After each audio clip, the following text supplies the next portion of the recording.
Chapter 3852 Retirement Homes. Venerable Joshua was pleasantly surprised. Although he was young and eager to earn glory and wealth for himself and the clan, he did not have a death wish. It was the opposite. Now that his relationship with Kedis had progressed to the point where they were expecting a child, Joshua felt a little less eager to risk his life when he had yet to hold his future baby in his arms. Becoming a father could change any man, and Joshua was no exception. In fact, he developed an even greater urge to raise his own family due to his own quirks. He had to make quite a drastic mental adjustment in order to get around the idea that he would be raising kids at this stage in his life.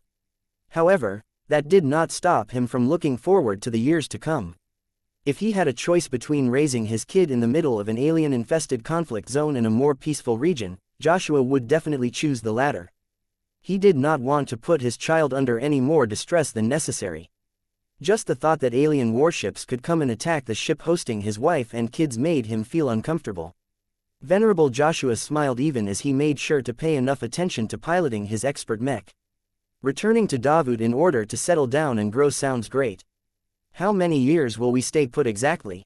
Who knows? Vase shrugged before he thought about his main goals. It will depend on many circumstances. Strictly speaking, we need to make numerous arrangements. First, we need to design and equip our mech legions with a complete set of exclusive mech models. Our old bright warriors and such need to make way for better options that are more adapted to the actual circumstances of the Red Ocean.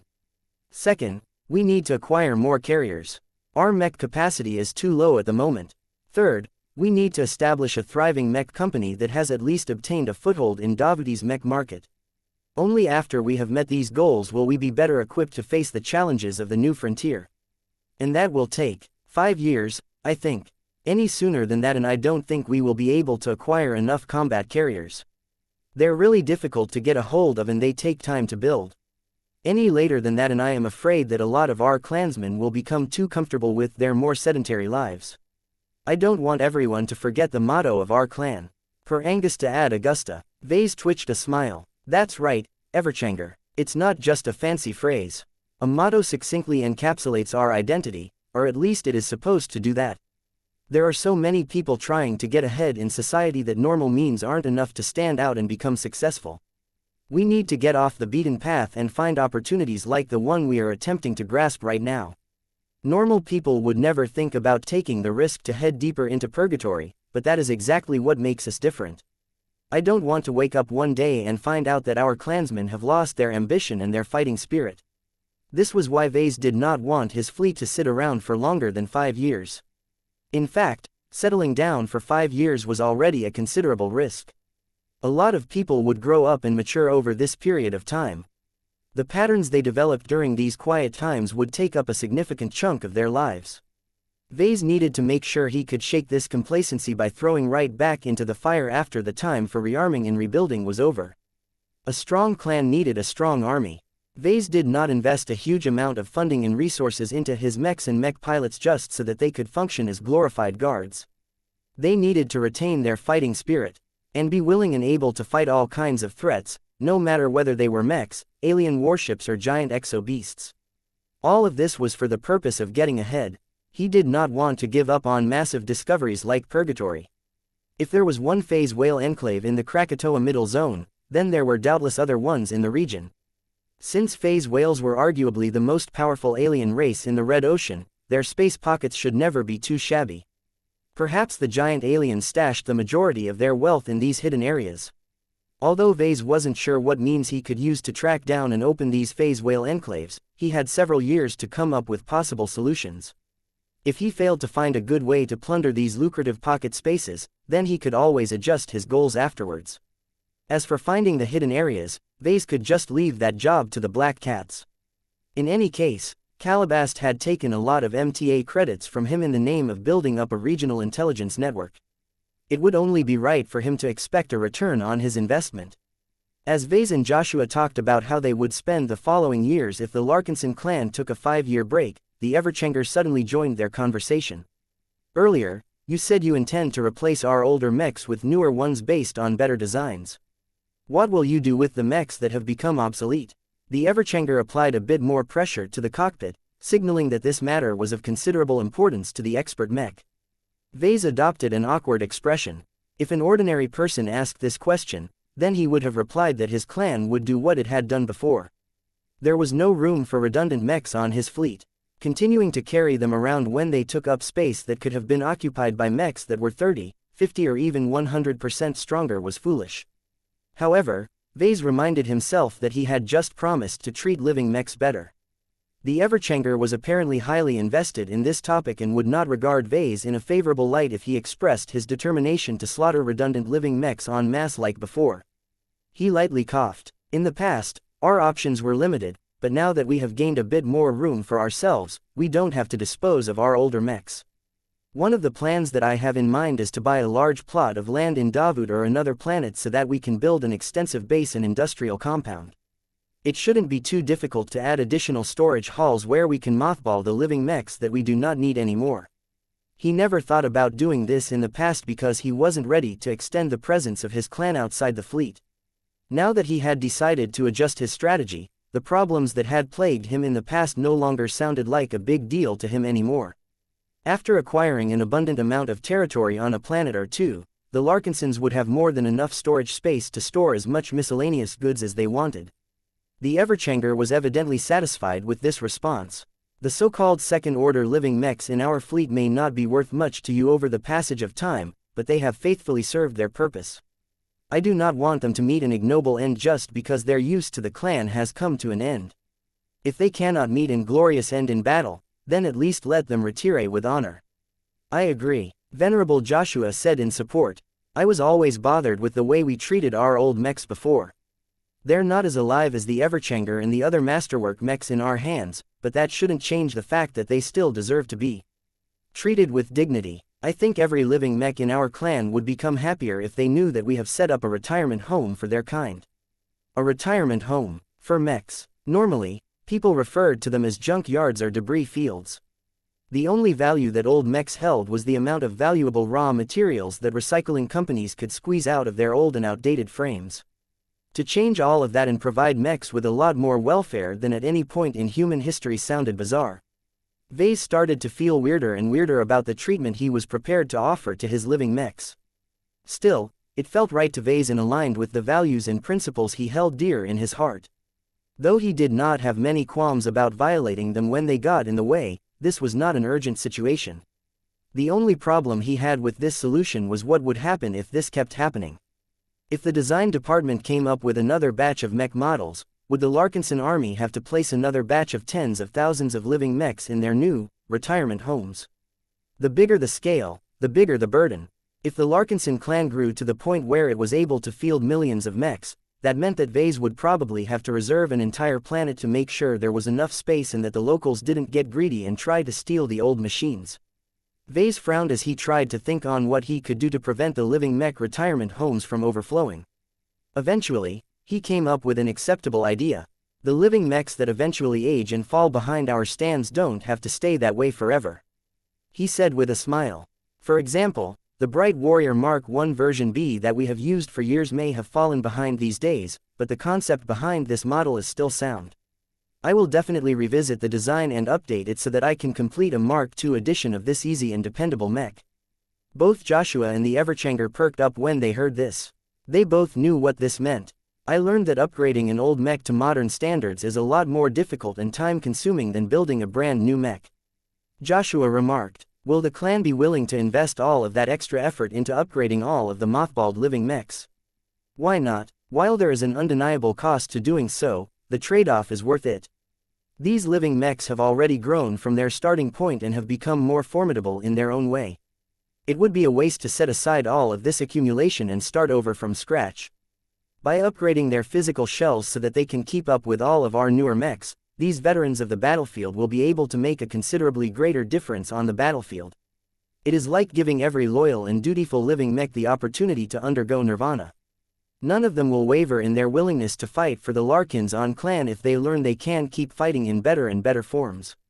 To be honest, Vase had already developed the intention to do this, but he didn't plan to set up this scheme so soon and at this scale. Doing this meant that he and his fellow mech designers had to abide by a commitment to keep updating the designs of most existing models in use today. This was a considerable burden and one that Vase did not always look forward to handling.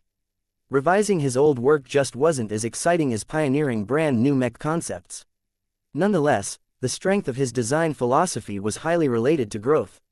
If he was able to extend the lifespan of as many of his mechs as possible, then the rewards for all of this diligence would eventually be massive. Besides, Vase didn't necessarily need to do all of the tedious work of upgrading the designs himself. His design department could do most of the work and it still had a lot of room for growth as well. This was why Vase did not object to pushing this plan forward. The obstacles that hindered him before were nothing serious now that his clan had grown to this scale. Chapter 3853 Task Force Fisherman. As much as Vase enjoyed his long and extensive discussion with Venerable Joshua and the Everchanger, they eventually had to set their personal matters aside. After a fairly quiet and cautious journey, Task Force Fisherman had finally come within plain sight of the Evolution Kingdom. Though the swarmers had never shown much interest towards the distant mechs passing through their territory, that didn't necessarily mean the evolvers were just as nearsighted. As the mechs and shuttles halted well outside of the suspected engagement range of the evolver fish whales, everyone who took part in this mission grew serious again. Vase had to cast aside all of his earlier thoughts and distractions and recall his own planning and preparation. Together with Calabast, Sheddarin and other clever people, he had developed dozens of contingency plans. Although that sounded like a lot, many of them consisted of branching paths that compelled Vase to make different choices based on the behavior and the attitude of the evolver fish whales. Who knew how the events today would play out? If the fish whales felt threatened and immediately opened fire on the strange metal objects, there wouldn't be any opportunity for Vase to speak. This was why the initial plan did not state that Task Force Fishermen should approach the lab continent as a single whole. The mechs first parked a distance away from the site of the evolver fish whales in order to announce their presence while showing no obvious sign of hostility. Still, the presence of so many combat machines already conveyed a certain degree of threat. While the task force could have parked well away from plain sight of the lab continent, Vase and the others eventually decided against this course of action. Vase wanted to get on friendly terms with the evolvers, but without showing enough strength, there was a large chance the fish whales would look down on the foreign visitors. Therefore, showing up with a considerable force of mechs but also maintaining a respectful distance was probably the right approach. Then again, the humans knew too little about the fish whales, particularly the ones who occupied the lab continent. Vase manipulated the interface and accessed the sensor feeds of the Everchanger. He zoomed in the projected view and took in the asteroid on display. Just like the other landmasses, the lab continent was a brownish asteroid that was rich with certain resources. These resource points attracted plenty of fish whales. Since these resource points were scattered across the surface of the landmass, the fish whale population was wrapped around the entire ovoid continent. That essentially meant that there were even more evolver fish whales on the asteroid. They were just roaming on the far side at the moment. Just as Vase had observed from the footage brought back by Venerable Tusa, the lab continent was just as barren and devoid of any growth as the other continents. There wasn't any air in purgatory, so the environment wasn't friendly towards flora in the first place. Still, wouldn't it hurt to plant a bit of green in this dreary place? The alien creator of this pocket space did not think like humans at all. The same applied to the fish whales. Vase had to be careful not to make too many assumptions based on human thought patterns. Due to an enormous lack of useful and relevant data, much of the plan that Vase had in mind was built on assumptions and educated guesswork. This did not instill him with a lot of confidence, but what could he do? If he wanted to go forward with his plan, he needed to make contact with the evolver fish whales one way or another. Vase waited for the light mechs of the task force to do their work. Numerous flagrant vandal light mechs had spread out to keep watch over the immediate surroundings. Each of them were tasked with keeping their sensors peeled for any threats that approached under stealth. Though the fish whales hadn't shown any stealth fish whales, the expeditionary forces couldn't assume the other party was unable to master this capability. He didn't forget that the miners of his clan dug out a deposit of Hulivister. In the unlikely event that the phase whales and by extension the fish whales were able to make effective use of resonating exotics, then there might be a secret group of threats in the vicinity. After a while, the flagrant vandal mechs reported their findings to the officers of the task force. So far, the light mechs had not detected any signs of suspicious activity. Everyone paid attention to both the lab continent and one of the expert mechs accompanying the task force. Though the living sentinels weren't assigned to this mission, Commander Ksela Ingvar and the Minerva were too useful to be left out of the lineup. Given her abundant qualifications, no one had any objection to putting Commander Ksela Ingvar in charge of the task force. Although various people such as Vase knew that would make Commander Melkor bitter, no one cared about his feelings for a mission of this magnitude. As long as Vase or Patriarch Reginald didn't say anything, the Sentinel commander made all of the important decisions. As Ksela carefully parsed all of the transmitted data and reports, she judged that it was safe to proceed with the next step.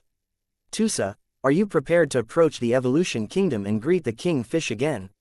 I am ready to move out, ma'am. Tusa seriously replied. Then proceed. Your job is critical. Please do your best not to convey any fear, hostility, disgust, greed or other negative emotions. You are our greeting card. How you present yourself to the native life forms will form their first impression of humans. Venerable Tusa had already been briefed and prepped for this role, so the light mech specialist was not frazzled. Even so, his body could not completely contain his apprehension. He had witnessed the might of the Evolvers firsthand during his previous scouting run. Now that he was tasked with knocking on the Evolution Kingdom's doors, he would have to come closer than ever to the large and dangerous fish whales that had the potential to harm his expert mech. Sneaking up on mechs and stabbing them in the back is much more relaxing than approaching a group of alien powerhouses. At least I know how to anticipate human mech pilots. He quietly muttered under his breath. Much of his training was spent on preparing to fight against other mechs. He was still new at figuring out how to fight against the various alien and inhuman threats he might encounter. One of the biggest difficulties he faced was that his proud evasion and dueling capabilities were heavily reliant on anticipating the actions of his opponents. He knew how mech pilots worked. He knew how they fought. He knew how they responded to his own moves. The more he battled against mechs, the better he became at anticipating and predicting their actions. While all of that effort bestowed Tusa with a lot of confidence, the reality of the expeditionary fleet's recent developments was that the chances of fighting against alien forces was much greater at this time. Fighting against alien warships was still manageable as most of them had obvious weapon ports. That showed where they were pointed at. His Dark Zephyr only had to avoid getting hit by their primary armament in order to avoid sustaining heavy damage. Alien creatures were a different story. Fish whales and other alien beasts worked so differently from the opponents he was familiar with that it was a lot more difficult to anticipate and avoid their attacks. Crazy abilities such as manipulating the space around the Dark Zephyr or simply directing a massive energy spray in its direction were so difficult to defend against that Venerable Tusa had to be ready to retreat at any time. Everyone got ready and paid attention as the Dark Zephyr cautiously flew out of the formation and moved over to the lab continent. By now, the fish whales definitely noticed the presence of all of the mechs. They did not make any overly aggressive or defensive moves, which Vase and the others took as a good sign.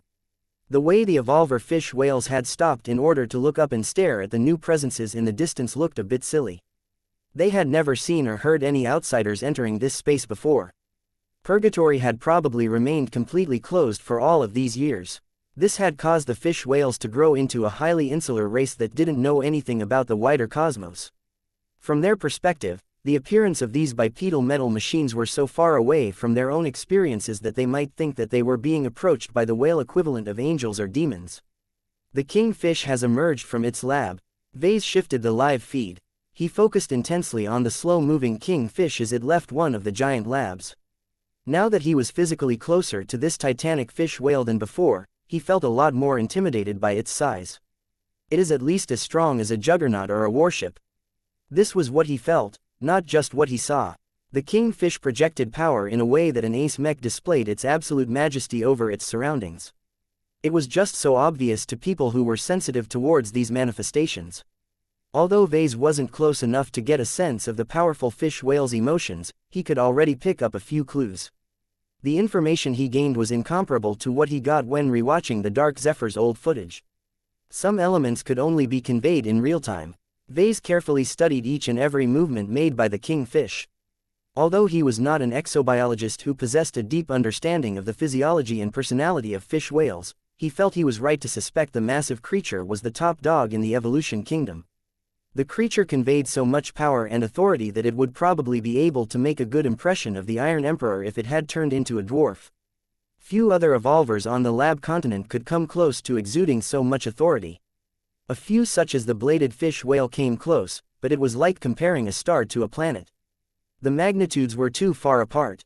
Therefore, Vase made sure he was able to capture the most subtle nuances of the king fish. Fortunately, the Everchanger's sensor systems weren't shabby at all and its projectors were premium products, so the detail and clarity was quite good.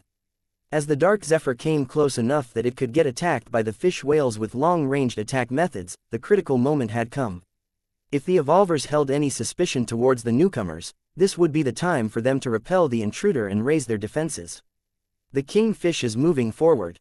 For a time, the humongous fish whale did nothing, but then it started moving. Its rippling azure scales glinted like shimmering pearls as its humongous body flew forward like a starship that was just about to exit a space dock. The mass of the king fish was enormous and it took a huge amount of effort just to get it to move. The king fish approached a more central position of its territory and stopped when it was surrounded by hundreds of other large and intelligent-looking evolver fish whales. It's like meeting a tribe of natives that have just encountered civilization for the first time. Venerable Joshua quietly remarked, "Meow." Lucky voiced his own opinion as he adopted a more alert posture on top of Ves's seat. Vase entertained various thoughts as he waited for Venerable Tusa to inform the task force whether he had made contact with the king fish. The evolvers look like beasts, but there are signs they can be reasoned with. Whether we can talk to them or not depends on whether the king fish is willing to hold a dialogue. Chapter 3854 Second Contact. There is so much phase water in the king fish's body. Vase whispered even as he tried his best to suppress his greed. Since he aimed to establish a friendship with the leader of the Evolution Kingdom, it was not wise to hold any malicious thoughts towards this powerful beast. This was a problem because the more Vase looked at the king fish, the more he saw a floating pile of phase water and MTA merits. Not only that, but the biological makeup of the king fish was doubtlessly exceptional. The creature had obviously undergone the heaviest and most powerful sequence of biological augmentations among all of the evolvers. If the Larkinson Biotech Institute was able to get a hold of its unique carcass with at least half of the body parts intact, then Vase had the confidence of designing an absolutely exceptional biomech or cyborg mech that surpassed his previous passion projects. That's not all I can gain from this beast. He could already sense that the king fish was absolutely strong in the spiritual sense. It was like looking at a version of Arnold that was 1,000 times more powerful and not as docile. Only the dark gods and the sacred gods of Eon Corona 7 could compare. In other words, to Vase, the king fish was the equivalent of a juggernaut-sized loot piñata. He constantly had to suppress the temptation to order a thunderous attack on the king fish in an attempt to crack it open in hopes of obtaining all kinds of riches. The benefits didn't outweigh the costs this time. The creature had shown incredible battle power and task force fishermen would suffer grievously if it tried to kill this powerful fish. Even then, the assassination attempt was unlikely to succeed, not when there were hundreds of other evolvers in the immediate area. They could immediately move to assist their sovereign fish and assault the task force with all kinds of powerful attacks. If by any chance the expeditionary forces succeeded in defeating the evolvers before reinforcements arrived, then what was next? There were at least tens of thousands more evolvers stationed elsewhere on the lab continent and another landmass. Each of them would definitely converge on the hostile mechs that had attempted to kill their own kind. There was no way that task force fishermen could stay long enough to reap any further profits. After offending the Evolution Kingdom, the Golden Skull Alliance lost the easiest and most obvious opportunity to ally with a friendly native group. Vase had no confidence in being able to develop an alliance with the Swarm Kingdom, Phase Kingdom or Hot Kingdom. They were either too hostile or too inhuman to befriend. Therefore, if Vase wanted to attain all of the objectives that he had set for this brief campaign, he absolutely needed to succeed today. Come on, Tusa, don't screw this up. Say hi and remain as friendly as possible. Although Vase preferred to send over the Everchanger with him riding tandem with Venerable Joshua as the first point of contact, the approach of a new and powerful-looking mech might spook the evolvers. The Dark Zephyr had appeared in the sights of the king fish once, so it should not be a total surprise. It also helped that it was small and light. Even though the Larkinsons, Glory Seekers and Crossers had seen it assassinate multiple prominent enemy expert mechs with speed and daring, to the uninitiated the expert light mech looked like a fancier scouting mech. Vase had especially instructed Venerable Tusa to minimize his posture and minimize his willpower and resonance fluctuations. The more harmless the Dark Zephyr looked, the better. Come on, you big whale. Take the bait. Minutes passed by as people wondered whether the kingfish had already attempted to contact Venerable Tusa. The longer time went by, the more it became apparent that nothing happened. The kingfish showed quite a lot of patience in the face of so many new unknowns. Vase gained a better appreciation of the big creature. Despite its tyrannical power and despite the might of its group, the kingfish did not take any risks, but instead opted to observe and learn more about the new visitors. Vase would have taken the same approach if he was in the big creature's position.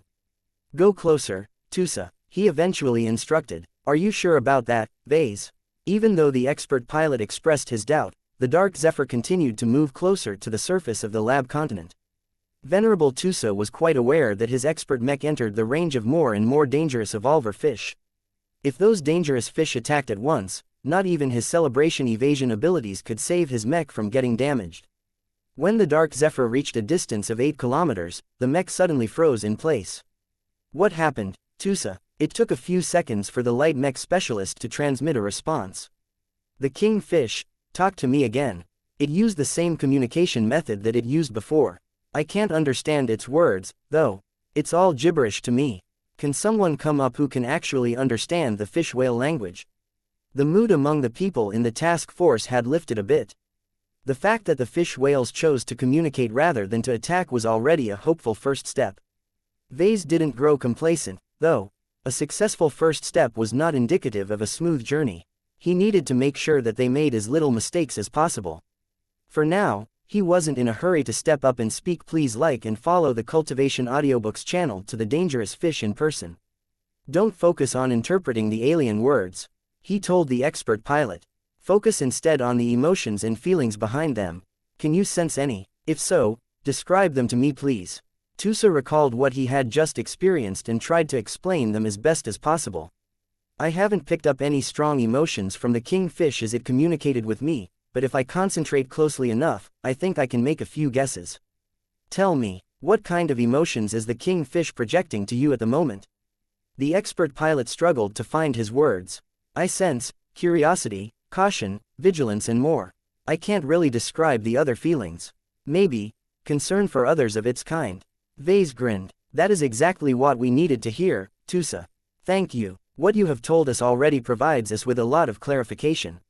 He and the analysts accompanying the task force were starved of data. The greatest fear they held was towards the unknown. By lifting the veil that obscured the kingfish, Venerable Tusa's tentative contact with the large creature opened the way towards mutual understanding. Can you talk back to the kingfish in any way? Vase asked. I think I can, but I would prefer not to. I am not good in these situations and I don't have diplomatic training. It's fine, Vase quickly said. You can't understand the fish whale language and the kingfish probably doesn't understand human speech either. Just speak please like and follow the Cultivation Audiobooks channel about basic niceties and stuff so that the other side can know that there are communication barriers between us. What is important is that you convey as much respect and goodwill as possible. Given the emotions that it had conveyed to you, the kingfish should understand what you are trying to convey in return. Roger that, I will try my best. Though Venerable Tusa was right that he wasn't the best choice to speak please like and follow the Cultivation Audiobooks channel to the kingfish, he was most definitely one of the safer options. Compared to the other expert pilots in the clan, Venerable Tusa possessed a relatively simple and unpretentious personality. He did not harbor any darker thoughts nor held any wild or uncontrollable personality traits. This turned him into one of the safer points of contact with the kingfish. He possessed enough willpower and mental strength to communicate on a more equal level to the powerful creature. As several minutes passed by, Venerable Tusa regularly passed on his impressions of the confusing talks. I think the kingfish is warming up to me, he cautiously said, though his optimism couldn't be hidden. Maybe I managed to convince it of my sincerity, but I don't feel as if it holds as much caution towards us as before. We still have a long way to go before we become bosom buddies, but the kingfish is talking faster and more frequently to me than before. I still don't understand a single word this fish is saying, though. The signs were getting better and better. Whether the kingfish was able to understand Venerable Tusa's words or not, the creature was showing basic and easily believable signs that it was getting further and further away from treating the new arrivals as hostile threats. Vase frequently consulted with the exobiologists, psychologists, diplomats and other specialists that were embedded in the task force. The scientists and professionals discussed their findings and opinions aboard numerous shuttles before succinctly presenting their thoughts and recommendations up the hierarchy. Although he heard a lot of conflicting and divided narratives, Vase never put too much stock in the judgment of others. He had met and spoken with enough powerful humans and aliens to develop his own cognition towards creatures like the kingfish. He trusted his intuition and his gut feeling more than the opinions of so-called experts who derived all of their knowledge from book learning. Right now, he felt rather good about the situation. The worst-case scenario had not occurred and the evolver fish whales were all staying put so far, with only a few showing obvious signs of aggression. Either the evolvers were more like-minded and understanding than he thought, or the kingfish's control over its own minions was better than expected. Sir. Tusa eventually spoke to Vase. The conversation is stalling. The kingfish isn't satisfied with this state of affairs anymore. Neither of us can do anything but signal our feelings to each other, but that is starting to get stale. We are not making any progress in understanding what we are saying. Vase expected that, but he was not in a hurry to move to the next step as of yet. Keep talking with the kingfish. Even if you think it is futile, don't show any frustration or weariness. They needed to test the patience and self-control of the kingfish. If it produced a violent outburst due to getting frustrated, then it might be better for the task force to keep its distance to the evolution kingdom. As more minutes went by, there were few signs of that occurring. Vase studied the kingfish's appearance and movements carefully and did not see any overt signs that indicated a lack of control. To Vase, this signified a high degree of sentience, rationality and self-control. These were uncommon traits among feral and vicious beasts, which meant that the kingfish was likely easier to get along with than he feared. Roughly 40 minutes after Venerable Tusa and the kingfish started talking, the conversation finally came to an end. The kingfish seemed to conclude that they couldn't hold any meaningful exchange without a common language and suspended the talks. The creature's frustration and dissatisfaction were obvious to see, which indicated that it was not a creature that was inclined to deception. Although the contact between the two sides had taken a turn for the worse, Vase did not intend to end this important meeting in this fashion. Joshua. Yes, sir. Move the Everchanger forward until you reach the Dark Zephyr's side, but slowly. Make sure you maintain a low state of resonance. We don't want to spook the evolvers. Understood. Moving now. Be careful. If I detect any incoming attack, I won't hesitate to move the Everchanger without waiting for instructions. That's okay. Vase dismissively waved his arm. I trust in your judgment. Chapter 3855 Vase the Diplomat. The second contact event had become a drawn-out affair, but that was not necessarily bad to Vase. Taking it slow was safer than rushing forward. The risks of offending the other side due to cultural misunderstandings were too great. Taking it step by step did not prevent the human visitors from violating any taboos, but it would be easy to take a step back and minimize any controversies that might occur. As the ongoing talks between Venerable Tusa and the kingfish had stalled, Vase had finally chosen to go forward at this time. He grew nervous. He was well aware of the potential firepower the starship-sized kingfish could unleash. This biological wonder was one of the more powerful individual entities that he had met in his life. Vase had made the calculations and compared them to the estimated damage resistance capabilities of the Everchanger. Though he bet that the masterwork expert Mech would be able to survive long enough to get out of range of the kingfish's strongest known attacks, the Mech would definitely sustain a lot of damage to its unending alloy. If the kingfish happened to possess a more lethal attack method, then it was hard to say whether the expert Mech could hold out. Vase could only hope that Joshua was able to eject the cockpit in time. I can already sense the big whale's power from this distance. Its entire body is filled with potential energy that is just waiting to be unleashed. Vase nodded in agreement. That is to be expected. The kingfish has shown exceptional capabilities, and all of that requires support. Its body is a giant carrier of power. Pay close attention to any major fluctuations.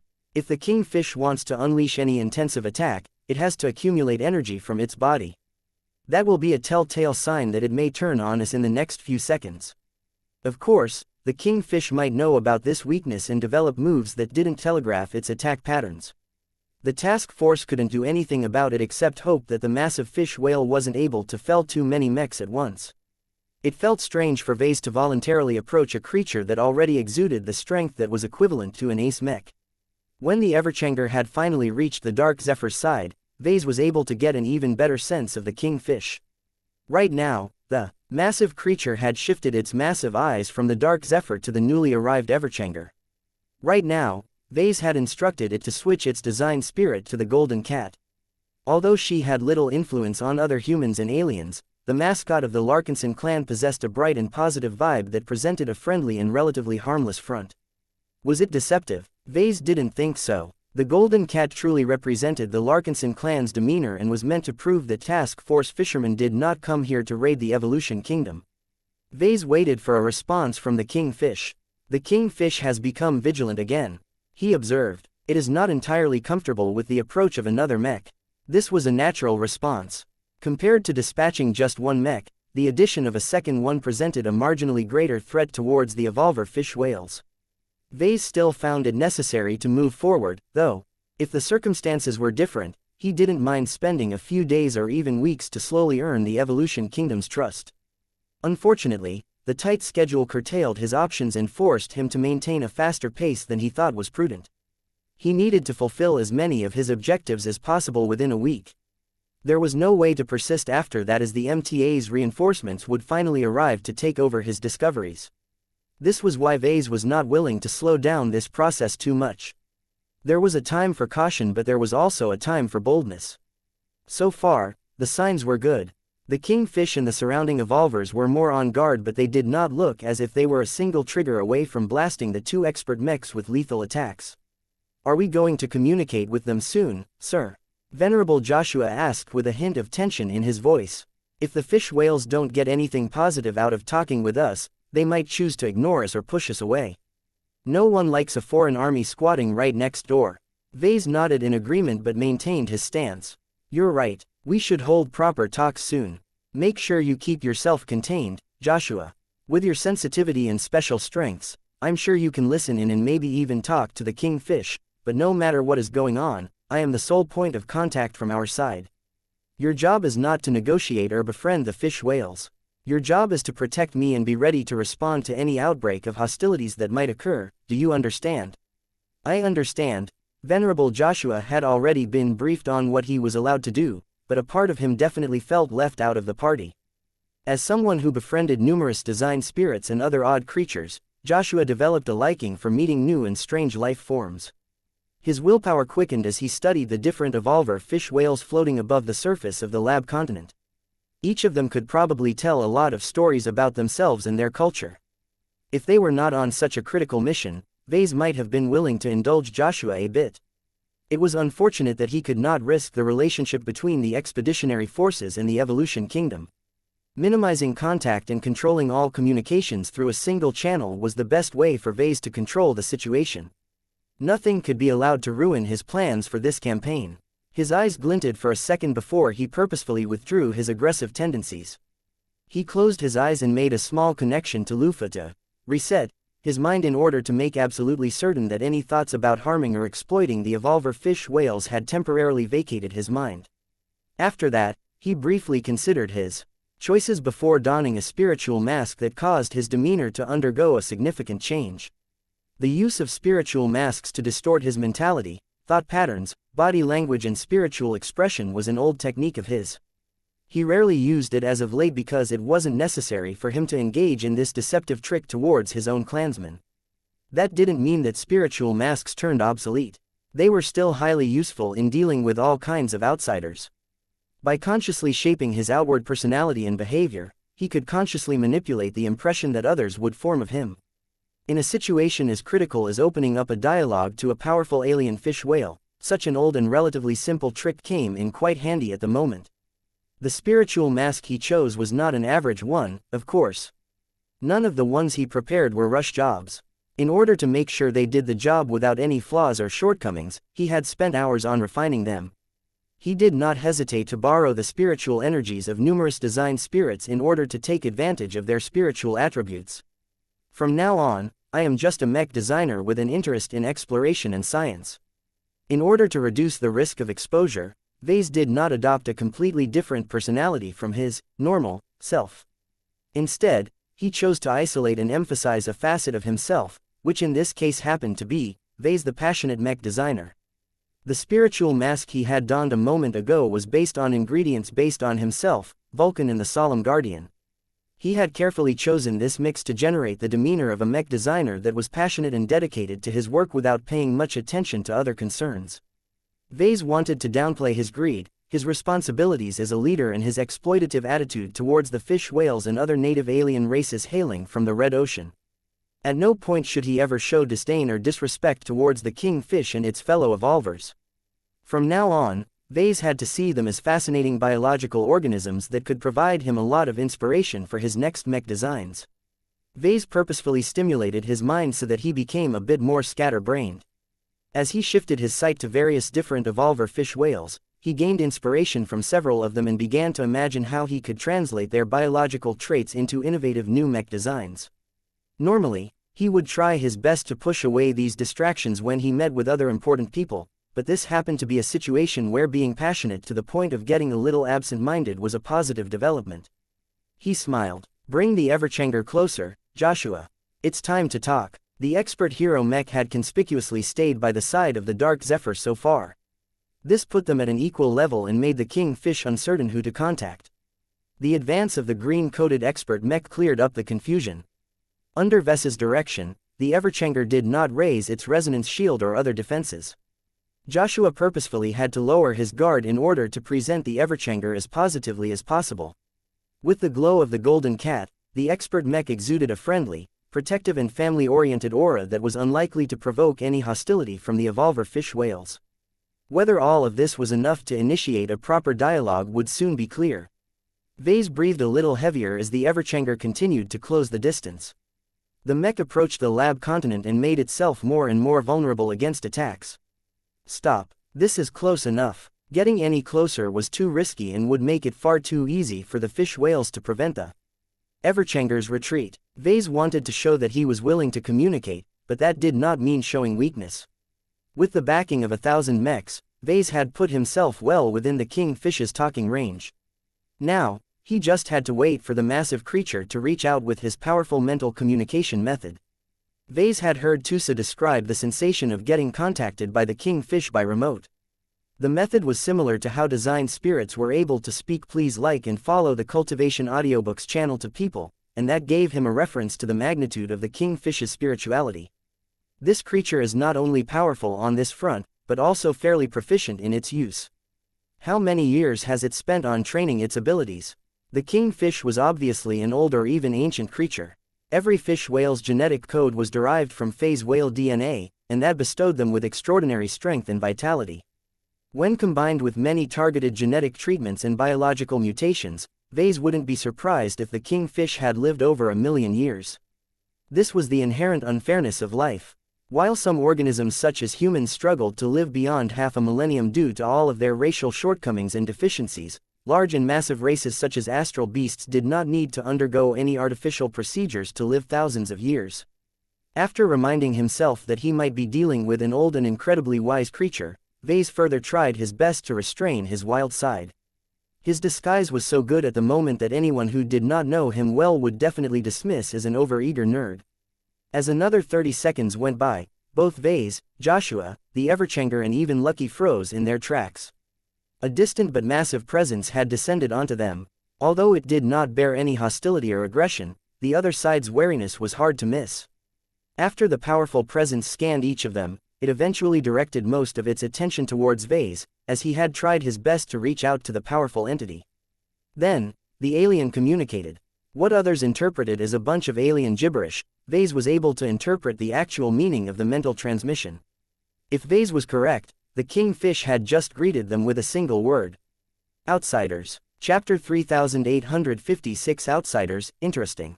The fact the king fish communicated this particular meaning spoke much about what it knew and how it regarded the human visitors. Vase and the others had constructed numerous different mental models of the king fish's personality and cognition. Most of them assumed that the king fish and the fish whale race as a whole were completely insular and unaware of the outside cosmos.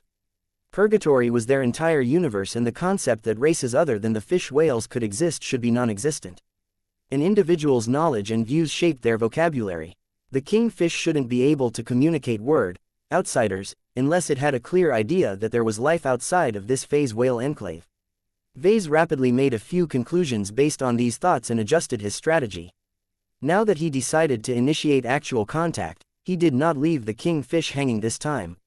He consciously reached out to the powerful alien presence and formulated his response. Greetings. New arrival. No fight. Curiosity. Outsider. He didn't know anything about the richness of the fish whale language, so he did not try to overly complicate his speech. He was afraid the kingfish might misinterpret his words and take offense. It was enough to convey the meaning of a couple of words at a time. Vase was able to make himself understood by many different life forms as long as they possessed spirituality, so he did not think the kingfish heard a bunch of gibberish in return.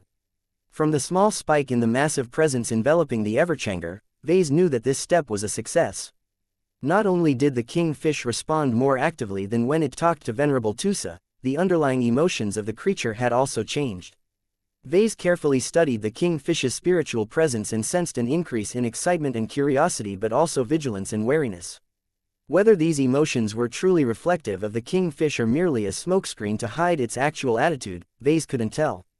For now, the kingfish presented itself in a fairly friendly manner, even though it was the first native life form to communicate with humans.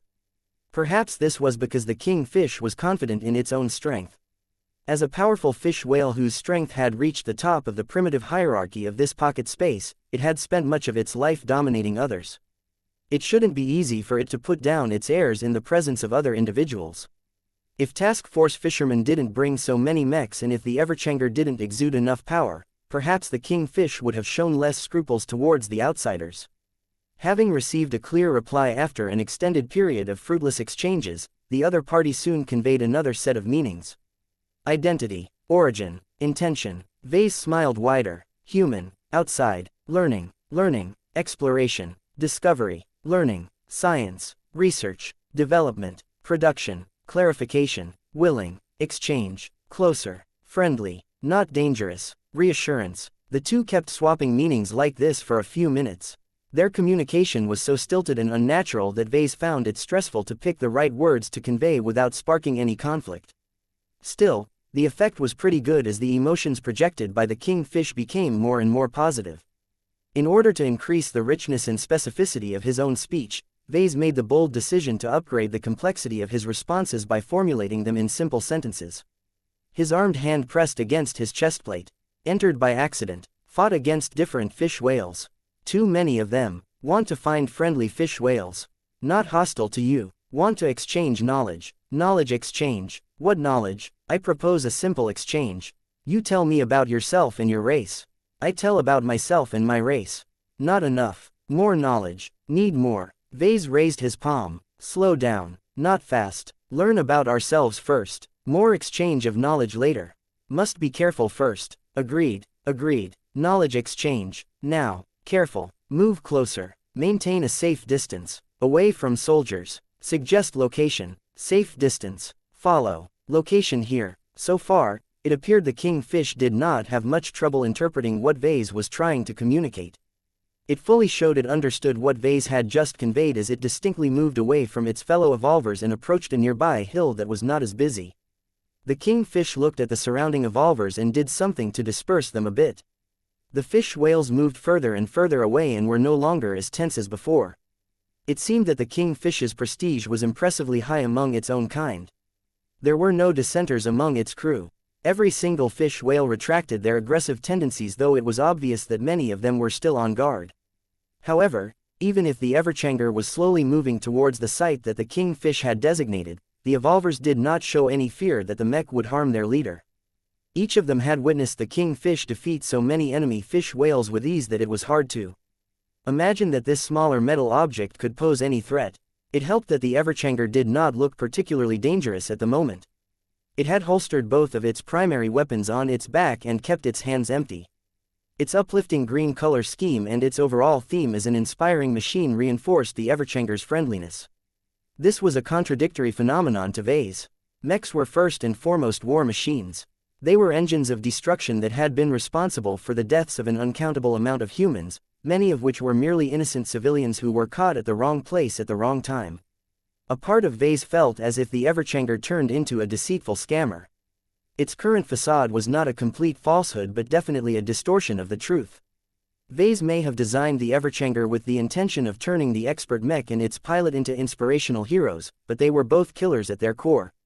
Still, the current facade worked well in lowering the kingfish's vigilance.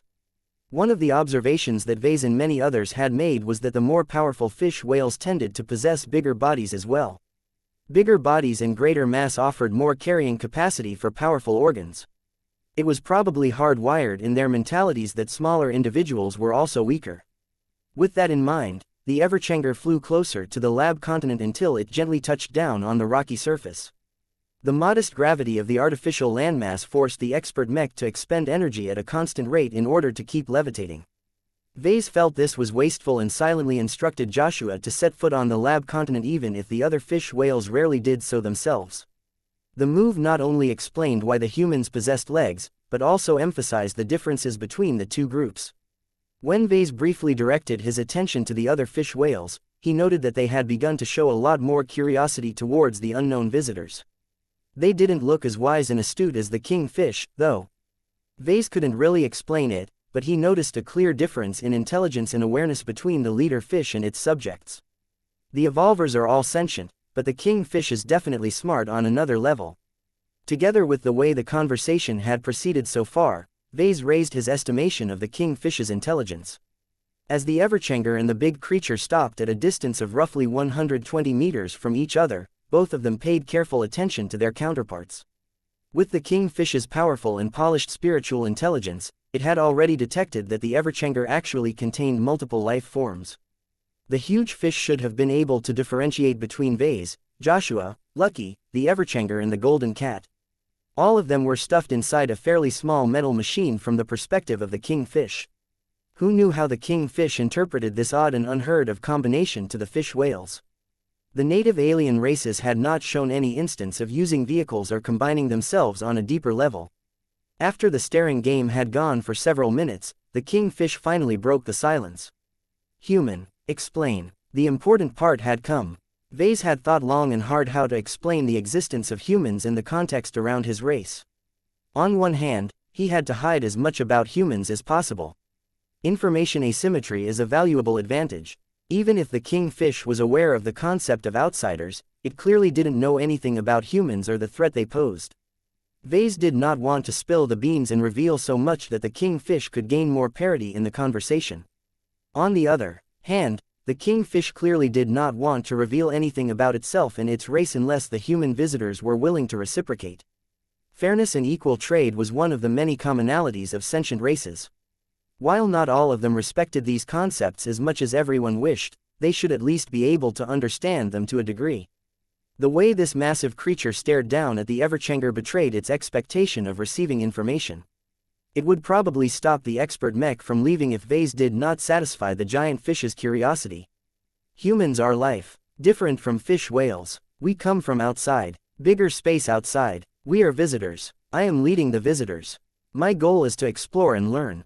Do you understand? His answer probably wasn't sufficient to the kingfish because he sensed a spike of impatience from the creature. Humans, fight, threat, dangerous. I do not deny that we are able to fight. We had to defeat many different fish whales earlier. We do not want to fight. We are no threat to your group. We only want to exchange. Vase wasn't sure whether the fish whale race understood concepts such as deception, lying, betrayal and other nasty words. If this was the case, then earning the kingfish's trust would be a lot harder than he wished. However, as Vase continued to don a mask that completely signaled his desire to study new phenomena in order to advance his design philosophy, he presented a completely innocent image that shouldn't put the big whale on guard. What is outside? Outside is immense. Lots of space, many planets, many lives, many fights. Explain more. There is too much to tell you. Outside is too big and too diverse. Explain. I will, but I want to learn from you as well. Trade information for information. Both of us will benefit. Is that acceptable? The kingfish remained silent for half a dozen seconds before it lightly flicked its tail.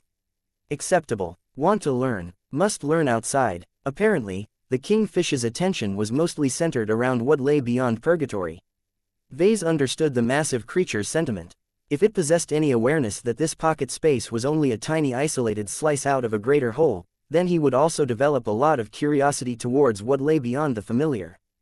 He smiled wider. He was happy to tell the king fish about the Red Ocean, especially when he could trade for valuable information about the fish whales in return. In any case, he could pick and choose what sort of information he wanted to supply to the king fish.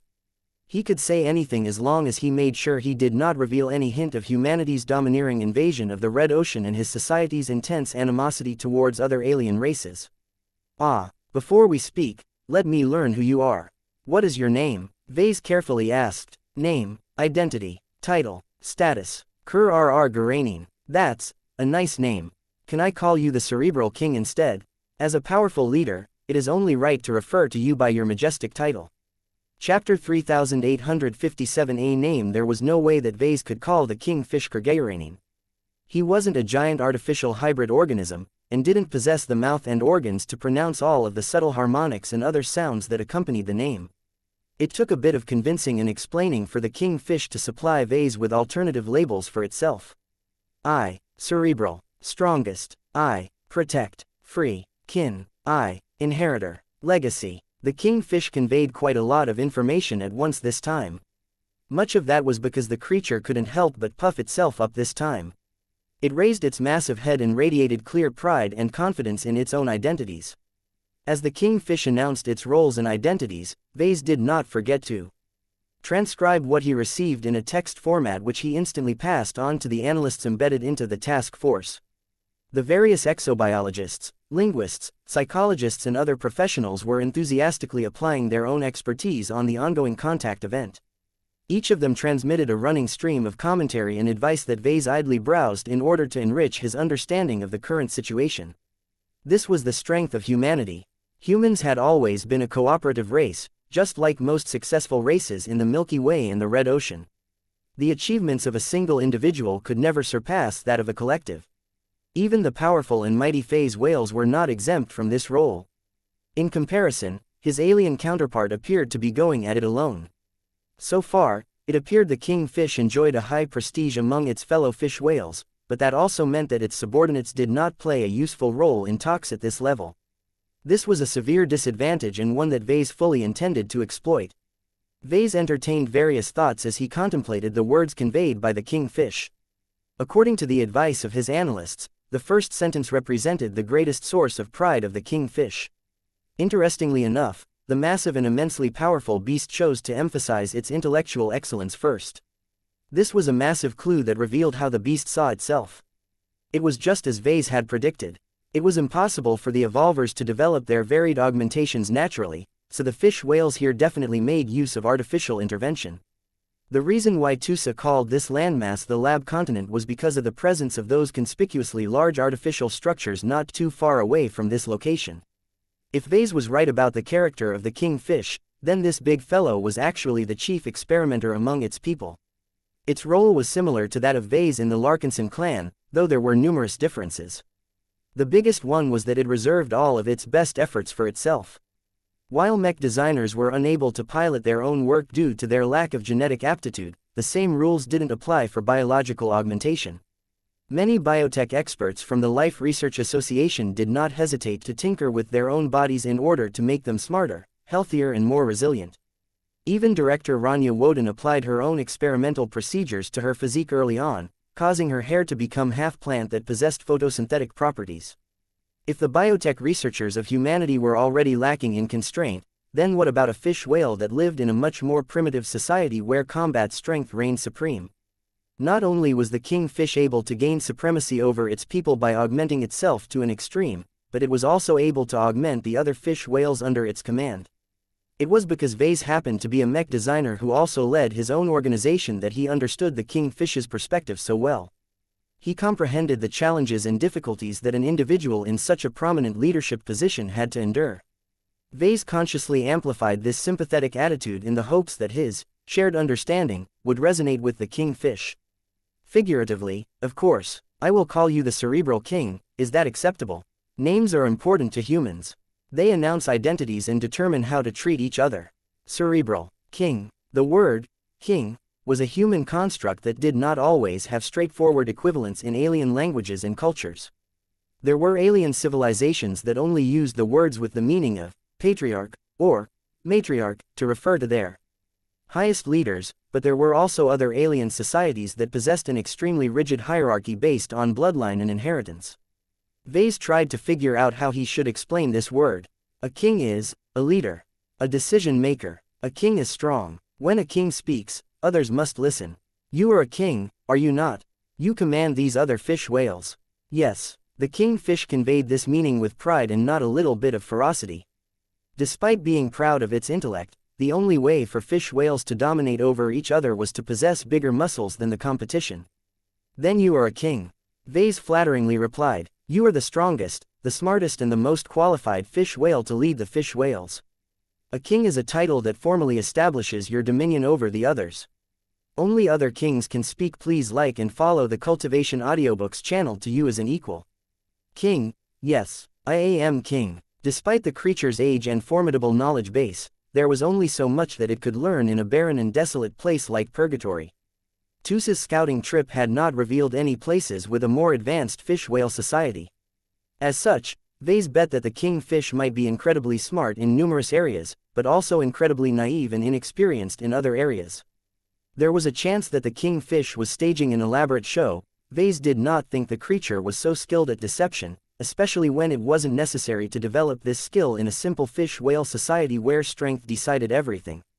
In addition, the kingfish should not be able to fabricate the emotions that colored the creature's expressions. Are you king? Vase blinked and tried to come up with a quick answer. I am not, I am a king of my people. The mechs that are behind me are part of my army. I am also strong and qualified to be a king. He did not have the patience to explain his title of patriarch and how it was different from a king. The critical part of this conversation was to persuade the kingfish that Vase could speak. Please like and follow the Cultivation Audiobooks channel to it as an equal.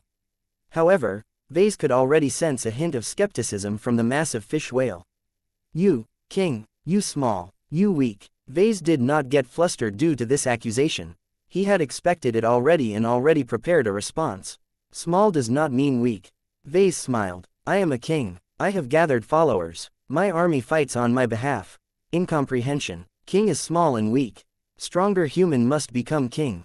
Not you. Though the kingfish's speech pattern had slowly become more sophisticated due to talking with a human, the creature's thoughts and attitude were still far behind. There are different styles of kings. Some rule by strength, others rule by appointment. I rule by creating value. Creating value. Vase tapped the side of his helmet. Yes, creation means making things that can make humans stronger.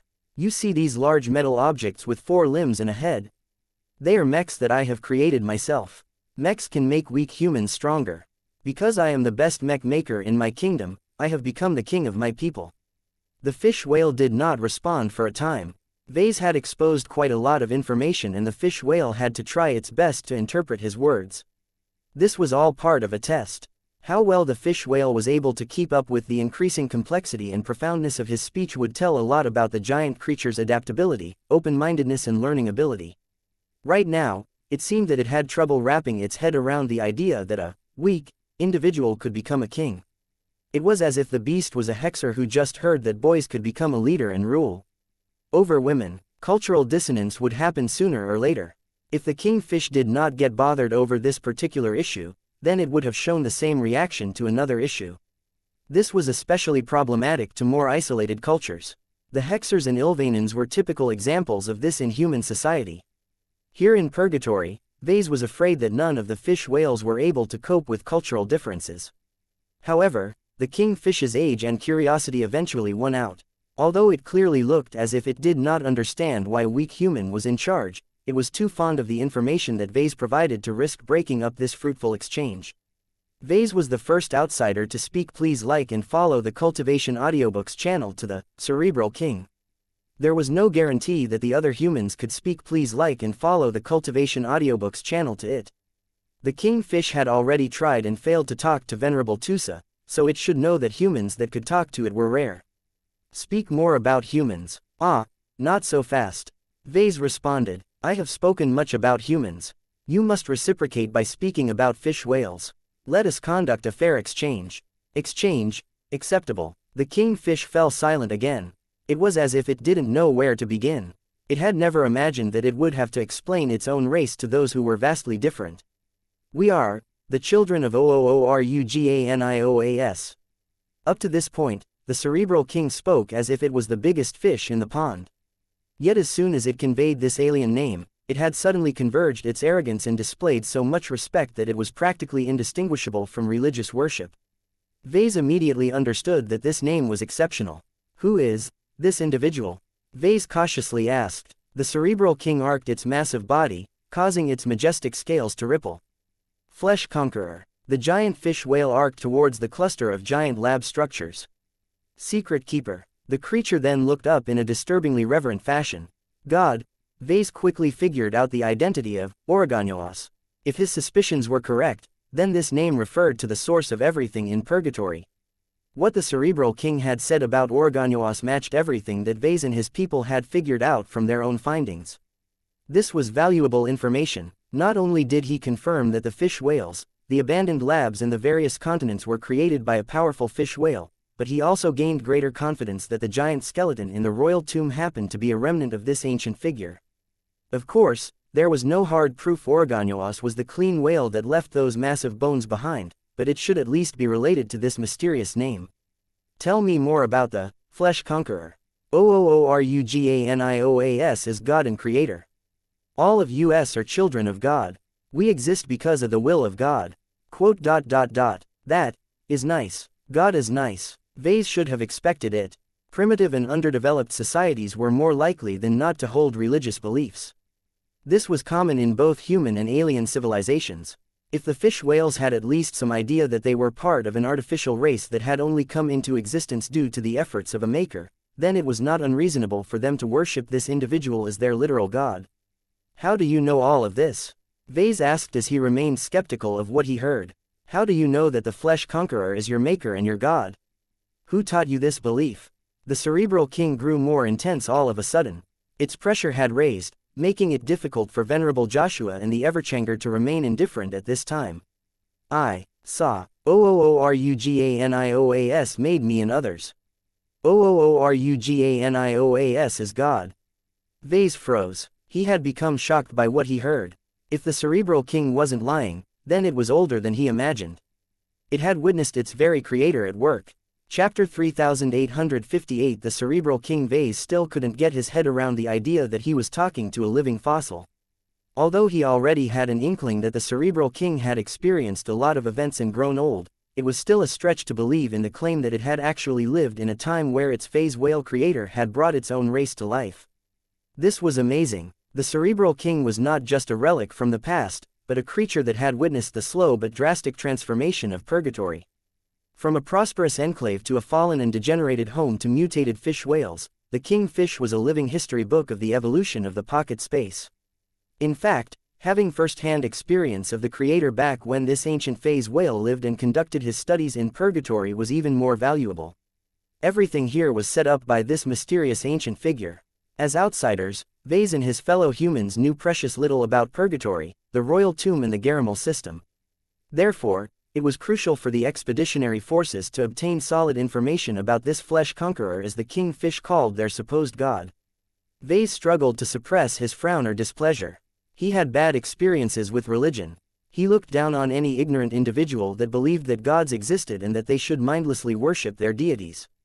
However, as Vase continued to study the cerebral king, it didn't appear that the word god meant the same in human society. Though the cerebral king clearly looked up to the phase whale that it referred to as the Flesh Conqueror, Vase detected an ambitious and hungry streak from the ancient fish whale. Why this was so, he didn't know. He needed to gather more information before he could make a guess. Can you explain why Ooruganios created you and other fish whales? What did your god do in this space? Ooruganios is creator of everything. You already told me that, but why did he create everything? Ooruganios is God. What does that mean? The cerebral king had become a lot less understandable to Vase ever since the massive fish whale brought up its supposed god. It was as if the king fish expected that mentioning God was enough to answer most questions. Vase had to put increasingly more effort into suppressing his frustration at the cerebral king's block-headed responses. It wasn't the fish whale's fault for possessing so many stupid ideas about the phase whale that set everything up. The fish whale race had never gone through enlightenment during all of its years. In that regard, the fish whale development potential was too low. The ability to learn, pass on knowledge and work towards improvement were some of the essential requirements to form a civilization. Believing in a god and assuming that its existence would solve most problems was a major shortcoming. If the kingfish was the sort of idiotic fanatic who prayed to its god all the time, then having a conversation with it wouldn't be fruitful. However, the cerebral king soon turned a bit more normal once it got over its compulsion to praise and worship its god. Its massive eyes gazed over at the Everchanger. The kingfish appeared to be weighing the outsiders. It eventually made a decision. Come, much to Vess's surprise, the cerebral king turned around its massive body and headed over to the cluster of abandoned structures. Follow the kingfish, Joshua. Vase quickly instructed. Make sure you match its pace and avoid any abrupt movements. We don't want to spook any of the fish whales. Roger that. The Everchanger flew forward and steadily followed the kingfish as the ancient alien creature headed towards one of the massive structures that looked like it had seen better times. The partially ruined structure matched the phase whale aesthetic. The organic composition along with the sheer scale of the building was impressive and exotic in an alien way. No human would have thought to build a structure in such a way. The interior was dark as whatever light sources once lit up this structure had long faded away. What was peculiar about the kilometers-long hall was that it was large enough to accommodate the cerebral king but clearly couldn't fit the exaggeratingly large phase whales like the one whose skeleton now graced the royal tomb. What is this place? Vase asked as he observed the interior of this fallen structure. It was impossible to determine what this hall originally held. There were many signs that it had changed over the years. From crushed and ruined materials to old bloodstains, the fish whales had definitely brawled here, and not just once. There was a great sense of history in this unmaintained and unrepaired hall. The vacuum environment might have helped with preventing it from decaying entirely, but there were many other signs of disrepair. The fish whale radiated a light glow that illuminated the surroundings to an extent. Murals. Vase and the other members of Task Force fishermen who had access to the transmitted footage looked astonished as they observed what the fish whales had painted on one of the walls. The rather crude and symbolic images made them feel as if they had all turned back in time. The fish whales evidently weren't good at art because their wall paintings were all simple and stylized. They were also massive. The size of the structure was great, so there was lots of room for a fish whale to paint a story in the form of images. What is this? Vase asked the kingfish. The creature displayed heavy emotions when it gazed at the murals. It held a strong sentimental relationship with the artwork that went beyond respecting the work of its predecessors. Wait a minute, did you paint these murals yourself? The massive creature made an affirmative gesture. Must not forget. Vase looked at the artwork in a new light. For some reason, the fish whale started from the right and worked leftwards. This was an odd order for humans but completely normal to the cerebral king. After observing it with the sensors of the Everchanger, he could pick up enough details to know that the earliest murals were a lot rougher, basic and cruder than the later ones. It was actually quite helpful and exciting to be able to study the growth of the kingfish's artistic ability. Although the cerebral king's artwork was still nowhere comparable to that of a professional human artist, Vase could see that the intelligent fish whale was earnest about its work. The kingfish floated over to the earliest mural. Due to the rather basic and crude artwork, Vase wasn't able to figure out what it was trying to convey at first. Sanctuary. A sanctuary of what? Sanctuary of God. Sanctuary of Ooruganios. Is this the home of the one you call the Flesh Conqueror? Sanctuary. No more. All I know is God created me here. Vase still couldn't figure out this meaning from the mural. It did not depict anything that was related to purgatory. The art was so crude and abstract that only its creator knew what it was trying to convey. The kingfish moved to a second mural which was a little better in quality. The image tried to convey a massive, odd-looking lab that had to be the site where the Flesh Conqueror conducted its experiments. A small and gray fish whale appeared to be swimming around in an enclosed tank that was large enough to fit dozens of fish whales. If Vase was interpreting the scale of the objects in the mural correctly, then the mighty warship-sized cerebral king used to be as small as a grunt fish. He couldn't imagine how much the kingfish had been through to reach its size and strength level. While the mural regretfully did not depict the Flesh Conqueror in any way or form, what Vase did manage to spot was the presence of other fish whales in the laboratory. Numerous other captive fish whales were swimming around in other water-filled cages. Vase counted up to 8 additional fish, and the view provided by the mural was woefully unable to show too many details due to the shortcomings of the artist. However, seeing those other fish being held captive in these large aquariums made him a lot more interested in the identities of those early fish whales. Who are they? Vase mentally gestured towards the fish whales stuck in cultivation tanks or whatever. A sense of nostalgia and loss overcame the kingfish. It was clear that the story of the second mural played an important role in its childhood. They are children of God. We are all children of God, each made with flesh of God. That did not require much thinking to interpret. Although the cerebral king had dressed it up, the massive creature and those other fishes from the same batch were nothing but test subjects to the flesh conqueror. Vase did not take the initiative to share this opinion. It was likely that correcting any of the stories that the cerebral king held dear would invite an enormous backlash. The kingfish pointed at one of the fishes stuck in a cultivation tank. Tough flesh, inherited the body of God. Nearly unkillable, died first. What? How can this tough fish whale die when it is supposed to be the toughest? The cerebral king deflated by a small margin. Too strong, too confident, challenged other but lost, strength consumed due to many enemies. That sounded familiar. That had to be the swarmers. Are you referring to the fish whales that have the most numbers? Yes, hateful, enemy. The increasingly angry kingfish glanced at one of the other cultivation tanks but did not get there yet. It still wanted to introduce the other notable fishes that used to be valuable test subjects to the flesh creator. Fortunately, the creature did not lose all of its self-control and resumed explaining the other notable fish whales. Fusion, energy wielder, powerful, hot. This also sounded familiar. The fish whales from the last two continents explored by Venerable Tusa were all capable of harming mechs from a distance. Vase carefully spoke his next words. Does this mean that this enemy is still alive? Yes. Hateful, traitor, attacked each other, traitor, I see, powerful, still alive, harvest energy. The cerebral king shifted its massive body so that it could gaze upwards. The message slowly dawned upon Vase.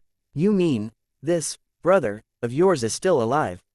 Is powerful, is leader, is, king. You mean this, fusion king, that controls the two energy-rich continents is the same one in this mural? Traitor to kin, traitor to God. Defiles territory of God, blocks energy, fallen territory. The information content of this speech was immense.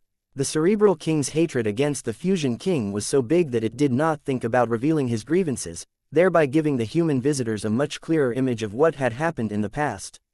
It appeared that the phase whale that created purgatory had experimented upon creating new life forms and eventually succeeded with a batch of 9 test subjects. At some point, Organoas disappeared or died, causing purgatory to become an unattended garden. Perhaps nothing much happened in the initial years, but over time the fish whales living in the environment started to forget about the rules imposed by their creator. In this context, the fusion king was just the first to make a move. After capturing the crucial energy-gathering continents where much of the filtered starlight of the blue supergiant landed upon, the ambitious fish whale not only captured one of the strategic resources of the phase whale enclave, but also took advantage of its position to cut off the flow of energy towards the rest of Purgatory's various systems and facilities. This was how much of the structures and other functions in this pocket space had collapsed. If each of them were still intact and supplied with energy, Vase seriously doubted that his mech troops would have been able to enter this space so easily. If this story was true, then Vase actually owed the Fusion King a lot for making Purgatory vulnerable to the point where outsiders could roam around without bumping into barriers. He still had one important question, though. What is the Fusion King trying to accomplish by cutting off the energy flow to the rest of this pocket space? Chapter 3859 Ethical Command. While Vase received a guided tour from the powerful but cordial Kingfish, the other members of Task Force Fishermen waited nervously as they hovered a respectful distance away from the lab continent.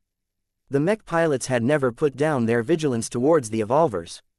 Different from the swarmer fish whales, which were much more numerous and obviously weaker than a mech on average, the evolver fish whales were not as numerous, but each of them possessed the power to fight against 2 to dozens of mechs at once.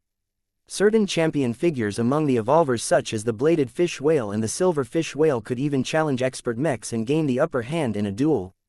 It couldn't be helped. Despite the long-term isolation and lack of development among the fish whale society's purgatory, the evolvers still had far more time than the Golden Skull Alliance to accumulate its strength and develop effective combat solutions. Even if their options were limited, They spent so many years on polishing and perfecting their battle solutions that they had become extremely skilled and familiar with the usage of their own powers. When faced against this powerful indigenous alien battle force, the chances that task force fishermen could defeat them in a straightforward confrontation was low. Not even the presence of a powerful expert pilot such as Patriarch Reginald Cross or an amazing force multiplier such as Commander Casella Ingvar could make up for the difference in individual battle prowess. Every mech pilot was fully aware that they had entered the other party's turf. While the evolvers could count on the advantages of fighting on home ground, the members of the task force had to cope with the opposite and fight far away from any support from the expeditionary fleet. Powerful helpers such as Venerable Davia Stark, Venerable Janzi Larkinson and Venerable Brutus Woden had been left behind in order to guard Fort Fishblood and the fleet back in the Garamel system.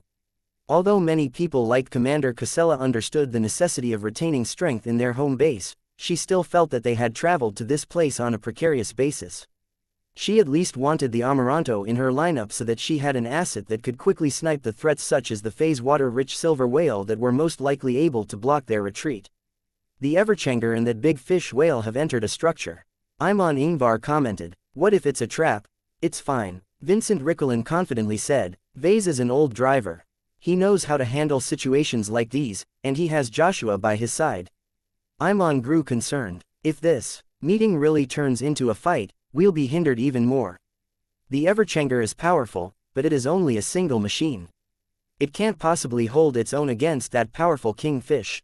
The Everchanger can't beat the kingfish, but it should be fast enough to run away." "Don't worry, the B-Man's weapon systems are all on standby and ready to open fire. As long as your sister passes on the order, my hybrid mech is ready to collapse the roof of that building." Although both of their mechs looked relaxed, that was just a show for the evolver fish whales. The Blade Chaser, the B-Man and many other mechs were just seconds away from ramping up to their battle mode. The tension within the task force was still high despite remaining for several hours. All of this did not escape the attention of Commander Casella Ingvar. As the overall commander of the task force, she was not only able to tap into the data feeds transmitted by every friendly mech, but she was also able to feel out the state of the mechs and mech pilots more directly with the help of her command field. The product of her cultivated talent combined with the purposefully designed resonance characteristics of her masterwork expert mech had granted her an advantage that other battlefield commanders could even dream of. The more she piloted her expert mech, the more she was able to realize its potential. In addition to that, she could even take more direct control of her subordinates, which was extremely handy at certain times, though she felt a little bit ambivalent about it. Taking direct control meant superseding individual control, which went against the principles she abided by. She knew there would come a time when she had to decide whether she needed to drive her mech pilots to their deaths in order to achieve a greater goal. Casella didn't know what she would choose to do at that point. Would she grant the commandeered mech pilots back their autonomy so that they could choose for themselves whether to brave certain death? Or would she just maintain control over them in order to make absolutely certain that they fell in line and acted their roles for the betterment of the Larkinson clan? The last thing she wanted was to deprive her mech pilots the choice to fight and possibly die in the line of duty. This is the burden of responsibility. She quietly sighed to herself. The pressure is getting to you, Casella. You have remained tense and active for many hours at a time. You must rest and restore your mental facilities. Let Commander Melkor take charge of the task force in your stead. He isn't the deputy leader of this task force for nothing. Casella twitched a smile. The great thing about piloting a living mech was that she was never alone. The Minerva stood out just like the Quint she had piloted in an earlier phase of her career. Compared to the cranky mech that had pushed her to expert pilot, the Minerva was a much better complement to her role and piloting style. Since the Minerva was designed to be an expert command mech from its inception, it had already come into existence with a ready base of knowledge centered around leadership. Supposedly, Vase was responsible for instilling it into the expert mech. Although Casella did not always agree with the Minerva's suggestions, she appreciated the opportunity to obtain a second opinion. It was especially great when she could gain it from a close partner that was not part of the chain of command. She did not have to worry about the discussions leaking out or affecting her relationships with her immediate subordinates. "This is the most critical time, Minerva," she said while shaking her head. "Commander Melkor is a decent leader, but he is too slow and deliberate. Now, our patriarch has entered the other party's home ground. If the evolver fish whales turn on us for any reason, then extracting our patriarch from the clutches of the king fish and those other dangerous beasts will require a quick and decisive response. As long as Casella remained alert, she could take action at any time with minimal delay. She could even flex her power and commandeer every single mech in the task force at once so that they could move to rescue the patriarch with the most optimal movements. Although she was beginning to struggle with the ethics and morality of letting mech pilots give up control over their own actions on the battlefield, she was not willing to hold herself back when it came to rescuing the nucleus of the Larkinson clan. If anything happened to Vase Larkinson, then most of her dreams of advancing further and seeing the Larkinson clan bloom into an increasingly stronger family would fade. For this reason, she pushed herself to remain attentive and alert. "This is not a big deal," she said. "I have trained for this. Every mech pilot must be able to endure hardship on the field." Willpower helped her focus on her goal. She did not have any thoughts about taking a break unless this situation dragged on for many more hours.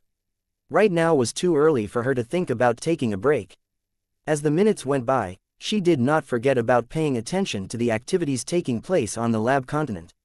Casella had access to a direct feed transmitted by the Everchanger, so she was fully aware of the current state of the expert hero mech and its important passengers.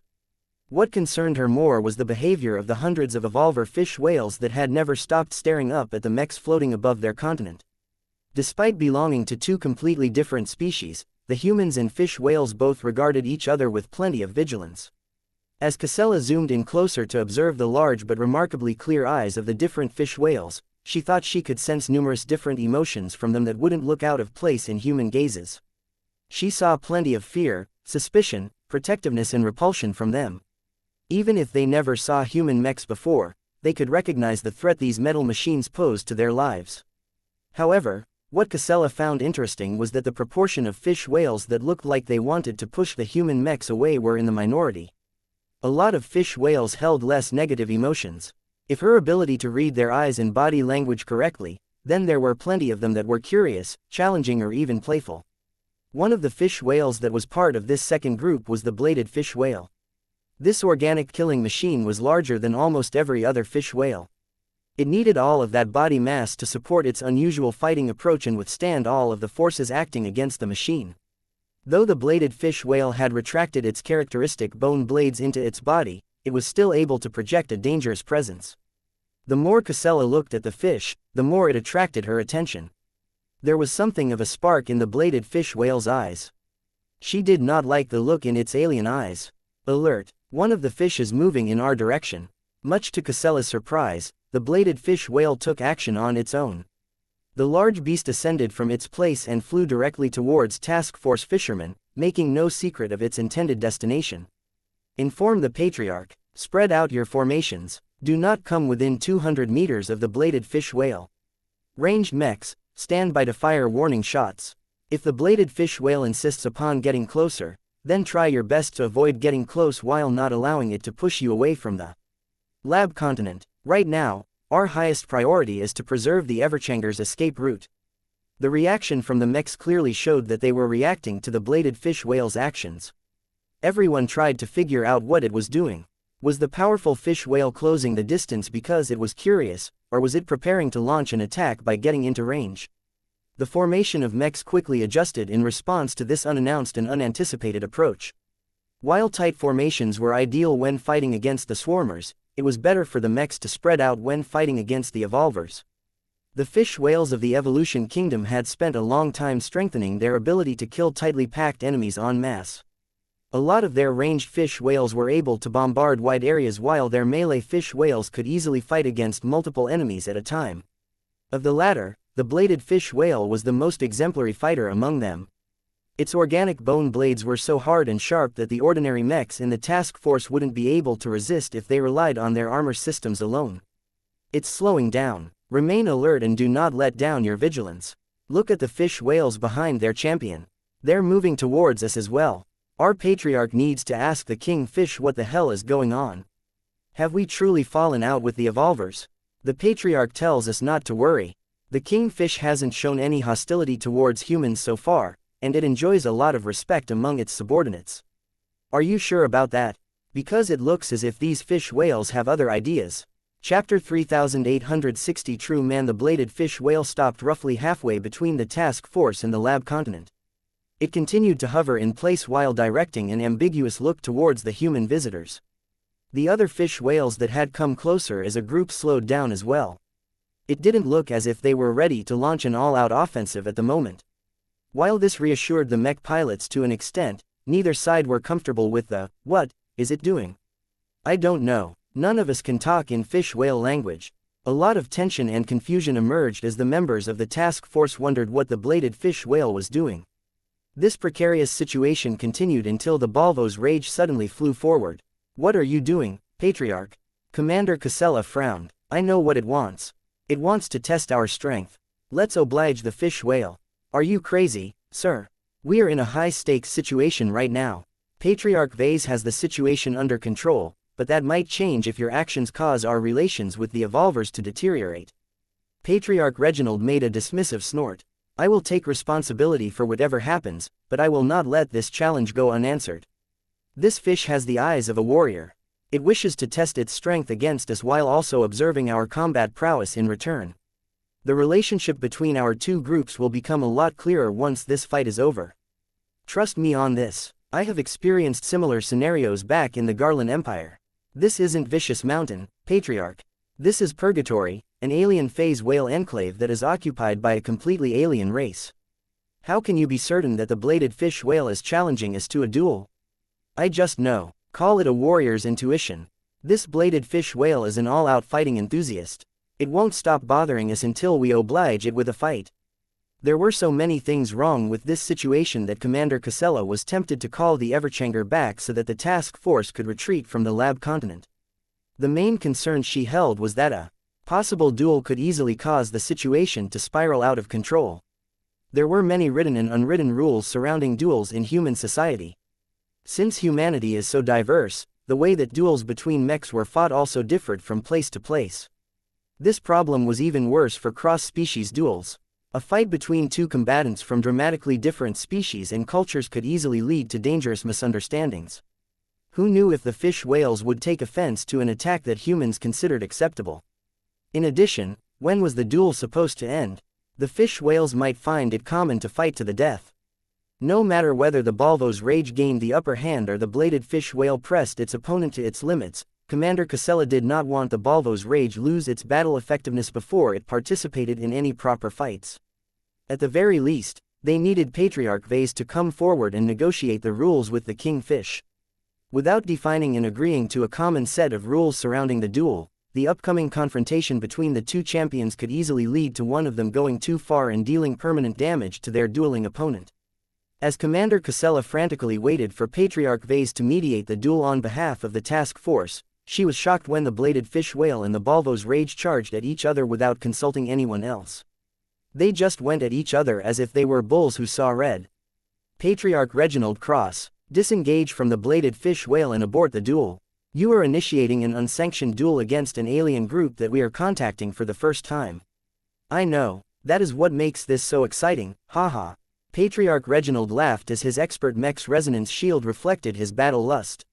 You don't need to be afraid of this bladed fish whale. It's not overly hostile towards us. It is just unconvinced of our strength. Once I beat some sense in this bony tuna, it will behave a lot more respectfully. You don't know that, Patriarch. You are ascribing human emotions and behavior patterns onto an alien. Patriarch Reginald closed all of his communication channels, making it abundantly clear that he was not interested in continuing with this argument. Besides, now that the duel had commenced, he had to direct all of his attention on defeating the bladed fish whale. In his opinion, there was no point in talking to Casella anymore. This clan leader, Casella looked incredibly irked. If there was one thing that Commander Casella couldn't stand, it was willful mech pilots who completely disregarded the overall situation. These uncontrollable factors that constantly gave in to their urges presented lots of headaches to a commanding officer that liked to control as many variables as possible on the battlefield. She did not believe that Patriarch Reginald was stupid enough to be ignorant about the stakes. Without establishing at least one alliance with a local power, the expeditionary forces had no choice but to limit their movements around Fort Fishblood and no further. Trying to perform operations elsewhere was incredibly dangerous because the mechs were too far away from friendly lines.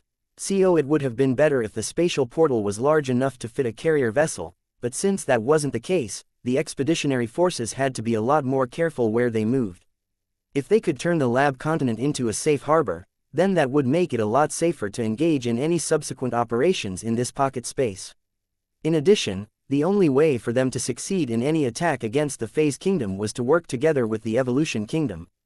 What if the chances of establishing an alliance with the local fish whales floundered because of Patriarch Reginald's reckless actions? She wouldn't be able to provide Vase with an explanation. However, when Vase heard about what had happened, he surprisingly didn't voice much disapproval. "I'm busy trying to get closer to the king fish, so I'll keep it short." He transmitted back to the Minerva. "We both know what Patriarch Reginald is like as a pilot and a leader. He's the strongest individual combat asset of the Golden Skull Alliance and has a lot of say due to that. He's akin to a force of nature. We can't stop him when he insists on entering Purgatory, and we cannot prevent him from initiating this childish duel." "What are you trying to say, sir?" Commander Casella frowned. "Strength comes at a price. We can't control Patriarch Reginald, so why bother? We need to accept that he will go maverick and follow his own whims at times. As strange as it might sound, not all of his actions are stupid. He can't change the way he is, but I believe that he has learned from the lessons of the past. When he claims that the bladed fish whale is trying to determine the pecking order by initiating a duel, I think he might be right. Let him fight on his behalf. The evolvers need to learn how strong our mechs can be, and there is no one better to demonstrate humanity's might than our only high-tier expert pilot." Vase made a few good points, but Commander Casella still found it disturbing how easily they were supposed to tolerate Patriarch Reginald's lack of foresight and impulse control, as if they were just camping instead of exploring an extremely dangerous and highly unfamiliar pocket space. "I have talked with the Cerebral King long enough to learn a bit how they live and what they value," Vase quickly explained. "It is best to see the Evolution Kingdom as a primitive tribe. The local culture is fairly simple and based on strength. The fish whales aren't sophisticated at all and probably don't have a good idea what the concept of etiquette even means. You can just act directly as long as your actions are not out of proportion. Do you understand what I am saying? If the bladed fish whale takes the initiative to present its cheek to get attacked, then just punch the big fish. I bet you that both humans and fish whales will all have a laugh at the end." Commander Casella was mortified. She had read a few books on diplomacy or two. She was certain that they did not advocate coming to blows with foreign cultures during the first meeting.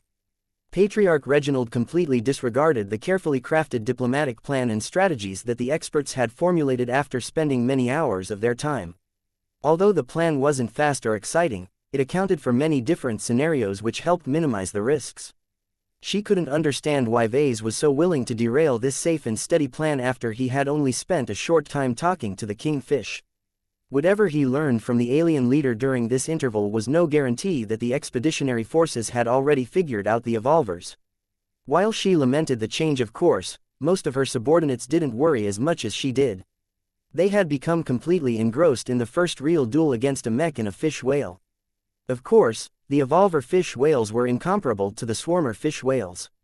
The strongest among the former were elites that could readily compete against expert pilots, while the latter only consisted of different degrees of cannon fodder. Still, no one knew for certain which combatant would be able to win this bout. Neither side looked weak. Each of them clearly possessed their own strong points, but since the human forces had never directly fought against the evolver fish whales, it was difficult to make accurate comparisons. Imon held a lot of confidence towards the only high-tier expert pilot of the Golden Fleet Alliance. "I bet that the Cross Patriarch will win with ease in 15 minutes. The Balvo's Rage is armed with ranged weapons while that big fish whale doesn't have any ranged attacks to speak." Please like and follow the Cultivation Audiobooks channel of. Even if the Balvo's Rage is a medium mech, it is the best expert mech in our fleet, so its speed is not low. The fish whales have never excelled at speed, and it's clear to see that this big fat fish is not the sort that is good at racing. Even if he wasn't as smart and studious as her sister, the recently advanced expert pilot was not stupid. "Are you kidding?" Vincent Rickelin vehemently disagreed. "This fight is already a win for the bladed fish whale. While I think you are right that the Balvo's Rage can endlessly kite the slower and bigger bladed fish whale around, who says that Patriarch Reginald Cross will fight in such a dishonorable manner? This is a man's fight. The only way we can truly convince the fish whales is to beat them at what they are best at. If we take the initiative to avoid the bladed fish whale's strongest means of attack, doesn't that send a message that we are afraid of the evolvers and can only rely on despicable means to cheat our way to victory? Who says the fish whales think that taking advantage of an opponent's openings is a sign of weakness? The evolvers do this all the time towards the swarmers. In my opinion, fighting in a clever manner and using your strength to target the enemy's weak points is true virtue. Vincent contemptuously shook his head. That sounds nice, but I have spent enough time to know that Patriarch Reginald is too prideful to resort to such a cheap strategy. Maybe you need to resort to every trick in the book to win an actual battle, but this is different. This is a sacred duel. Just look at his Balvo's rage. Does it look like it is slowing down or turning away? No, he's diving directly towards the bladed fish whale like a real man should. He even holstered his shotgun so that he could take out his new mech saber. This move was enough to show Patriarch Reginald's determination to win this duel according to his ideas. He's a true man. Chapter 3861 LNTER Species Duel. Few Larkinsons could understand what was on the Cross Patriarch's mind right now. The truth of the matter was not as complicated as they thought. Aside from wanting to compete and measure himself against the second strongest fish whale of the Evolution Kingdom, Patriarch Reginald was also eager to baptize his new whale-cutting saber in fish blood. Come at me, fish whale, he roared even though he knew the aliens didn't understand human speech. I'll slice you into sushi. The combative expert pilot's fighting spirit peaked as his expert mech had advanced close enough to collide against the champion fish whale. Though Patriarch Reginald did not participate in this campaign with the intention to duel against one of the powerhouses of the indigenous alien population, when he gazed at the powerful alien beast, he could recognize a challenge when he saw one. Some forms of communication were universal to all races. At least that was what Reginald believed. Beasts were competitive by nature and he had no doubt that these fish whales fought amongst themselves to see who deserved to be on top. Since you fish whales understand the language of the fist so much, let me show you why expert mechs are revered in human space. Patriarch Reginald had studied parts of the footage brought back by Venerable Tusa like most people. He skipped a lot of the boring parts but rewatched the battle between the swarmers and the evolvers multiple times. The strength and abilities displayed by the evolvers completely fascinated him. Although the evolver fish whales were completely different from humans, he saw many parallels with expert pilots and expert mechs from their individual power expression. Each of these fish whales functioned akin to a permanent union of expert mechs and expert pilots. Although they did not harness the power of true resonance, the power derived from phase whale bioscience was not weak. This was especially when the fish whales in question surpassed the size of an ordinary mech. Though Patriarch Reginald knew better than to accept a challenge from the humongous fish king, this bladed fish whale looked just right.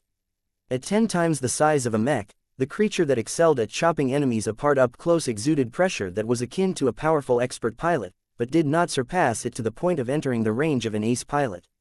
In other words, the bladed fish whale was a great sparring partner. Patriarch Reginald saw a great opportunity to practice and master the use of his new whale-cutting saber. Except my blade. As the Balvo's rage finally closed the distance, the powerful expert mech had flared its resonance shield while raising its large and heavy saber at the same time. The bladed fish whale did not remain idle at this time. It maintained its challenging gaze as it prepared for the incoming in its own way. The powerful beast was old enough to experience numerous battles where powerful enemies attempted to charge it head-on in an attempt to break his body apart. How could he not have countermeasures against this simple tactic? The bladed fish whale did not make any attempts at avoiding the charge. Even if it did, it was futile as its speed was not comparable to that of the Balvo's rage. Instead of doing all of that, the bladed fish whale's hide squirmed until a black substance appeared onto the surface. Soon, they solidified into bone armor that completely hardened the front of the bladed fish whale's body. That wasn't the end of the transformation. The bladed fish whale concentrated deeper and began to squeeze out additional bone material from its giant skull. Soon enough, a long black bladed horn had extended out of its head. This sharp horn was considerably larger and more menacing than the other blades that extended out of its body. Damn, that horn is long enough to impale a heavy mech with plenty of length to spare. The Balvo's rage is hastening its own destruction if it collides head-on against that horn. Shortly before impact, Patriarch Reginald briefly considered whether he should try to test his expert mech's defenses against this menacing horn. No, it's too dangerous. His powerful intuition detected a lot of threat from this horn. It was not as simple as it looked to his senses. If his expert mech attacked as he originally intended, then he would just be taking the initiative to impale it onto this menacing horn. Therefore, the Balvo's rage ultimately veered to the left, causing it to miss the horn and the main body of the fish whale. The way wasn't cleared, however. There were many other blades sticking out from the rest of the fish whale's body. You will serve as good target practice. In an instant, the expert hybrid mech zipped along the length of the bladed fish whale and swept its heavy saber straight against the blades in the expert mech's path. Over a black bone blades burst away from the massive organism after the whale-cutting saber completed its first strike against a whale-like creature. Is it that easy? Those blades impaled so many swarmers without breaking that I thought they were unbreakable. How could they have been cut with so much ease? That's easy. Our Patriarch's expert mech has true resonance while that big fish whale only has ordinary bones. There is no way that they are on the same level. All of the fish whales gazing up at the duel from a distance were surprised at how easily the Balvo's rage managed to cut off all of those sharp and hard bone blades with ease. This was the first time a fish whale fought against an expert mech. They were completely unfamiliar with true resonance and did not understand how such a small, metal fighting beast was able to display such an absurd degree of lethality. Haha, look at those fish gape. They truly have no idea of the power of humanity. If we had an ace mech on our side, we could have taught them a lesson more directly. As the Balvo's rage flew past, the bladed fish whale looked shocked but not distressed.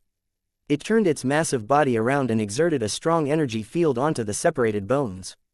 As soon as the energy field enveloped the blades that had been cut off from the bladed fish whale's body, the bones quickly flew back in the other direction and seamlessly merged back onto their original places. Damn, that's cheating. This is nothing. If Patriarch Reginald can cut them off once, he can cut them off again. The Balvo's rage did exactly that. Its next 3 attack runs were the same as before.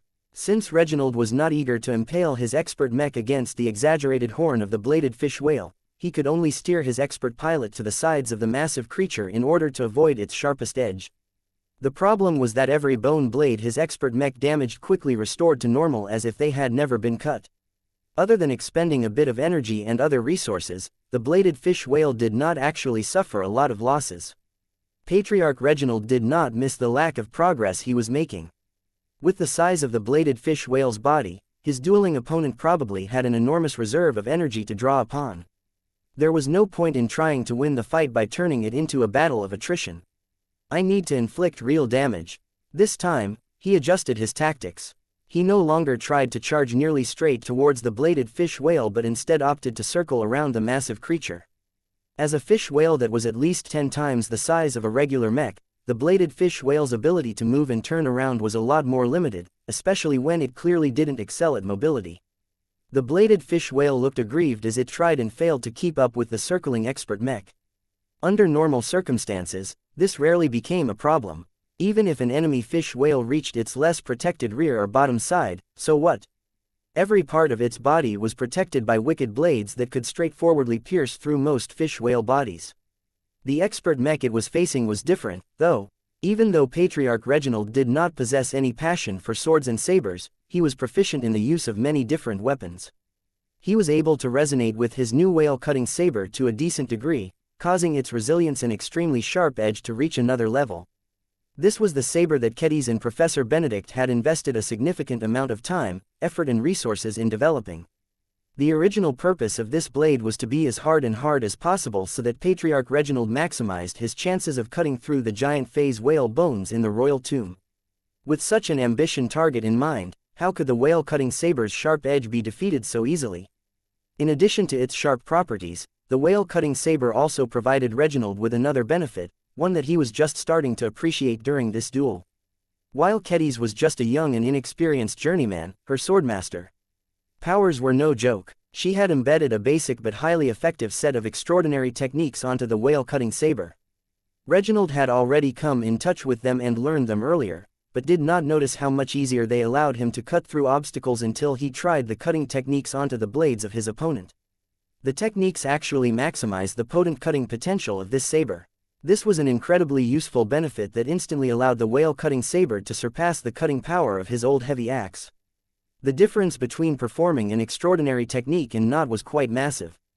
In the case where Reginald did not pull off any extraordinary techniques, the whale-cutting saber wasn't able to condense and carry true resonance as well as it could. Only by familiarizing himself with the weapon over many years would Patriarch Reginald truly be able to wield it as an extension of his body. There was way too little time for that, but executing the techniques that Kedis had prepared for this creation successfully allowed Patriarch Reginald to close the gap. Face my cutting blade. The Balvo's rage went from circling around to launching a direct attack on the bladed phase whale's flank. With its powerful resonance shield, the expert mech crashed through the blades in its way and was just about to slash its glowing heavy saber across the thick and meaty hide of the bladed fish whale. Yet just before the expert mech succeeded in spilling first blood, the bladed fish whale's body contracted faster than everyone could see. Patriarch Reginald's intuition sensed a great degree of danger. He barely had time to adjust the stance of his expert mech before a massive fish whale tail smacked the side of his Balvo's rage. Though the expert mech's resonance shield had absorbed much of the damage, the blow was so massive and powerful that the Balvo's rage could not stop itself from bouncing away like a pinball. Damn, a large body had many disadvantages, but there was a reason why most of the evolver fish whales strove to grow their bodies as large as possible. Their immense power could be put to use in many ways. As Patriarch Reginald stabilized the flight of his expert mech, he studied the bladed fish whale with a greater appreciation of the power of its body. While the large and powerful beast could simply rely on its many blades to kill the swarmer fish whales en masse, that didn't mean this was its only attack method. The bladed fish whale's large and bloated body actually shrunk to a small extent. Not only was its body growing denser and tougher, its ability to retaliate against enemies up close had grown. Its tail and maw was able to reach out in a remarkably fast and flexible manner and cover up all of its weak points with surprising alacrity. Though the newly transformed fish whale still moved forward as slowly as ever, its brawling capabilities had actually grown twice as strong. How can I make this fish whale bleed? Patriarch Reginald frowned. Chapter 3862 The Power of Kings. While fish whale and expert mech exchanged blows with each other, the leaders of the respective groups hardly paid attention to the thrilling duel taking place outside. Both Vase and the Cerebral King had become completely engrossed in their own world. Compared to the emotional narrative that the murals told in their primitive glory, how could a mere chest-thumping competition hold their interest? Just to be sure, Vase briefly asked whether the fish whales had a habit of dueling to the death. They did not, fortunately. While the swarmer fish whales had few constraints about attacking and devouring the bodies of their fellow kind, the evolver fish whales had progressed beyond this stage. The two continents under the control of the evolution kingdom might hold a lot of research value, but they were not particularly rich in resources. Whether it was phase water, energy or other nutrients required to grow fish whales, the evolution kingdom was not as rich as the other three surviving fish whale kingdoms. This was why the evolution kingdom pursued a strategy of quality over quantity, seeking to grow and maximize the strength of each individual fish whale.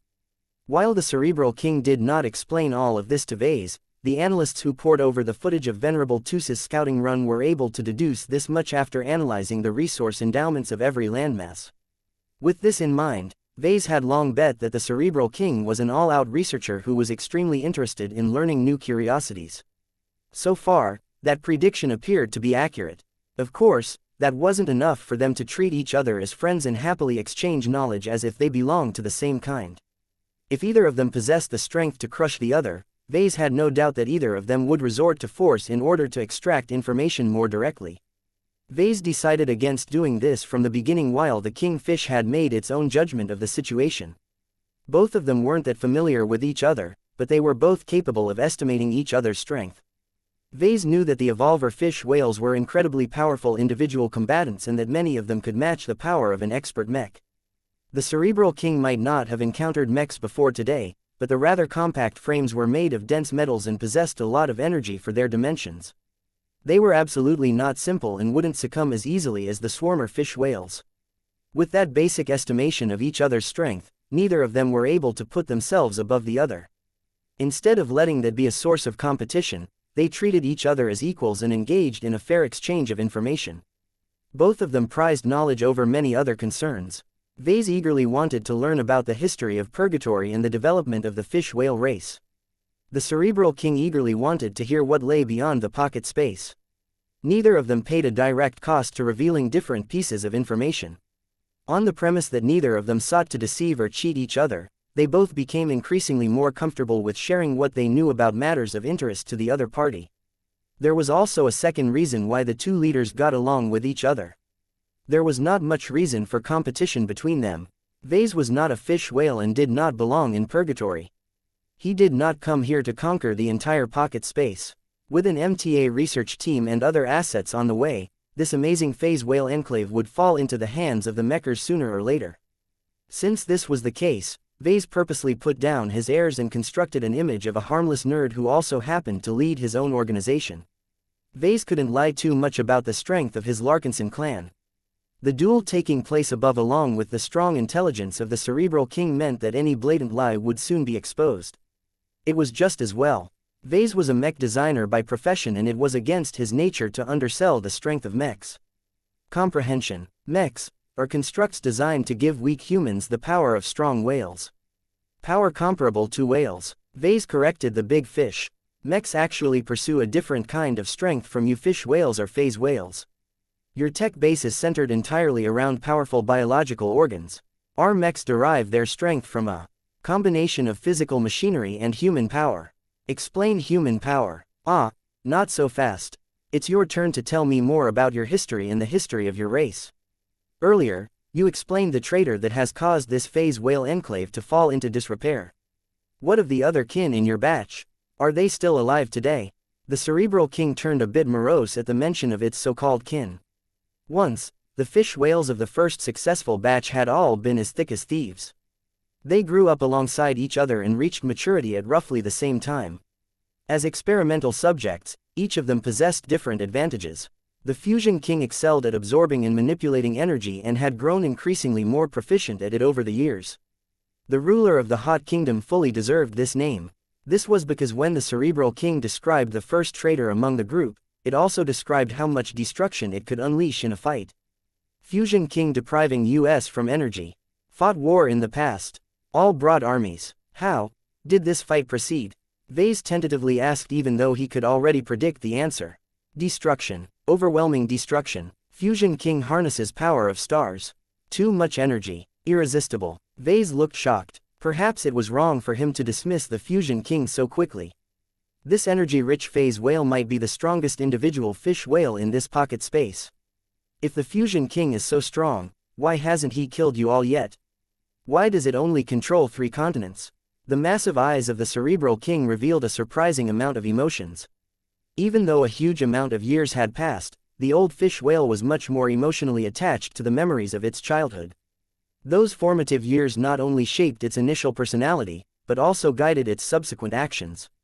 The attack on the Hot Kingdom was the most costly attempt to pursue the grudges of the past. Fusion King strong in territory. Can directly bathe in energy stream. Cannot last as long when fighting away from territory. I see. The Fusion King's actions made more sense, then. It did not just capture the energy-rich continents because it wanted to control Purgatory's power source. It also sought to enhance its battle power and maximize its self-defense ability. What is the Fusion King's weakness in battle? Do you happen to know its weakness? Cannot tell. Unknown. Too much time passed. Then how did you target this fish whale in the past? Powerful attacks. Immune to heat. Weaker defense. Must go close. Vase had already gathered that the Hot Kingdom was susceptible to attacks up close, and it was nice to hear a source confirming this suspicion. The fish whales of the Hot Kingdom were akin to rifleman mechs while the Fusion King was probably as powerful as a jumbo-sized version of Amaranto. The lethality of both the regular members of the Hot Kingdom and their sovereign was undoubtedly high, especially at a distance. After Vase asked a few more questions about the heater fish whales, he urged the kingfish to move on to describing another surviving fish whale of the same batch as the 2 kings mentioned up to this point. The Cerebral King directed its attention towards the depiction of another juvenile fish whale in cultivation. The odd thing was that this fish whale happened to emerge outside of its cultivation tank. This is god blood blessed. What do you mean by the blood of a god? Are you referring to phase water? Phase water. Unfamiliar. Oh, come on. You shouldn't be unfamiliar with phase water. One of your subordinates outside is rich with this substance and your body holds a fair amount of phase water as well. The clever kingfish's eyes did not show any recognition. However, it was smart enough to figure out that they were mixing up the meanings. Phase water. God blood. Same. Vase frowned in puzzlement. The blood of phase whales is red and mixed with many different particles. Face water is much purer. They are not the same. Phasewater is blood of God. Is sacred. Seeing that the cerebral king insisted on this message, Vase couldn't do anything but accept this nonsense. Although many people who first learned about phase whales thought that their veins should be running with phase water, but the race shouldn't even be alive if that was the case. The phase whales might as well inject their veins with pure poison to their species. Still, Vase didn't think he could convince the cerebral king otherwise. It was so fixated on this silly idea that it was pretty much religious doctrine as far as the king fish was concerned. How strong is this, phase king? Godblood king. Not phase king. Strong but unworthy. Defiles blood of God. Has too much blood and squanders it all. Unworthy. How does it fight? Power of God activated by blood of God. More blood produces more power of God. Godblood king has torn apart too many kin. Although Vase didn't get any precise numbers out of the cerebral king, it was clear that the Godblood king was just as powerful as the fusion king if not more. Although the cerebral king looked down on the Godblood king's apparently wasteful utilization of phase water, just having more of it than any other fish whale was bound to amplify its abilities. Even a crude use of phase water could produce immense destruction as long as there was enough of it. The Godblood king must be able to fight like a natural disaster from the description of the cerebral king. What is its weakness? Godblood too strong even for Godblood king. Unworthy. Cannot fight long. Must rely on lesser kin to fight longer. Kill lesser kin first. Vase paid a lot more attention when the cerebral king did not hesitate to share its own thoughts about how to defeat the Godblood king and another traitor that it despised. How is your relationship with the Godblood king? This was an important question to Vase. If both of them happened to have any friendship between them, then that would not be good for an outside visitor such as himself. However, he didn't need to be afraid of this possibility. The cerebral king radiated anger as it thought back on the Godblood king. There had to be a good reason why the former called the latter unworthy. Godblood king is second thief. Taken too many Godblood wells. Not enough left elsewhere. Good. Vase smiled wider. His plans had a much higher chance of achieving success if the cerebral king hated the Godblood king's guts. He did not forget that one of his primary goals was to launch a raid on the phase kingdoms so that he and his mech forces could plunder an insane amount of phase water. Seeing how freely the cerebral king shared information about its former comrades turned enemies, the beast likely had no qualms about selling out its former kin. In fact, with its formidable intelligence and wisdom, how could it not miss the underlying implications of Vase's questions? The cerebral king grew a little closer to Vase as a result. The two were hardly friends, but they were more than willing to trade favors with each other. Perhaps this was the most effective way to establish a relationship with newly discovered alien species. Are there any other surviving kings? Vase asked as he shifted his attention to the small fish whales in the other cultivation tanks. The emotions of the cerebral king roiled as its eyes stopped at a fish whale stuck on the edge of the mural. King of Hive. Has attacked. Too many without end. The cerebral king's casual answer was extremely important to Vase. Chapter 3863 Eternal Game. As the cerebral king continued to narrate history as it remembered the sequence of events, Vase began to piece it all together into a logical narrative. Over the course of Purgatory's history, the initial batch of fish whales created by the phase whale known as the Flesh Conqueror grew up into 9 strong fish whales. Whether they were treated as test subjects, slaves, minions, assistants, handymen or children, Vase wasn't sure of that. The Flesh Conqueror had obviously brainwashed its biological products to regard it as a god creature, so the cerebral king's storytelling was colored by his fanatical bias and worship of its creator.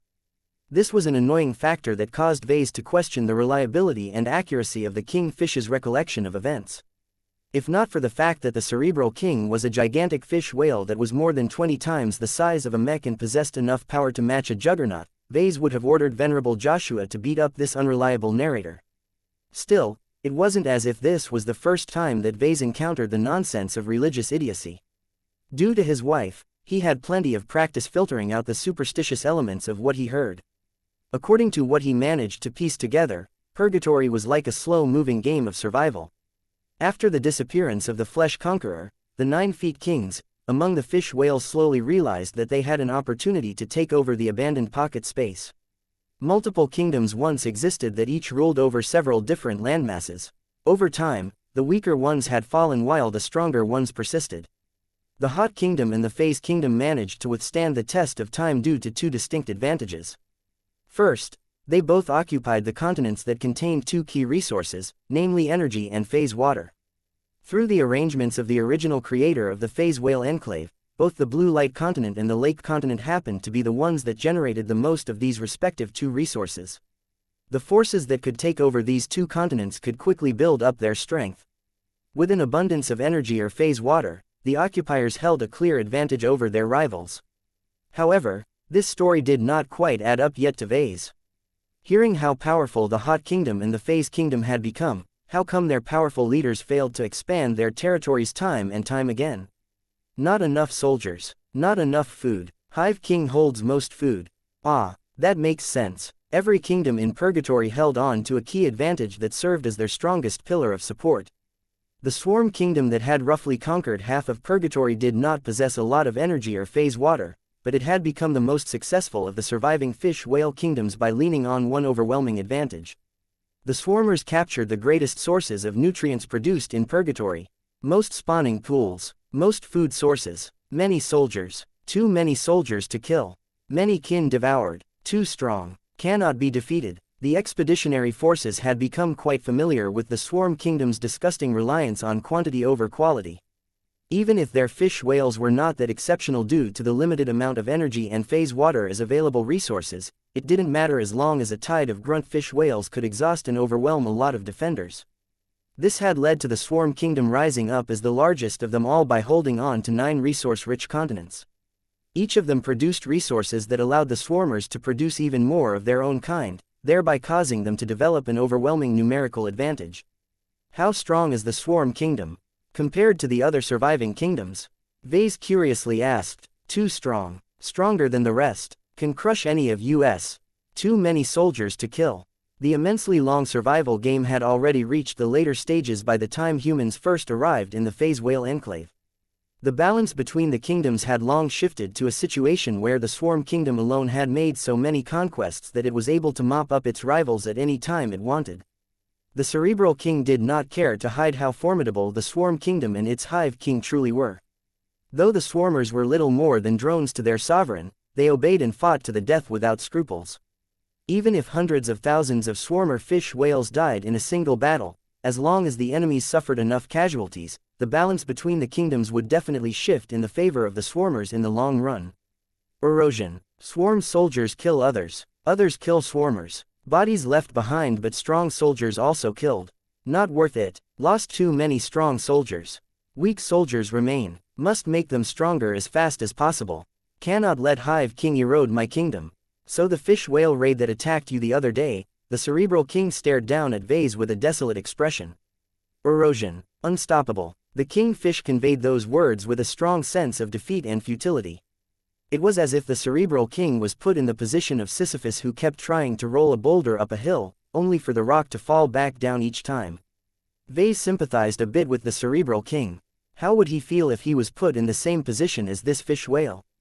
Being able to foresee your own doom but being unable to do anything to stop this disaster must be maddening.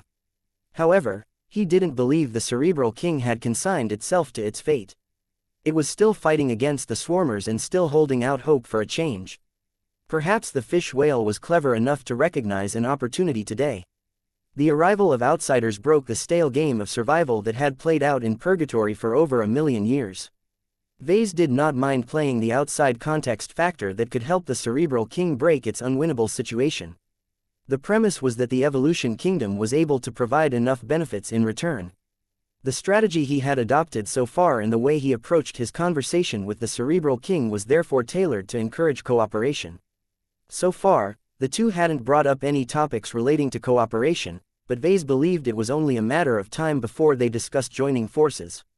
For now, he still wanted to gather more information. Vase needed to obtain a better understanding of all of the surviving fish whale kingdoms before he could get a good idea on what he could do to fulfill his goals for this campaign. You've told me that the Swarm Kingdom is incredibly strong due to controlling much of the food supply of this Phase Whale Enclave. Why hasn't it been able to defeat all of its other kingdoms by now? If the swarmers launch an all-out attack all at once, they should easily be able to overwhelm any of your kingdoms. By then, the swarm kingdom will be able to gain access to new resources which will make its soldiers even stronger. If Vase was in the position of the Hive King, he wouldn't have allowed this state of balance to linger for so many years. Back in places like the Yena star cluster, wars tended to last a few years to a decade at most. Fighting any longer than that was unsustainable because most states generally depleted the readily available resources and manpower needed to supplement their losses. Although the dynamic of warfare was different in Purgatory due to the unique characteristics of the environment and the dominant race, Vase could hardly understand why the Swarm Kingdom had reached this level of strength for tens of thousands of years but refused the final steps to win the game. Swarm will lose too many soldiers. Hive King too weak with less soldiers. Other kings will attack. If they cannot defeat Hive King, they will take over food sources.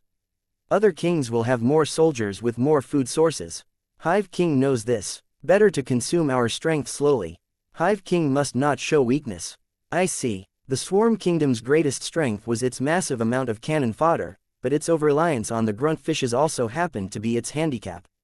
The Hot Kingdom, Phase Kingdom and Evolution Kingdom might not be comparable in strength, but they were entrenched within their own kingdoms and had become extremely good at wiping out hordes and hordes of swarmer fish whales.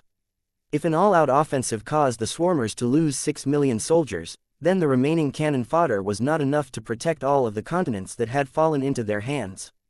Even though the Swarm Kingdom would eventually be able to replenish its losses over a period of growth and accumulation, the surviving kingdoms would act before this could happen. In the end, the Swarm Kingdom not only risked losing the landmass that it had conquered at great cost, but also risked the loss of other vulnerable continents. The ultimate consequence was that only 3 kingdoms would remain that were both on a more equal level to each other. This was not beneficial to the Swarm Kingdom as it would ultimately weaken while its remaining rivals grew stronger. Hence the game had developed to the current situation. The Hive King pursued a steady strategy of minimizing mistakes and revealing as few openings as possible. The downside to this overly cautious strategy was that it took hundreds of thousands of years for the Swarm Kingdom to grind its other opponents down. This was way too long for humans. Too many leaders and conquerors would have died before they could see their plans come into fruition. The war between the fish whale kingdoms plainly showcased that the fish whales did not think and act like humans. The near-immortal lifespans of the fish whale kings gave them the leisure to pursue extremely long-term strategies that more short-lived species would never be able to enact due to their impatience. The last thing that Vase wanted to happen was for him and his fellow humans to get sucked into this eons-long war. He only had a week to complete his objectives for this campaign. After that, the Mechers would most definitely swoop in and rudely interrupt this long-standing game so that they could take over Purgatory for themselves. Ancient or not, the MTA was too powerful for the indigenous forces to resist. Of course, the fish whales didn't need to hear about their impending doom. He carefully suppressed these thoughts and more in order to prevent himself from leaking any clues that could ruin his relationship with the talkative kingfish. The two curious leaders continued to exchange information with each other. After the fish whale had explained the balance of powers in Purgatory, Vase proceeded to talk about the major alien races that occupied the Red Ocean. It went without saying that he left out the fact that these alien races would soon become extinct after the Big Two's warfleets swept over their territories. The Cerebral King became incredibly fascinated by the description of vastly different alien races that it could have never imagined before. From the Pwelmers to the Vorabugs, the diversity of life outside the confines of Purgatory intensely stimulated the clever fish whale's obsession. Yet before the Cerebral King could gain any more answers, Vase held up his palm again. I've spoken enough. It's your turn to give me information. Please answer this question for me. How did you grow so big and powerful? What gives you the capital to survive so long after many of your other fish whale brothers has fallen? This was a dangerous question as Vase directly inquired about the key advantages of the Cerebral King. Any normal human powerhouse would have become furious and refused to answer such a sensitive question. However, the Cerebral King was different. It was not only an alien who was unaccustomed to holding these kinds of conversations, Vase and his group also made sure they did not paint themselves as a threat towards the Evolution Kingdom. After a short pause, the Cerebral King moved its entire body as if to gesture around this entire hall. The legacy of God is my strength. Chapter 3864 Workshop of God. After hearing about the strengths of every fish whale king, Vase finally succeeded in getting the Cerebral King to explain its own source of strength. This was what he always wanted to know. Out of all of the powerful fish whales in purgatory, the chances that he could approach them and hold a conversation with them without getting eaten was slim. Only the so-called Cerebral King, who appeared to be a combination between a scholar, a warrior and a king, was smart and rational enough to speak, please like and follow the Cultivation Audiobooks channel to conduct talks with the outsiders. Even though Vase thought the Fish Whale King was a fool for agreeing to his request, he was grateful that the isolated alien was so easy to hoodwink. He casually adjusted his posture as his armored body sat on the extra chair in the Everchanger's cockpit for many hours on end. Even though he really wanted to stretch his body and limbs, he did not want to shift any of his attention away from this fascinating interspecies exchange. Joshua and the Everchanger had turned into silent presences during this entire event. They both understood the precariousness of the situation and did not interject in any way to prevent the current dialogue from spinning out of control. That said, neither of them remained completely still. Both of them kept their senses peeled and sneakily studied the Cerebral King's gigantic body in order to figure out its strengths and weaknesses. The kingfish did not appear to notice any of this. In its hunger to obtain more information about the much larger expanse of space beyond the phase whale enclave, it eagerly traded away information about itself. It had been an extremely long time since the Cerebral King last learned anything new. What Vase had told the kingfish was already 100 times more valuable than what it had managed to learn in the last 1,000 years. The Cerebral King possessed a completely different valuation of old and new information. The deep reserves of knowledge that it had accumulated over time was stale and of little value in its opinion. Compared to everything it had learned and discovered over a span of hundreds of thousands of years, the completely new and foreign information about the universe beyond purgatory was like a lighthouse in the dark. Vase was like the lighthouse keeper that could single-handedly guide the Cerebral King to a greater universe where it could get in touch with much more information than it could imagine. The longer the dialogue lasted, the more the Cerebral King showed its eagerness to learn more. It did not even hide its lack of impatience, which made it easy for Vase to recognize that he held the initiative in this conversation. Being able to trade useless information that pretty much every human in the Red Ocean already knew for the valuable secrets of the Cerebral King was definitely a worthwhile trade-off. Vase leaned in while listening carefully to the Cerebral King explain its own growth. The kingfish turned to the third and fourth murals with nostalgic eyes. Both of the early images that he had painted in the past depicted what had happened after the cultivation of its species. The Flesh Conqueror, elated with the success of its initial project, created more fish whales based on the templates of the first generation. While the second generation of fish whales were weaker and less intelligent, they had one advantage. They reproduced a lot faster and easier. How do they grow their population, exactly? Vase curiously asked. The Cerebral King gestured its massive head at one of the murals that depicted the growth environment of the subsequent generations of fish whales. Pool of life. Younglings spawn and grow when fed. Only strongest will survive and emerge from pool. Will happen many times if fed with enough food. I see. If I am understanding this correctly, the fish whales under you reproduce through an asexual method for the convenience of birthing lots of offspring at a time, is that correct? What is asexual? Never mind. Vase awkwardly replied. Anyway, please continue with explaining the growth of your species. What I want to know is what will happen to these fish whales as they mature. How do they grow as big and powerful as the ones outside? The Cerebral King slowly swished its massive tail as it contemplated a decision. Eventually, it turned around and headed towards the exit. Follow. I will show. Vase wordlessly commanded Venerable Joshua to follow the kingfish. The Everchanger moved and hovered after the massive kingfish as they both emerged out of the ruined hall. Now that they had appeared in the open, they were able to look directly at the duel that was still progressing despite the intensity of the fighting. Neither the Balvo's rage nor the bladed fish whale had managed to gain the upper hand so far. This left them unreconciled about the results they had gained so far and pushed them to fight back even harder. They were unwilling to relent and allow the duel to end in a draw. Vase took one casual look up and felt that Patriarch Reginald the bladed fish whale were both knuckleheads among their species. Despite all of their inherent differences, the desire to compete and win was rooted in the DNA of many races. The Flesh Conqueror obviously hadn't wiped out this trait from the fish whale race it had created.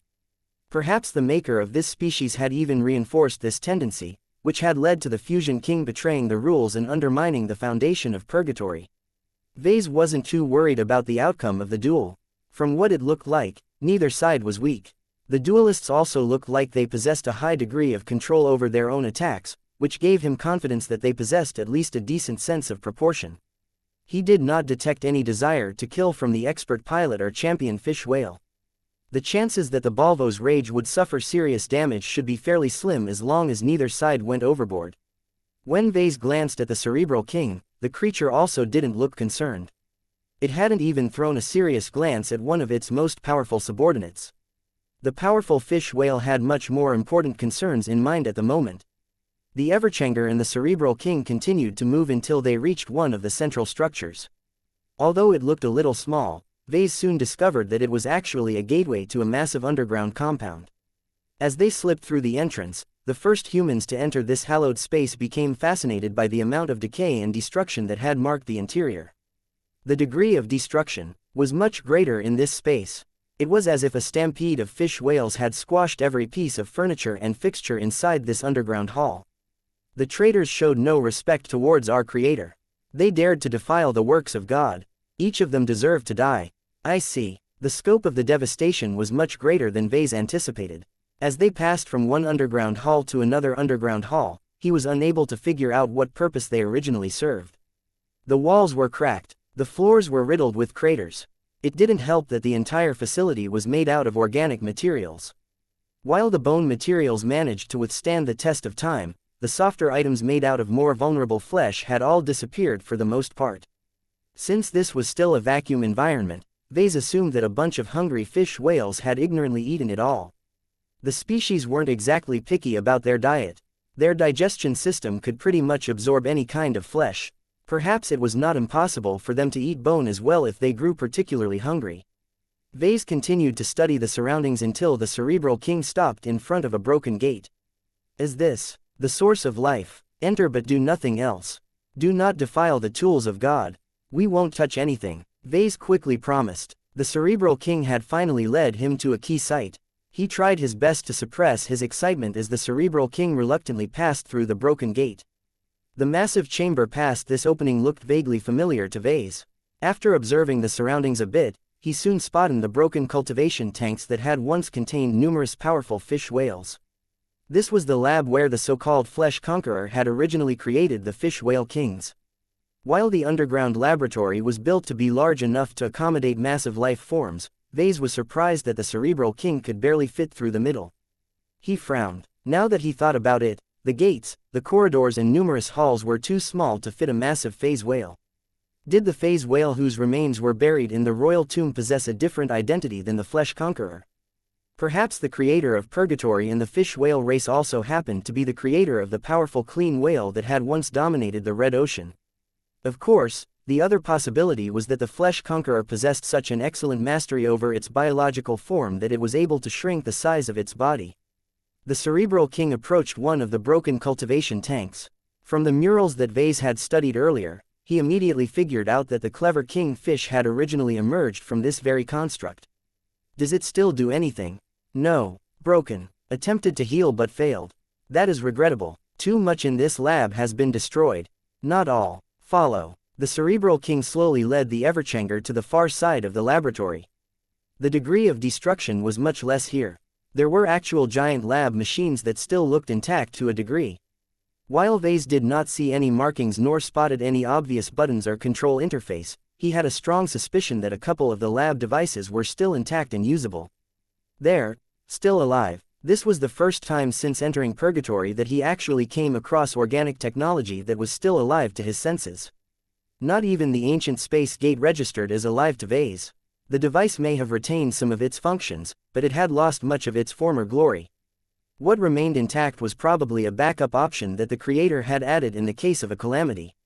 Vase guessed that the lab machines in this giant laboratory did not possess this redundancy. He would have loved to know what the Flesh Conqueror was capable of doing if this facility was still intact.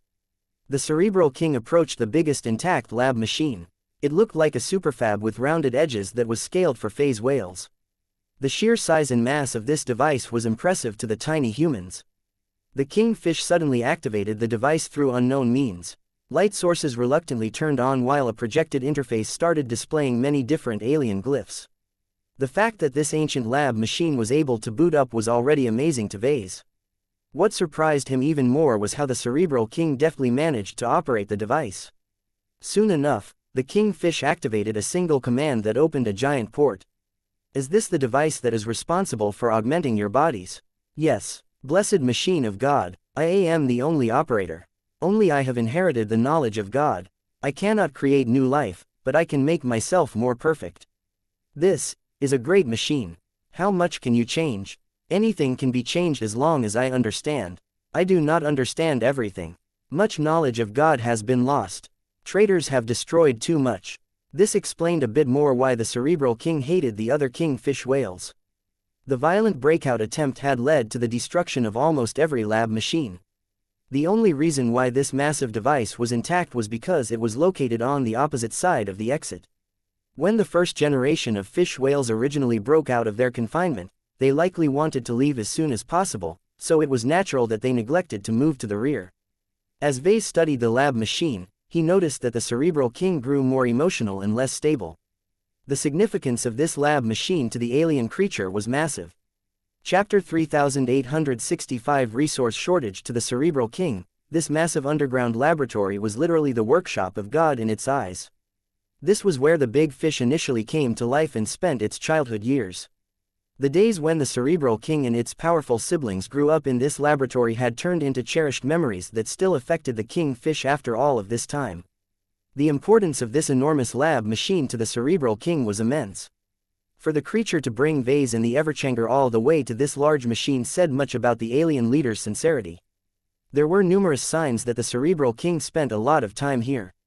The markings of time and the passage of lots of fish whales showed that this location was the heart of the Evolution Kingdom. A solemn atmosphere descended in the dark and cool chamber. The Cerebral King looked as if its mind was more on the past than the present.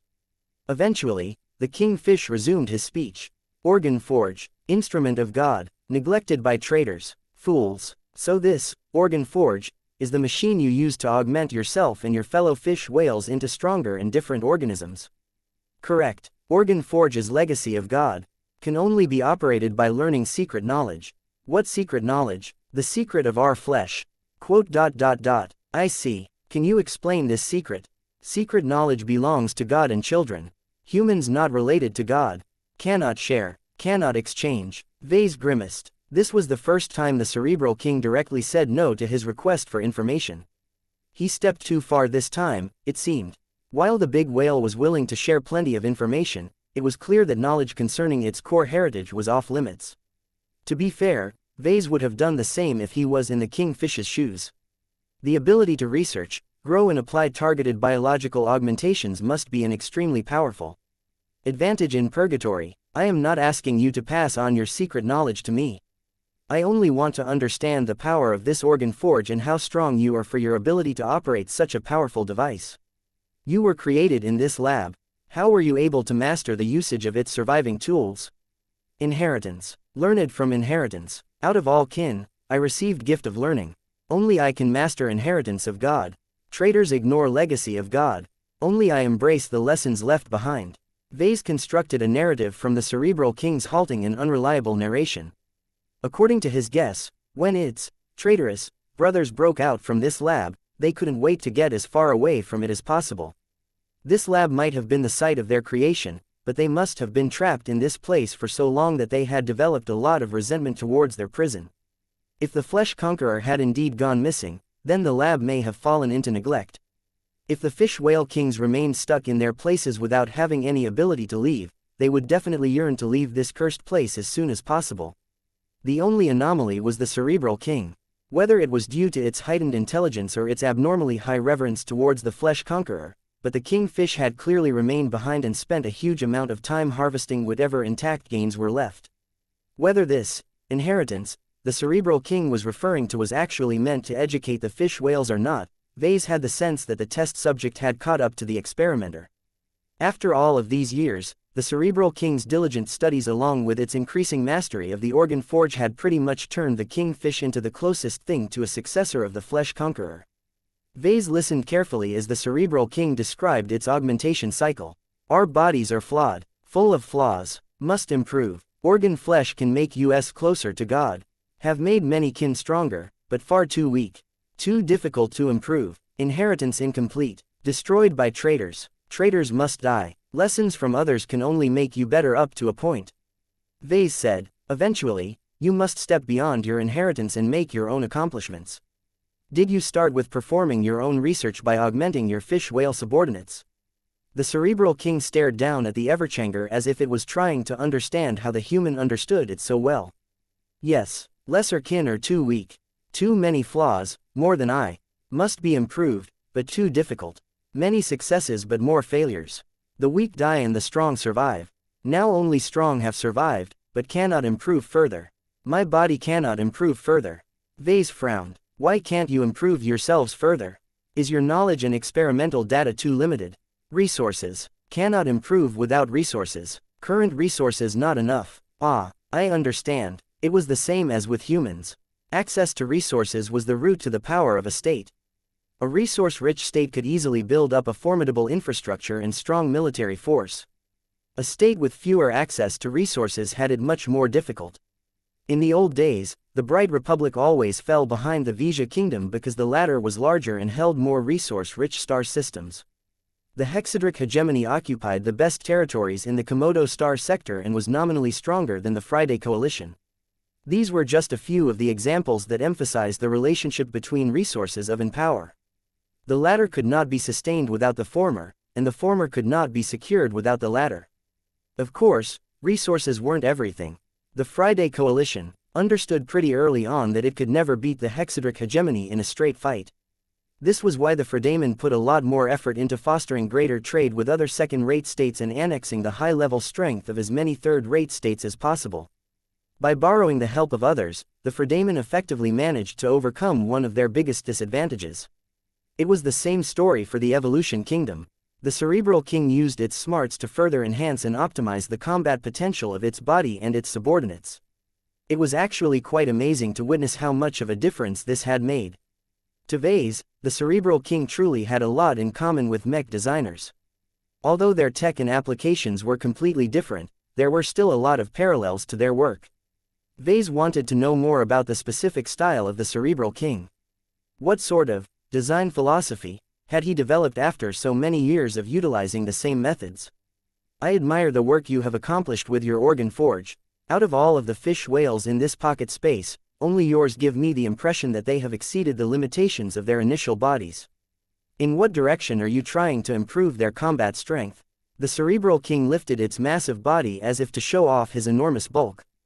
God and Creator is ideal form. Our bodies must be large. Our flesh must be saturated with God-blood. Our hearts must be filled with energy. The kingfish slowly deflated as a sense of failure and frustration radiated from its spirituality. Disappointment. Failure to complete improvement plan. Lacking in resources. Not enough resources. My body is half complete. I see, out of the more than 20 large asteroids in Purgatory, the Evolution Kingdom held only 2 of them. While they provided a decent amount of resources, they were incomparable to the continents that generated a huge amount of specific resources such as phase water. It made sense to Vase. The creator of the phase whale enclave did not take into account that its creation would devolve into a primitive battleground between different tribal kingdoms. If the Flesh Conqueror truly anticipated for this to happen, then it wouldn't have clustered the landmasses that produced large amounts of single resources to this degree. In a normal environment, this setup was more efficient than mixing everything across the different continents on an equal basis. It was a pity that this was no longer a normal environment. As Vase processed what the Cerebral King said about its barriers, he quickly recognized several opportunities to forge a cooperative agreement. He smiled. I understand your difficulties. You are stuck with 2 continents but do not have the strength and number to expand further. It is too difficult to gain access to additional resources without taking over additional continents. Even if you are able to gather a strong enough army to conquer the continent of one of the other kingdoms, you will lose so many high-quality soldiers that your enemies will easily be able to beat you back. The fundamental weakness is lack of resources, is that right? The kingfish directed more attention towards the Everchanger and the human that was conveying these words. Your purpose? What if I can tell you that we can provide the resources you lack? Vase responded as he accessed a control interface. We have several different goods that we can trade to you. As long as you absorb them, I can guarantee you will be able to use them to move closer to your strongest state. The Everchanger began to project several large images in front of its chest that showed a few examples of the resources in question. They ranged from large batches of valuable exotics to complete technological products. The latter happened to attract the kingfish's attention. It had never seen anything like the parts that Vase had selected for trade. Incomprehension. Unknown trading objects. Explain. Instead of answering directly, Vase decided to make a demonstration. Venerable Joshua, I need you to raise the energy consumption and emissions of your expert mech to their maximum levels. Pardon, sir. I need the Everchanger to show off its might. Vase explained. We can't launch an attack in this important lab, so the best way to demonstrate how much energy our mechs can harness is to make you expend as much of it as possible. Try and turn on as many systems as possible as long as they don't put too much strain on the frame. Joshua looked enlightened. I think I understand what you want to do. Do you want me to show off true resonance as well? Vase nodded. Do it. We need to make the biggest possible impact on the Cerebral King. We cannot show this kingfish that we are weak and incapable.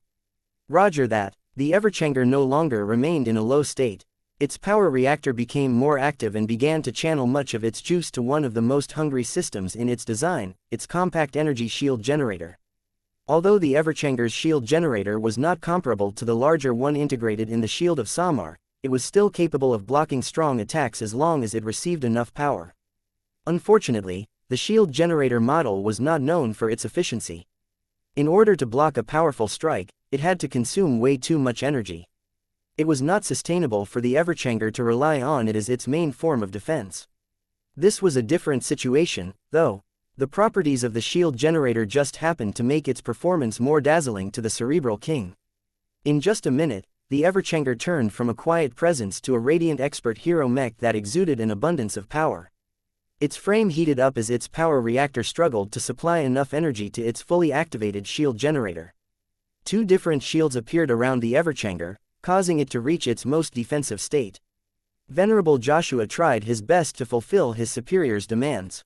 With both an energy shield and a resonance shield, the mech that the Cerebral King considered tiny actually radiated power that should have belonged to a fish whale with a much larger body. Chapter 3866 Enduring Duelists. In fact, while the Everchanger was capable of generating a lot of power, there was one expert mech in the task force that had already exceeded this level. After Patriarch Reginald and the bladed fish whale spontaneously initiated a duel across species, neither of them expected that it would last so long. Over 20 minutes had passed as they battled it out against each other at a high pace. In one moment, the Balvo's Rage swung its empowered whale-cutting saber straight against the reinforced horn of the bladed fish whale, only for the weapon to bounce back as the horn of the creature was unnaturally hard. The bladed fish whale had proven over and over again that its horn was not a regular piece of whale bone. It was the crystallization of its desire to develop a blade that was hard enough to cut through the barriers that kept them boxed inside this phase whale enclave. As the bladed fish whale successfully blocked the whale-cutting saber, it used its horn to drive forward in an attempt to slash against the expert mech while it was still recovering. However, just as the big fish whale was about to land its strike, the Balvo's Rage fired all of its integrated energy weapons straight at the gigantic head of the creature. The sensor systems of many spectating mechs struggled to show the attack in question as the expert mech did not hold back much when it unleashed its energy barrage. The bladed fish whale roared in pain and couldn't focus on its attack anymore. Its horn missed its mark and also left its body vulnerable to a counterattack. The powerful Balvo's Rage zipped close and chopped its whale-cutting saber onto the bladed fish whale's enormous bulk. A copious amount of blood spilled at once as the new heavy saber tore a wide valley through the bladed fish whale's tough but ultimately fallible hide. However, the Balvo's Rage did not have the opportunity to make a second cut. It had already been smacked by its opponent's strong tail or knocked around by the creature's even harder head. As the expert mech retreated, the bladed fish whale concentrated for a few seconds, causing its large and awful-looking wound to heal in a matter of seconds. "You're a tough one," Patriarch Reginald cursed. "How much blood do you have in your body?" Based on its body mass, the bladed fish whale could bleed all day like this and still not get deflated. This was one of the many advantages of having a big body. The Balvo's Rage continued to fight in an effort to deal as much damage to the bladed fish whale as possible. After many attempted attacks, Patriarch Reginald had pretty much given up on defeating the fish whale in a single blow. The creature was just too thick and massive to be defeated in a straightforward confrontation. His expert mech was already starting to show its age. Even when it was wielding its new saber, the strength of its wielder was a major reason why it was not able to cut deeper and bloodier wounds. Attacking the bladed fish whale with the Balvo's Rage's integrated weapon systems was also a poor solution. Fish whale bodies possessed an inherent resistance against extreme heat and energy fluctuations. The bladed fish whale was even more resilient towards laser beams and energy beams.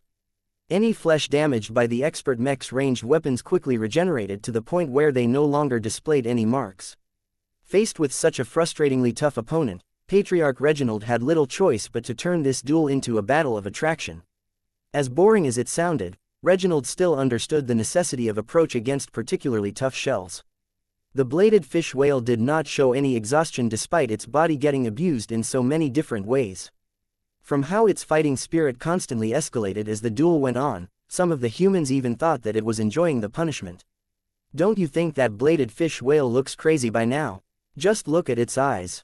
It looks like it wants to gobble up the Balvo's Rage. These fish whales don't have any fun around here. I'm not surprised that they are obsessed with dueling against each other. There are no drama broadcasts for them to watch or virtual games to play around here. Their civilization is so primitive that they haven't even built their own homes. These whales are poor creatures. As the spectators kept swapping nonsense, the two sides continued to fight against each other in an attempt to outlast the opposition. This struggle was actually quite close. The bladed fish whale might look brave and fearless in the face of repeated injuries, but it was actually exhausting its regenerative capacity fairly quickly. Endless regeneration didn't exist and the bladed fish whale had to tap into its bodily reserves in order to make up for the spilled blood and damaged cells. On the other hand, the Balvo's Rage did not possess an exceptional degree of endurance. The high-tier expert mech was able to hit harder than many other mechs, but it also consumed a lot more energy than normal. Even though the Balvo's Rage was built to high standards, it was not capable of unleashing high-powered attack after high-powered attack without consequences. Already the Balvo's Rage's weapon systems were showing signs of getting worn out due to the repeated stresses they endured. In order to preserve the longevity of its weapon systems and prevent them from malfunctioning during an actual battle, Patriarch Reginald had already slowed down his use of them as the duel dragged on. His expert mech wasn't capable of supplying endless energy anyway, so this was a good way to ration its remaining energy reserves. The two combatants continued to hammer away at each other. They even started to get creative and pulled all kinds of unorthodox attacks and strange solutions. For example, the bladed fish whale actually had the idea of chaining its morphable bones into a giant wrecking ball that was attached to a bone chain that extended from its tail. As soon as the bladed fish whale adopted this brand new weapon, it became a lot more confident in its ability of smacking nearby enemies aside. Though the wrecking ball did not move fast enough when the bladed fish whale swung its tail, Patriarch Reginald was not foolish enough to think his expert mech could handle an attack of this magnitude. Since it became a lot more dangerous for the Balvo's Rage to approach the bladed fish whale at close range, Patriarch Reginald had to attack the giant creature from a healthy distance. Patriarch Reginald struggled during this phase in the duel as he was not the sort of mech pilot who preferred to go around circles all the time. It was unfortunate that this was exactly what the bladed fish whale was trying to accomplish. Since its energy weapons were not effective against this target, Patriarch Reginald decided to try something new and focused on deepening his mastery of the whale-cutting saber.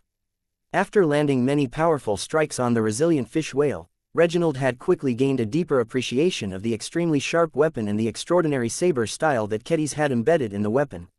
As Reginald seriously began to practice the saber style against a live opponent, he quickly reached a state where he was able to channel an extraordinary saber technique to dramatic effect. Whoa, is that dice in the cockpit or did I see wrong? Patriarch Reginald has become a heavenswarder. A sharp but domineering wave of energy shot out as the Balvo's Rage slashed its glowing weapon. When the resonance-empowered energy attack landed on the bladed fish whale's body, the damage it dealt was different from the expert mech's previous attacks.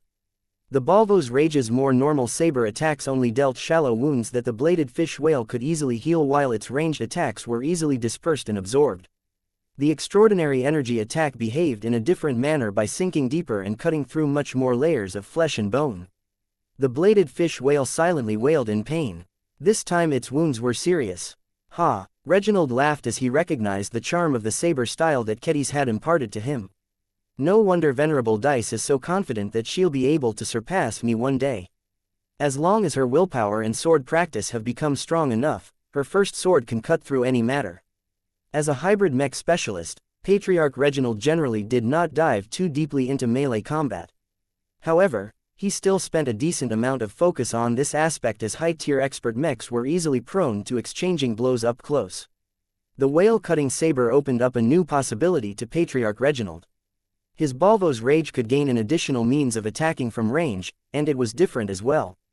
The penetration power of this extraordinary technique was impressively high even though he was just getting started. Part of that was because Kedis had tried her best to turn the whale-cutting saber into a blade that was worthy enough to carve through Faye's whale bone.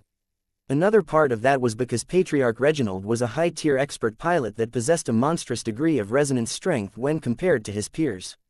Just the ability to pump so much more true resonance in a sword slash meant that it was inevitable for the bladed fish whale to pay the price for underestimating his saber energy attack. With a perfect punching bag in front of the Balvo's Rage, Patriarch Reginald eagerly commanded his expert mech to perform technique after technique.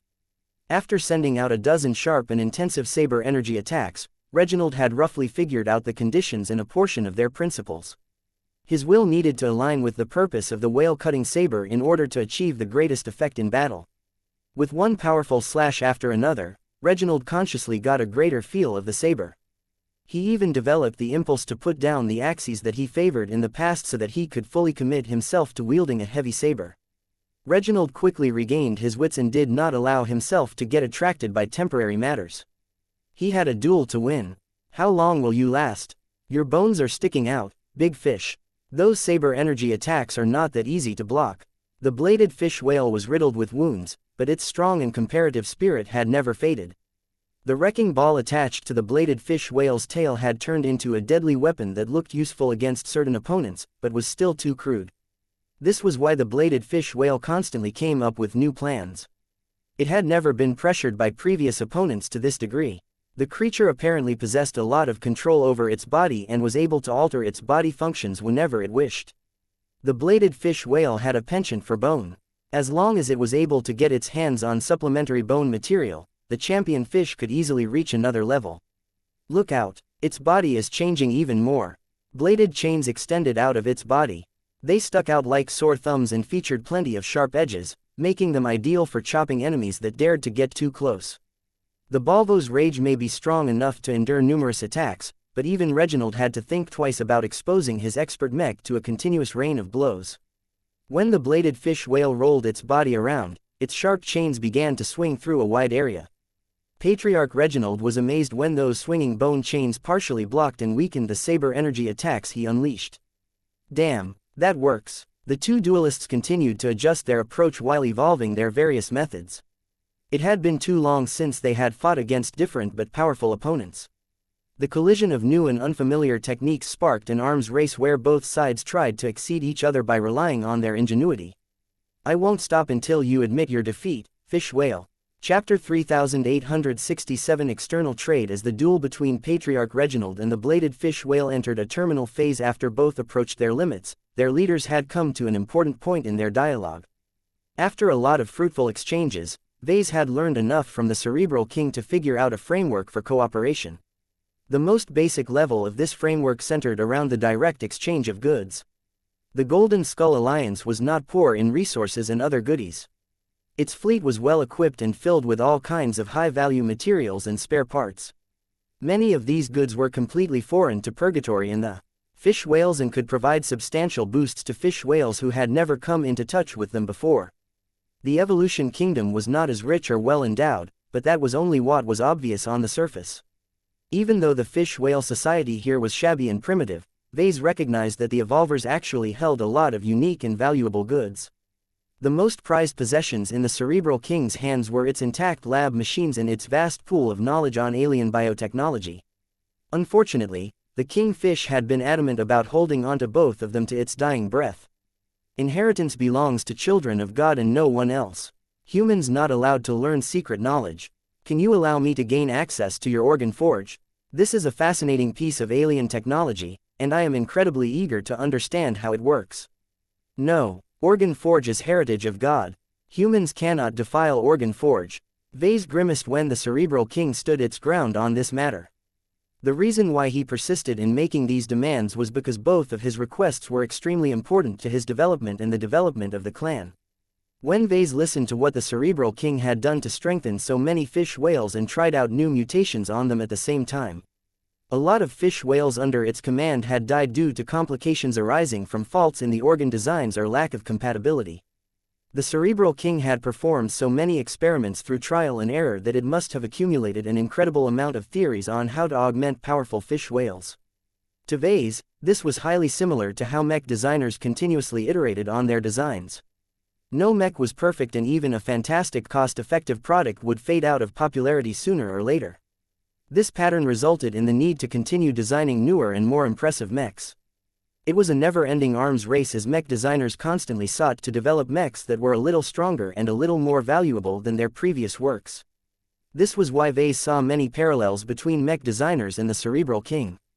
Alien or not, the King Fish was also a designer at heart. The Cerebral King could aptly call itself a fish whale designer for improving the designs of an uncountable number of fish whales over the years. Whether it was its own body or the bodies of its subjects, the smart and powerful fish whale embodied a creator that never gave up, never lost heart, and never stopped developing stronger fish whales throughout its extremely long life. Vase truly admired the Cerebral King's dedication to its research. This was why he believed that the deal he proposed to the King Fish would definitely catch its attention. As a fellow designer, Vase understood the frustration of generating many wonderful and powerful design concepts only to abandon them due to lack of materials. Vase theorized that phase water was such a critical resource to the fish whales that it played the same role as prime materials to his own mech designs. He had long been frustrated by the limited quantities of unending alloy in his possession. There was only enough of this resilient and spiritually reactive material at his disposal to clad 5 expert mechs with this incredibly useful substance. As for the expert mechs that Vase intended to design after the Everchanger, none of them would excel in manifesting prime resonance as long as they did not have the benefit of unending alloy. This was why Vase often looked at the Minerva with regret.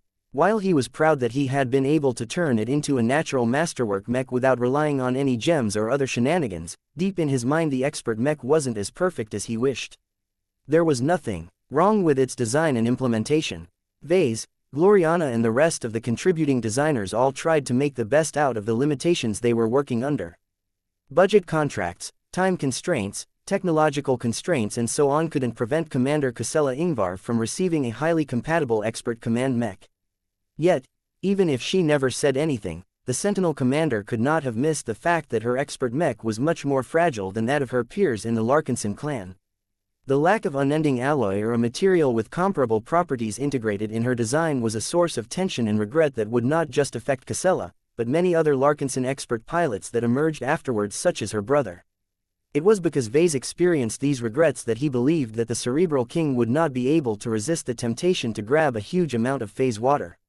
The King Fish already stated in its earlier speech that it needed a lot of phase water to complete the evolution plan of its body.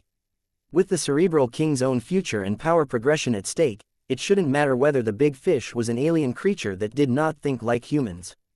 If there was one lesson that humanity learned after venturing into the stars, it was that every intelligent race was driven by their needs and desires. With such an obvious and attractive benefit at stake, Vase believed that he could persuade this alien who he had only met a few hours ago to launch a risky and extremely dangerous attack against a rival kingdom. However, was the Cerebral King truly that easy to persuade? Though the big fish showed plenty of desire and willingness after Vase had made his offer, the creature soon regained his composure. As an ancient being that was the ancestors of the fish whale race, the Cerebral King did not manage to survive this long if he foolishly gave in to his impulses all the time. Impossible. Attacking leads to death. Kin too strong. Godblood King too strong. No attack. We'll all die. Vase frowned. Don't be in such a hurry to refuse. Think about the last time you directly fought against this Godblood King. How much stronger have you become since then? With your ability to augment your body over time, you should have grown a lot stronger than before. The enormous fish whale shook its body. Futile. Improvement has stopped. No progress. My kin also too weak. Godblood King has stronger and more kin. Too much Godblood. Too much power. Total disadvantage. That may be true, but what if we are on your side as well? We humans may not be strong compared to your mighty fish whales or your creator and God, but we can still fight by your side. Explain. Vase smiled wider. It is simple. We humans will help you in two ways. First, the army of mechs that you have seen outside will fight alongside your army of fish whales.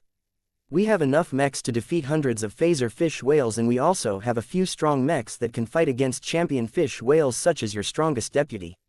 Not enough. Too few. That is why my second form of assistance is to make up for your current shortcomings. Your territory is not able to produce enough resources to make you and your fellow fish whales stronger, right? Well, have you ever heard of the concept of trade?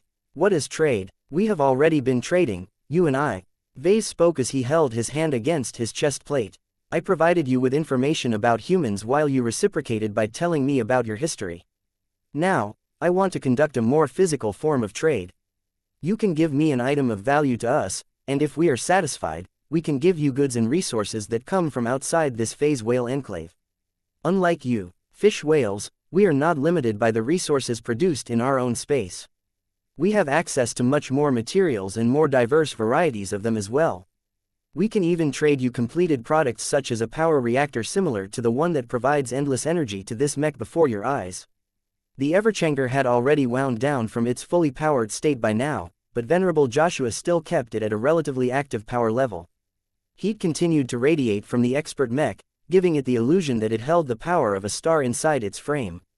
The Cerebral King could not help but be impressed that a tiny mech was able to generate so much power without looking distressed at this degree of power consumption. Lack of energy was one of the persistent shortcomings of the Evolution Kingdom's fish whales. Even if the Cerebral King was able to unleash enormous attacks that could wipe out thousands of enemy fish whales at a time, the consumption of energy was horrible and could not easily be made up in a couple of days. The lack of energy also limited the improvement of the bodies of its little brothers. The bladed fish whale and the silver fish whale might undoubtedly look extremely powerful from the perspective of the humans, but they were akin to expert candidates that had failed to take the final step and undergo apotheosis.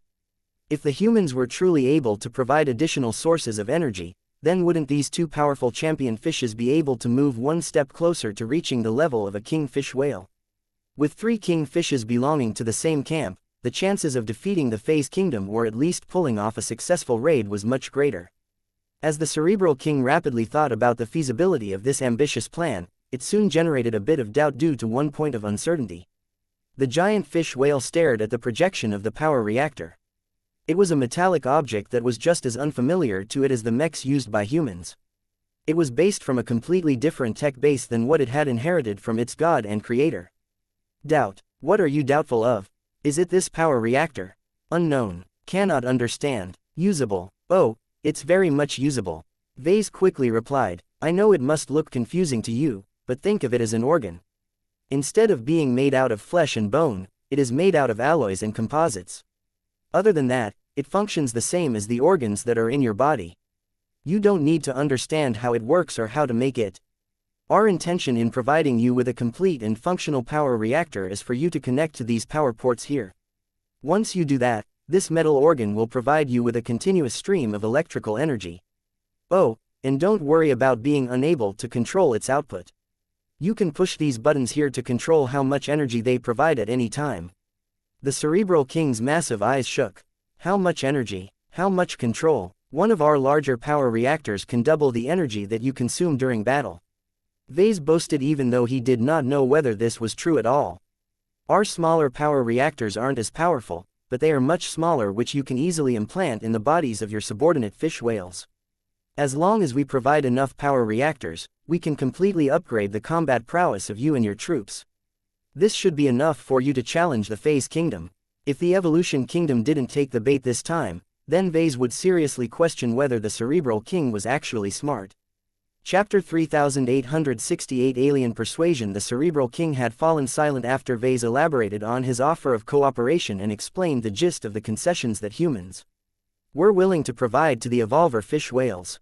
Vase was incredibly confident in the success of this plan. He had gathered enough information about the king fish and its kingdom to know that insufficient access to resources was one of its greatest limitations. Since the low amount of resources produced in the Evolution Kingdom was such a great constraint, relieving this condition just a little bit was enough to produce a qualitative improvement in battle strength. This was an effect that Vase had experienced several times during his own past. The first instance was when he initially got his hands on Cassandra Breyer's escape pod and had the bright idea of abusing its infinite resurrection property to produce an endless amount of Breyer alloy. Speaking of Breyer alloy, his perspective on this material has changed a lot since those early days. Back when he was a third-rater, he completely treated it as a miracle material that he could use to design and produce the initial version of the Bright Warrior design. The original Bright Warriors that the Larkinson clan produced in limited batches played a key role in winning a few difficult battles. Although they were designed in the template of a third-class mech in almost every aspect, their abnormally strong Breyer alloy-based armor systems turned them into complete bug-like combat assets. Clad in Breyer alloy, the early Bright Warriors had the capital to dominate any mech battle as long as second-class mechs weren't involved. Their ability to withstand almost all attacks was enough to transform many losing battles into comfortable victories. The second instance where Vase was able to create mechs that leapt out of the strict divide between the classes was when he got his hands on a bunch of unending alloy. This ancient and mysterious material originated from an even more mysterious place. Even now, Vase still didn't possess a good understanding of the Nixian gap. If not for dreading the pursuit of the Five Scrolls Compact, he would have loved to delay his journey to the Red Ocean by a few years in order to scavenge for more unending alloy.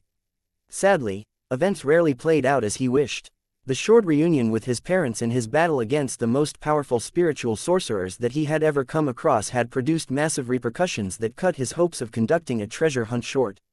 He did not regret the choices he made back then but still felt endless pain for leaving behind such a unique treasure space. The numerous odd clues he gathered along with bumping into numerous different remnants of alien civilizations told him that the Nixian Gap was once a center for powerful races that developed their spiritualities to a high level.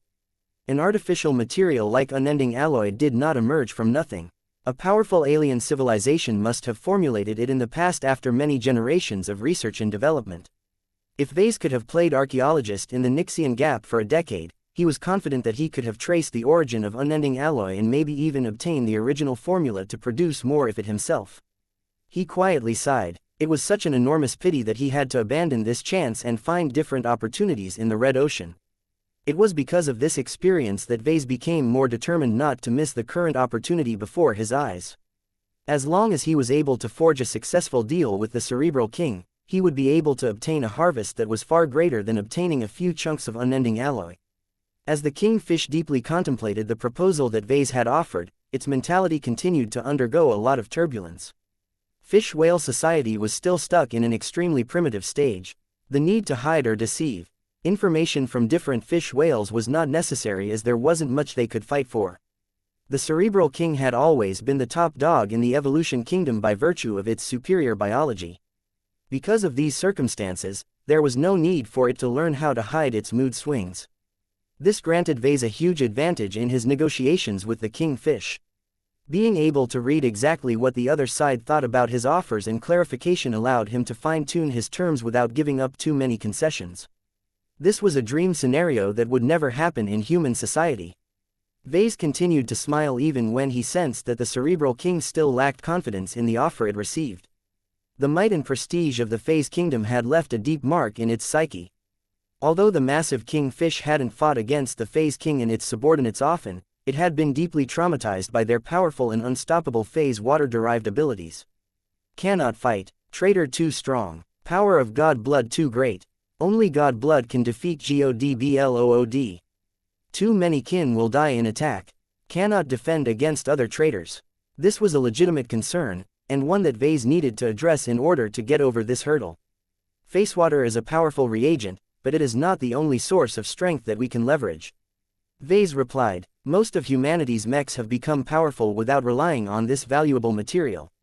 Instead, creators like myself use a combination of high-quality materials and powerful energy sources to develop mechs that can become strong enough to rival or defeat fish whales like yourself. If we can provide these same resources to an individual that is already strong like yourself and your deputies, you can easily double, triple or even quadruple your combat effectiveness. Will the Phase King be able to match you in single combat by then? Even if he has access to lots of phase water, he is still limited by his biological limitations, while you are different. The Cerebral King still looked unconvinced. Not enough. Victory more probable, but damage too great. Cannot prevent losses. Traitor good at destroying many kin. Cannot protect my kin. Cannot defend against other traitors without kin. Too dangerous. Vase grimaced a bit. To be honest, he didn't care about the losses suffered by the Evolvers because they weren't his people in the first place. He only wanted to conduct a pure transaction, not help the Evolver fish whales prosper in this pocket space. However, in the interest of gaining the cooperation of the Cerebral King, Vase figured that he needed to put more effort into convincing this cautious and risk-averse kingfish to overcome its inertial thinking. The Cerebral King spent so many years turtling in his territory that he had long lost his sense of aggression and fire. The thought of venturing out of the lab continent in order to launch a raid on another continent had long been extinguished from his mind. A single proposal was not enough to convince this ancient fish to completely overturn his mentality. Vase had to keep chipping away at the Cerebral King's stuck mentality. As he continued to argue with the Cerebral King, he also contemplated several contingency plans that he had formulated beforehand with his advisors. Relying on the Evolution Kingdom to break open the Phase Kingdom was a key part of his plan, but that didn't mean it was no longer necessary to look further. The Cerebral King's fears about attacking the Phase Kingdom were well founded. From the Kingfish's descriptions of the phaser fish whales in combat to the Larkinson Biotech Institute's own analysis of the potent phase water abilities that these beasts were able to harness, a direct attack would definitely exact a ruinous price on every attacker. A force of 1,000 Evolver fish whales and 1,000 mechs simply wasn't strong enough to crush the phasers occupying the critically important lake continent. The landmass that possessed the largest amount of renewable phase water deposits was one of the biggest prizes in the eyes of the fish whales. The Hive King and the Fusion King frequently tested its defenses because they couldn't give up on conquering and annexing the continent that was overflowing with phase water. Yet no matter how many attacks they launched, the large number of phasers occupying this key landmass were able to repel all of them. The only variable of concern was how much energy, phase water and resources they drained as they defended their territory. If the Phase Kingdom truly had to repel a serious invasion, then Vase had little doubt that the Phase King and its subordinates would not hesitate to exhaust their reserves to demolish the massive threat to their kingdom. No matter how Vase tried to approach this problem, he understood that there was no way that the Evolvers and the human mechs could avoid massive casualties in a serious confrontation. If this was the case, then the only way to open up the Phase Kingdom while preventing needless losses from occurring was to provoke another kingdom to launch an attack first. Vase instantly honed in on one of the more interesting contingency plans. He recalled that Calabast had played a large role in shaping it. This was no surprise. A plan this devious was exactly in her ballpark. I have a potential solution to allow us both to harvest as much phase water as we want. He suddenly said, the probability that we can succeed is not high, but if we can make it work, we can successfully plunder a lot of phase water without losing too many of our soldiers. Explain plan. It is quite simple. We find a way to lure a large horde of swarmer fish whales out of their territories and lead them straight to the lake continent. Once the swarmers and the phasers collide against each other, they will inevitably get locked in a ruinous battle. The Cerebral King conveyed a sense of disappointment. No, cannot work. Too flawed. Swarmer kin cannot be lured. Already tried many times. Never works. Hive King will learn of attempt and stop it. Swarmer kin will never travel too far away from their origin. Vase slowly nodded. He expected that the swarmers would have precautions against this move, but that didn't mean it was a foolproof method. What if we can trick the swarmers into launching an offensive? Impossible. Swarmer kin only obeys Hive King. Will never obey others. Cannot defy orders of Hive King. No method is perfect. Vase repeated, let me trade additional information to you. Did you know that our scientists have started to study the swarmer bodies that we have killed? We have paid special attention to their brains and have made a start into learning how they can be controlled or directed. Impossible to succeed. Have tried. Only Hive King can order these kin. This is why we must work together. If we can combine our knowledge and conduct this study together, we may be able to develop a solution that can compromise the Hive King's control over its subordinates. Let me ask you this. How does the Hive King control its subordinates?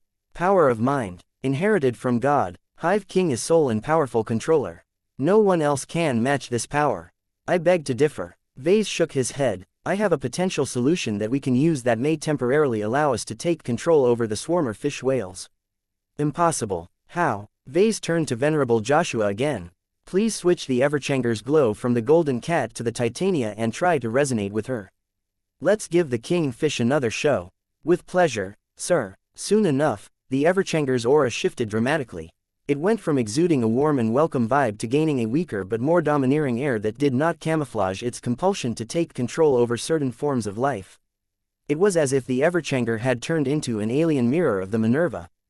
The only difference was that the Minerva was designed to commandeer mechs and mech pilots, while the Everchanger vaguely gave the impression that it was capable of dominating alien beasts.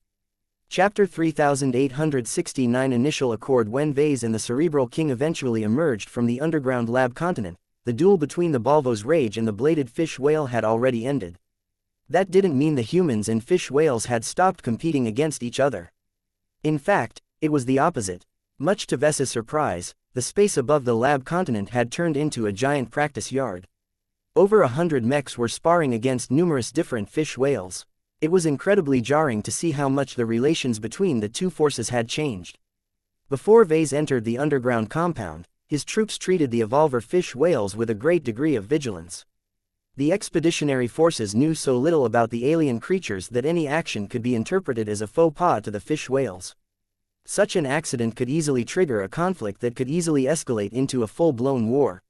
Yet instead of remaining cautious and conservative, the mech pilots of Task Force Fishermen completely gave in to their urge to test their strength against the evolver fish whales. Vase let out an exasperated breath. During his tentative negotiations with the fish whales, he had to exercise all of his wits in order to get the risk-averse Cerebral King to play along. He put so much effort into his persuasion effort that he completely withdrew his attention from what was happening outside. Hence why the current sight completely took him by surprise. He did not panic or act rashly when confronted by the sight of so many mechs engaging in duels against different fish whales. First, Commander Casella or another mech officer would have transmitted an emergency alert to the Everchanger if the situation became untenable. Second, the degree of combat between the combatants was much more controlled.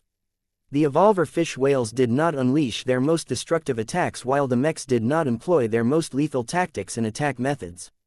The lack of killing intent caused the individual spars to proceed at a lower and more placid pace than the initial duel between Patriarch Reginald and the bladed fish whale. If Vase had to summarize the current atmosphere above the lab continent with a single word, he would have to describe it as festive. These people have begun to party without me, Vase complained. The cross-species carnival might look chaotic, but it was actually well controlled. Mechs and fish whales remained on standby not too far away. All of them looked ready to intervene if the combatants became too eager and lost control over their strength exertion. The matching of mechs and fish whales were also carefully chosen. There was no instance where weaker mechs had to fight against stronger fish whales by themselves. After a bit of exploration, both sides estimated the overall strength of every individual combatant. While the task force included a lot of standard mechs that weren't too exceptional as individual combatants, they became a lot more challenging to defeat once they teamed up with each other. This led to asymmetrical group matches where squads of 4, 5 or 6 mechs sparred against single fish whales. The evolver fish whales acquitted themselves well despite having to split their focus on multiple opponents. Whether they possessed phase water or not, the powerful organs and modifications applied by the Cerebral King had elevated their strengths to new heights. Vase rapidly gained a deeper understanding of the combat strength of the evolver fish whales. Even though these casual sparring sessions did not show them at their best, the way they managed to hold their ground even when fighting against multiple different mechs demonstrated their fantastic combat acumen. The Cerebral King gazed deeply at its subjects and the mechs they were facing. SS kin are strong but precious. They must not die. We will make sure that won't happen, Vase replied to the Cerebral King. Once I go back, my men and I will work on preparing the goods for shipment. We will provide you with more than enough high-quality materials and power reactors to amplify your total combat power. Just make sure that you are ready to integrate our human products in your body and the bodies of your fellow fish whales. They take up a lot of space and generate a lot of heat when they are fully active. Don't forget to prepare powerful but demanding organs that can best make use of the output of our power reactors. Understand, only need small changes to improvement plans. My body will come closer to perfection. Also, make sure you prepare the payment for our goods. We will not hand over the power reactors and other goods until you have prepared the synthesized organs and other items that we want to obtain. If this trade goes well, we can conduct similar trades in the future. I advise you not to think about reneging on your promises. The key to a good trading relationship is to forego short-term advantages to secure long-term benefits. No need to remind. Survival and defeat of traders must be attained. Trade must make this possible. I agree. Both of us will be able to attain our goals as long as we trade with each other. My men and I will be making our way back now. We will come again to complete the trade. The clock that we have left behind will tell you how long you must wait until we come again. Be careful. Do not underestimate traders. If traders learn about outsiders, they will attack at any cost. I understand. We are always on guard against attacks and we try not to expose ourselves. I must warn you that if the Swarm Kingdom or the other kingdoms ever find where we came from and launch an all-out attack, my troops and I have no choice but to retreat in order to defend our home base. Same applies to US. Traders must not obtain inheritance of God. The two leaders continued to chat for a few minutes before they finally said goodbye in their own ways. The Everchanger flew back up and joined its fellow mechs. Commander Casella had already received the order to stop the party and converge every mech. Apparently, Vase had concluded a deal but needed task force fishermen to return in order to escort the promised trade goods back to the Evolution Kingdom. Although it was possible to load a bunch of shuttles and small transports with valuable goods before sending them off to the Evolution Kingdom, they were way too vulnerable without the protection of enough mechs. Task Force Fishermen consisted of most of the mechs that the Golden Skull Alliance was willing to commit in Purgatory. While there were thousands more mechs on standby on the other side of the portal, they were already tasked with defending the fleet and the mining sites. Are we leaving so soon, already? I haven't finished my duel yet. I promised to teach this fish a lesson. Stop complaining and get back into formation. Time is not on our side. Both the mech pilots and the fish whales reacted with disappointment after Vase had interrupted the entertaining and illuminating spars. The human and alien combatants had all developed a bit more closeness towards each other, but they were still a distance away from becoming reliable comrades in arms. If Vase had a choice, he would have allowed this spontaneous circus to proceed for several more hours. However, the timetable for this campaign was getting tighter and tighter. The Golden Skull Alliance needed to prepare its trade goods and figure out an effective method to lure the swarmers into attacking the Phase Kingdom. The Evolution Kingdom had to collect the unique resources demanded by the humans. A few of the goods were so special and valuable that the Cerebral King needed at least a few days to prepare them all. As long as the Evolvers weren't ready to complete this commitment, the humans would not take their cooperation any further. Vase had made this abundantly clear to the Cerebral King. He did not want to test the sincerity of the creature. Right now, he was fairly certain that the Cerebral King would uphold their end of the deal. While they had to sacrifice a decent amount of resources in order to conduct the upcoming swap, the goods that humanity was willing to hand over could easily be used to enhance the Kingfish's direct combat strength. Sir, our troops are ready to depart. Commander Casella reported. Good, let us set off and return to Fort Fishblood. Make sure our route does not bring us too close to any swarmers. At this stage, we truly cannot afford to attract the attention of any of the rival fish whale kingdoms. The large group of mechs finally made its way back to the Gate Continent. The Cerebral King and all of the fish whales in the vicinity saw them go. Their alien expressions were mixed and showed plenty of curiosity and desire. Just like the Cerebral King, the Evolver fish whales were much smarter than other ordinary fish whales. It was surprising for them to develop a fascination for these mysterious outsiders. Once the group of the mechs traveled far enough for the ever-present fog to obscure their forms, the Cerebral King turned back to its subordinates and commanded them to perform numerous chores. The humans had not held back in their demands. The Cerebral King and the rest of the Evolution Kingdom had to put in a lot of work in order to please their new trading partners. Time passed by as Task Force Fishermen uneventfully completed its trip back to Fort Fishblood. Many of the soldiers guarding the ancient space gate were surprised to see the task force return so soon. They had set out into Purgatory in order to raid or conquer the Phase Kingdom. The dispatched mechs returned way too soon to complete such an ambitious attack. It was only when the mechs of the task force came home and shared a few of their experiences that everyone became excited. Even though the Evolver fish whales were aliens that were doomed to stand on the opposite side of humanity, no one cared about that right now. The people had all grown fascinated by the first peaceful contact between the Golden Skull Alliance and an actual alien society. As numerous mechs landed inside Fort Fishblood and switched off so that the mech technicians were able to service them, Vase and Venerable Joshua exited the cockpit of the Everchanger and walked together for a time. Both of them discussed their observations of the Evolution Kingdom and the Cerebral King in particular. As an expert pilot that was sensitive towards life, Joshua possessed a slightly different perspective towards the king fish.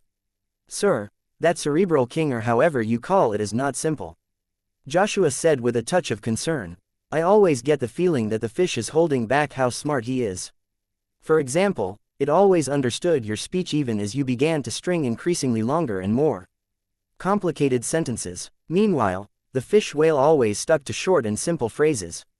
Vase nodded in acknowledgement. "This incongruity hasn't escaped my attention. It's just not worth raising this topic in front of the king fish. All of the analysts at our disposal are constantly poring over the transcripts of my talk with the alien leader. The Cerebral King may be a secret in front of my eyes, but it is impossible for it to fool over 100 different human professionals." "I see. That is reassuring to hear, sir. Will we truly trade away all of that stuff you mentioned?" "Yes. We can't fight alongside each other unless we prove our sincerity to each other. It doesn't matter what goods we trade, but if we cannot even conclude a single deal, it is out of the question for us to raid the Phase Kingdom together. What would happen next would serve as a test for both the humans and the fish whales. Both of them had to bring out a portion of their more precious goods in order to satisfy each other's demands." Vase already began to furrow his brows as he thought about his biggest concession. "Do we have a spare Starship-grade power reactor in our inventory?" Chapter 3870 Fishing for Concessions. "So let me get this straight, Vase. You made contact with a powerful alien leader. Not only did you manage to convince it to conduct a major trade deal, you also persuaded it to get on board your insane plan to raid the Phase Kingdom." "Correct. The last part is conditional on our ability to lure the swarmers to the Phase Kingdom. Before our task force returned to Fort Fishblood, the Cerebral King had transferred a lot of data about the fish whales and more specifically the swarmers. I've already passed this data repository to the Larkinson Biotech Institute. And what is this I hear about our mechs getting pulled into spontaneous duels and sparring sessions against the evolver fish whales? Hey, nothing went wrong. Everything went fine as far as I could tell. The language barrier and cultural differences aren't as difficult to deal with as we thought. As long as we approach each other with good intentions, we will be able to forge new friendships by focusing on what we have in common." This was a lesson that Vase had applied in many different contexts. While he was surprised how easily his troops managed to break the ice with their fish whale counterparts, he had no reason to reject this development. Calabast looked suspicious at what she heard. She never put her faith in luck and happenstance. If something favorable or unfavorable occurred, there had to be an underlying reason why it unfolded in a specific manner. These fish whales have never encountered a race other than themselves in their lives. They adapted to the existence of humans and mechs remarkably quickly, don't you think? Doesn't that make you wonder whether they have contacted outsiders before? Vase tapped his armored finger against the table. "I did, but I soon rejected it. The fish whales genuinely behaved as if they haven't met outsiders before. The fact that they did not act aggressively is not an automatic sign that they are plotting a conspiracy. I think our glows must have played a key role in convincing the fish whales to hang out with our mechs. The fish whales shouldn't have much experience with this phenomenon." This was a plausible explanation. Those who did not have any experiences with supportive glows often reacted positively to them during their first encounters. That may have fostered additional trust from the fish whales. Vase and Calabast continued to argue about other related topics. The spymaster did not hold back in grilling Vase about the dubious decisions he made during their first proper contact with the evolver fish whales. Meanwhile, their pets engaged in a different sort of conversation. Meow, squeak, meow meow, squeak squeak. Lucky curiously sniffed Arnold's form that was currently clad in a custom protective suit that accommodated his extra legs.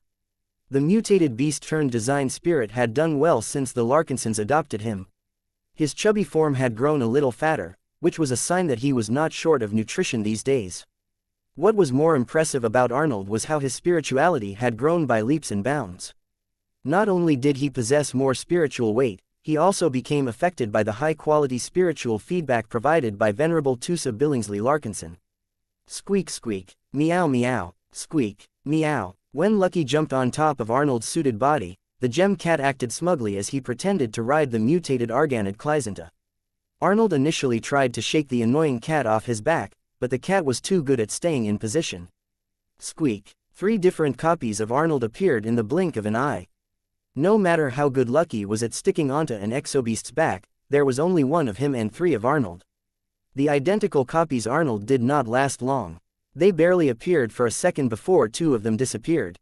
Lucky lost his grip and floated in the air as the Arnold that was originally beneath its paws disappeared from existence.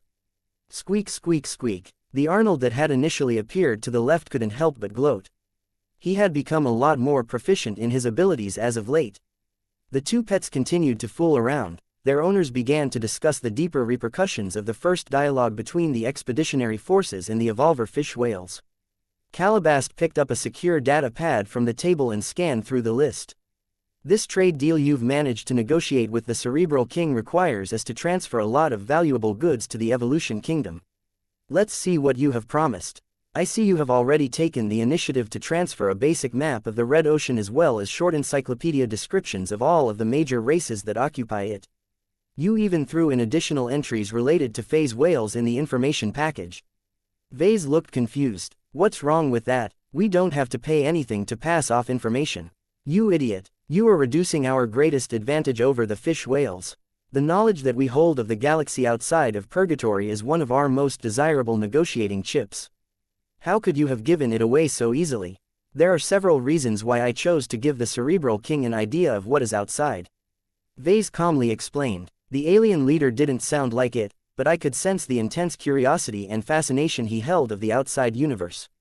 If I did not satisfy its curiosity, I doubt it would have been willing to increase the scope of the trade deal to this extent. Once I threw in this concession, the big fish became a lot more open to trading its more valuable specialty goods. Calabast crossed her arms and sighed. Maybe you are right, but you didn't have to give them a map. That is one of the more valuable pieces of basic information that we could have traded away. I don't think so. I mean, the fish whale race has been stuck in Purgatory for all of their lives. What does it matter if they get a basic map of the Red Ocean? I'm not stupid, you know. I made sure that the map isn't detailed enough to be used for navigation. One of the reasons why I gave away this map was because I wanted to increase the Cerebral King's desire to cooperate.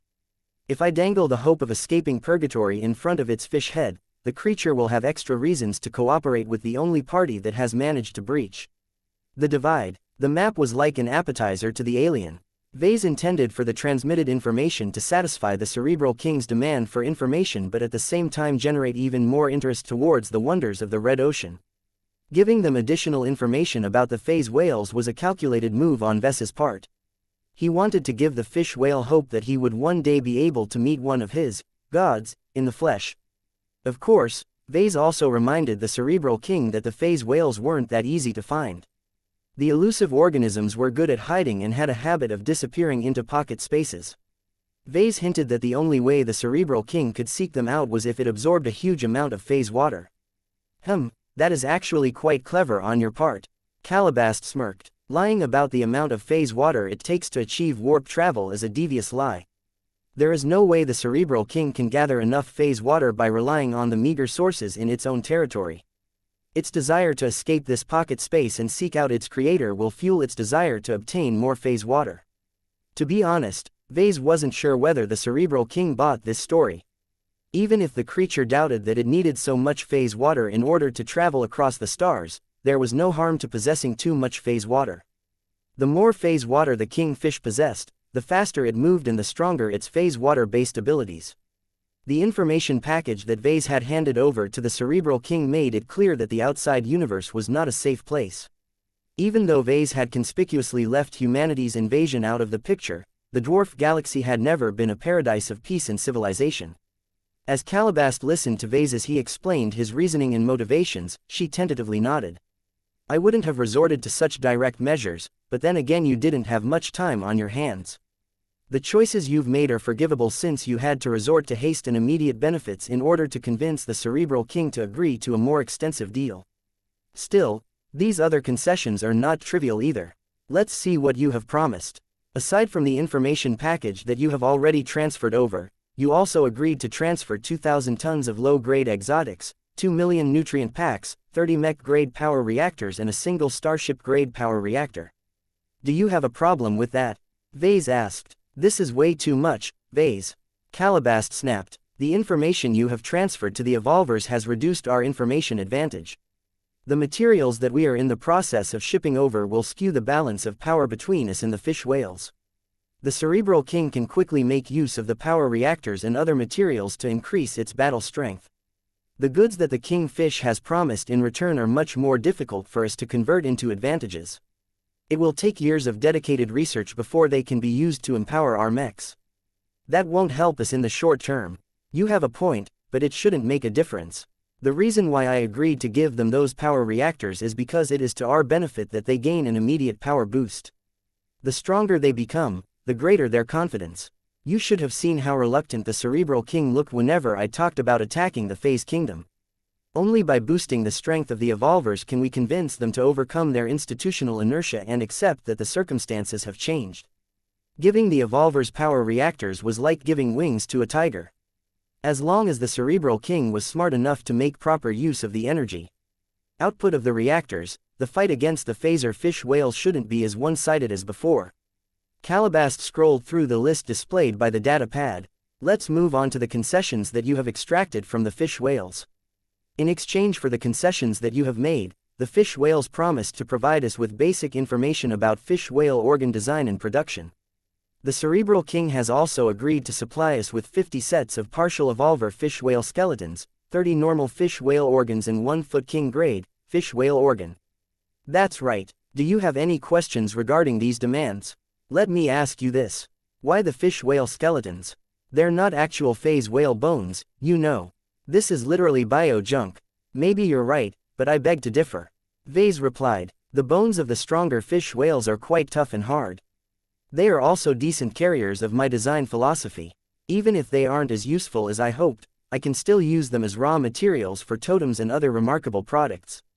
Calabast didn't fully understand this argument, so she decided to move on to complaining about the next points. And the organs, what do you intend to do with them? Are you thinking about integrating them in our mechs? I seriously don't see how you can make it work. These organs are designed to strengthen fish whales. There is a huge distance between this and augmenting mechs. Vase chuckled. I think you are misunderstanding something here, Calabast. While I do have the intention to figure out whether it is possible to integrate those ready-made organs in future biomechs or cyborg mechs, that is not my main purpose. My actual goal is to combine our possession of the finished goods with the basic knowledge on organ design that we've received to reverse engineer this application of phase whale biotechnology. The woman finally comprehended his underlying motive. Give a man a fish and you feed him for a day. Teach a man to fish and you feed him for a lifetime. Vase grinned. Exactly. Chapter 3871 Putting down roots. During a time where the Golden Skull Alliance was preparing for an imminent battle against the so-called Phase Kingdom, a completely different event temporarily distracted the soldiers stationed in Fort Fishblood. A wedding was being held in the middle of the base. Much to everyone's surprise, a Larkinson and a Glory Seeker actually chose to cross the boundaries of their respective organizations and form a first-of-its-kind marital union. This was rather confusing. Why would a Larkinson and a Hexer possibly hook up together? It didn't make any sense. Even if the Larkinson clan possessed an unusually close entanglement with the Hexadric hegemony, their cultures were still different. Everyone knew that the Hexers were all crazy people. Their abnormal elevation of women over men to the point where they actually invented a religious belief around their doctrine was so repulsive that no one really wanted to befriend them in normal days. The Larkinsons might be weird in their own way, but since they consisted of people who originally came from other cultures, the clan had developed an open and fairly tolerant society that was closely aligned to mainstream human standards. An ordinary Larkinson would never think about marrying an ordinary Hexer. Then again, the bride and groom were hardly ordinary in this case. Venerable Brutus Woden was not an ordinary Hexer. He was a mech pilot and a demigod to boot. As the strongest individual combatant of the Glory Seekers, Brutus was their sole champion and standard bearer. Although his status within the Hexer unit was a little awkward due to belonging to the underprivileged male population of the hegemony, his pedigree was impeccable. Such a precious boy was actually quite a catch in Hexer society. He was obedient, useful, polite and well-trained. Hexer women who liked to share their time with someone more exciting had already sent many inquiries to the Woden dynasty. Yet for some reason or another, Brutus did not follow the arrangements of his dynasty. He did not allow his mother to arrange a match for him, which was tradition. He instead crossed over to the Larkinson clan and hooked up to a woman that no one expected. Not many people had a good idea of what Commander Sendra was like. While she was not a low-key figure who liked to lurk in the shadows, she wasn't as storied and renowned as her predecessors. Commander Lydia was forever remembered as the founder and the ancestor of the Sword Maidens. She presented a vision, she arranged the funding, she led the initial organization, she guided its growth, she recruited the first batch of women, she trained her poor and malnutritioned girls into elite, battle-hardened warriors. No one could top her prestige even if Lydia's Sword Maidens was incomparably weak by the current standards of the Larkinson clan. The successor of Commander Lydia could not match the founder's deeds, but she didn't need to.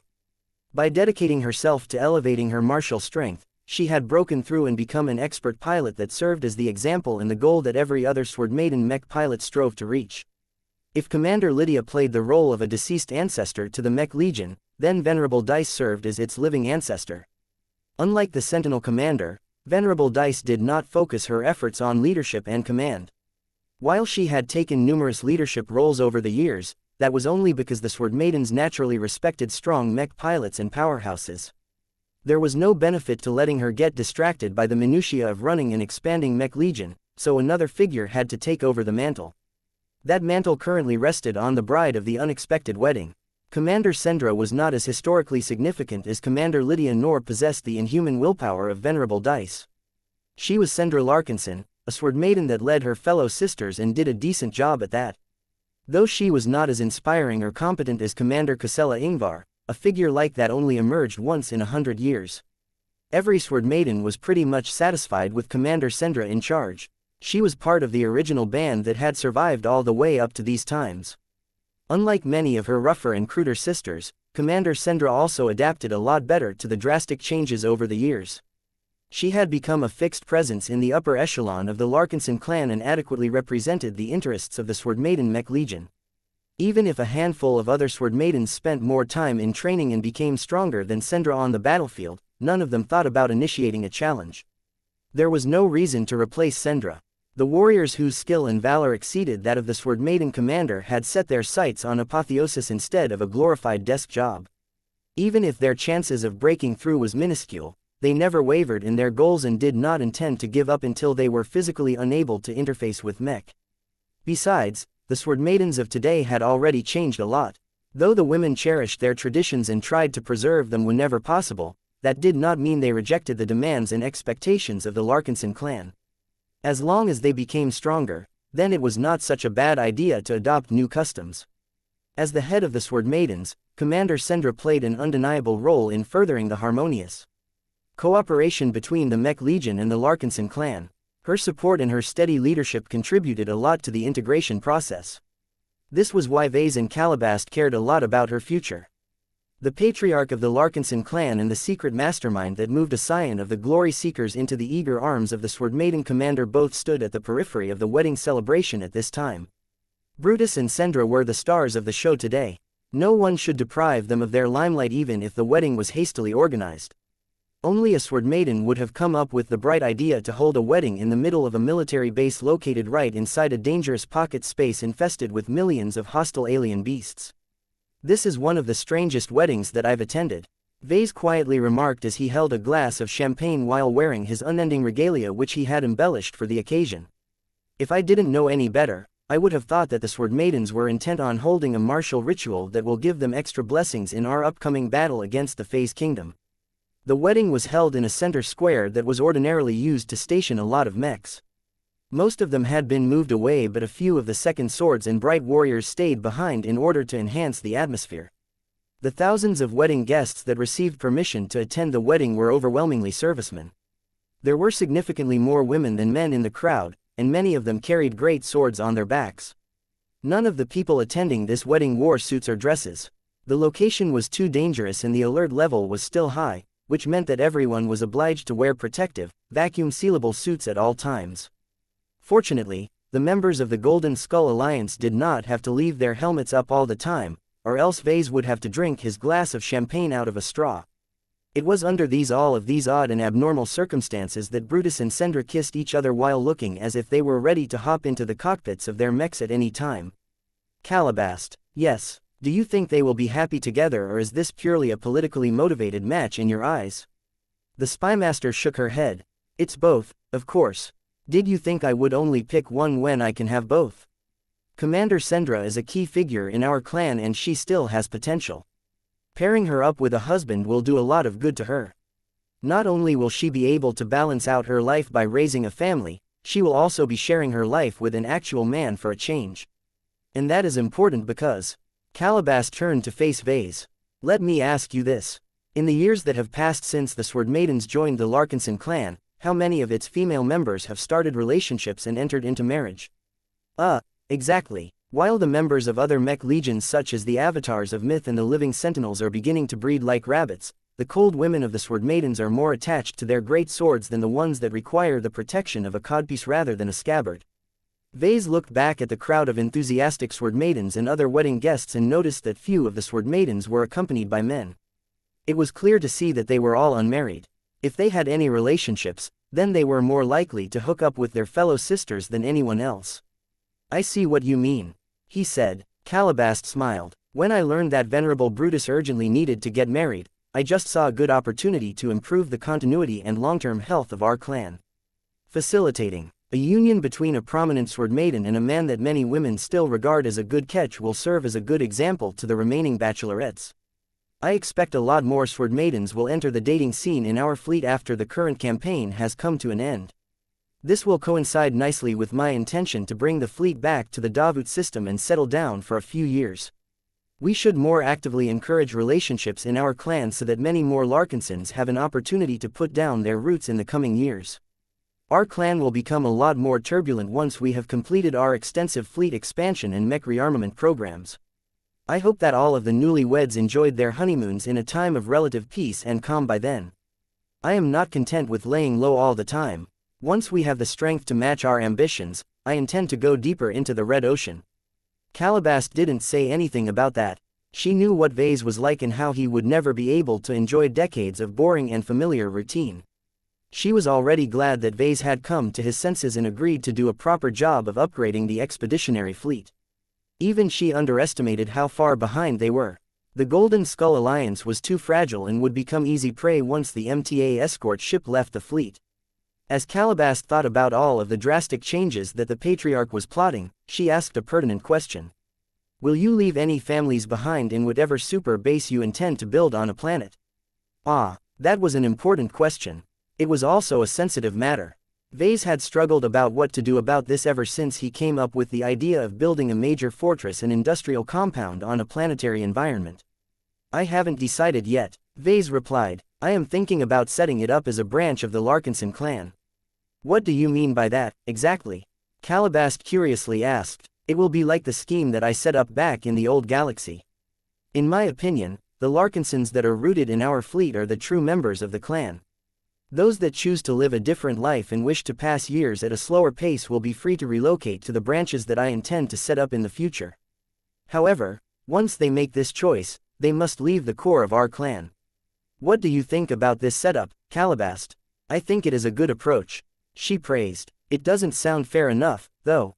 If there is a mechanism to move from the fleet to a branch, then you must also set up the reverse where branch members can be promoted to the core. You should expand this idea further. I will. Chapter 3872 Superior Growth Environment. The wedding held in the middle of Fort Fishblood started and ended in joy. Brutus Woden became a husband for the first time while Commander Sendra set a fantastic example to her still unmarried female subordinates. Interestingly enough, neither of the newlyweds decided to change their names despite their change in marital status. This was due to a combination of personal choice and political considerations. It was not that simple for members of different organizations to marry each other. While humans were technically free in the sense that they were not bound by their states, employers and so on, the situation was more complicated in the expeditionary fleet.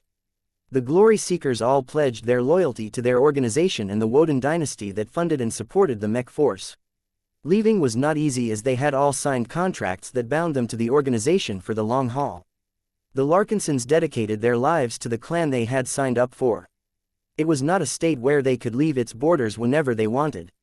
Just the logistics of making this marriage work was complicated.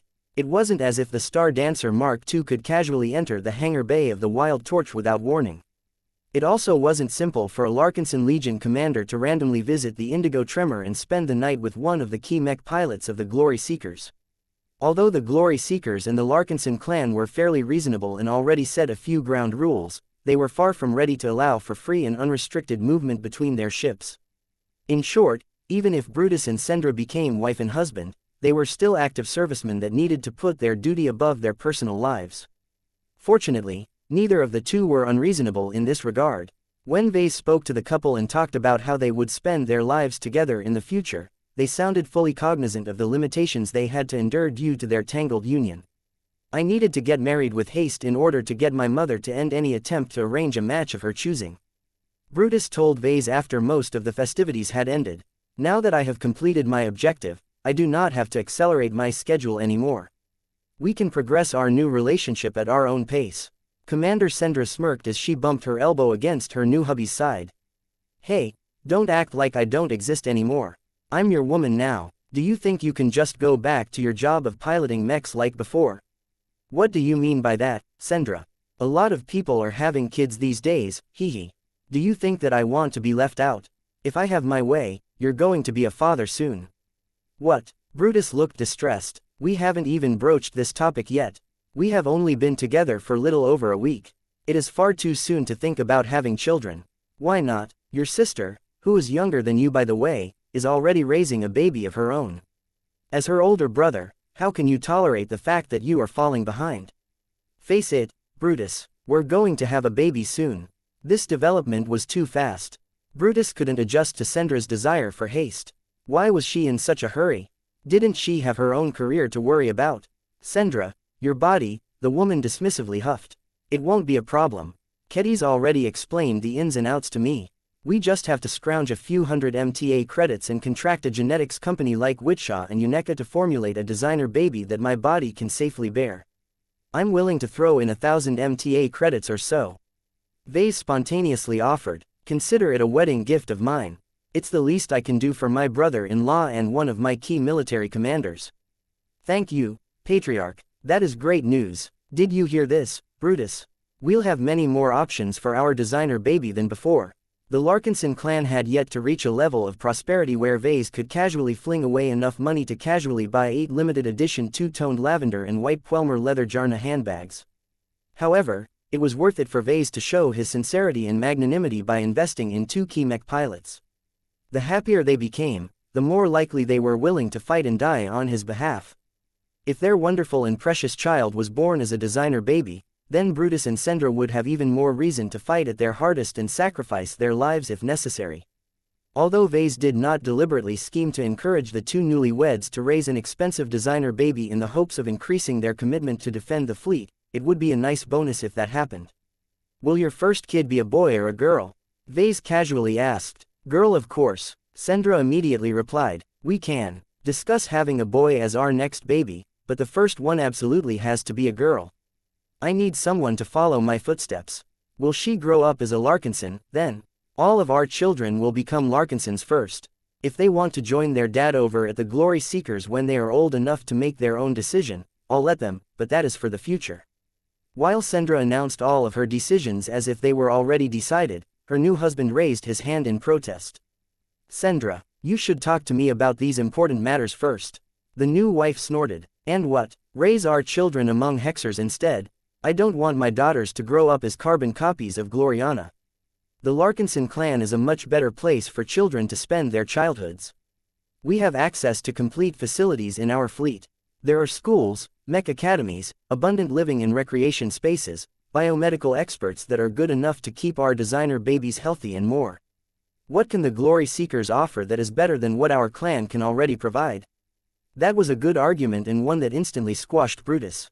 Compared to the rich and prosperous development of the Larkinson clan, the Glory Seekers grew in a more narrow and limited fashion. The Hexer Mech Force was primarily a military organization and did not really do anything else aside from fighting. The Larkinson clan on the other hand was a lot more rounded. It did not only consist of soldiers, but also carried a large number of civilians. These non-combatants might not be able to pilot a mech or repair them when they were damaged, but they fulfilled all kinds of other roles that were more prevalent in ARC ships than carrier ships. If any parent in the fleet had a choice of where they wanted to raise their children, then the Larkinson clan was definitely on top of this list. With an impressive collection of civilian capital ships such as the Vivacious Wall and the Dissentibus, the Larkinson clan was by far the most well-prepared to support the formation of new families in space. The only ways for the Glory Seekers and the Cross clan to catch up was to host their families and children in a planetary environment. Discussions regarding that had already begun, but in the short term the Larkinson clan possessed a definite advantage. After seeing that the two newlyweds had the situation well in hand, Vase and Calabas chatted with them a bit more before letting the couple enjoy their honeymoon as best they could in a military fortification on foreign soil. The festivities surrounding the wedding celebration did not last. Soon, the rhythm of the expeditionary forces returned to normal as task force fishermen prepared for a massive battle where many unpredictable factors would collide on a single battlefield. A lot of officers, planners, analysts and other experts were poring over the limited amount of data in their possession to determine how to best topple or at least crack open the Phase Kingdom. Although their efforts were severely hampered by the lack of scouting data on the Lake Continent, the information that Vase had received from the Cerebral King helped fill in plenty of the gaps. The supply chain also worked to form a transport fleet that was capable of transporting all of the large and heavy goods that the Golden Skull Alliance and the Evolution Kingdom intended to exchange. Vase and a few other dignitaries watched from the side as a small fleet of cargo shuttles passed through the portal and entered Fort Fishblood. Each of their small cargo holds contained numerous valuable goods that were ready to be shipped to the Evolution Kingdom. "What do you think about the stuff we are trading away, Rania?" The director of the Larkinson Biotech Institute looked impassive. "I am still withholding my judgment. I am not a negotiator, so I don't know whether you made a good deal or not. In my opinion, the cargo carried by those shuttles aren't particularly valuable to us. We can build entire batches of mech-grade power reactors easily enough with the spirit of Bentime. The nutrient packs are even cheaper despite their considerable volume, and I am sure the story is similar for the batches of low-grade exotics that you are prepared to transfer. The only real item of note is the ship-grade power reactor. From my understanding of shipbuilding, a reactor that is big enough to power a ship is an impressive feat of engineering."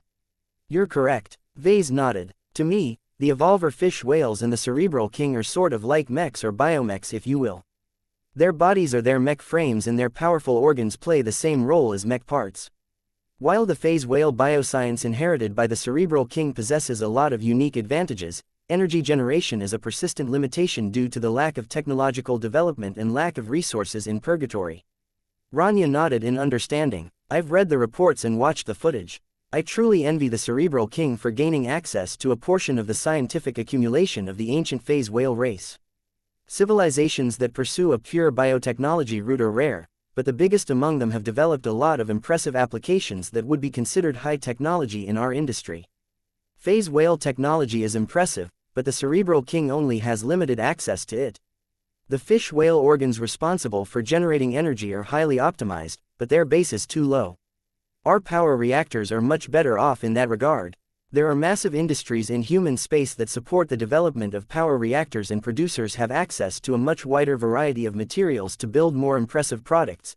Even a basic power reactor is already a technological leap in the eyes of the fish whales." Rania chuckled. "Now that I think about it, this scenario sounds similar to how we have adopted Luminaire crystal technology. This time, it is the aliens that are making use of advanced human technology instead of the other way around." Vase laughed with the exobiologist. This indeed sounded like an absurd scenario. It painted humanity as the ancient and advanced race that happened to let one of its technologies fall into the hands of alien races that were much further behind on the technological ladder. This was a simplistic view of the situation.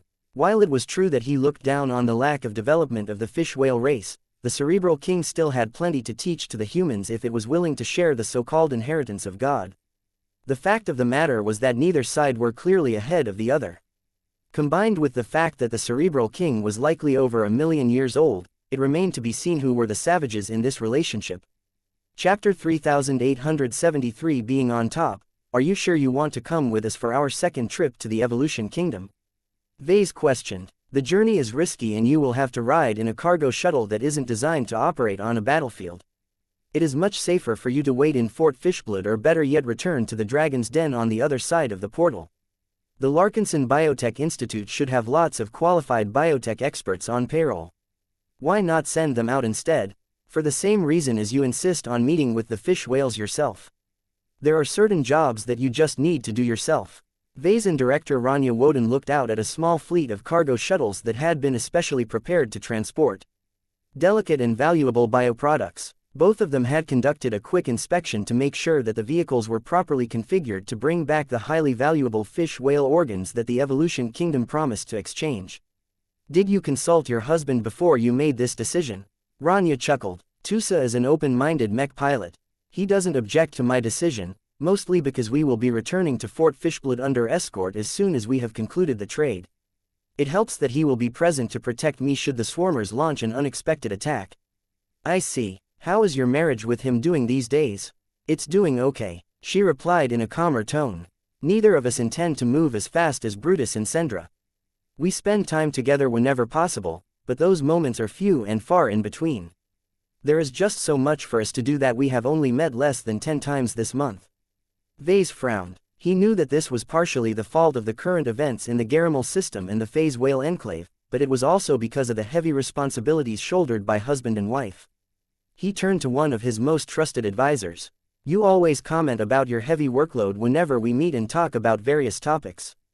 While I think it is good that you take your job seriously, you should elevate a few more deputy directors in order to spread your burden. It is not efficient for you to address every problem in your institute. Just do like I did with my chief ministers and let knowledgeable and competent people do all of the actual work. Rania sighed. I understand. I keep pushing it off because I find it important that everyone working for the Larkinson Biotech Institute is on the same line. I don't rashly want to appoint a couple of deputy directors only for them to become so important in the hierarchy that they command more respect than me. I need to make sure that my stamp on the organization is strong enough before I am comfortable with delegating my power. Vase gave her a curious look. Are you afraid of losing control over the institute? I'm afraid that you will replace me and put a better director in charge. She plainly answered. Let's face it, I am too young for my current position. While you put me in charge in a time where our clan was much smaller and there wasn't as much talent at our disposal, our conditions are a lot different this time. Compared to many of the senior researchers that we have hired in recent times, my qualifications have remained far behind. I don't have the intellect, knowledge base, academic achievements and leadership experience to serve the director of such a major institution. Whenever someone thought of the Larkinson clan, they thought about its mechs. Hardly anyone directed their attention to the Larkinson Biotech Institute. However, its importance as well as its business operations have steadily picked up without anyone noticing. The LBI absorbed a lot of investment, but all of that paid off as its large teams of lifer biotech researchers had begun to release many different biotech solutions, a few of which were actually commercially viable. While the LBI's ability to commercialize its research was fairly limited due to being based on a moving fleet, there were still ways to go around this inconvenience. If nothing disastrous took place, then the LBI would likely soar and cement itself as the second economic pillar of the Larkinson clan. You don't need to put yourself down like that, Rania. He tried to reassure her. If you want to conduct high-level research, then sure you need to possess all of those qualifications, but this is different. Leading the Larkinson Biotech Institute only requires you to be smart enough to know what the hell your researchers are doing. I trust that you have already met this standard. Aside from that, the reason why I want to keep you in charge is because you possess a major advantage that the other people in your institute lack. Trust. You trust me, Rania said. Correct. As long as you don't go behind my back and abuse your authority, you will do fine even if you step away from the day-to-day running of the LBI. I understand that, but it is exactly because you trust me that I feel compelled to do what I can to improve my situation. You might not care much about this because you are already sitting at the top of the hierarchy, but I am only a director by appointment. You can replace me at any time for any reason. I don't dare to rely on the trust you have extended towards me as the sole guarantee that I can keep serving as director. If I want to convince you to keep me as director for the long term, I have to concentrate on making myself as valuable in my position as possible. That was quite a rational but also cynical way to go about it. She was right that he did not feel the same pressure as her. What he didn't understand was why she insisted on clinging to her job so much. There is more to life than being a director, you know. You can move on to other jobs. Unacceptable. Rania shook her head. Just like how you are able to gain full control over your design activities by becoming a patriarch, I can fully set my own budget and requirements for my own research projects.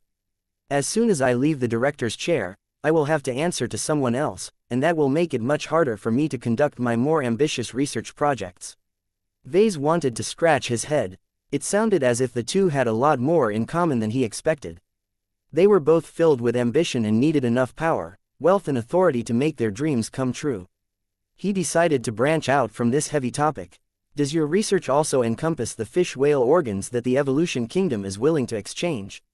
Rania shook her head. No. While the data on them is highly fascinating, these bioproducts fall outside of my specialty. There will be other specialists such as Dr.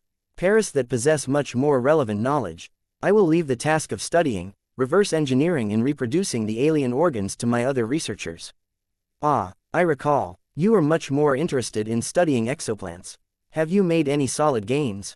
A few. Rania smiled. They're not big enough to warrant your attention, but I have not remained stagnant despite the amount of hours I have to spend on herding research-obsessed cats.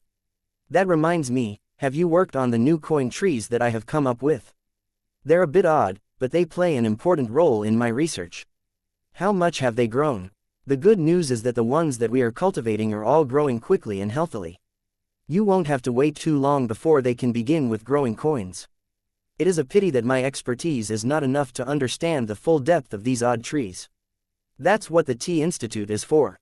Vase explained. The LBI is good, but it should retain its focus on biotechnology above all else.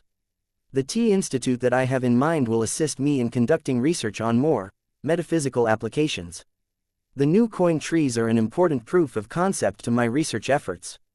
As long as they work, not even Vase knew what he could do with such a potent method at his disposal.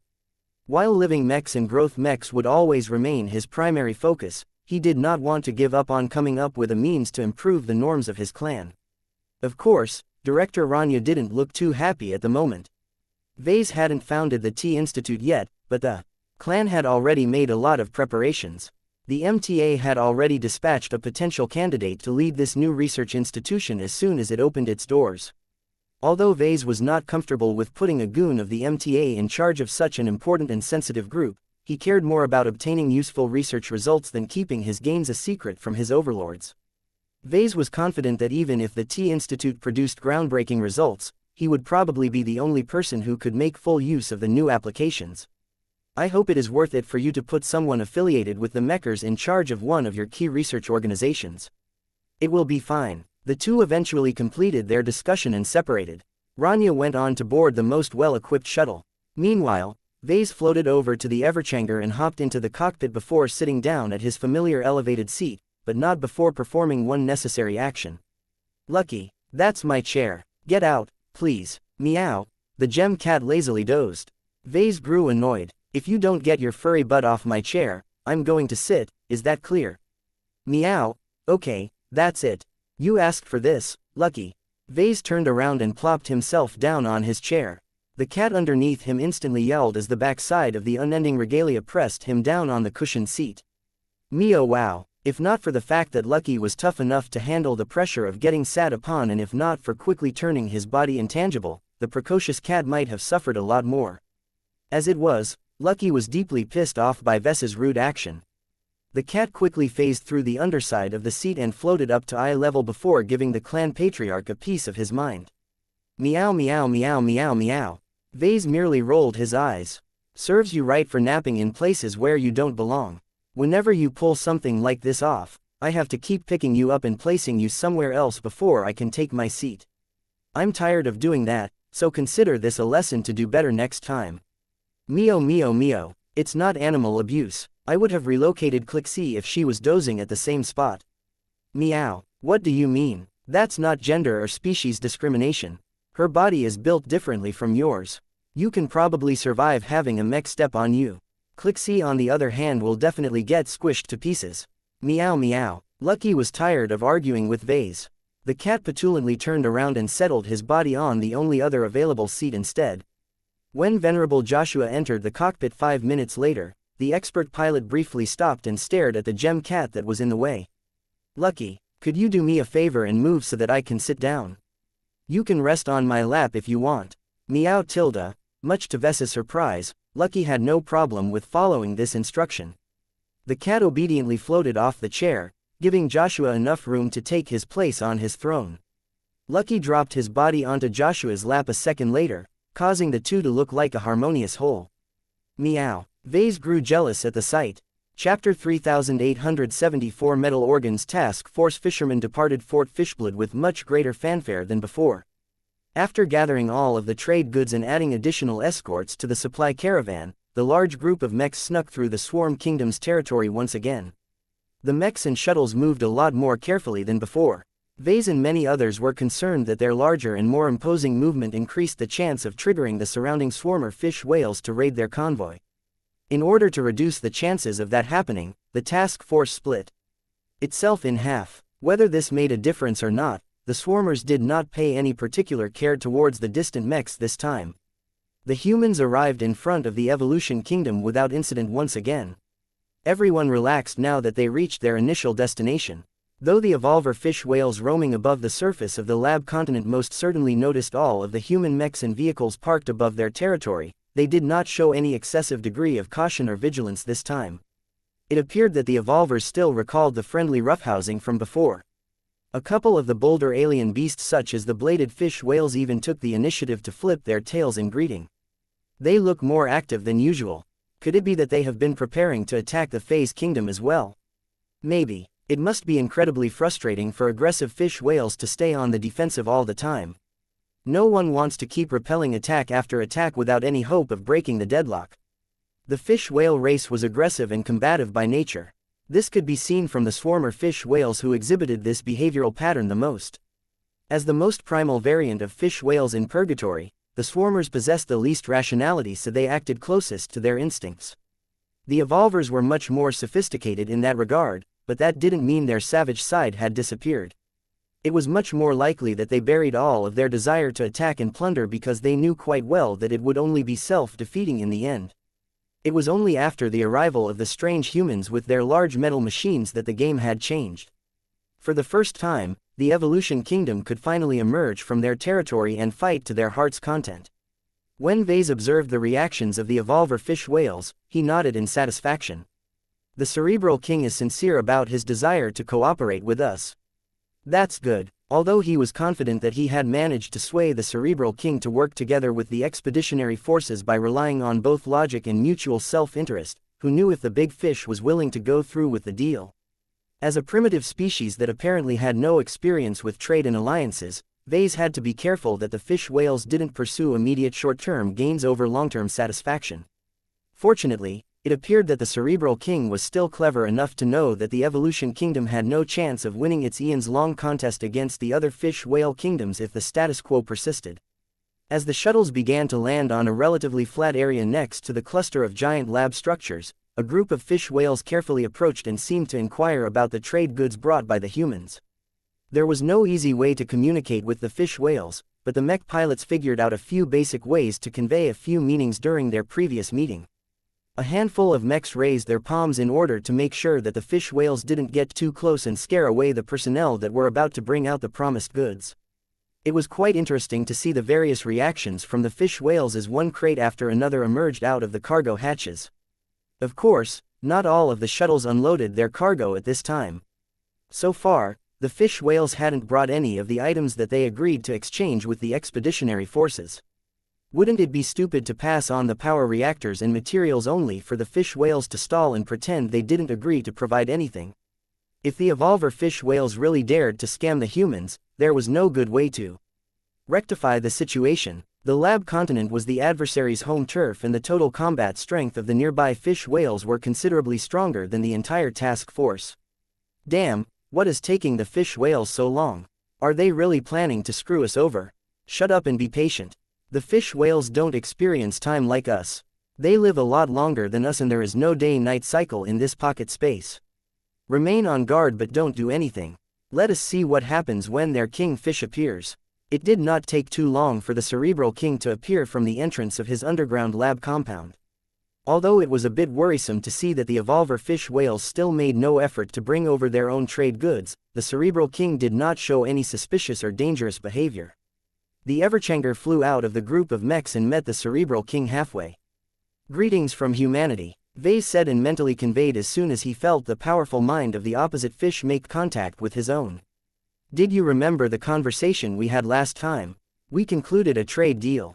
Now, we want to complete the exchange of goods. We have brought enough power reactors, precious exotics and nutrient packs to satisfy your immediate needs and prepare you for our joint assault on the Phase Kingdom." Satisfaction. Show metal organs. Must integrate metal organs immediately. Whoa, not so fast. An exchange is never one-sided. Can you bring us the fish whale bones and organs that you have promised to trade with us? Once you bring them out, we can both conduct an inspection on each other's goods. As long as both of us are happy with what we have brought, we can complete the exchange. Does that sound good? Wait, we'll bring out. Must be careful. Organs will not last long. Don't worry about that. We have made our own preparations to keep the organs alive. The Cerebral King used its powerful mind to issue a few orders to its subordinates. A group of fish whales split off from the crowd and entered a few of the more intact lab structures. Soon, they appeared once again while carrying the trade goods that the Evolution Kingdom had prepared. The fish whales had no tradition of using crates, so their method of carrying stuff was a lot cruder. "Are those giant shopping bags? What are they made of? Wait, aren't those fish whale hides? Ugh, disgusting. Hey, it's fine as long as it works." It took a fair amount of time for the porters to carefully bring out all of the sacks of specialty products. Once they set down all of the giant sacks, both sides began to inspect each other's goods.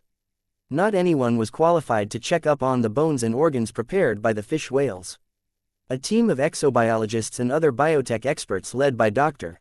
Rania fearlessly emerged from one of the shuttles and flew over to the giant sacks. They soon whipped out their various scanners and other inspection gear and began to do their jobs. Meanwhile, a handful of mechs guarded the team. The Dark Zephyr piloted by Venerable Tusa vigilantly observed the nearby fish whales. If anything went wrong, he would definitely escort his wife back to safety. As this went on, the Cerebral King along with a couple of other fish whales slowly approached the human side and directed a curious gaze towards the various crates. "Organs? No." Vase shook his head. "Organs are inside these metal boxes. We will open them so you can look." He transmitted a command that prompted one of the nearby cargo handlers to activate a command that automatically opened a crate. An ordinary second-class mech-grade power reactor came into view.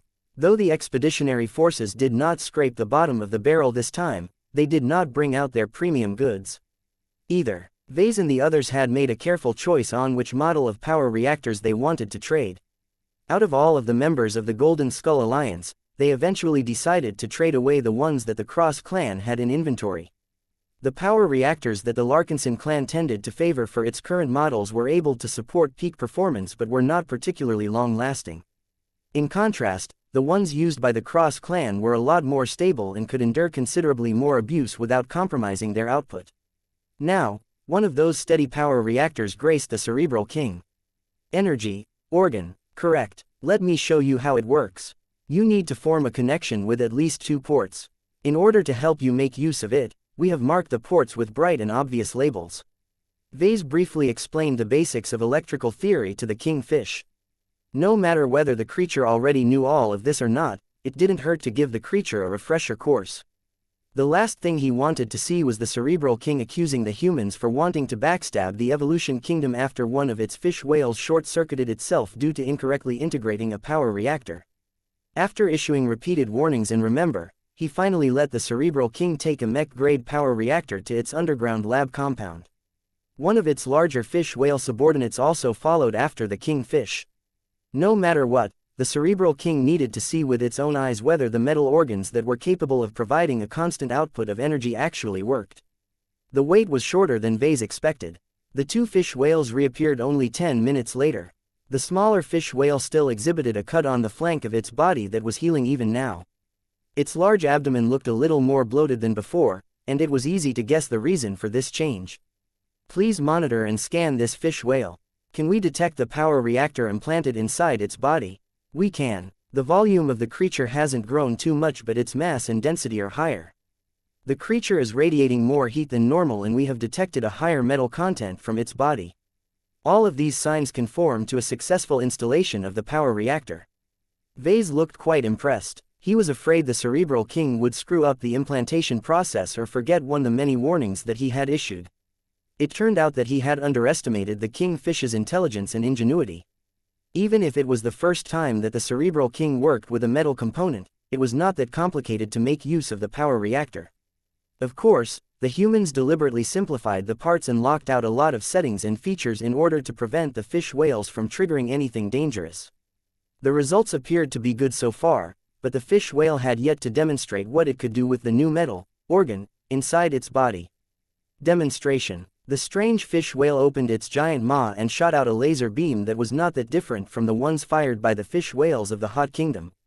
The damage output of this attack was impressive, but not particularly threatening against powerhouses like the bladed fish whale and the Cerebral Kingdom. This is the laser fish's base attack. Vase figured out as the sensors did not spot any sign that the creature had drawn additional power. The laserfish paused for a moment before it was finally able to activate one of the buttons that turned the power reactor active. Soon, the body of the laserfish warmed up further, but the creature did not look too uncomfortable with the change. It took a few more seconds to charge its next attack. After accumulating enough energy, the laserfish finally unleashed a laser beam that was at least several times thicker and more energetic than before. The difference was clear to see for everyone.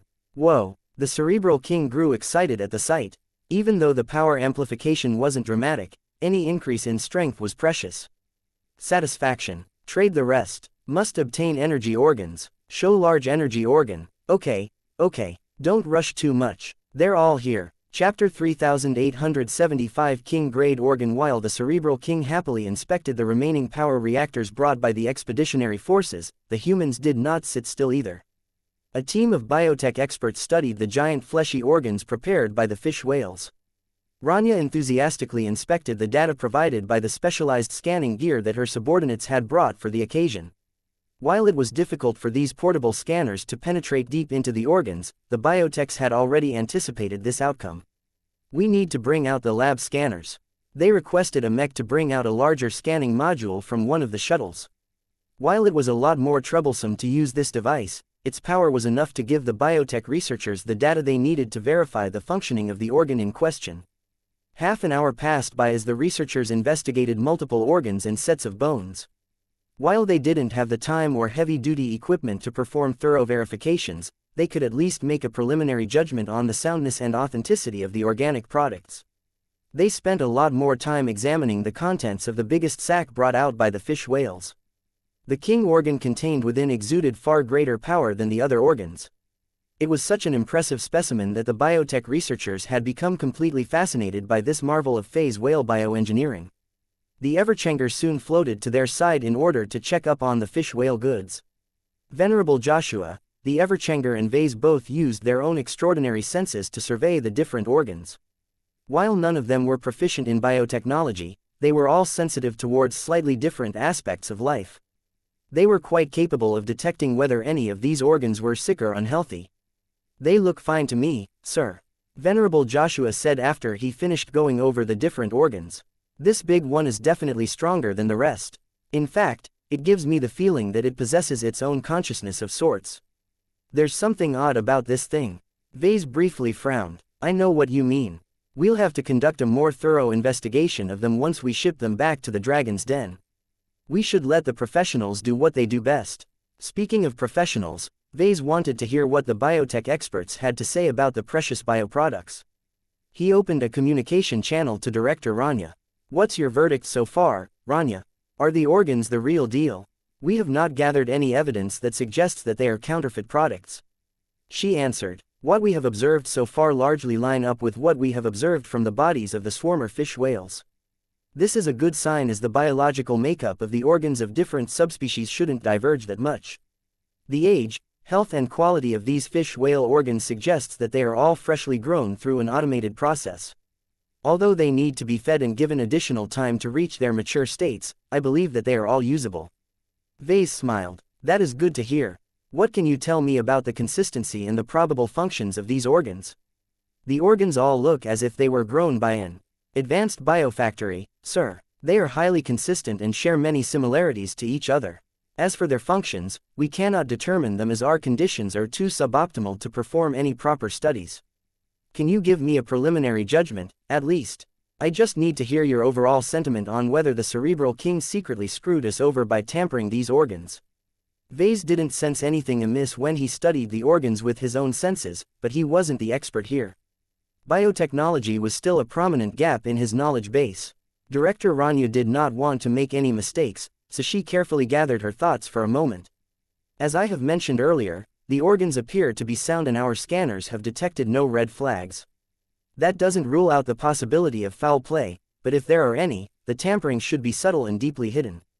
We won't know the truth unless we bring them back and perform intensive studies on them for a couple of months. There were too many ways to sabotage bioproducts. It was one of the many reasons why few humans were enthusiastic about adopting them.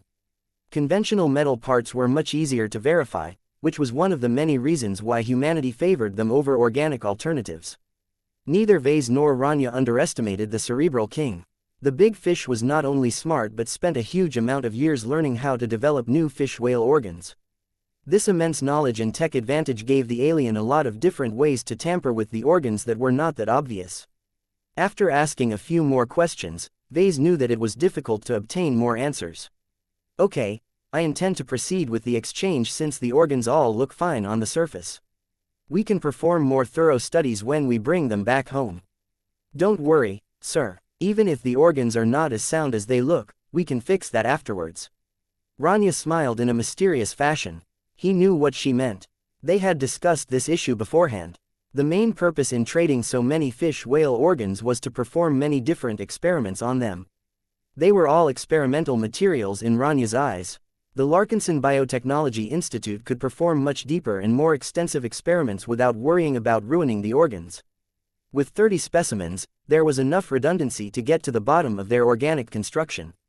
Even if the cerebral king secretly tampered with them in any way, the truth would come out eventually after lots of examinations. It didn't matter if the LBI destroyed all 30 normal fish-whale organs. As long as the biotech researchers made enough gains, they would eventually be able to grow more of them by themselves.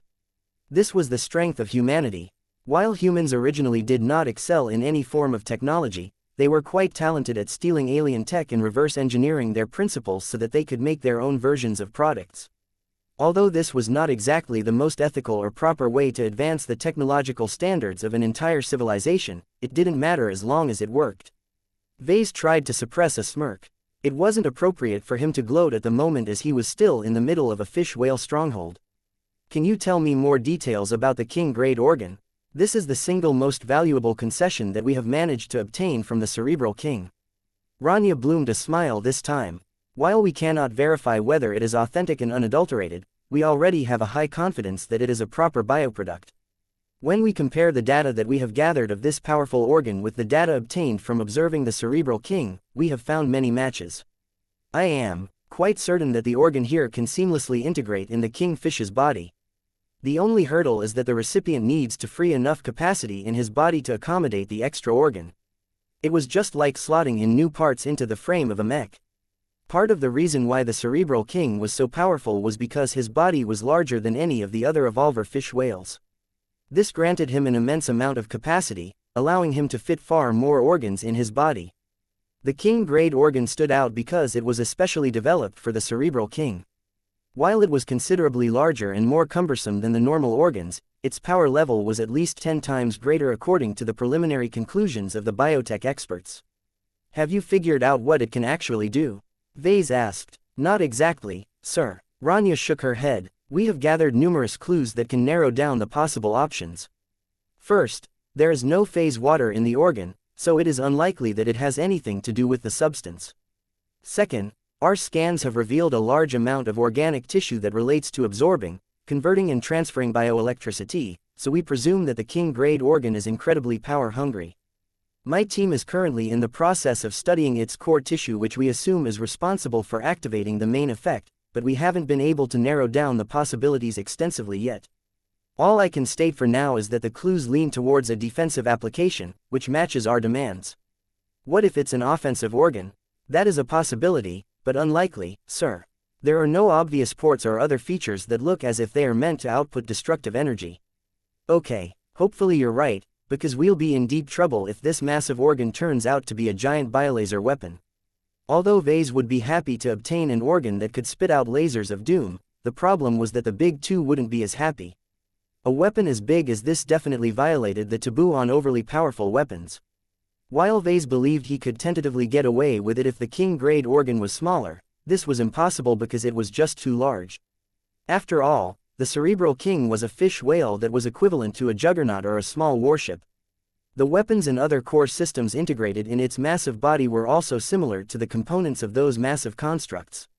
There was no good way for Vase to make use of a massive alien biolaser organ unless he received express permission to build a juggernaut mech.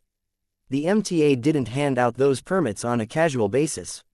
Only powerful and wealthy first-class individuals or organizations had any chance of getting a permit. Therefore, the only way for Vase to get this extravagant permit was to make a huge contribution. Many difficult problems could be solved as long as Vase was willing to exchange a huge amount of MTA merits. He wasn't stupid enough to go through with it, though. Juggernauts went out of vogue for good reasons. They were stupendously expensive to build and maintain. They required a lot of manpower and time to design. Only highly specialized pilots were able to control these monstrosities. Transporting them from one location to another was extremely cumbersome and demanding. Going through all of that effort just to make good use of a king-grade biolaser organ was too excessive. If this was the case, Vase would rather hand it over to the MTA so that he could collect a large bag of MTA merits. After Vase asked a few more questions to Rania, he became reasonably sure that the Cerebral King acted sincerely.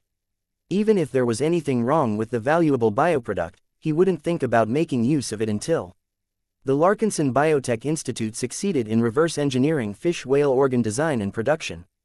Okay, everything appears to be fine. Let's complete the exchange. The swap was fairly simple and proceeded without issue. The fish whales didn't hinder the humans from taking away the giant sacks of bioproducts in any fashion. When the mechs carrying the sacks neared the cargo shuttles, they carefully placed their payloads in the empty containers. Once the containers closed up, they automatically froze the interior, causing the bioproducts to freeze in an instant. The cargo handlers did not freeze all of the organs in case the freezing process dealt irreparable harm to them. Half of the normal grade organs as well as the king grade organs were left in their current state in case this was the best way to preserve their health until they were shipped back to the expeditionary fleet. Alright, the shuttles are packed and ready to go. Let's return. Now that the two sides had concluded their trade, it was time for them to proceed with their follow-up agreement. Vase turned his attention to the jubilant Cerebral King. Let's talk about our upcoming attack on the Phase Kingdom. Chapter 3876. Power-hungry fish. Both sides still needed time to prepare for the upcoming assault on the lake continent held by the Phase Kingdom. Out of all of the landmasses in Purgatory, the lake continent probably held at least 60% of all of the phase water produced in this pocket space. In fact, this was only the most conservative estimate made by the analysts. There was a high probability that it actually contained 80% or more of the total amount of phase water reserves available to the fish whale race. There was so much phase water on this continent that the very space around it wobbled all the time. If not for the fact that the continent itself seemed to stabilize the surrounding space, the landmass would have long fractured apart. Naturally, Vase wouldn't make the mistake of breaking open the lake continent only to find himself unable to take away his loot. The Golden Skull Alliance already prepared special containers and vessels that should be able to carry a certain amount of phase water without inducing any damage. If they happened to obtain more phase water than what they could carry, then they could ask their temporary fish whale allies to act as porters. Time passed by as both sides got ready to launch an ambitious raid. One of the biggest reasons why they needed to wait was because the Cerebral King was busy with implanting the newly received power reactors into the bodies of its strongest and most elite fish whales. Each creature that emerged out of the underground lab compound looked as if they had all been reborn. None of their bodies showed any signs of rejection. In fact, they looked as if they were plants that were previously deprived of light but suddenly gained access to open skies. Now, they just needed to gain a lot of water to further their growth even further. Each of the evolver fish whales looked hungrily in the direction of the lake continent. The atmosphere around the humans and the evolvers became more charged as they mentally got ready to fight a major battle. Neither of the groups were stupid. They both knew that this would be a hard battle. The Phase Kingdom had managed to survive the survival game for so long because of the destructive abilities of its members. They were so good at cracking and warping the physical dimensions that it was not advisable to attack them with melee mechs. Letting them get close just made it easier for the phaser fish whales to mop them up en masse. The safest way to attack the powerful creatures was to attack them from afar with spread-ranged mechs. As long as the machines did not crowd around each other too much, the efficiency of enemy area attacks was much reduced. However, this was not a proper way to attack the Phase Kingdom at all. The Cerebral King already told Vase that the Evolvers attempted to attack the Lake Continent by relying on massed ranged attacks. None of these attempts succeeded. The phaser fish whales were not only proficient at attacking, but were also good at erecting shields. As long as enough of them generated overlapping shields, virtually no ranged attack could get through. The only way to break apart the strong defenses was to flood the shields with a huge amount of charging fish whales. The price to do so was too great, so the Cerebral King never thought about attacking the Phase Kingdom anymore. It wasn't until the humans presented it with another chance that the Kingfish reconsidered its decision, but that didn't mean it was ready to launch an immediate assault. It was time for the humans to prove that they were able to enact a realistic plan to assault the Lake Continent without suffering an excessive amount of casualties. As the Everchanger and the Cerebral King gathered together again, the latter already looked as if it had been reborn. While the other evolvers such as the bladed fish whale and the silver fish whale all looked pumped up due to the addition of their new power reactors, the difference was much greater with the kingfish. Out of all of the recently augmented fish whales, the Cerebral King obtained the most powerful human gift. This big fish, Venerable Joshua frowned as he studied the sensor readings. It's as if we are approached by a volcano that is ready to set off at any time. There is so much dormant power hidden in its body. It was not a surprise for him to develop this impression. The Cerebral King of now was not the same as the Cerebral King of before. Vase roughly compared the Kingfish's situation to an extremely powerful hybrid mech like the Balvo's Rage. The biggest difference was that the Cerebral King's previous situation was too unbalanced. The Organ Forge allowed it to develop a lot of powerful organs, each of which was capable of converting energy into useful output. Whether it was launching devastating attacks or generating formidable shields, the Cerebral King possessed a lot of different options, each of which was enough to tilt the outcome of a battle in its favor. The biggest issue was that all of those king-grade organs were power hogs. It couldn't be helped, everything had a price, and the lab continent's lack of resources made it difficult for the Cerebral King to feed all of its hungry organs. Now, this shortcoming was no longer as big of an issue as before. Out of all of the assets that humanity relied upon, starships were definitely among the most potent and powerful of them all. Many of them required enormous power reactors just to keep them running. Although the Golden Skull Alliance only handed over the smallest starship-grade power reactor that it had on hand, the energy output of this large component far exceeded that of a mech. One of the reasons why the Cerebral King appeared to be brimming with suppressed energy was because it was steadily nurturing all of its powerful but starved organs. The Kingfish no longer had to operate as if it was put into a low-power mode anymore. With the abundant amount of energy produced by a ship reactor, it had turned from a homeless beggar into a wealthy business overnight. Satisfaction. Power reactor good. Evolution plan half complete. Gratitude to humans. Must attack God Blood King. Must obtain GODBLOOD. Must complete evolution plan. Vase smiled. That's what I want to talk about. From what he could tell about the Cerebral King, there was no way this ambitious fish whale would leave a project half complete. Facewater was too important to the fish whales. Since their species was derived from the phase whale race, it was far too difficult for them to round out their growth if they lacked this essential resource. Although the Cerebral King accumulated a respectable amount of phase water over the many years of its existence, it simply wasn't enough. Perhaps it might take another couple of million years until its body was finally full, but would it even be alive at that time? The other three fish whale kingdoms weren't sitting still. The other three fish whale kings were all accumulating strength in their own way. Since each of them had access to large amounts of specific resources, their strength would undoubtedly grow over time. This was the greatest reason why the Cerebral King must act soon. It was smart enough to recognize it was living on borrowed time. Vase and the Cerebral King rehashed their attack plan and made sure their troops didn't get in each other's way when the assault commenced. Neither side were eager to get too close to the phaser fish whales, but that did not solve the fundamental problem of cracking open their formidable defenses. Need swarm kin. Need them to attack Phase Kingdom. Will not attack without swarm kin. How to make them attack? We have prepared several different solutions based on what we have researchers and what we have learned from your information package. Vase replied to the big fish. We will first try to provoke the fish whales with our own unique method. Joshua, can you give the big fish a demonstration? Sure thing, sir. The Everchanger switched its design spirit from the golden cat to Zygra. This immediately caused its demeanor to change. Previously, the Everchanger was like a kitty. Now, it had turned into a ferocious tiger. The change was so dramatic that not even the Cerebral King remained unaffected. While it didn't back off or anything, its body grew tenser than before. However, the kingfish's eyes did not show much elation. Not enough. Will not work. We have taken that into account. Vase replied. This is why this is just one of several solutions that we have prepared. What solution? Let me explain. Vase explained the various tricks and schemes that he and the other experts of the Golden Skull Alliance had come up with. When he mentioned the last potential plan, the Cerebral King's body shook. Good plan. Will work. Will make swarmers furious. Good, good, good. I am happy to hear that you are confident about our chances. Vase smiled. Do you agree to proceed with our attack? My forces are ready to depart at any time. Must go. Must attack Phase Kingdom. Must kill traitor and obtain Godblood.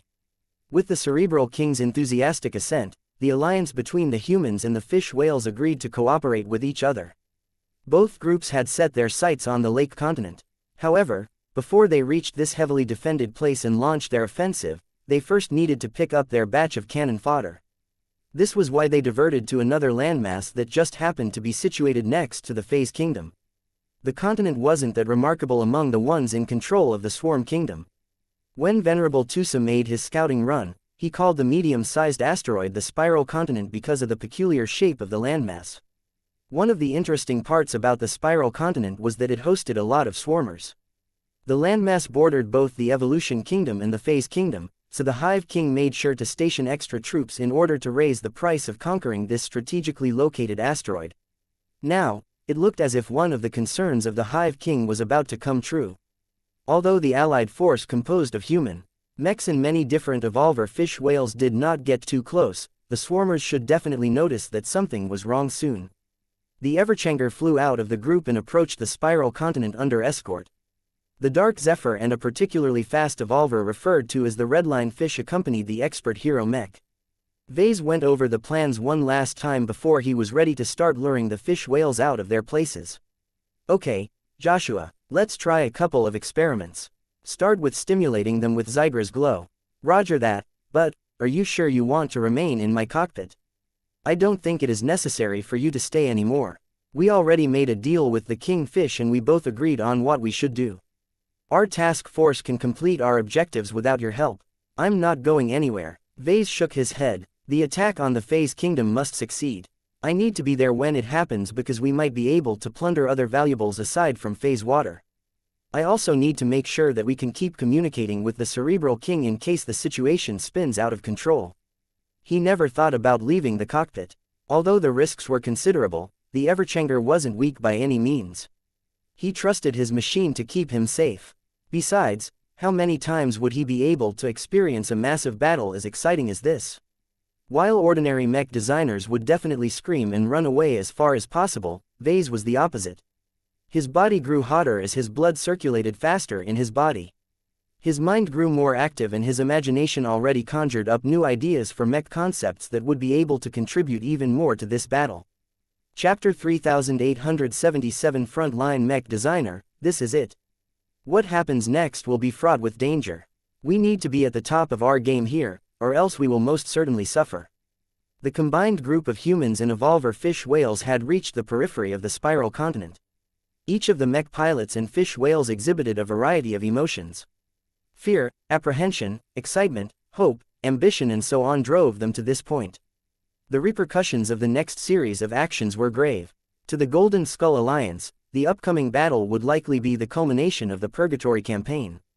All of the effort they put into fighting against the initial waves of swarmer fish whales and opening up a beachhead on the Gate Continent needed to yield a return on investment. The Larkinson clan, the Glory Seekers and the Cross clan already paid a substantial price to make it this far. Not only did they deplete a lot of ordnance and supplies, they also lost a lot of mechs and the lives of actual mech pilots. The deaths of people weighed heavily on the survivors. To fall against indigenous alien savages was not the most glorious way for them to lose their lives. In order to make certain that these deaths were not vain, the Golden Skull Alliance was determined to raid the lake continent. Only by returning with an immense bounty of phase water would everyone be able to justify the campaign. With enough phase water, the alliance partners would be able to expand their wealth, increase their assets, strengthen their security and obtain more assurances of their continued survival. In other words, the Golden Skull Alliance would enjoy such a massive boost that its foundation in the Red Ocean would be assured. No longer would the Larkinsons and their allies be labeled as marginal figures. The fame, wealth and power they could gain from submitting a lot of phase water to the MTA and selling them to strategic trade partners was immense. This was what the mech pilots were fighting for. Everyone understood the stakes, though the prospect of fighting against thousands if not tens of thousands of phase water-rich fish whales sounded intimidating. They did not embark on this offensive without a plan. Many of them were confident that their leaders and commanders would guide them to victory. With prominent personalities like Commander Casella Ingvar, Patriarch Reginald Cross and Patriarch Vase Larkinson entering the battlefield in person, there was no way that they would lead the soldiers astray. In fact, Vase still received messages that urged him to return to friendly lines, but he resolutely ignored these concerns no matter how well-founded they were. If anything ever happened to him, the Larkinson clan and the Golden Skull Alliance would most certainly suffer an existential crisis. He was not ignorant of the burden his presence imposed on the mech pilots of Task Force Fishermen. However, he did not waver in his unusual decision to witness a battle by riding a mech that was expected to play a central role because of several reasons. I understand your position, but remember who is ultimately in charge here. Vase stated to Casella over a private channel. You don't have the authority to push me away. I need to take part in this battle.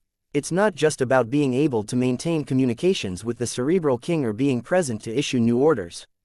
I'm doing this because I am trying to push my design philosophy and my mech design capabilities to the next level. Sir, Commander Casella hesitated. Mech designers rarely if ever enter the battlefield. While I am willing to admit that you are able to contribute more to our victory than other mech designers, that still doesn't change the fact that the gains do not outweigh the losses. As I have iterated before, we can take care of ourselves. What we can't take care of is dealing with the aftermath of your sudden and untimely death due to a preventable mistake. You can still change your mind, Patriarch. There is no dishonor in returning to Fort Fishblood for a non-combatant such as yourself. In fact, as a VIP it is your duty to stay out of the line of fire. Vase huffed and crossed his arms. Don't lecture to me about duty. I am the most dutiful member of the Larkinson clan. Do you know how much work and effort I put in my mech designs so that we obtain the strength and prosperity to make it this far? Do you know how many risks I braved to leap above my peers and uplift the clan into a rising second-class organization? I have gone above and beyond to climb my way up, but I am only part of the way to my destination. There is still a long road ahead if we want to promote to first-raters. Hardly anyone except myself and maybe Keddies can allow our clan to reach this goal, and in order to succeed, we must continue to take the risks that others shy away from because that is the fastest and most realistic approach to greatness.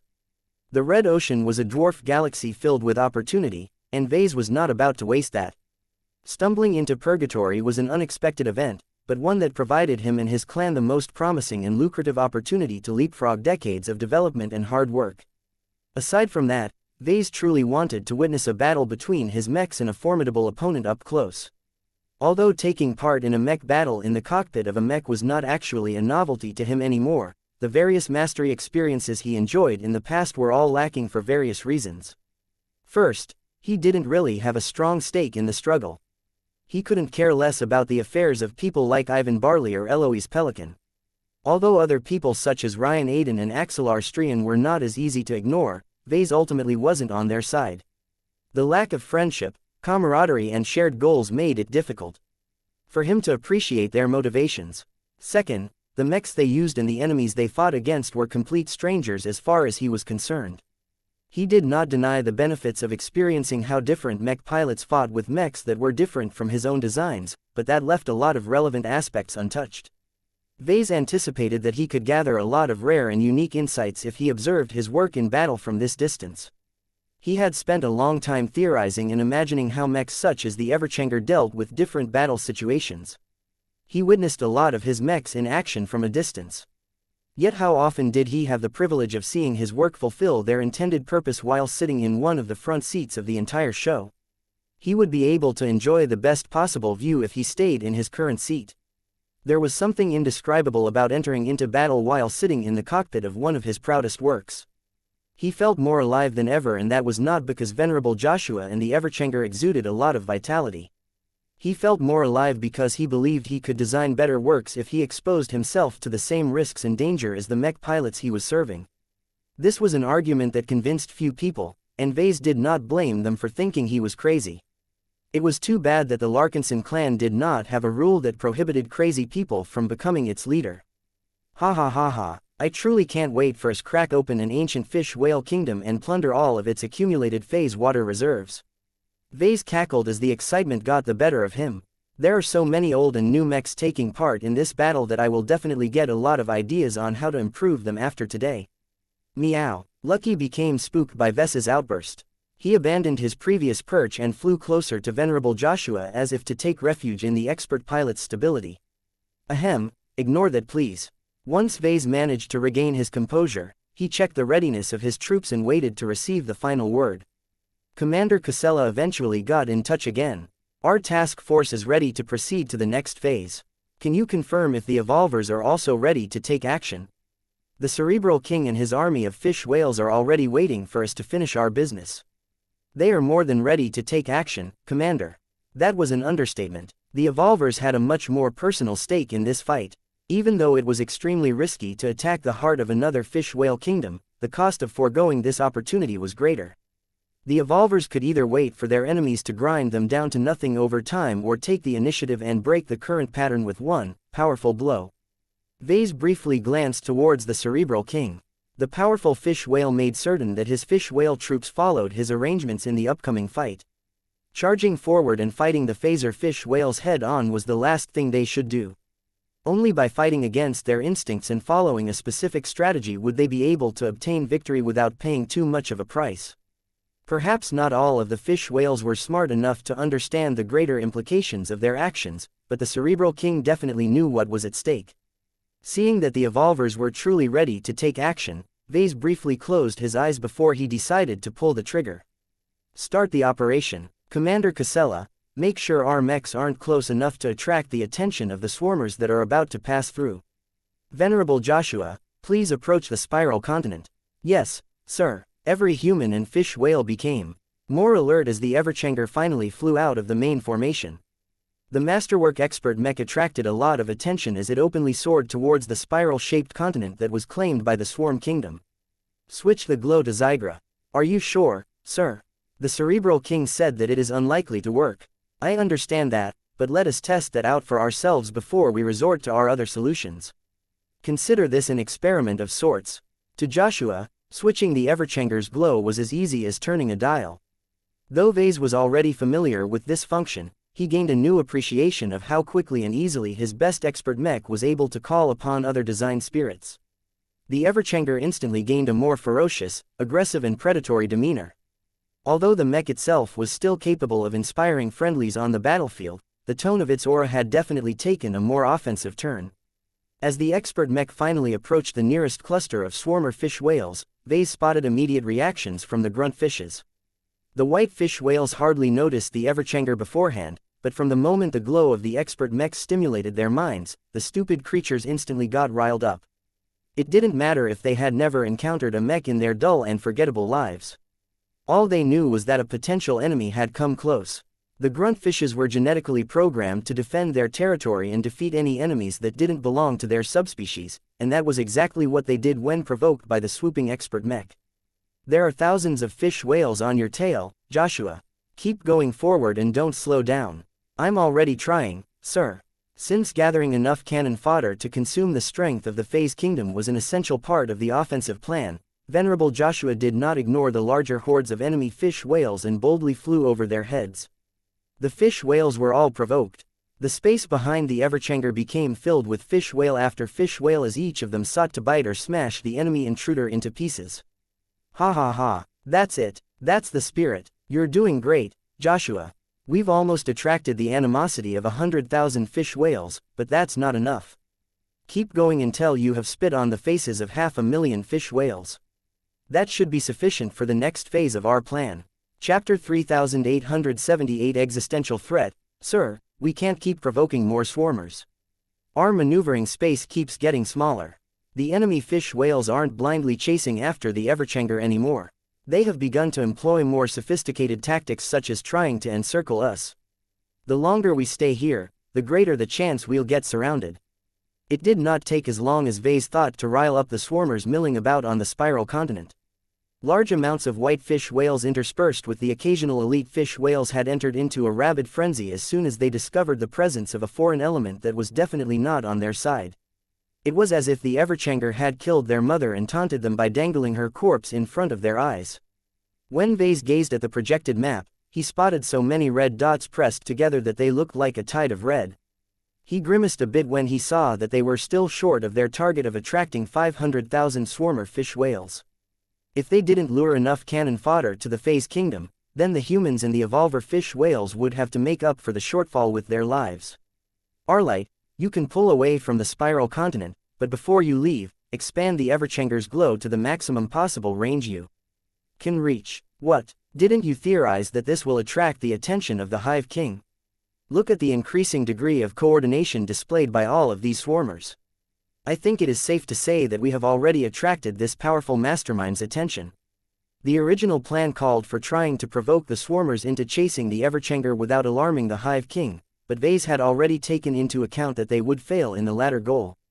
The Swarm Kingdom may be big, but it was difficult to hide a disturbance affecting hundreds of thousands of fish whales from a central leader.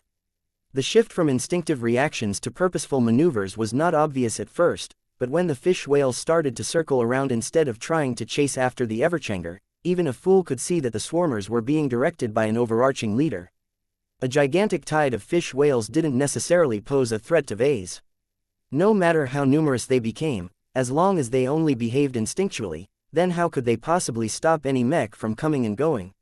It was unfortunate that the threat level of the swarmers had reached an entirely new level now that the Hive King or another powerful swarmer commander had taken charge of all of the riled-up troops. Vase could even see that groups of fish whales that the Everchanger had yet to provoke begin to stir as well. They moved up and spread themselves out in order to cast an increasingly wider net for the mech. There was no way for the Everchanger to escape if the net closed. He knew his own work well. The expert hero mech he designed was a versatile machine, but it did not excel in blockade running. Sure, it was possible for the Everchanger to force its way through a dozen or so grunt fishes if Venerable Joshua tried his best, but there were way more swarmers in the way than that. No matter what, even an expert mech could get trapped and exhausted to death if it ended up in the middle of a ball of thousands of rabid fish whales. Pulling out now, sir. Venerable Joshua concentrated hard as the Everchanger squeezed more speed and acceleration out of its flight system in an attempt to escape the noose. At the same time, the expert mech abruptly expanded its glow, causing it to rile up many more fish whales in the surrounding environment. The angry fish whales didn't like this at all. Their fury became more intense as they tried to close in on the annoying mech that had trespassed on their territory.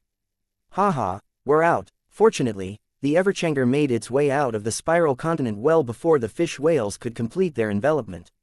The grunt fishes and the elite fishes had no choice but to chase after the expert mech's wake in order to kill the enemy that dared to disturb them and provoke them into action.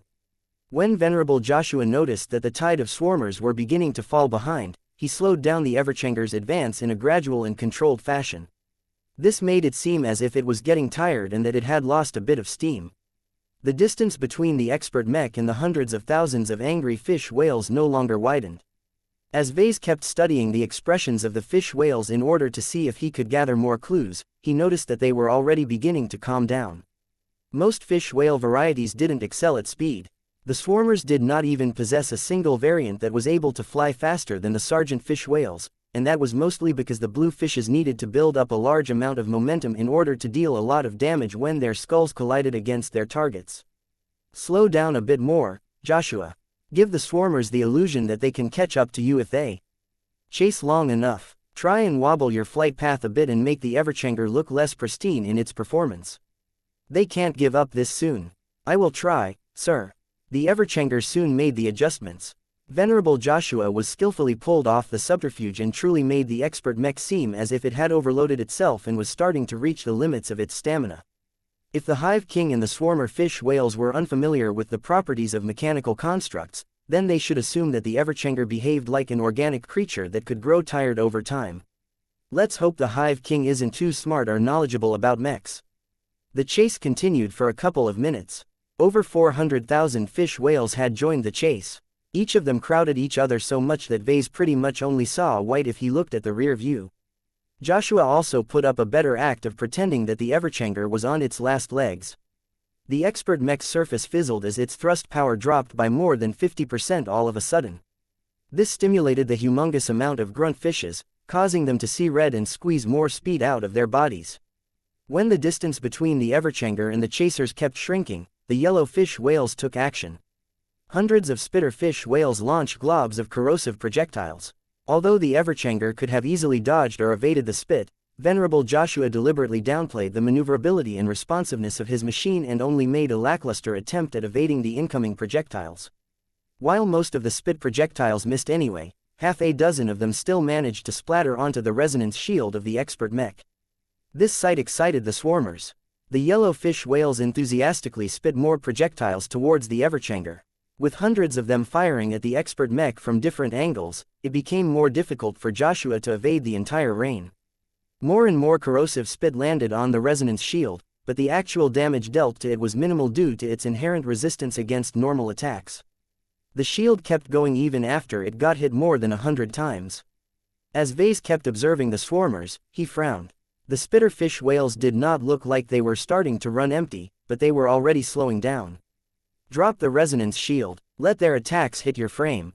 Venerable Joshua did so even though he questioned the wisdom of this action. The Everchanger may be covered by unending alloy, but the rear was always the most vulnerable portion of its frame. The corrosive spit had a chance of hampering the flight system's performance if they hit its more delicate subcomponents. The expert pilot had to be a little more active at dodging the incoming spit volleys.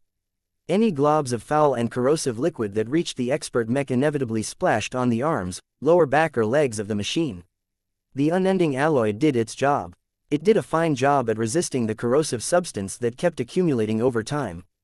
Despite this success, the tide of swarmer fish whales slowed down after a few minutes. Slow down a bit further. Try and attack them with your rifle. The swarmer hordes did not speed up again despite these changes. They just slowed down more and more as if they were approaching a border that they did not dare to cross. Damn it, the Cerebral King was right. The swarmers aren't so easy to fool after all. Vase cursed. The fish whale tide eventually came to a stop. No matter how many times the Everchanger fired at the swarmers, they simply did not advance any further. When Vase zoomed in so that he could see the expressions of the fish whales, he saw that they were still angry and eager to continue the chase. He could still feel the wave of anger and hatred of the swarmers. They're not moving forward anymore. Venerable Joshua tried a few more tricks up to and including swooping close to them, but it became clear that the Hive King probably smelled a trap. Seeing that the swarmers weren't cooperating as he wished, Vase let out a sigh. You can stop with your current attempts. The controller of these fish whales isn't eager to sacrifice so many bodies. We need to employ another solution. Vase thought about the situation. The influence of an intelligent controller caused him to doubt many of the other solutions that he and his staff had prepared. Seeing that the Cerebral King was right about the behavior of the swarmers so far, he figured that it might be wise to defer to the Kingfish's judgment on the only solution that should take effect. Bring up your resonance shield and other defenses. Vase instructed Venerable Joshua. I'm not sure if this will work, but if it does, the swarmers are liable to get truly angry. Venerable Joshua's expression turned grave. I understand. I think it will piss off the swarmers as well since it touches their nerves. The Everchanger approached the unmoving wall of swarmer fish whales. Although the spitter fish whales kept trying to land their corrosive projectiles at the expert mech, the resonance shield easily resisted them without any issue. Are you ready, Joshua? I am always ready. Then begin. Venerable Joshua concentrated and mentally turned the dial that allowed him to change the active design spirit of his battle partner once again. He stopped turning the dial when he found the right setting. Soon, the aura of the Everchanger experienced another abrupt switch. Zygra's aggressive feline glow disappeared. In its place, an entirely different glow came into exchange. The mech began to take on a more ancient demeanor. Anyone looking at it would have the mistaken impression that the Everchanger was far larger and older than it appeared. Hundreds of nearby fish whales became agitated in a different way. As Vase studied their reactions, he grew hopeful. Expand the glow. Let as many of these fish whales experience the Titania as possible. If we can't avoid the attention of the Hive King, then let's blow a horn in its face. Joshua resonated with a specific part within the Everchanger, causing its glow to stretch out across several kilometers around its frame. As the Titania's influence suddenly reached out to thousands more swarmers, it began to influence the unintelligent fish whales in a specific manner. The Titania attempted to take control over them. Even though its attempts to do so were relatively weak due to its relative weakness in being of a different species, the design spirit's actions definitely caught the attention of the existing controller of the fish whales. This was a different threat towards the swarmers. Of all of the enemies the Hive King might fear, a new and unexplainable opponent that was able to challenge its control over the swarmer fish whales was definitely at the top of its list. It could not allow this existential threat to proceed with taking over the swarm kingdom. Run! The Hive King has grown angry. I can feel its anger leaking from all of the fish whales.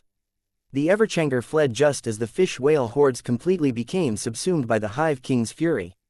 Chapter 3879 Ever-changing. The latest attempt to lure the swarmer fish whales into chasing after the Everchanger succeeded.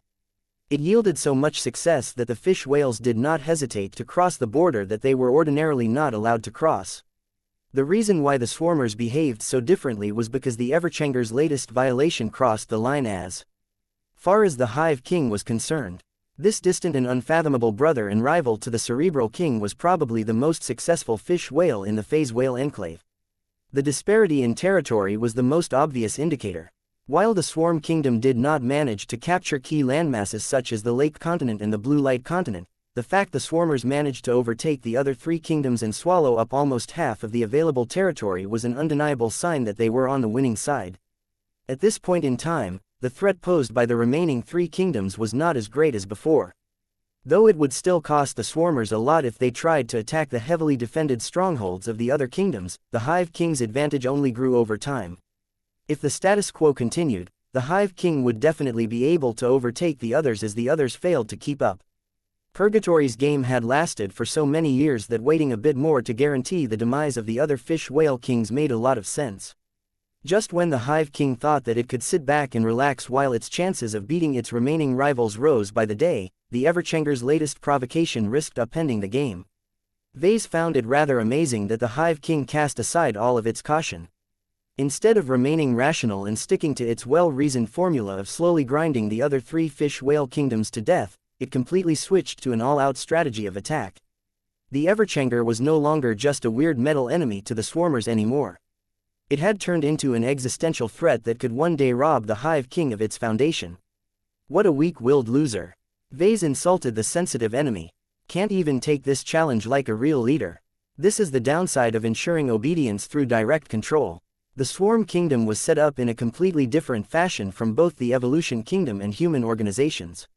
It was strong due to its vast quantities of fish whales, but managing all of those creatures was difficult if they all did what they wanted.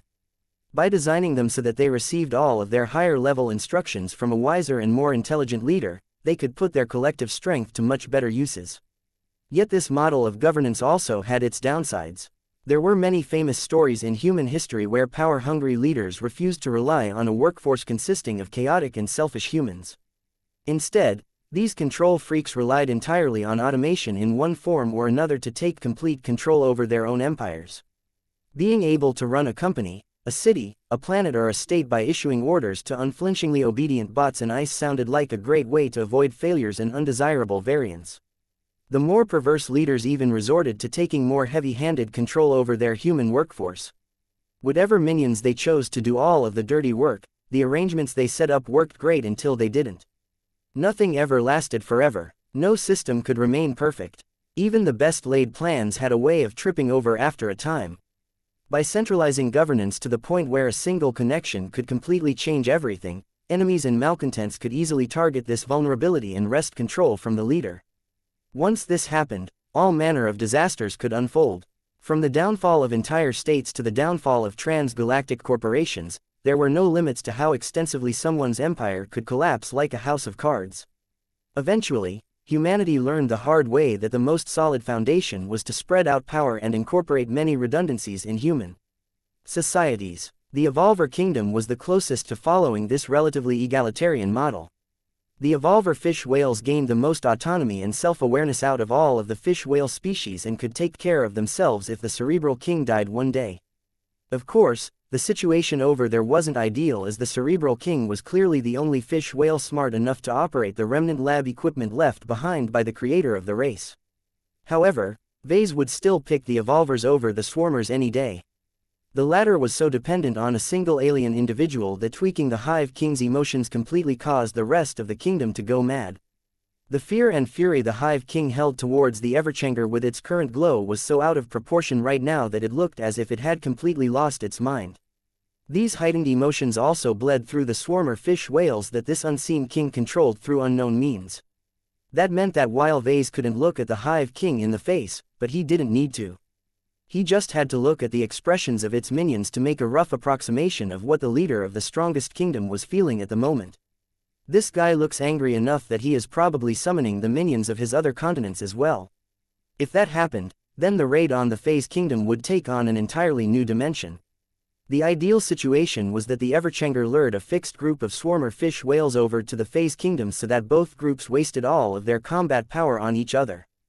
Once the swarmers did their job of exhausting the defenders, the allied force of Mechs and Evolver fish whales would swoop in and take control of the lake continent. As long as they were able to stay on this crucial, resource-rich continent for a day, the multiracial force would be able to harvest so much phase water that Vase couldn't even imagine the reaction from the MTA when task force fishermen returned to normal space. That's probably not in the cards anymore.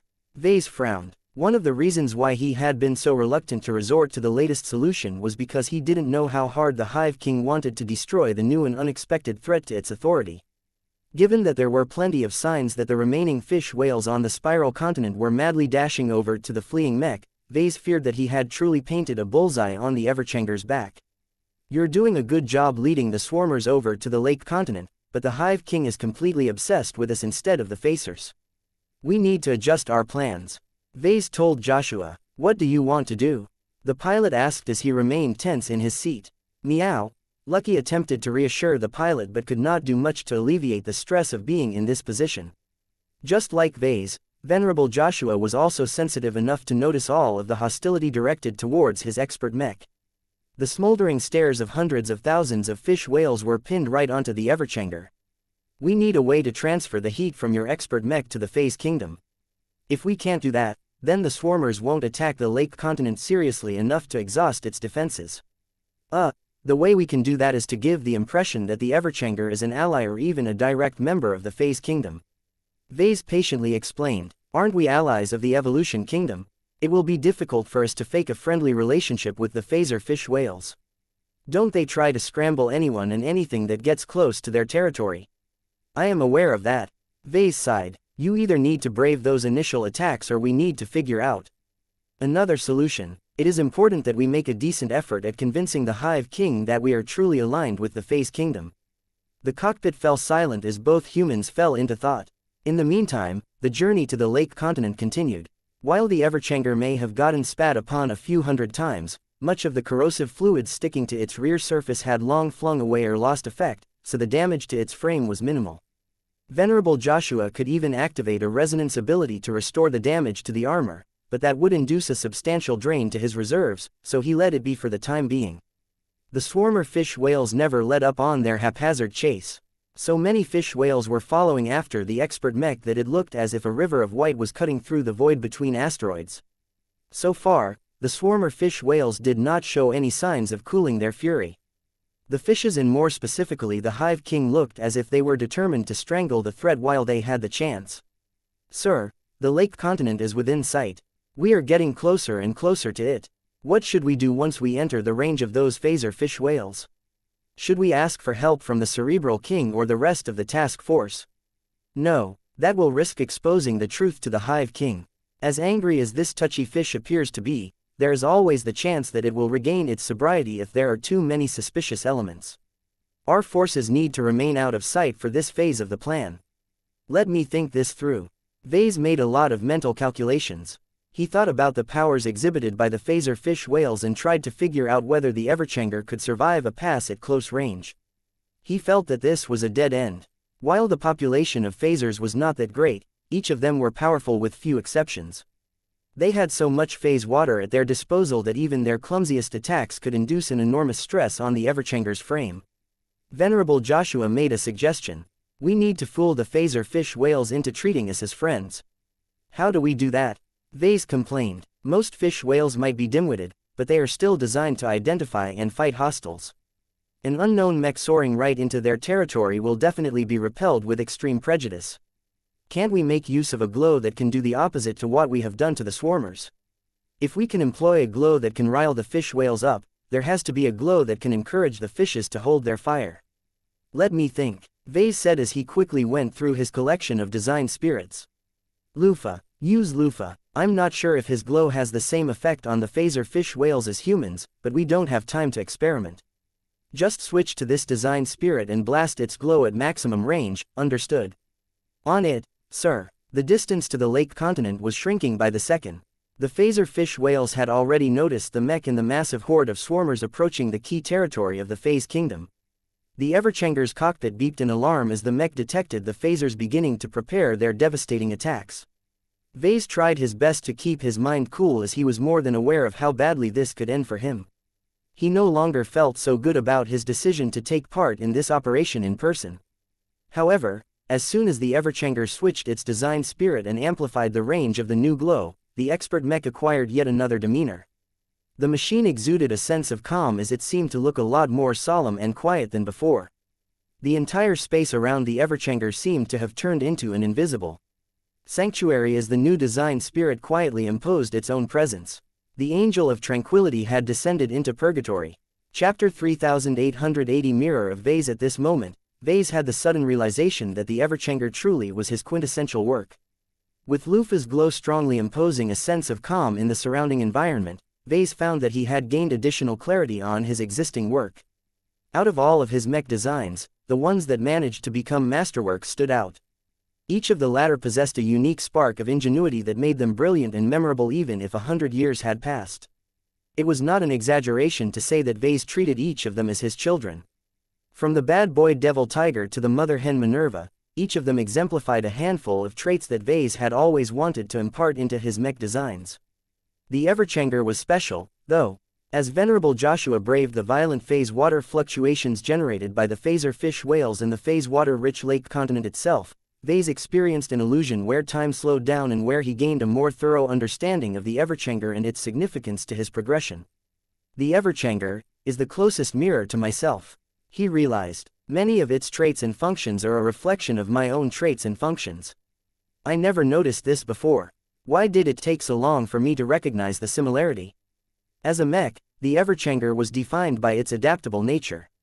Although its core always remained the same, it was able to use its rotation of design spirits as masks that allowed the mech to adopt completely different personas and demeanors.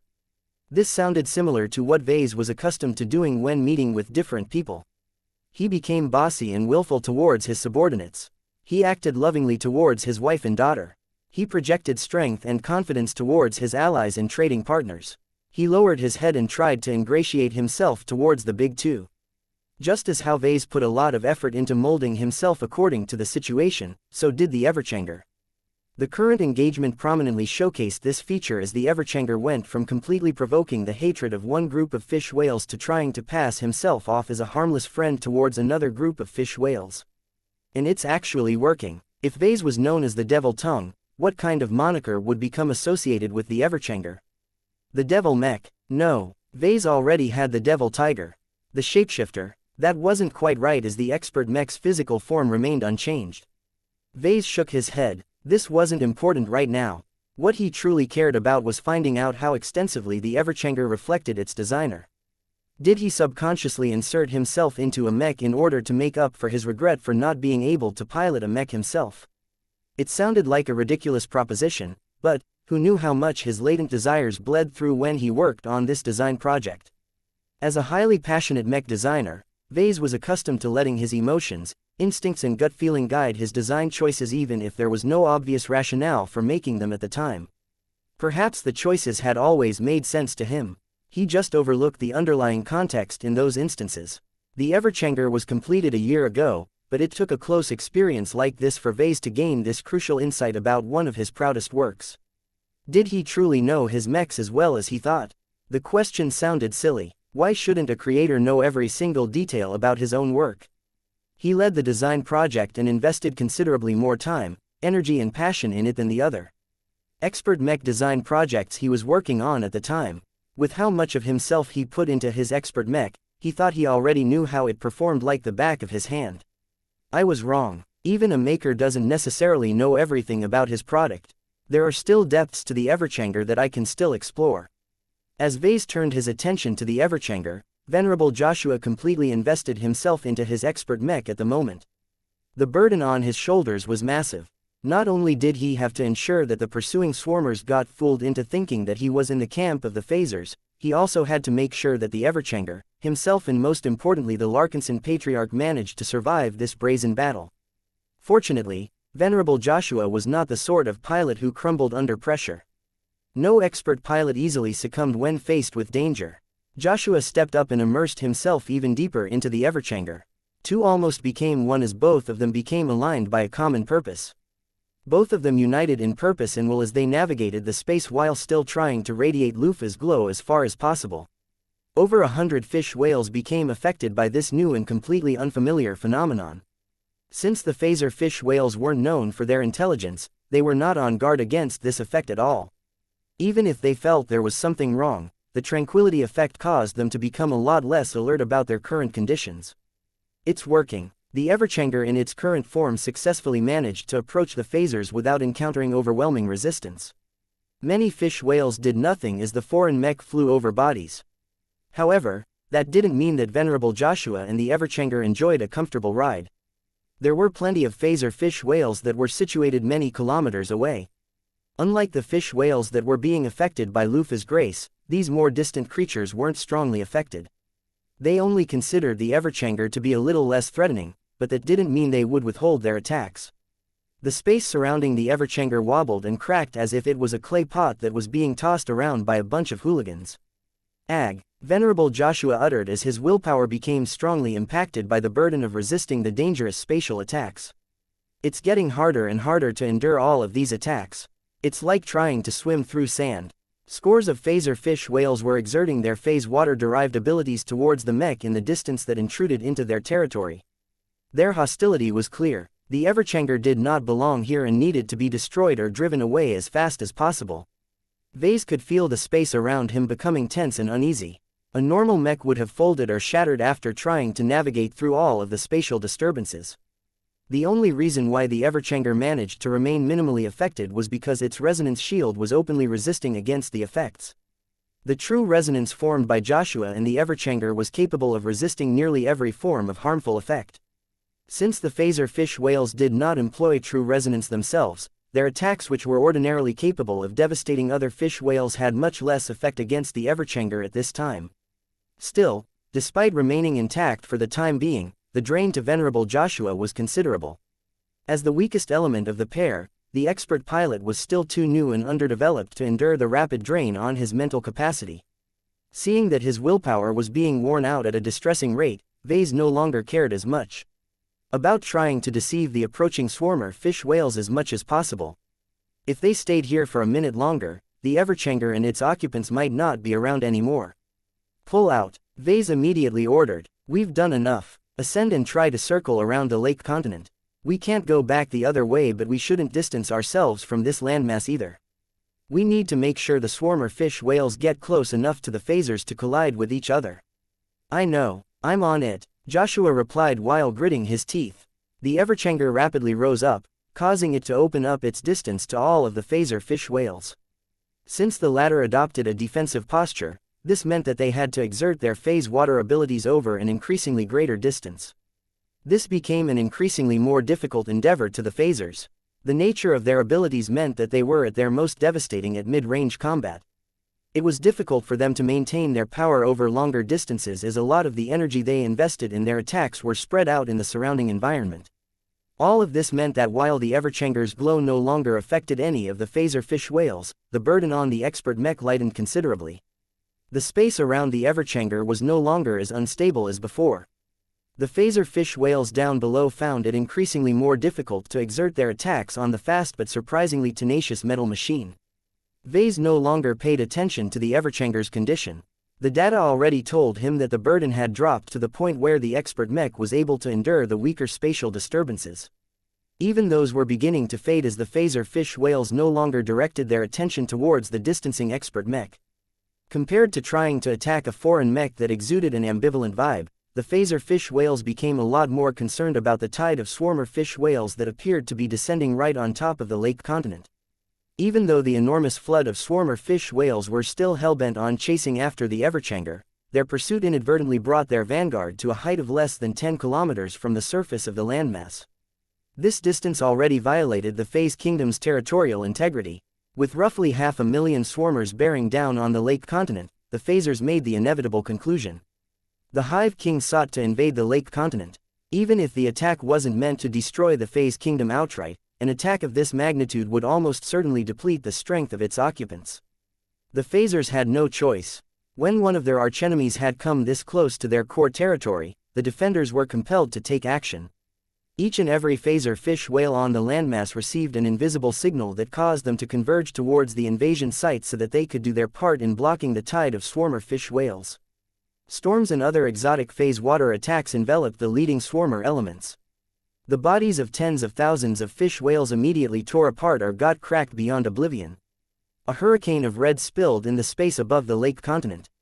The low gravity of the asteroid gently pulled down the spilled blood and contaminated some of the nearby water pools.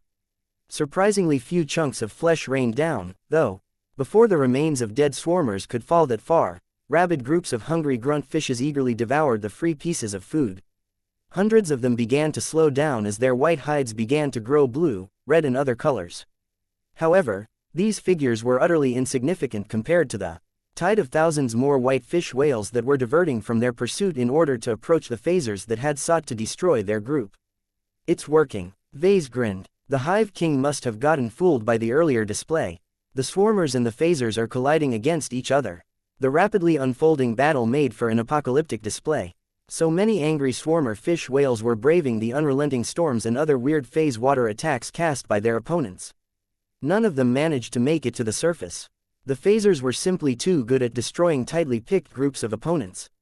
Yet no matter how many swarmers lost their bodies, more were mindlessly driving their bodies forward. In the meantime, Vase made a startling observation. The elite fish whales that ordinarily accompanies the cannon fodder were not moving forward. Instead, they kept hovering beyond the range of the phaser attacks. What was even more concerning was that their numbers grew over time. The elites coming from the rear along with the fish whales that had recently evolved to their current states all converged into an increasingly more formidable assault wave. The swarmers are getting serious. Chapter 3881 Fish Abattoir. The battle between the swarmers and the phasers turned into an immediate massacre. Neither Vase nor Joshua were able to pull their attention away from the grand slaughter that they had purposefully engineered. All of that slaughter, Venerable Joshua uttered as he eased the Everchanger into a gentle glide. Did we do all of this, sir? Yup. Vase grinned as he reveled at the unfolding slaughter. It is impossible for two sides to stop this confrontation.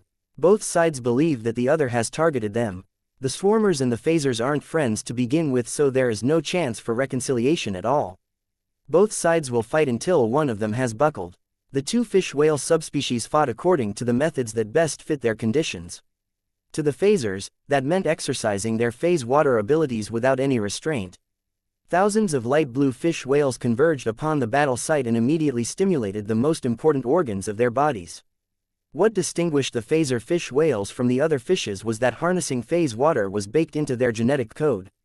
Even the most ordinary phaser fish whale possessed considerable talent in utilizing phase water for offensive and defensive purposes. While that meant that they were incomparably weak if they failed to fill their bodies with enough phase water, the upside was that the Phase Kingdom did not need to invest any effort into training or augmenting its soldiers. This was different from the evolvers whose bodies were more malleable than normal but did not possess any inherent abilities when they grew into maturity. A single ordinary phaser fish whale was not that intimidating, actually. They were good at area attacks but fared poorly when bombarded from range or getting attacked up close. However, when they began to group together, the phasers became more and more formidable. The reason for that was quite simple. Their spatial abilities are overlapping. Venerable Joshua observed, the reason why they're so hard to deal with when there are so many of them is because they can combine their efforts. A typical spatial storm was nothing more than an attempt to shake the fabric of space. A single phaser fish whale wasn't able to completely destabilize an area of space by itself. The phase water and energy requirements were too great for a single creature. Yet what if another comrade joined suit? If the second phaser performed the same technique as the first one, then the space that had grown slightly unstable became even more dangerous. The first fish whale lowered the threshold of destabilizing space, allowing the second one to push even further. The best part of it was that this was a stackable phenomenon. The damage that 10 phasers could inflict upon an area was qualitatively greater than what a single fish whale could accomplish. If the difference was already great with 10 phasers, what about 100 phasers? What about 1,000 phasers? As the sole continent in the possession of the Phase Kingdom, a lot of phase water-rich fish whales were already in the area. The invasion of the swarmers completely alarmed them to the point where they did not hesitate to bend and stretch the space above their heads until they formed a lethal blockade.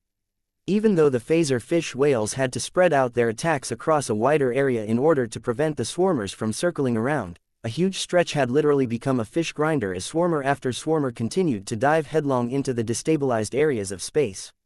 Shredded pieces of flesh and bone exploded from the forbidden space on a continuous basis as the swarmers did not relent in their determination to brute force their way forward. Vase and Joshua both turned queasy at the disturbing sight. This was hardly their first contact with death and slaughter, but the scale and magnitude of the current collision was beyond proportion. I thought fighting against a meat mountain like the Titania was already bad enough. This is worse, Venerable Joshua softly remarked as he witnessed the continuous decomposition of entire hordes of swarmers. Something like this would never be possible with humans. There's no way that mech pilots are willing to dive into certain death just to make their opponents tired. Vase found the sight to be disturbing as well. Even if the white fish whales were exclusively grown to serve as cannon fodder, the method the swarmers used to break open the defenses of the Phase Kingdom was probably the stupidest one imaginable. The potential of so many bodies and so many lives were being squandered without ever having the chance to live for themselves. The Hive King clearly did not show any empathy towards its foot soldiers.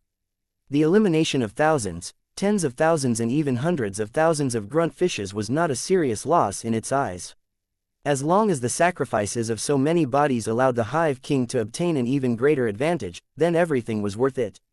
Only the outcome mattered. As for the happiness and well-being of the poor fish at the bottom, their wants and needs were completely irrelevant in the Swarm Kingdom. The lives of the grunt fishes could easily be replaced. The Swarm Kingdom only needed to invest a bit of resources and time to replace the losses that it had suffered today. Since the white fish whales weren't precious at all, the Hive King saw no need to take extra care into preserving their numbers. To the aloof and powerful alien sovereign, its soldiers were literally resources that it could expend in order to achieve strategic goals. Such a sight was a total nightmare to someone like Venerable Joshua. Vase could already tell that the expert pilot had entered into a more contemplative if somber mood after seeing how an alien leader callously used up so many living individuals. Humans aren't so different from these swarmer fish whales as you think, he eventually said to Joshua. Although our highest leaders aren't as obvious and direct about it as the Hive King, I can most certainly tell you that there are lots of humans that are willing to throw away the lives of their subordinates in order to get ahead. Why do you think the Vija Kingdom was so eager to invade the Bright Republic over and over again? Why do you think the Hexadric hegemony started a massive sector-wide war against the Friday Coalition despite the formidable strength of its opponent? Even the most optimistic warmongers could see that starting those wars will lead to the deaths of lots of good men and women, but that did not stop them from going forward. Good soldiers die while bad leaders get to live and enjoy all of the benefits, Joshua flatly stated. Vase shrugged. That's an oversimplification. In an ideal situation, both the grunts doing all of the fighting and the leaders who are in charge get to profit from their actions. Not every war is driven by greed or hatred. I think that still applies to most wars. Touché. The two continued watching the ongoing battle. Although the swarmers had already driven over 300,000 fish whales to the spatial death zones erected over the lake continent, their efforts were not in vain. The phaser fish whales that were frantically squeezing their bodies of whatever power they could muster were all beginning to flag. There were simply too many swarmers for them to kill. Even a killing machine could malfunction and break down if it had to operate far beyond its intended capacity. The phaser fish whales might be incredibly strong at turning whole areas of space into danger zones, but the energy and other resources required to generate these attacks weren't light. An abundance of phase water just lowered the barrier to producing drastic effects. If the organs that tried to leverage phase water to manipulate space were not supplied with enough energy, then how could they keep performing work? Another factor that inhibited the phasers from attacking without abandon was the fact that their active organs were not able to endure the heavy strain on a continuous basis. Many of the phasers became increasingly more tired over time as they ran their bodies and organs ragged. At one point, the phasers were forced to implement a rudimentary rotation system where roughly a quarter of their numbers stopped and rested their abused bodies. However, they couldn't stay idle for long as the swarmers made substantially more progress in forcing their way to the lake continent. The phasers are reaching their limits. Vase observed. If this goes on, maybe our mechs and our evolver allies won't even need to fight against the remaining defenders. The swarmers will just gobble them all up until there are none of them left. The situation of the Phase Kingdom wasn't completely hopeless, though. The fish whales stationed at the more distant parts of the lake continent were constantly pouring in to contribute their fresh bodies to the defensive effort. However, the influx of reinforcements only slowed the advance of the swarmer hordes. What was more frightening about the attackers was that the Hive King had yet to deploy all of the elites. The sergeant fishes, the assassin fishes and the spitter fishes were all maintaining their distance from the devastating area attacks. Though their eyes grew increasingly redder, the strong compulsion from their sovereign forced them into staying still while their frenzied lesser fish whales continued to throw their lives away. So far, it didn't look as if the elites were even needed. The storms above the lake continent grew less and less intense as phaser fish whales began to reach their limits. Vase began to frown at the sight. Is the Phase Kingdom truly so weak? How was it able to survive up to this point? The answer soon became evident as a massive change occurred on the battlefield. The various pools of water which presumably held phase water deposits at the bottom all began to stir at the same time. Hundreds of large shapes emerged from the water. Fish whales that were larger and more formidable than the ones putting up a hard defense had made an appearance. These elite phaser fish whales were not only larger, but possessed a darker blue coloration. Their large bodies were not only packed with greater amounts of phase water, but also happened to be brimming with energy, which caused them to look like strong and noble knights surrounded by a tired mob of ragged peasants. The space around their formidable bodies shook as they activated their powerful organs. Soon, a much wider expanse of space became turbulent. The bodies of grunt fishes endured all kinds of abuse. Some were squeezed into invisible tubes. Others charged right into invisible blades of solidified space, causing them to turn themselves into neatly sliced sushi. Yet despite this horrendous slaughter, the attackers still had a lot of cannon fodder at their disposal. While the elite phaser fish whales managed to stem the tide for now, their appearance finally prompted the Hive King to employ its own reserves. The elite swarmers are on the move. Throughout all of this slaughter, the number of sergeant fishes, assassin fishes and spitter fishes had reached the thousands. Combined with a couple of other variants that the expeditionary forces had never encountered, the elite swarmer force had accumulated a lot of concentrated combat power. Now, these fish whales boldly charged forward as if they were confident that they could break through the reinvigorated space blockade. The crucial moment has arrived. Vase leaned forward. What happens next will determine whether we have a chance of attaining our goals today. Vase grew tenser than ever as he saw the two groups of elites confronting each other. At this time, he was rooting for the swarmers to gain the upper hand. The defenders had shown great might and an awesome capacity for destruction. None of them must live in order to preserve the lives of his own troops as much as possible. Just as the two sides began to get serious, the biggest pool of water on the lake continent began to stir as well. A shadow that was larger and more menacing than the others slowly became visible. A fish whale head that was far larger than any of the heads of the previous elites popped out of the surface. A pair of cruel and domineering eyes beheld everything in the span of a couple of seconds. Then, the titanic fish whale body that was largely submerged below the water had abruptly disappeared. The sudden displacement of such a huge body caused the pool to collapse in on itself to a degree. Where did it go? Over there. It turned out that the fish whale that could only be the Phase King had teleported himself in the middle of the formation of elites. As soon as this creature made this bold move, its body glowed as the surrounding space began to wobble. Then, a large globe of space around the Phase King exploded, tearing apart the bodies of hundreds of elites at an instant. What? These aren't ordinary cannon fodder. Chapter 3882 The Second King, the phasers are getting serious. Vase uttered. Previously, the phaser fish whales did an excellent job at repelling the attackers, but it didn't look as if they were strong enough to contend against the might of the Swarm Kingdom. That impression completely changed once the upper echelon of the Phase Kingdom entered the fray. The power of the Phase King was on an entirely different plane as far as Vase was concerned.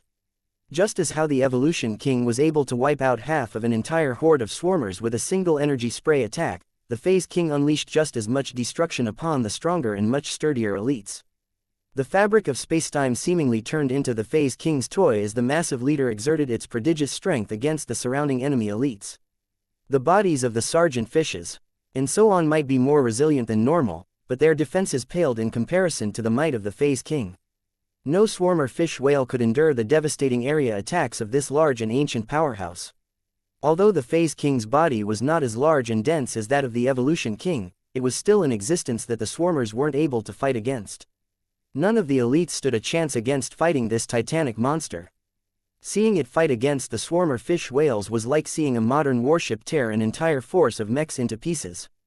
The sergeant fishes attempted to charge straight towards the Phase King, but their hard bodies and even harder heads inevitably broke in various ways as they collided against space walls, cut themselves in half by driving themselves through space blades, or completely lost their lives as an invisible spatial disturbance completely warped their internal organs into mush. The assassin fishes suffered even more miserable ends. Over half of their attempts to blink to the side of the Phase King completely failed, causing their bodies to fall to pieces as they encountered a mysterious countermeasure.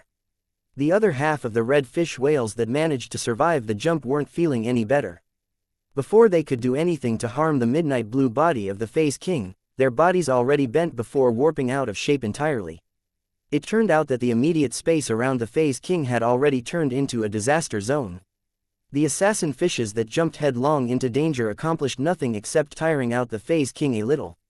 The spitter fishes managed to survive the longest by virtue of maintaining their distance, but their attacks were incredibly useless. The corrosive spit that was formulated to deal a lot of damage to organic tissue simply failed to make it through the maze of contorted space. When the Phase King directed its large and bright eyes at the distant annoyances, it briefly concentrated, allowing it to generate a distant space storm that swept a large portion of spitter fishes asunder.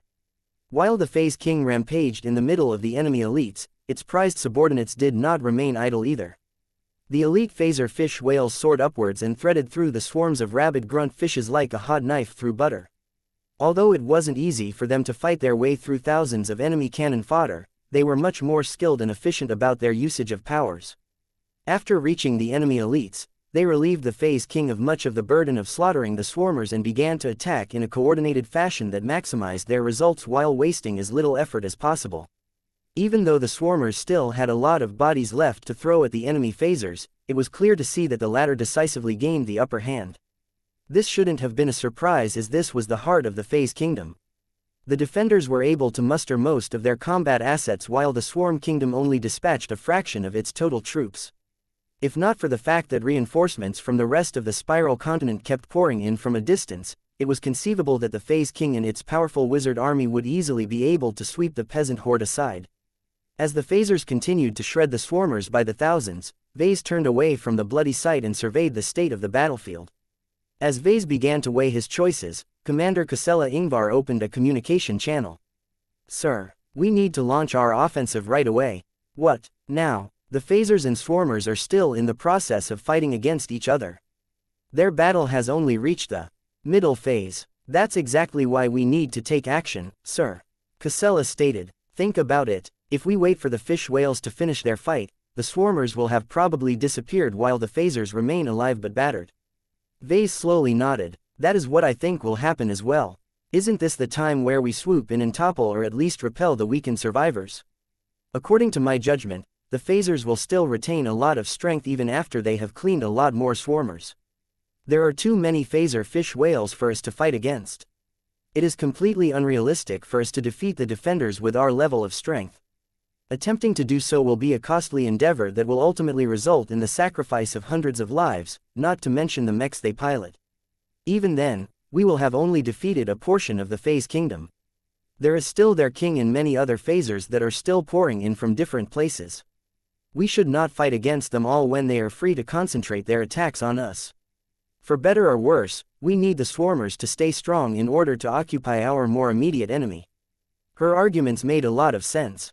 Vase too feared that the phaser fish whales were far from being played out despite repelling a formidable horde of swarmer fish whales. However, there was one great risk to launching an attack at this instance. Won't the swarmers and the phasers figure out that we have masterminded their collision if we take the initiative to reveal ourselves? From what I have observed so far, neither the Hive King nor the Phase King are simple characters. They are just as old as the Evolution King, and they can deal an enormous amount of damage to our machines.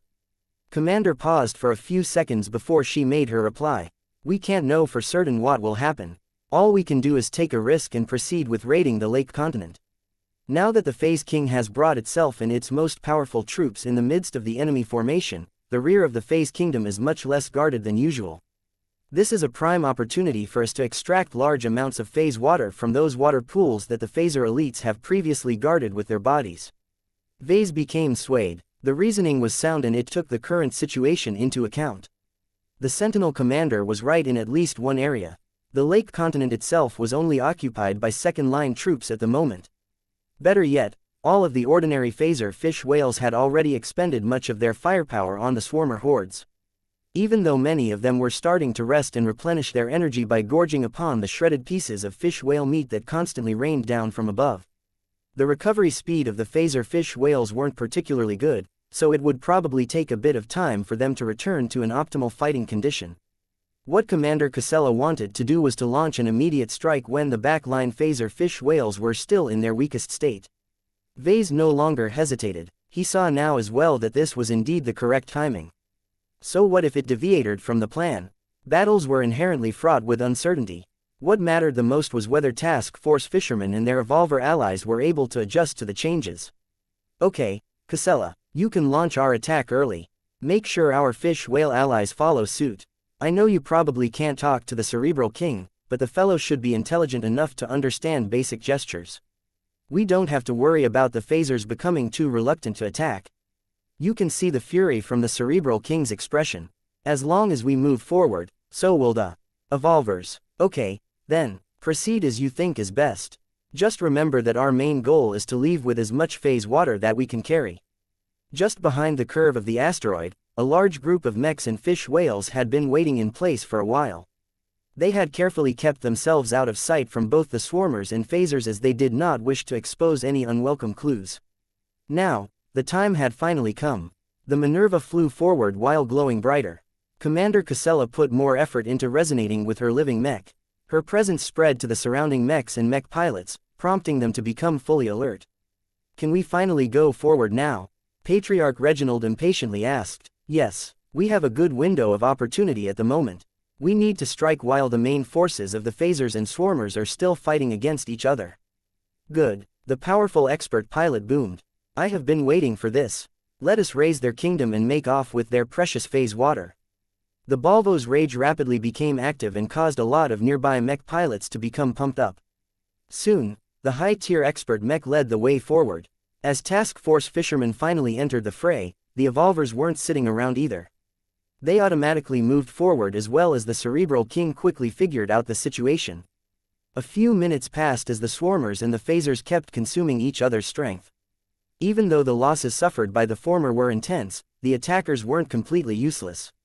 The Phase King had made a strong start but had slowed down its ridiculous mass attacks in an effort to conserve its energy. This gave the attackers an opportunity to deal real damage, not by focusing their attacks on the powerful king fish, but by directing their actions against the elite phaser fish whales instead. These powerful but precious phasers had been nurtured by investing a lot of resources into them. The death of even a single one of them was a painful loss, but now a dozen of them had already fallen due to the unrelenting attacks of the sergeant fishes and the assassin fishes. While all of this was happening, the party responsible for initiating had finally appeared. The combined force of mechs and evolvers did not settle attacking the periphery but instead headed towards the core region where most of the phase water reserves were located. Their entry alarmed the nearby phaser fish whales that were still in the process of recovering from their exertion. A volley of energy beams quickly made short work of dozens of them while other attacks demolished even more exhausted defenders. More and more phaser fish whales had fallen into confusion. They reacted far too slowly against the intrusion, allowing the combined force to cut through the befuddled defenders with extreme purpose and precision. With the Balvo's rage and the Cerebral King leading the charge, not a single phaser fish whale stood a chance of halting this assault. Their combined strength smashed through any space warp or spatial barrier.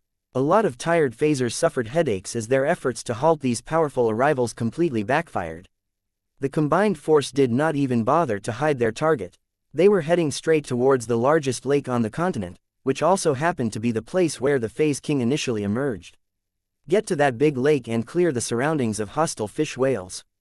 Vase urged his troops. It is vital for us to maintain at least temporary control over the site. According to our long-ranged scans, there's more than 1,000 kilograms of phase water stashed underneath this lake. 1,000 kilograms of phase water. The battle against the Titania only yielded the Golden Skull Alliance a little over 4 kilograms of phase water. This was 250 times greater. Better yet, this wasn't the only lake with phase water reserves. There were many other pools of water as well that contained additional quantities of phase water. As long as the task force managed to plunder just a dozen of them, the Golden Skull Alliance would become rich beyond everyone's wildest dreams. Chapter 3883. Too much. The lake continent was rich with phase water. Vase could feel it in his bones, and so did the other mechs that had approached the most central area. A large collection of pools and lakes had formed on the asteroid which held the greatest reserves of phase water in the phase whale enclave. He had always wondered how all of this phase water came about. The Cerebral King never had a clear answer and chalked it all up to Flesh Conqueror's divine abilities. From what Vase had managed to piece together, phase water did not appear out of nothing. It had to be formed out of a process just like every other exotic material in the cosmos. However, there were lots of exotic materials in existence, but few of which humanity could reproduce under controlled circumstances. They were just too mysterious and worked on principles that humanity had barely scratched the surface of. Since the rules that governed their appearance were too advanced, most people and organizations had to settle for mining existing deposits. There were only a few instances where people could obtain a source that was able to produce xianxias in a sustainable fashion. The value of purgatory lay exactly in this. There was no race in the Red Ocean that understood phase water better than the phase whales, so it was not inconceivable that the creator of this pocket space had also created or transplanted a wellspring that could generate phase water on a continuous basis. Vase would love to get his hands on these wellsprings, but he knew without a shadow of a doubt that it was impossible for him to keep his hands on such a precious strategic asset. The mechers that were constantly looming behind his shoulders were already rubbing their thieving hands. Even if the Simile Halifax wasn't accompanying the expeditionary fleet, as long as the MTA received any word of such a wellspring, one of its greedy members would inevitably come up with an excuse to liberate this phase water generator from his hands. The most he and his forces could get away with was robbing a large stash of phase water. He would figure out the rest later. As long as the Larkinson clan was able to obtain an immense bounty of phase water, he could convert most of it into all kinds of wealth and other benefits. Come on, hurry up and harvest that phase water. Why aren't you guys moving yet? Vase urged the special harvesting teams that had accompanied the task force. Numerous shuttles and mining mechs attempted to approach the lakes. However, no matter what they did not dare to get too close to the biggest and most phase water-rich lake. One of the team leaders soon provided an answer. We cannot get close enough to these lakes, sir. The spatial fluctuations are too violent. Our vehicles and machinery won't be able to stay intact long enough to extract any quantity of phase water. What? I thought we made certain that our harvesting gear is able to resist phase water disturbances. The Golden Skull Alliance had prepared specialized phase water harvesting gear a long time ago. The invasion of the Red Ocean largely centered around this precious substance, so how could any pioneer not make the appropriate preparations? If the Larkinson clan did not make the appropriate preparations, every clansman would probably cry if they found a rich deposit of phase water but not being able to take it and store it safely aboard a starship. As the various specialists started to explain the situation, Vess's expression grew grim. There was nothing wrong with the harvesting equipment prepared by the Larkinson clan. The real problem lay with the immense quantities of phase water that was buried underneath all of these pools. The expensive harvesting equipment that the Larkinson clan had invested in were designed to harvest phase water from more ordinary phase water deposits. These deposits were usually small, mostly because the natives of the Red Ocean usually found the bigger ones and sucked them dry in advance. Therefore, the typical deposits that pioneers encountered in the deep frontier only held up to 500 grams of phase water or less. The fluctuations generated by such a modest concentration was not that great, which meant that most aliens tended to overlook them. Only those who put a lot of effort into scouring for this strategic resource, such as human explorers with specialized phase water detection equipment, were able to sniff out these treasure caches. This was a completely different situation, though. Vase never thought that the problem that they would suffer was having access to too much phase water instead of too little. Vase began to think quickly. He switched the projected feed and looked at the surrounding environment. Aside from the big lake which served as the Phase King's personal lair, there were many other water pools around it of varying sizes. Many of them were rather small and not that impressive. Can you safely approach and harvest the phase water deposits from the smaller pools of water? We shall try, sir. Please wait a moment. When a specialized harvesting mech submerged below a small pool at the outskirts of the site, Vase soon received the good news. It is working. Although our harvesting machines will incur a certain amount of damage from harvesting the reserves in these pools, we should be able to extract many kilograms of phase water. That's good. Proceed with emptying those smaller lakes, then. Will there be any problems with storing large quantities of phase water? No, sir. The team leader happily replied. Our preparations concerning that should be fine. We have brought enough containers that can adequately suppress the spatial fluctuations of any phase water put inside. However, we do recommend that we do not put too many of these containers together. They don't work perfectly, and putting too many of them together might lead to accidents. This was not a big problem. If it came down to it, he could order mechs to holster their weapons and carry the crates while staying apart from each other. What really mattered was finding a way to increase the loot obtained from harvesting all of the phase water available in this site.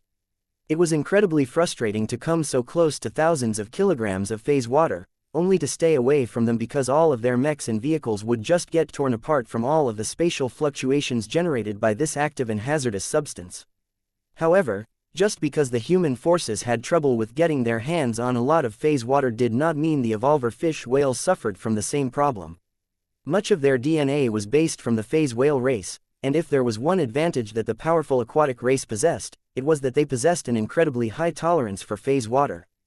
The Cerebral King quickly took the lead in showcasing how much the physique of the fish whales were able to endure the dangers of phase water. It had only paused on top of the big lake for a minute. It stared hatefully at the Phase King that was violently resisting against the hordes of swarmer fish whales, but did not choose to pursue its vendetta against the sovereign of the Phase Kingdom. Instead, the Cerebral King resolutely dove into the big lake in order to raid the Phase King's treasury of phase water. The surface of the lake splashed and grew turbulent as the Cerebral King reached all the way to the bottom before devouring all of the phase water and lots of regular water. Joshua, tune your sensors below this lake. I need to see what is going on down there. Vase quickly instructed. I'm trying, but there is too much going on around here. The sensor feeds only provided Vase with a partial view of what the Cerebral King was doing. It turned out that it was madly absorbing as much phase water as its body could handle. Although the kingfish already integrated a decent amount of phase water reserves in its body, Vase estimated that it held no more than 20 kilograms or so after many years of accumulation.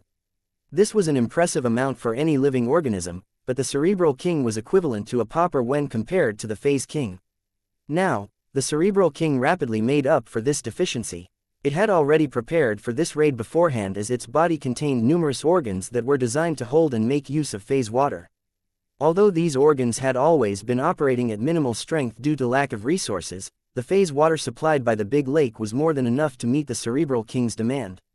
In the end, the greedy kingfish absorbed over half of the phase water stored in this reserve alone. The Cerebral King was like a starving dragon that had just gorged upon the biggest feast of its life. Its titanic body shook as all of the phase water contained within began to trigger a massive transformation. The kingfish's body not only began to thrum with power, but also expanded in size as well as shape. Vase was shocked by what was happening. Was the Cerebral King about to undergo metamorphosis while they were right in the middle of enemy territory? It soon became clear that the transformation process was not an instant matter. The Cerebral King was definitely becoming more powerful, but it looked as if it would take hours if not days to complete its evolution. The Cerebral King soon rose up and emerged from the surface. Not a single mech dared to come close to the kingfish's extremely active body. The big fish wasn't able to control its rapidly rising phase water abilities yet, as the immediate space around its form was visibly shaking. God blood, success. Body is evolving. As the Cerebral King celebrated the fact that it had finally obtained the last piece of its puzzle, Vase tried to communicate with the kingfish. Cerebral King, this is no time to get distracted. There is still a lot of phase water left in this lake and other water pools. The Phase King and its subordinates have already noticed what we're doing. We need to get out of here quickly, but we shouldn't leave all of this phase water behind for our enemies. Can you and your fellow evolvers help with bringing out this phase water? The Cerebral King lowered its massive head. Cannot. Too much godblood. Will break our bodies. Poison. That won't be a major problem for us. We can cooperate. Do you see all of those open containers that we have prepared over there? Help us fill them with phase water and we can safely bring them away from the Phase Kingdom. Vase instructed Venerable Joshua to interact with one of the specialized containers. The Everchanger flew over to one of the harvesting teams and picked up a container with its hands before moving it closer to the Cerebral King. The kingfish actively used one of its abilities and took hold of the container. It studied it for a moment. We'll try. We'll bring more god blood if adequate. The Cerebral King did not do all of the work itself but commanded over 100 evolver fish whales to harvest all of the phase water from the larger pools. Although their bodies were not as robust as that of the Cerebral King, their phase whale heritage allowed them to endure a greater degree of phase water hazards than the harvesting equipment brought by the expeditionary forces. As humans and fish whales worked together to take out stash after stash of phase water, the original owners of all of this liquid wealth finally took action. The Phase King blasted out with a mighty space shock that tore hundreds of elite swarmer fish whales into bloody chunks. By now, the phasers had largely depleted the swarmers. The latter no longer posed as great of a threat as before, as the stream of cannon fodder had diminished. This left the Phase King with a lot more options than before. Its eyes had long been overtaken by madness as it had observed its property being stolen. With an invisible roar, it had commanded half of the phaser fish whales to stop fighting against the swarmers and return to their territory in order to stop the thieves from making off with all of that phase water. Alert! Prepare to resist the phasers. They're about to bring down their wrath. Chapter 3884 Wrath. The Phase King and its subjects had gone completely mad. Vase had accomplished an unprecedented feat. He had utterly provoked and attracted the undying hatred of not just one, but two powerful kingfishes in a single day. It was as if Vase possessed a talent for infuriating aliens. The reason why he managed to piss off both kings was because he touched both of their bottom lines. The Hive King's greatest source of power was its ability to control millions of swarmer fish whales. The Everchanger's earlier stunt with the Titania's glow had caused this unseen kingfish to feel an unprecedented threat to the foundation of its rule, so it was not a surprise that it reacted so poorly. As for the Phase King, its power was based on its near monopoly on phase water. The Phase King not only gorged upon it until its body was practically bursting with this substance, it also maintained a tight control on the majority of phase water production in the pocket space. It was because of its long-term stranglehold of this critical resource that the Phase King and its subjects had remained alive after all of this time. Not only were the phasers able to amplify their lethality due to their access to lots of phase water, they were also able to deprive the other fish whale subspecies of this critical resource.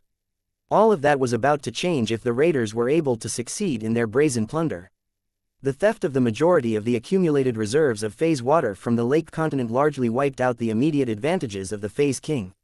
Not only would the phasers have much less phase water in reserves to quickly power up any newborn phaser fish whales, the evolvers could quickly empower themselves en masse and push the strength of their kingdom to an entirely new level.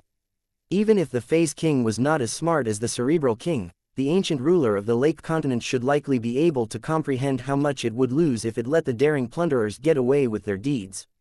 The Phase King looks angry. The big fish is coming right at us with half of its army.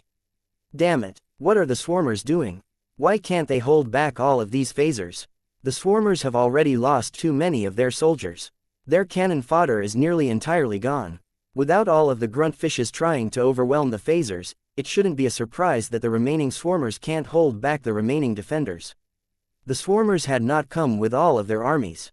The Hive King had only sent over the fish whales stationed at the spiral continent so far, and it was a question whether it would send any more. Even if there were more waves of swarmers on the way, the distances were too great for them to arrive quickly enough. This meant that the swarmer hordes would cease to become a factor over time. As Vase saw the Phase King heading right back to its home ground with hundreds of powerful phaser fish whales heading back as well, Ves's body shivered.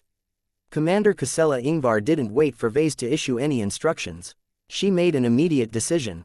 Cease the harvesting operations and prepare to depart. Dump all of the unnecessary harvesting gear.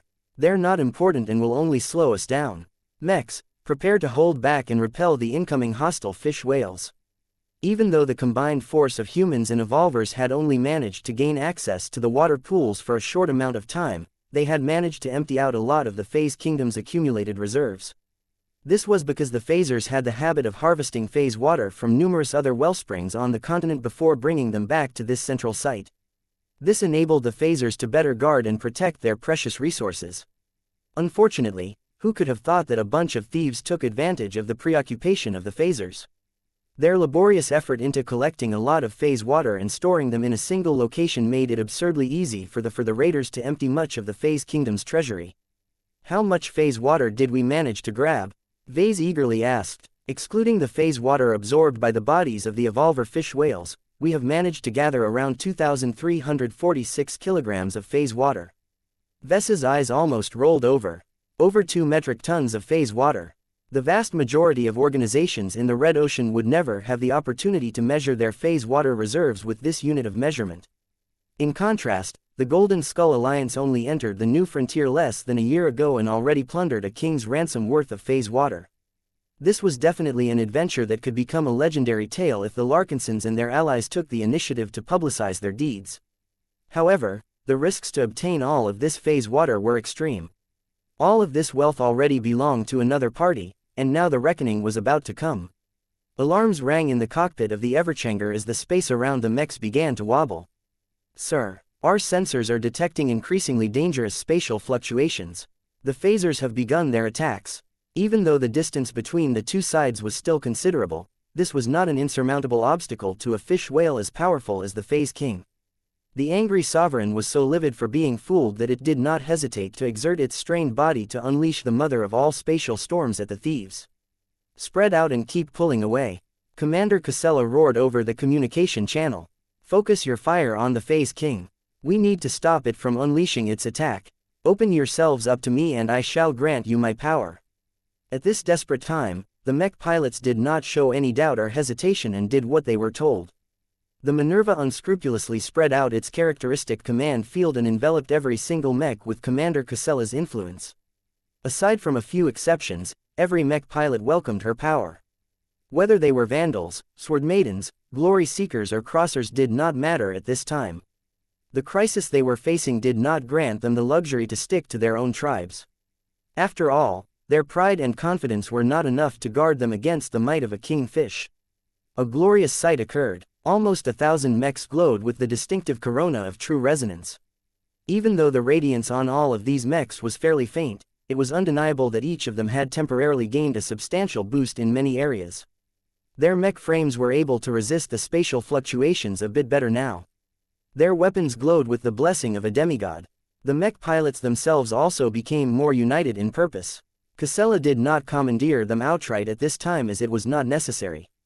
It was enough for her to be able to connect with their willing minds and understand their situation while at the same time giving them direct instructions. Under her direction, the mech pilots all executed her instructions with a lot more precision and speed.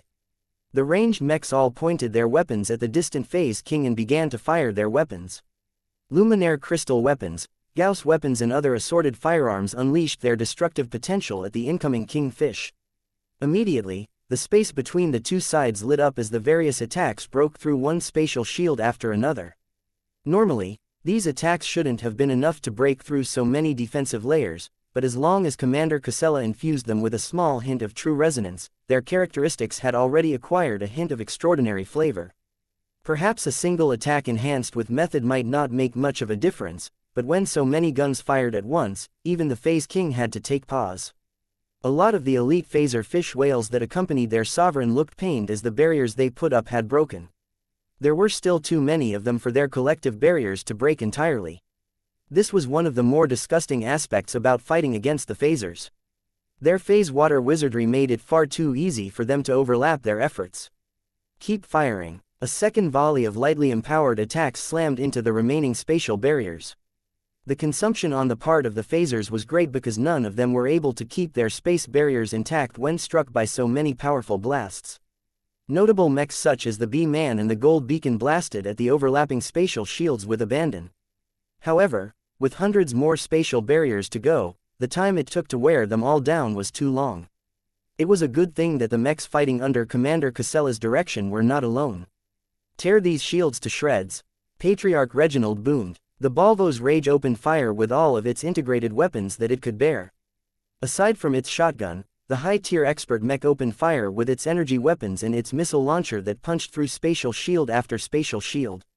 The strength of these alien barriers were not that great since the phaser fish whales attempted to spread out their coverage over a larger area. This made it easier for overwhelmingly strong attacks to tear through the weaker spatial shields. The Minerva did not fall behind either. It raised its notable Irvin rifle and fired an empowered laser beam that punched through half a dozen barriers before getting blocked. The Everchanger joined suit as well. Venerable Joshua had switched the expert mech's design spirit over to the illustrious one, causing the mech and its pilot to form a much greater affinity of Vitalis rifle.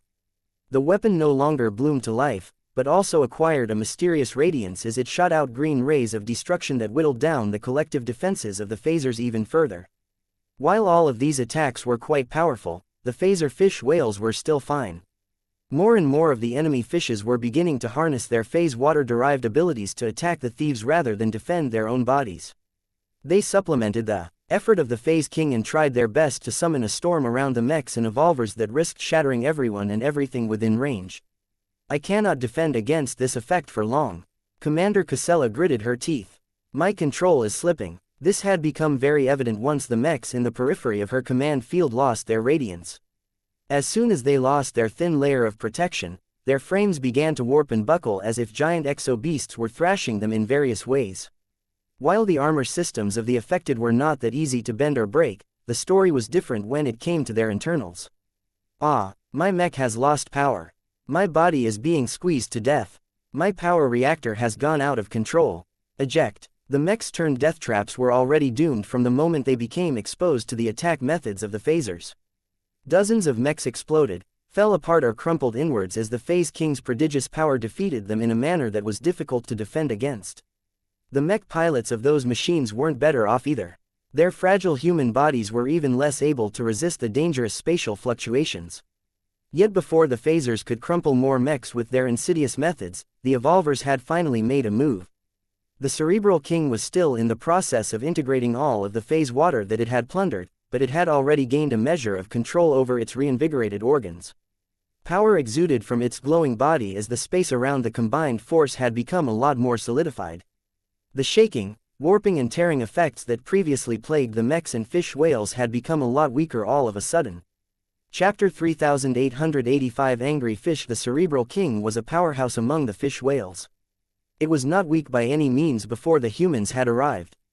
Now, with the help of the outsiders, the powerful king fish had taken not one, but two major leaps in strength.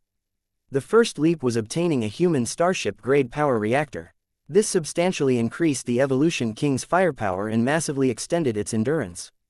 The second leap was absorbing hundreds of kilograms of phase water. Even though its enormous body was not able to digest and integrate all of it right away, it had already gained enough benefits to perform relatively basic but powerful tricks.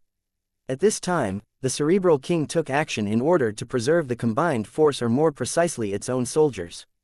While many of the evolvers had taken advantage of the water pools to absorb as much phase water as their bodies could bear, few of them were able to harness it effectively. Their bodies also weren't immune to the damaging effects of spatial disturbances. While it became a bit harder for the Phase King and its elite phasers to manipulate the immediate space around their bodies, they were masters of their art and were able to overcome a lot of resistance by combining and overlapping their exertions. Such strange and inexplicable means of attack made a lot of mech pilots helpless. Each of them spent the majority of their training on preparing to fight against hostile mechs. Only recently did they learn how to fight against alien forces. However, There was such a great variety of alien threats in the Red Ocean that it was impossible for them to account for every possible type of enemy. It was still possible for them to keep their cool when fighting against most fish whales. The swarmers they defeated before were tricky solely due to their numbers. Their attack methods were extremely basic and their tactics and coordination were too primitive to mention. The phasers were different. Their ordinary members didn't seem so bright, but the elites that the phase king had nurtured with great effort were obviously different. They not only displayed great coordination, but also possessed full mastery of their phase water-derived powers. The threat they posed against task force fishermen was great. Just the phase king alone could wipe out a majority of the mechs before they could sufficiently spread out. Only the expert mechs were able to resist the spatial disturbances, and even then the strain on the willpower of the expert pilots was too great. Out of the entire combined force, only the Cerebral King was able to match against its former brother. Protect the Cerebral King. Keep up the pressure against the Phase King but watch out for its subordinates. Task Force fishermen and the Evolvers were already in the process of retreating from the lake continent. None of them had any further thoughts about emptying the remaining reserves of phase water. It pained Vase a lot to leave hundreds if not thousands of kilograms of phase water untouched, but his forces had already completed their main goal at this time. Rather than getting too greedy and risk ruination, Vase would rather settle for his existing gains and focus on getting back to his fleet alive rather than dead. That Phase King is really angry at us. It is chasing after us regardless of the vulnerable state of its territory. Vase cursed under his breath as he saw the Phase King along with half of its troop continuing their pursuit. The angry phasers were utterly driven by the need to get back their stolen plunder. The next few minutes turned into a tense affair. The large group of mechs and evolvers desperately beat a retreat. Any machine or fish whale with ranged attack capabilities continued to pour all of their firepower towards the phasers, but it was difficult for their attacks to threaten the fiendishly well-protected pursuers. However, the constant attacks were having an effect on the phasers. The more the fish whales had to focus on defending themselves against the incoming firepower, the less they were able to focus their efforts on attacking the fleeing group. This led to a situation where both sides were trying their best to consume each other. Commander Casella had already lowered her commander field since it was no longer necessary for her to provide protection to her fellow mechs. The Cerebral King had turned into a living dimension smoother as its massive form anchored the surrounding space. Sure, it was only one fish whale against many, but the power of an ancient king fish should not be underestimated. The Cerebral King clearly didn't look good though, as it was constantly fighting an invisible battle against the hundreds of phasers that were still trying their best to kill or hinder the thieves that had stolen much of their precious phase water. Vase tried his best to determine how long either side could hold on. The Evolvers might be powerful in their own ways, but they were of limited help in this instance. Only a number of Evolvers such as the Silver Fish Whale were able to assist the Cerebral King in neutralizing the spatial attacks launched by the phasers. The rest may have absorbed varying amounts of phase water, but they were complete novices in their usage of this high-quality substance. Their organs warmed up and became filled with power, but any reckless exertion of their newly activated phase water-derived abilities was liable to cause accidents. Soon, a mighty but foreign presence encompassed the fleeing group. Violators. Godblood. Death. The Phase King had spoken. Unworthy. Traitor. Deserved. The Cerebral King was not to be outdone, though. Even though it was under immense pressure to defend its group, it was still able to respond to its archenemy. Annihilation, destruction, desecration. The argument between the two powerful aliens devolved into a shouting match that sounded painfully childish and primitive to Vase. Fortunately, many humans were spared from listening to this tortuous alien exchange. They lacked the sensitivity that allowed them to pick up the alien speech. Even if a handful of people such as Patriarch Reginald and Venerable Tusa possessed minds that were developed enough to hear the two kingfishes hurling insults at each other, they did not understand the fish whale language at all, so all they perceived was gibberish. Only Vase and Joshua were able to follow the heated exchange of words. They shared helpless glances at each other as they both tried to determine how they could shake off the phasers. "Sir, I don't think we can keep running like this," Venerable Joshua eventually said. "I'm not sure how long the Cerebral King, but it is getting increasingly more tired. Those phaser fish whales have clearly lost their minds and are hellbent on destroying us so that they can take back their lost phase water." "What are you saying, Joshua? We should turn and fight them before we get any more tired." Quote. Vase could not make a decision. He did not have enough information and the chaos of the battlefield was affecting his judgment. He decided to open a private channel with Commander Casella Ingvar and Patriarch Reginald Cross in order to discuss their options. "I say we fight," Patriarch Reginald predictably answered. "This isn't the first time that I have fought against pursuers. We can't let them drive us to exhaustion like this. The longer this chase goes on, the more our morale will drop. Only by turning around and fighting them in an upright manner will we be able to break the chase. We don't have to kill them all. We just need to inflict a blow that is heavy enough to stop them in their tracks." "This is too risky." Commander Casella disagreed. "The phaser fish whales possess attack means that are difficult for us to fight against. We are not sufficiently trained or prepared to fight against these kinds of opponents. I have already felt the strength of the enemy myself when I attempted to shield our mechs from the spatial disturbances. If the fight gets intense enough, my ability to help our mechs resist the increasingly more powerful attacks will not be able to keep everyone safe. This is the battlefield. It is impossible to keep everyone alive. If we let these phasers chase us while consuming our strength, none of us will make it back. If we choose to fight them at this time, we have a better chance of ending the pursuit while retaining enough lives."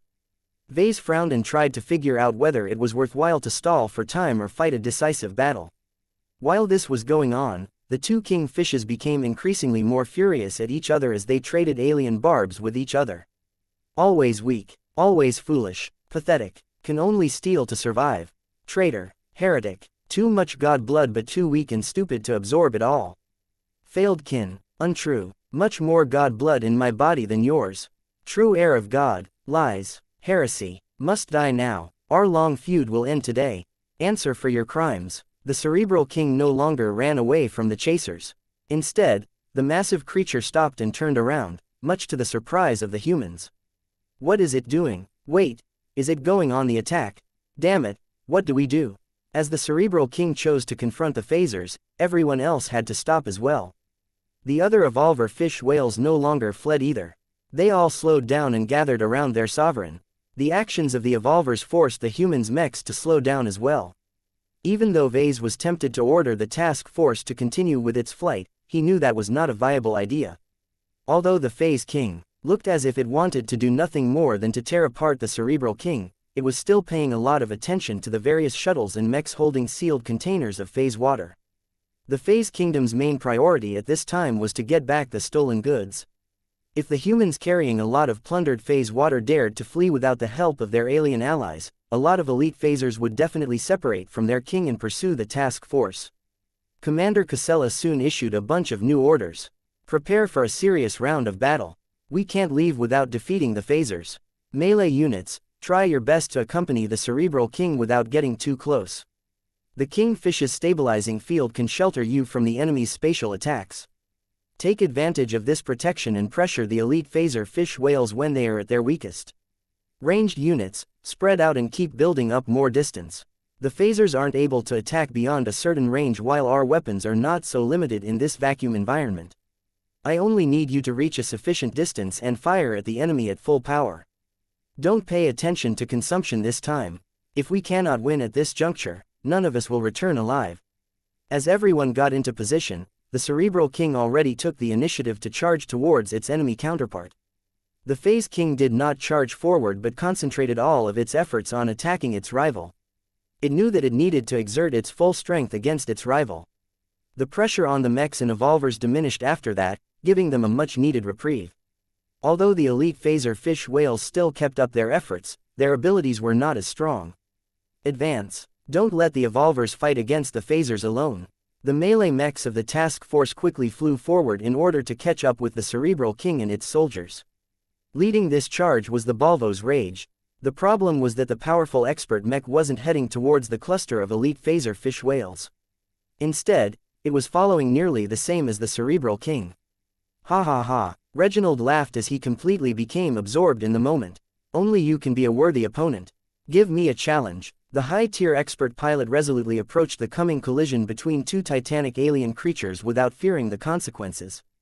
Vase became aghast at this sight. The disparity in power was way too much. What the hell are you doing, Reginald? You can't interfere in a confrontation at this level. It was too bad that the Cross Patriarch wasn't even listening to Vase. The expert pilot only had red in his eyes and blood in his nose. He could not be persuaded to call off his approach unless the Phase King truly made him feel despair. Chapter 3886 Versatile Phasers. The great battle had commenced.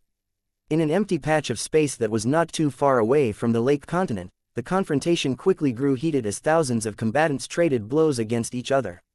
Ranged mechs empowered by Commander Casella Ingvar's command field bombarded the spatial barriers that kept the army of elite phasers safe.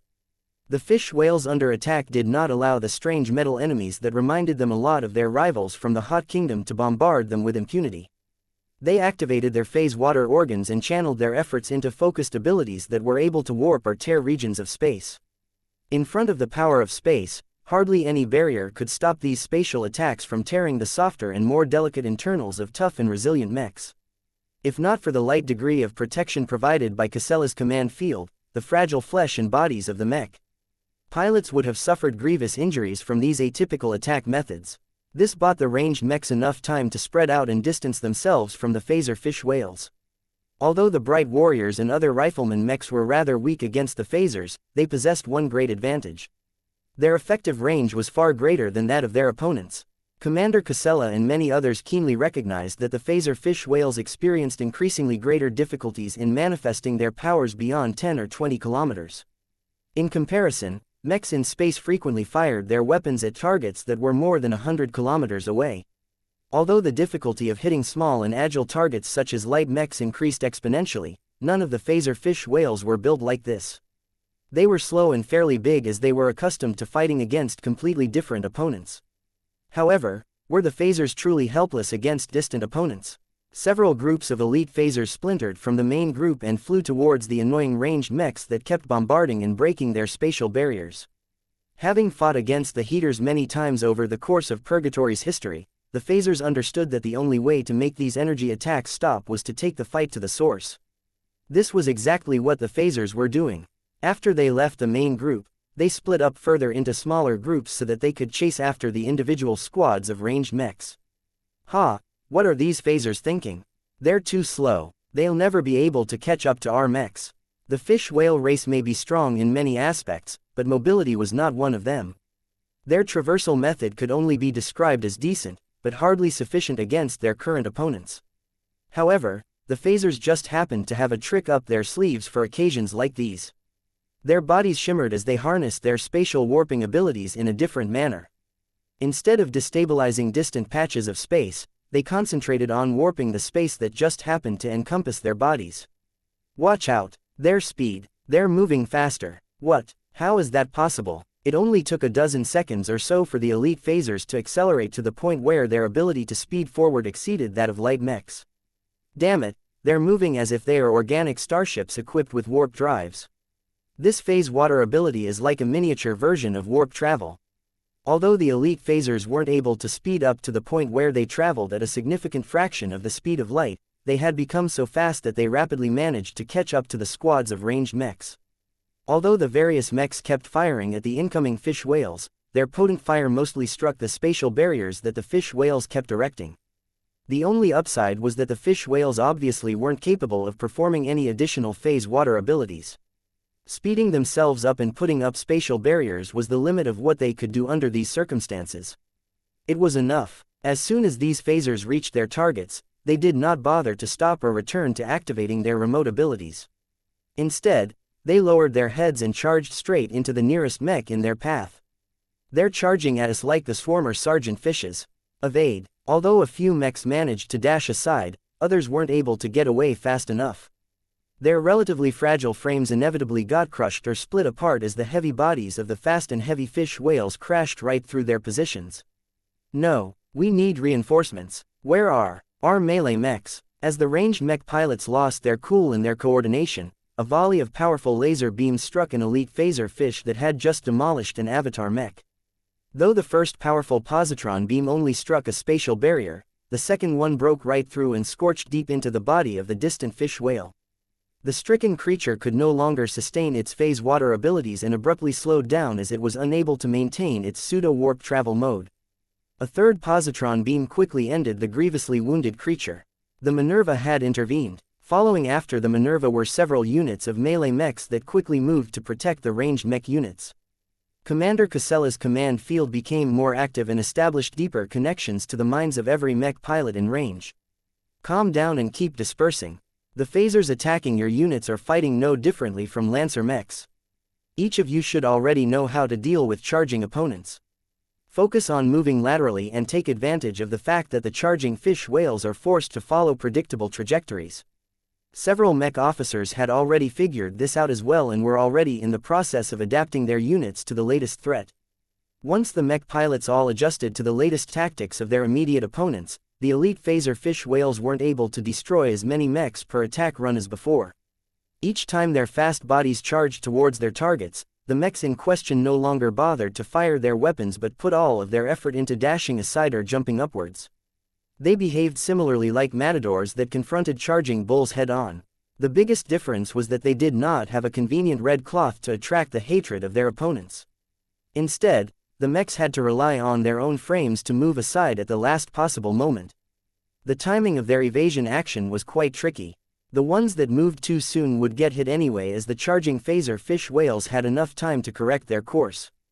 The ones that moved too late simply couldn't get out of the way fast enough, causing at least a part of their frames to get smashed. If the mech pilots had to make these judgments by themselves, a proportion of them would inevitably make mistakes and suffer badly against their opponents. What actually happened was quite different. While the Minerva kept sniping down one phaser fish whale after another with its powerful and precise Irvin Luminaire crystal rifle, she also extended her influence to the mech pilots of the machines targeted by the fish whales. With the assistance of an expert pilot, the affected mech pilots always succeeded in grasping the right timing. Mech after mech dashed aside, causing the charging phasers to waste their effort and turn themselves into easy targets by the vengeful mechs. Although their spatial barriers were quite resistant to damage, once the elite fish whale warriors had split up from each other, they could no longer overlap them as much as before.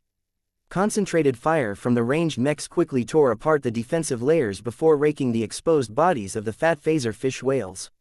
Even if these elites were tougher and more resilient than the average fish whale, it was impossible for them to withstand the simultaneous attacks of an entire mech company. Yes, these fish whales aren't so tough after all. As long as we can keep dodging their charges, we can whittle them all down. Their opponents weren't stupid, though. After seeing that the mechs had fully adapted to their charging runs, the phasers adjusted their approach. A portion of them continued to perform charging attacks, but the majority had already slowed down and grouped up together into small groups. Once a bunch of them had clustered together, a few of them concentrated on putting up spatial barriers while the remaining ones focused completely on launching remote spatial attacks. Damn it, they're back to their old tricks again. Keep moving away. Now that the mechs in question had moved too far away from the Cerebral King's stabilizing presence, it had become a lot easier for the phaser fish whales to exert pressure onto the mechs. Not even the protection offered by Commander Casella's true resonance was able to save the mechs from getting warped or torn to pieces. A dozen mechs fell as they were swept by the power of the phaser fish whales. However, their party didn't last long as a bunch of new opponents had entered the fray. One group of phasers hastily interrupted their efforts as a fish whale that was larger than themselves slammed through the spatial barriers that protected their group. Although these barriers were not weak by any means, they were utterly inadequate at blocking the momentum of the charging evolver fish whale. The aggressive creature recently gorged itself on a lot of phase water, causing it to look a bit drunk and less poised than usual. The powerful evolver fish had yet to develop any phase water abilities due to lacking the time to explore its unlocked potential, but the space around its body had become a lot harder to affect, causing much of the attacks of the phaser fish whales to weaken. Soon enough, the evolver fish whale ended up in the midst of the phasers, colliding against one of its opponents while biting another nearby prey. The surviving opponents quickly wised up and madly split away from the evolver fish whale. The latter looked angry as its bulky body was unable to catch up to these fleeing phasers, but the evolver wasn't alone. Charge at these isolated fish whales. The fleeing phaser fish whales abruptly jerked and stalled in their flight as their minds suddenly became affected by their instinctual fear towards death. Moments later, squads of Valkyrie mechs charged at them and sank their spears into their meaty forms. Blood gushed from their puncture wounds as their bodies turned into pincushions due to the spears that had remained embedded into their bodies. Once the mechs of the Penitent Sisters and the Glory Seekers finished their attack runs, they followed up on their efforts by pulling out their submachine guns and peppering the wounded and bleeding fish whales with barrages of voluminous energy attacks.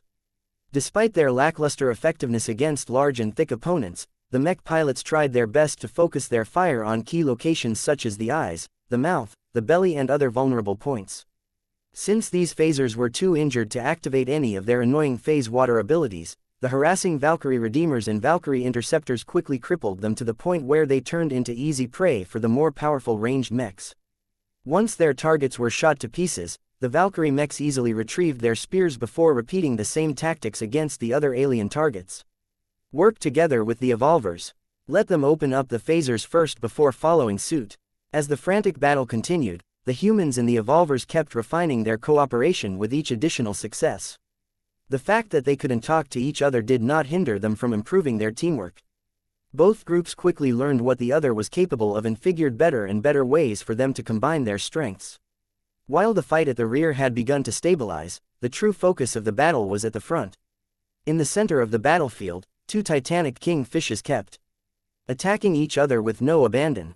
The spatial fluctuations from their collisions were so violent that no mech or fish whale dared to get within 5 kilometers of their destructive grudge match. There was one exception, though. Just as the Phase King was about to unleash another spatial tear, a volley of empowered energy beams struck its powerful spatial barrier.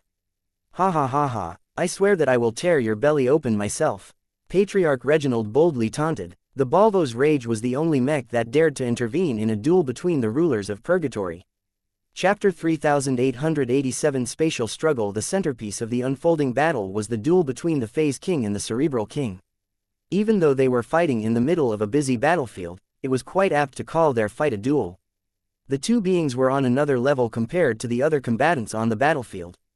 Both of their bodies shone with ancient power as they kept exerting their considerable organs in dizzying attacks against each other. After the initial exchange of attacks, it soon became evident that neither of them possessed an overwhelming advantage against each other. The Phase King integrated so much phase water in its body that each of its phase water abilities had the power to overcome a huge amount of resistance, especially at closer ranges. Not only did the Phase King possess an abundant amount of power, it had also exercised them for so many years that it had reached an extreme level proficiency in its ability to manipulate the fabric of space.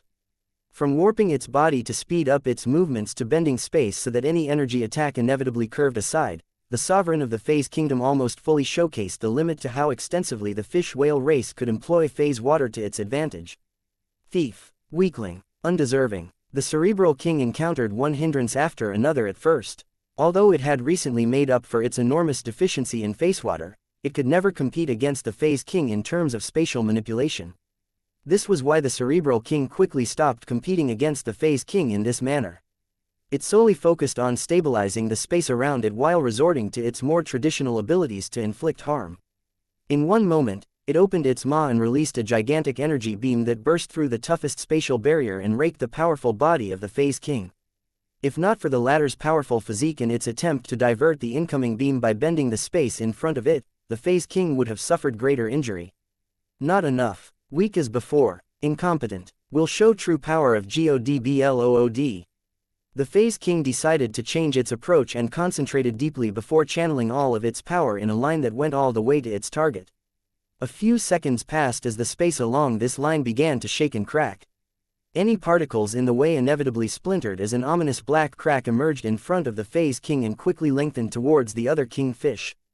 The Cerebral King felt an incredible threat from this space tear and channeled its phase water-enriched organs to strengthen the space in front of it in an attempt to block the expanding crack. It wasn't working. At best, the Cerebral King slowed down the Phase King's efforts, but how could one of the measures the latter had prepared against its fellow rivals be so easy to defeat? Futile. No skill. No defense. The Cerebral King launched numerous different attacks towards its opponents, but each of them collided against the Phase King's strong spatial barrier.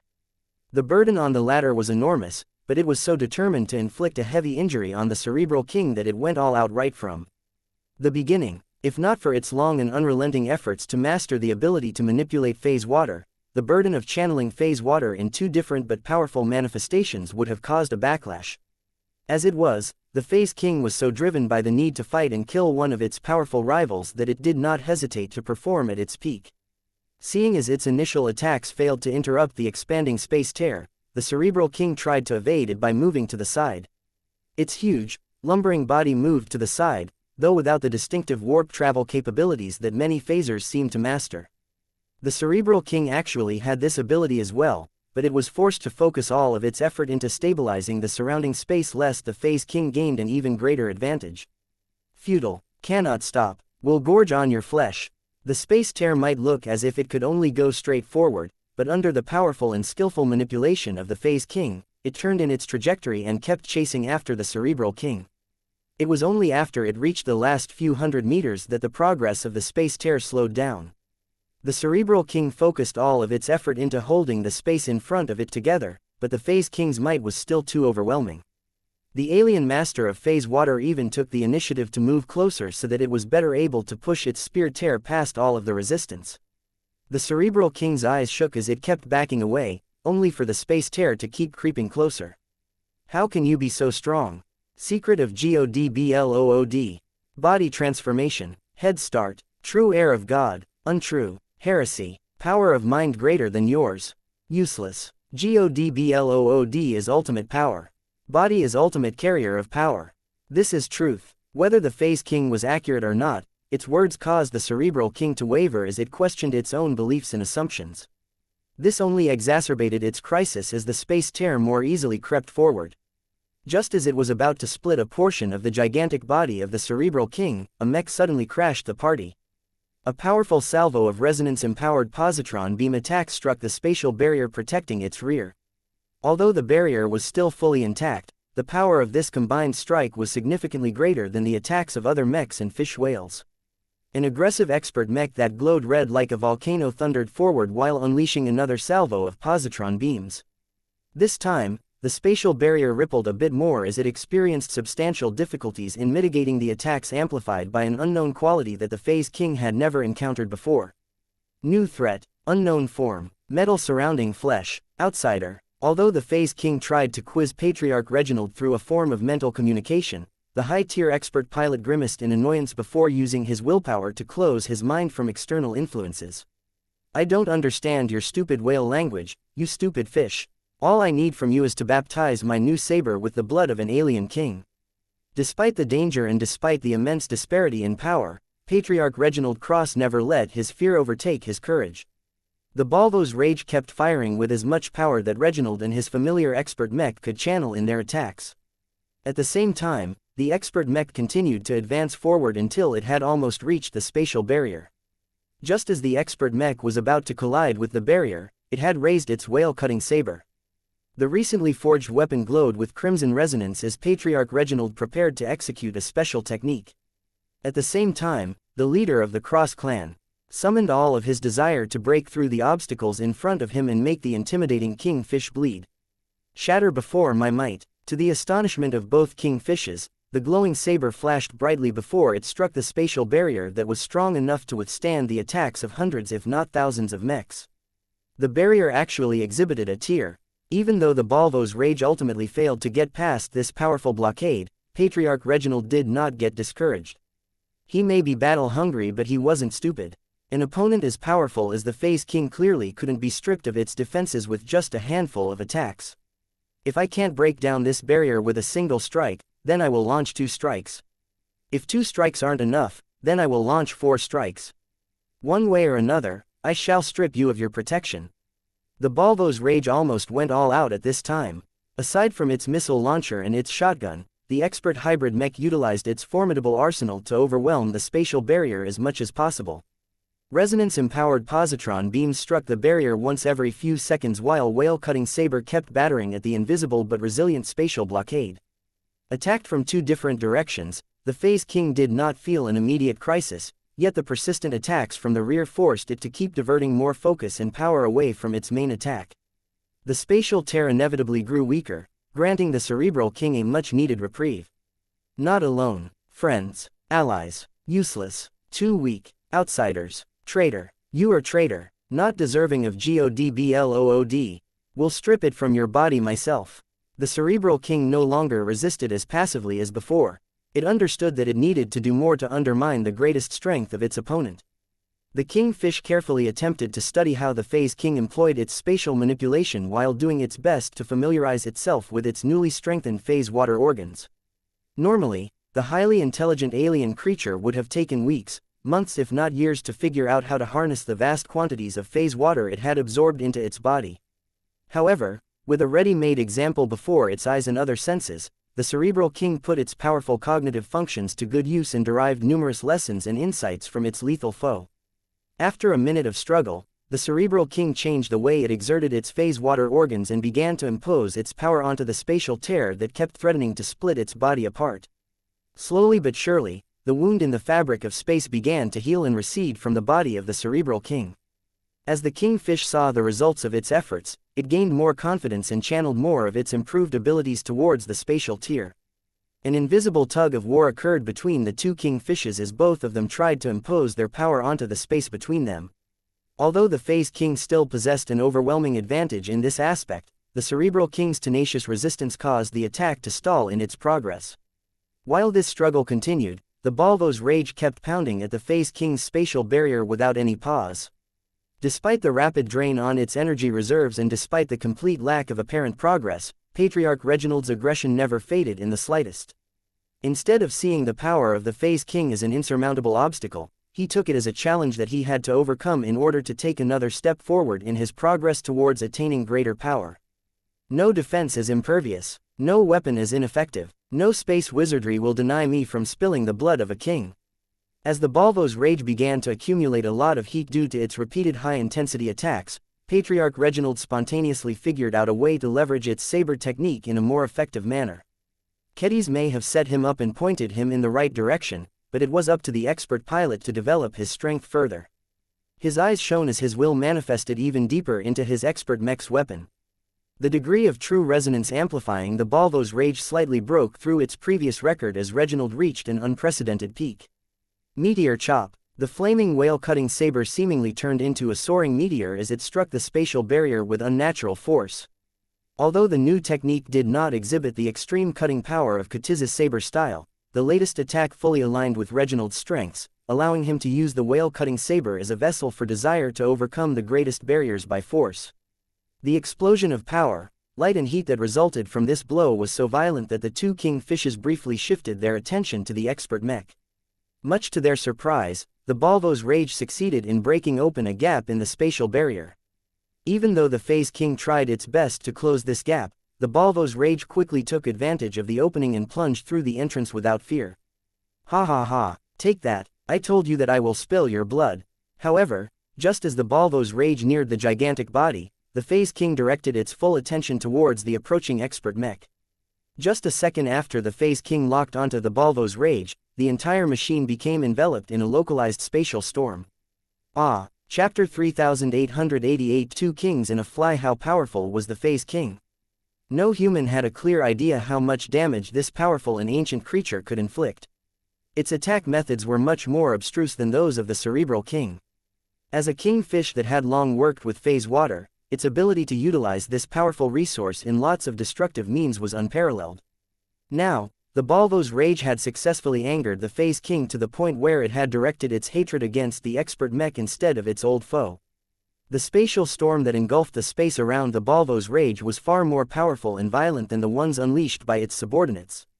Against the power of a kingfish, hardly any enemy below its level could contend against this might. As the localized spatial storm faded away, many people who were paying attention to the cross-patriarch's effort tried to see what had happened. The Balvo's rage is damaged. The expert mech's resonance shield had collapsed. Not only that, but much of its frame exhibited signs of heavy wear and tear. It was as if the expert mech had spent a few seconds in a giant blender. However, despite its shabby appearance, the mech was still operational.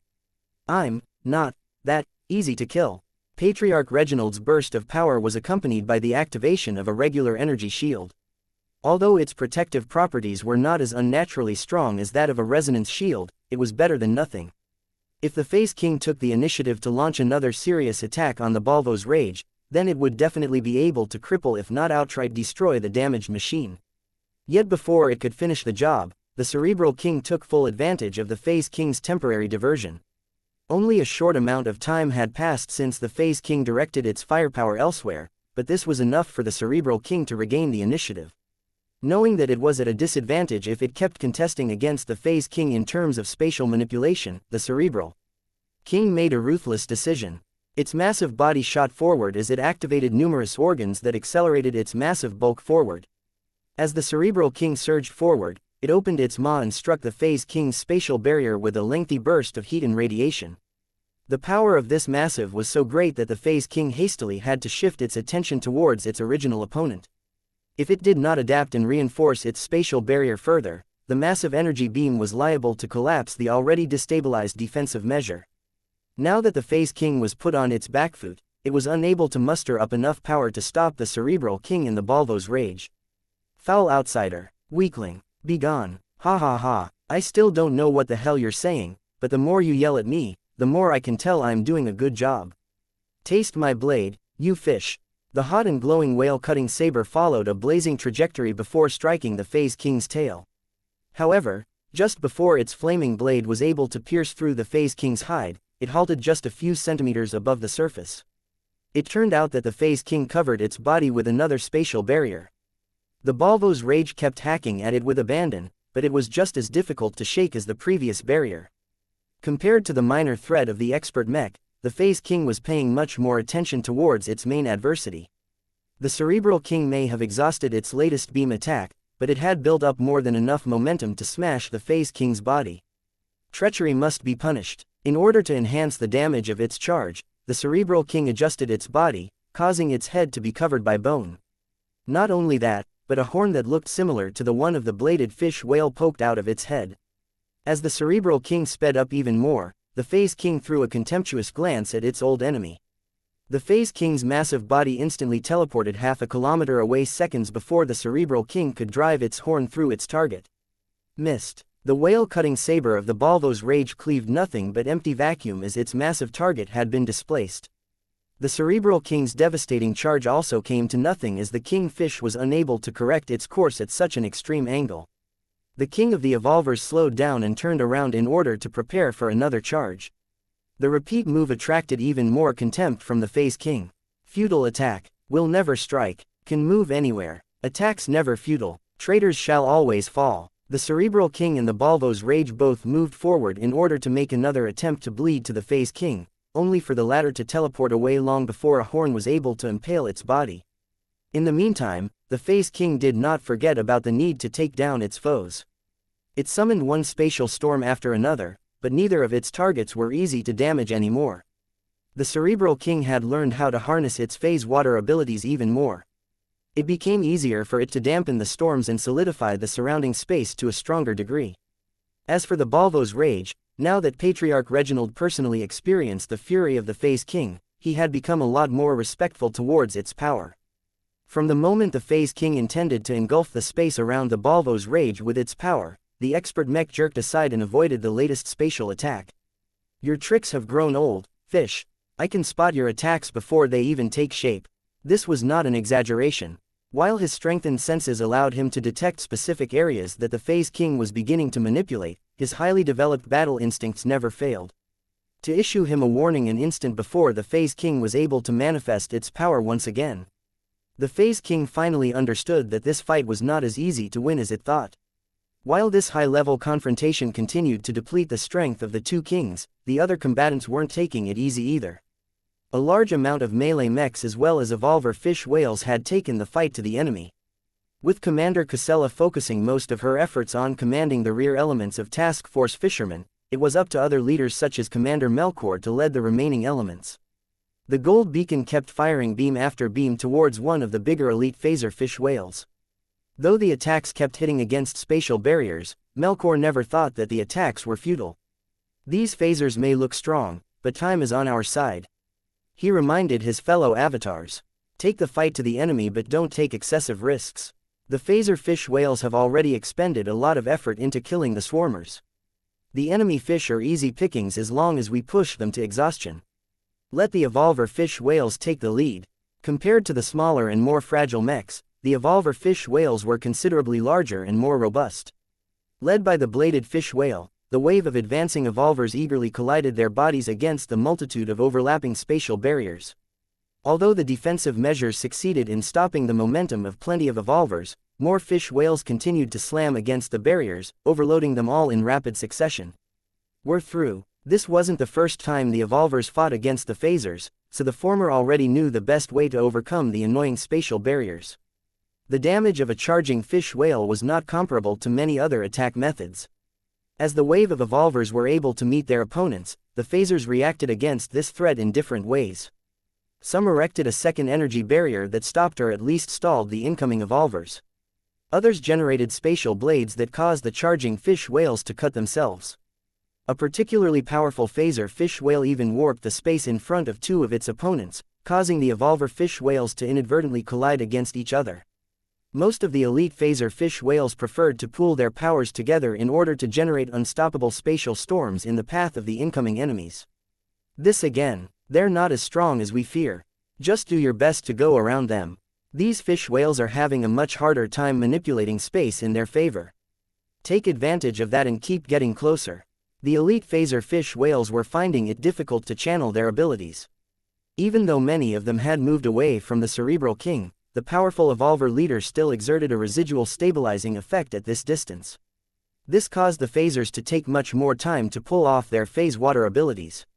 They had to overcome greater resistance to manifest their powers, which caused crucial delays that granted more breathing room to their opponents. After getting past these hurdles, the first wave of evolvers and mechs succeeded in reaching the leading elements of the phaser fish whales. Numerous phasers blinked away while others decided to fight back more directly. Fish whales traded blows against other fish whales. While the evolvers displayed a variety of strange and uncommon attacks, the phaser fish whales all fought in similar ways. They stimulated their phase water organs, allowing the phasers to constantly turn the immediate space around them into a danger zone that constantly attempted to tear at the bodies of its closest enemies. In addition to that, whenever they concentrated at a point before their heads, they were able to generate miniature holes in space that were able to inflict a lot of crippling damage, especially if they manifested inside the bodies of hostile fish whales.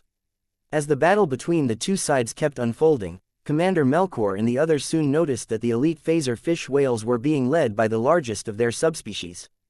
The bigger fish whales possessed a sense of age and authority that was not as obvious in the other phaser fish whales.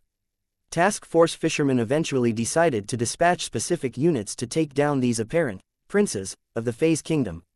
One of them was a nasty-looking fish whale that exhibited a lot of old scars on its hide. It was probably one of the oldest surviving subordinates of the Phase King and possessed a lot more phase water in its body than its fellow phasers. At this time, Vincent Rickelin saw his opportunity to shine. He had paid a lot of attention to his idol from the Cross clan. Patriarch Reginald wasn't a match against the Phase King, but that did not stop the expert pilot from fearlessly harassing this ancient beast. Though Vincent couldn't bring himself to join this epic struggle, he figured that it was enough for him to challenge other phaser fish whale on the battlefield. "Your opponent is me," he declared as his B-man pointed its blunt mace in the direction of a particularly fat phaser fish whale.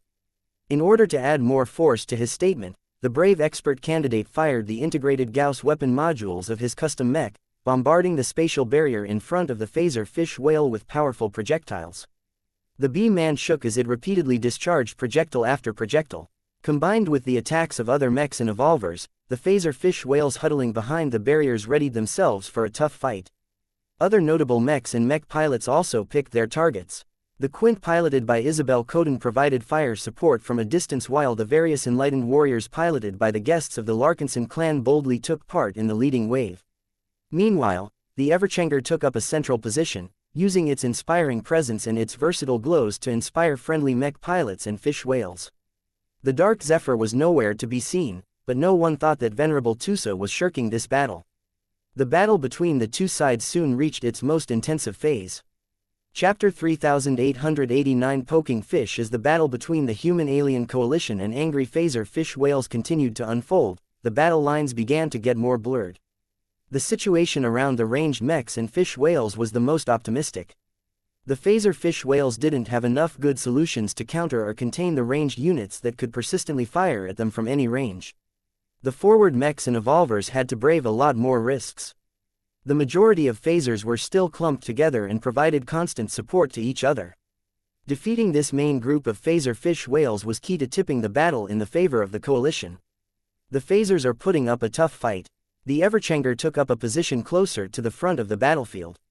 Venerable Joshua was not in a hurry to intervene at this time. He was incredibly aware that his actions directly affected the survival of the patriarch of the Larkinson clan. If possible, Joshua didn't want to go into the thick of battle with such an enormous burden looming behind his shoulder, but the phasers might not allow him to get away with taking potshots at distant enemies with the Everchanger's Vitulus rifle. Don't be in a hurry to go in. Our troops are managing well enough on our own, Vase told the expert pilot. We need your expert mech to act as a reserve in case these phasers unveil an unpleasant surprise.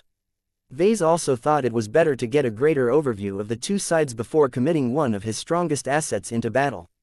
None of them possessed a good understanding of the phaser fish whales.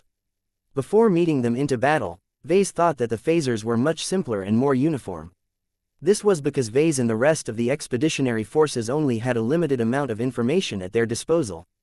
The scouting data provided by Venerable Tusa back then gave the impression that the fish whales of the Phase Kingdom were all ordinary. It was only now that they learned that they had underestimated the strength and diversity of the phasers. Their ordinary members might not be so exceptional, but the elites that had hidden underneath all of the water pools of the lake continent were different. Their bodies were larger. They absorbed more phase water. They trained their phase water abilities to a great degree of mastery. Their coordination and teamwork was not inferior to that of a well-trained military mech troop. These were the main troops that the Phase King dealt with other powerful and tough opponents. They were the backbone of the Phase Kingdom and had demolished many attackers that had attempted to take over the lake continent. Their battle effectiveness was quite formidable. If the evolvers only relied on themselves to fight these powerful phase water wizards, the fight would definitely skew in the favor of the phasers. Task Force fishermen wouldn't fare any better either. There were too few mechs and many of them weren't in the right configurations to counter these alien threats. Fortunately, neither the humans nor the evolvers were fighting against the phasers by themselves today. Let the evolvers take the lead, Commander Melkor reiterated to his avatars. The bodies of the evolver fish whales are much bigger and tougher than our mechs. Even if they get attacked, they can handle the punishment. What we need to do is to take advantage of the distraction that they can provide and hit the preoccupied phasers from the flanks. Commander Sendra of the Sword Maidens issued similar instructions.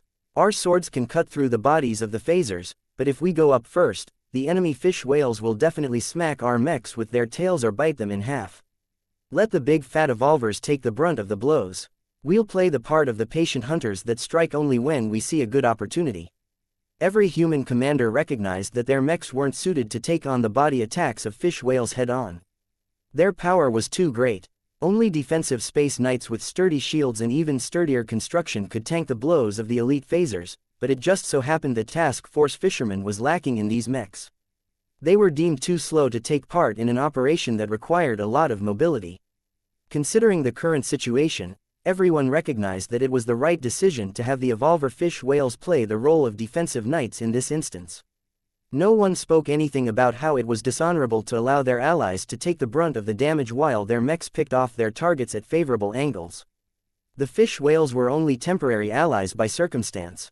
Although there were plenty of humans who had come to respect the friendly and dependable evolvers, they were ultimately alien beasts. From the perspective of humanity, indigenous alien populations were not on the same level.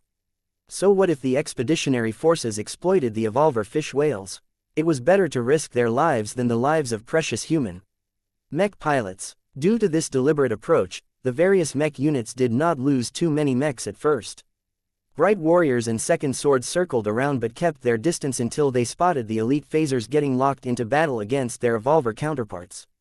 The melee-oriented evolver fish whales were quite deadly when they were able to get close to their opponents, but the elite phaser fish whales weren't necessarily helpless in this range. Contrary to their initial impressions as wizards, the elite phasers were able to enhance their battle performance by utilizing their phase water abilities in a different fashion. From summoning small spatial tiers to covering their bodies with form-fitting spatial barriers, the phaser fish whales proved to be quite adept in beating up the evolvers at closer ranges. This was where the mech pilots of Task Force Fishermen attempted to make the difference. Despite being a newlywed who had just tied the knot with the only expert pilot of the Glory Seekers, Commander Sendra of the Sword Maidens had no intention of shirking this battle. Sure, Her new hubby Brutus vehemently tried to convince her to pull out of the Purgatory campaign, but Sendra was a sword maiden, not a sentinel. If her overprotective spouse thought that his attempt would work, then he clearly didn't understand the sword maidens well enough.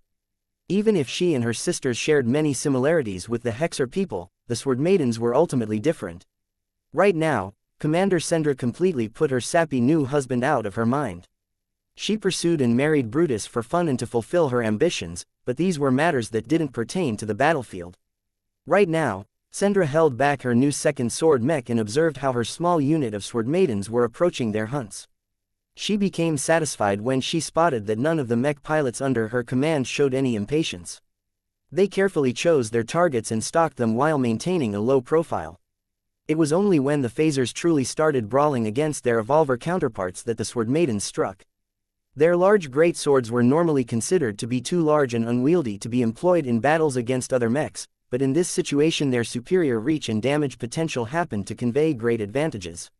4 of the new second sword mechs showed what they were capable of by attacking a large elite phaser from both sides. The sword-wielding mechs dove in and used the momentum of their short charges to put a lot of extra force behind their attacks. The first pair of second swords that charged towards the exposed phaser fish whale performed nearly identical chops. Blood gushed from the parted flesh as the extremely sharp blades parted through the hide and underlying tissue without encountering too much resistance. The second swords that successfully wounded the phaser fish whale didn't stick around and retreated quickly enough to escape the retaliatory tail smacks from the injured creature. When Commander Sendra studied the effect of the attacks on the big fish whale, she frowned in disappointment. These fish whales are built to take a lot of hits. Chopping and slashing these big fat bodies isn't enough. The injured phasers even managed to stem the bleeding, thereby preventing them from becoming weaker over time. If slashing them doesn't work, how about stabbing them? There has to be a way for us to cripple these big fish. The subsequent pair of second swords performed straightforward lunges that allowed their long blades to sink deep into the body of the target. Even if the elite phaser's body was larger than that of a heavy mech, the creature definitely suffered a grievous blow as the great swords pierced through a lot of fat and meaty tissue before puncturing a few of the key organs that directly affected the fish whale's battle effectiveness. The creature let out a silent roar of pain as it somehow lost control of its powers due to suffering crippling damage to one of its phase water organs. Unfortunately, the second sword responsible for inflicting this critical attack became affected by an outburst of unstable spatial fluctuations, causing its frame to warp and bend while at the same time lose its grip on its greatsword. Pull back, Enegan, leave the greatsword behind, Commander Sendra hastily ordered. The second sword jerkily tried to move away fast enough to escape the violent tail thrashing from its opponent, but the damage to its frame had crippled its mobility. Sendra winced as the violent phaser managed to smack the mech in question with a large and meaty tail. The blunt force trauma inflicted on the second sword had exacerbated its existing damage, causing numerous parts to fall from its frame while its entire left side had become deformed to the point where they were rendered useless. The damaged mech already flung away as if it had been hit by a giant rod. When Sendra studied the second sword's telemetry, her heart sank a little. Enegan, eject from your mech. It's useless now. Seeing that she was not receiving anything from the crippled mech, she drove her own second sword forward and moved to intercept her subordinate's machine. When she saw that the rear of the mech had been damaged and deformed to the point where its cockpit was unable to eject, she regained her hope. Sendra's mech took great care in removing the obstructions. Can you eject now, Enegan? Just eject from your cockpit. When the damaged but still intact cockpit finally shot out of the back of the ruined second sword, Commander Sendra finally sighed in relief. She returned to a more central position and continued to study the attacks inflicted on the fish whales. While the evolvers were able to inflict massive damage by smacking the bodies of their opponents with their prodigious bulk or using their mouths to bite off huge chunks of flesh, the mechs of the task force had to be more precise about their attacks due to their more limited damage potential. Eventually, the sword maidens and the other mech forces learned that the only way for them to truly hurt the elite phasers was to target their internal organs. Don't bother slashing the phasers with your swords. They can take cut after cut without losing any wind. Work together to puncture their bodies. As long as we sink our blades in the right angles, we might get lucky enough to damage something important. Just be careful about hitting their crucial phase water organs. The backlash from damaging them is both random and dangerous. As the sword maidens increasingly learned how they could effectively cripple the elite phaser fish whales, they finally lived up to their reputation as killing machines. Even Commander Sendra decided to go in. Newlywed or not, her thirst for battle was no less than any other sword maiden's. Ha ha ha, I wish Brutus was here. I bet I can kill way more fish whales than him. A blade is much better than a rifle when fighting against these giant fish. Chapter 3890 Inadequacy. Vincent Rickelin threw himself into the fight for the same reason as many of his other comrades. He was looking for his chance today. The opportunity to fight in a real battle wasn't exactly common. Outside of wars, only incidental encounters with hostile forces could give the mech pilots of the expeditionary fleet the opportunity to fight while putting their lives on the line. Numerous people had already heard that the Golden Skull Alliance would be taking it easy after the conclusion of this campaign. Though there were many mech pilots who felt relieved at the opportunity to spend a few years away from any battlefields and danger zones, they were also cognizant that long-term idling was not conducive to developing their strengths. There was a limit to how much they could improve through training. Even if Vincent had heard that the Larkinson clan would make different arrangements concerning this issue, he felt a lot more pressured than ever to step up and prove himself worthy to his fellow Larkinsons. The B-man's glow pumped him up even further. Vincent had always felt more confident ever since Gloriana delivered his new custom mech to him. As an expert candidate and a mech pilot in the prime of his life, his opportunities were much greater than other people. If Imon was able to become an expert pilot, then so can I. There is no reason for me to fail. The chances that an expert candidate was able to advance to expert pilot was fairly high, but the amount of time it took to complete this transition was a crucial detail that many people overlooked. Some only took a couple of years to reach apotheosis. Other expert candidates took as long as 2 to 3 decades, which meant they wasted their prime years in which they could have made a lot of progress in furthering their strength as expert pilots. The saddest expert candidates of all were those that remained stuck in their halfway status for the rest of their careers. When Vincent thought about the possibility of his body growing older and less muscular while continuing to disappoint Rayla and his buddies, he felt increasingly more urgent to make the most out of this major battle. These fish whales better give me the challenge I crave. As his B-men approached the front of the battlefield, his mech was already contributing to the battle by firing its Gauss weapons at numerous targets. The rounds fired by his custom mech inflicted considerably more damage to the fish whales than the energy weapons wielded by other mechs. At first, the B-man's integrated Gauss weapons kept colliding against spatial barriers. This was anything but ideal as Vincent gained no satisfaction from damaging these invisible obstacles. The expert candidate adjusted his approach and waited until the first line of mechs and evolvers collided against the phasers. Damn, those big evolvers are really good at breaking those spatial barriers.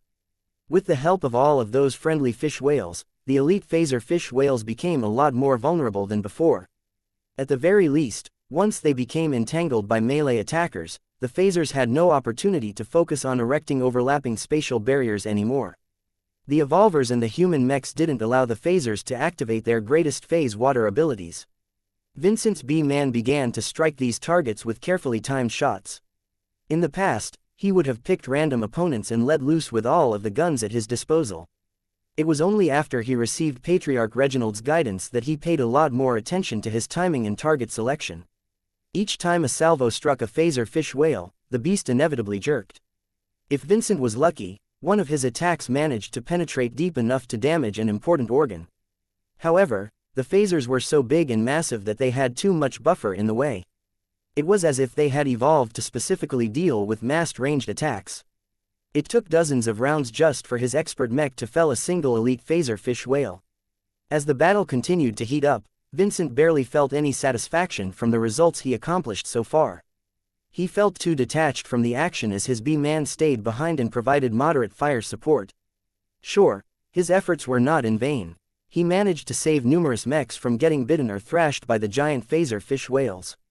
He was making a real difference in the battle, yet in his heart, he felt as if he was having it far too easy. He glanced towards the sword maiden mechs that cleverly pounced on vulnerable and distracted phaser fish whales. He took a deep look towards the center of the battlefield. His mentor and role model was the only mech pilot who had the guts to intervene in the titanic clash between two powerful king fishes.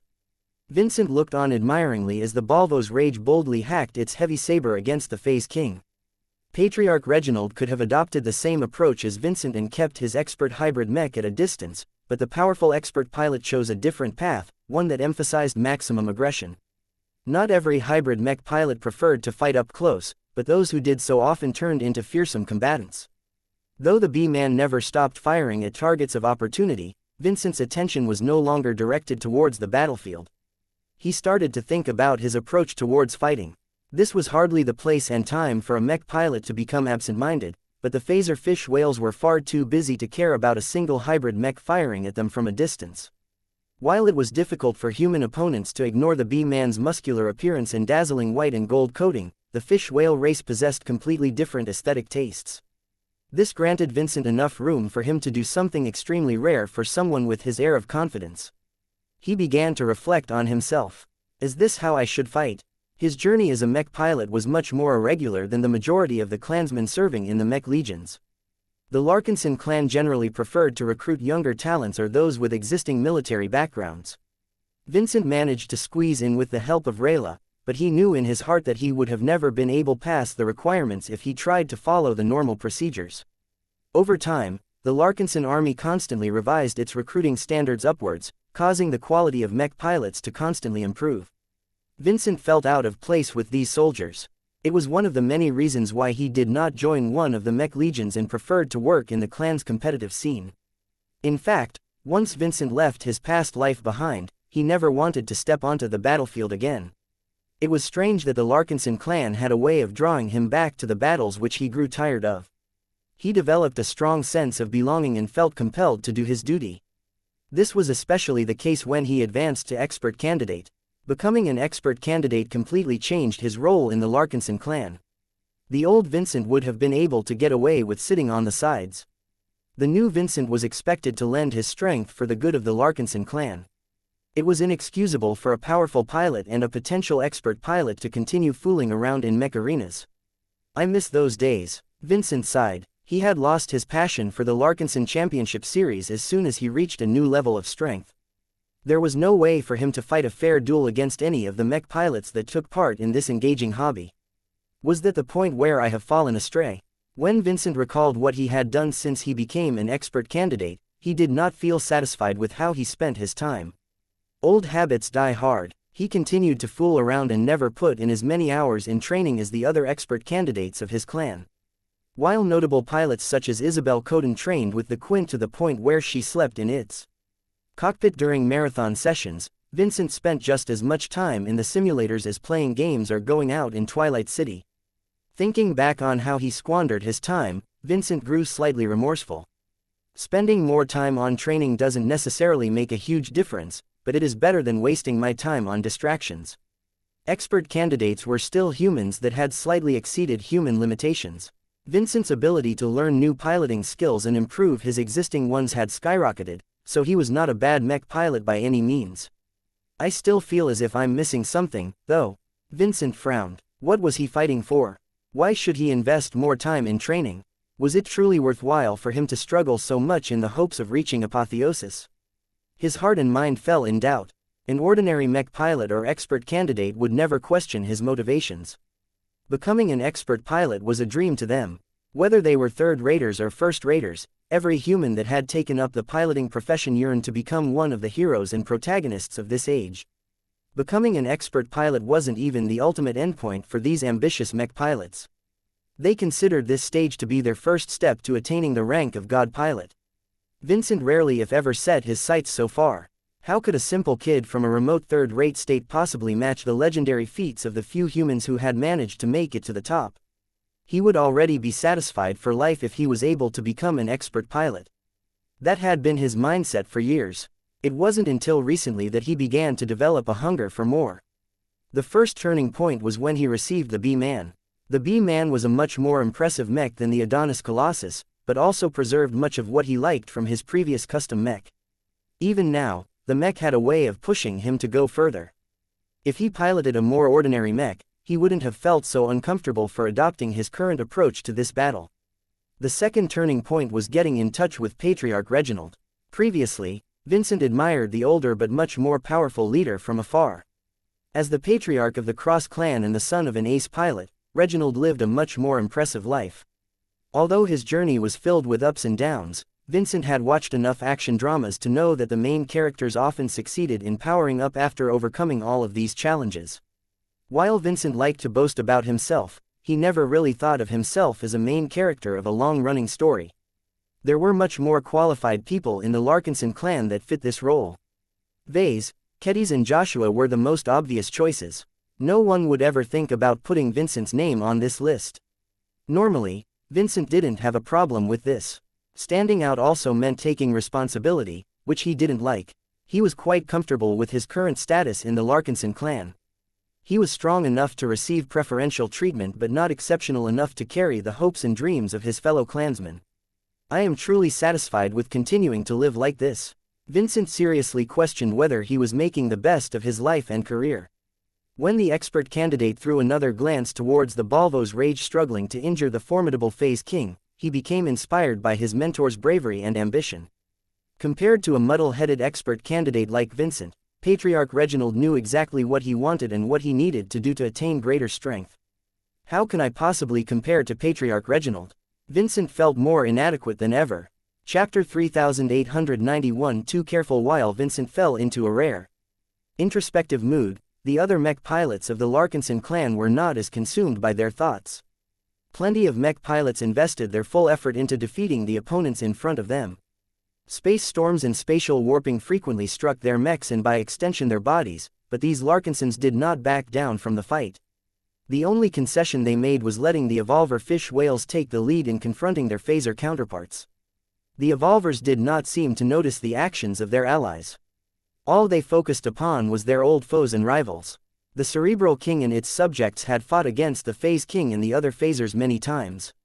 Though it had been many years since they last had a proper fight, the current generation of Evolver fish whales fully inherited the hatred of the Cerebral King towards the other fish whale kingdoms. Not only that, but the Cerebral King had instructed them to fight with all of their might against their pursuers. The Cerebral King had succeeded in making up for all of its perceived shortcomings. Now that it had integrated a Starship-grade power reactor as well as lots of phase water in its bulky body, the Kingfish only needed to go into a retreat before it could fully be reborn. Yet would the Phase King allow the Cerebral King to digest all of the stolen phase water in peace? Definitely not. If the Evolvers weren't able to get rid of the phasers, the Cerebral King predicted that it would never have the opportunity to complete its long-stalled evolution plan.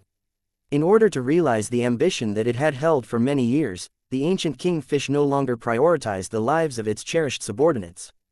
It had spent so many years nurturing and experimenting on its army of Evolvers.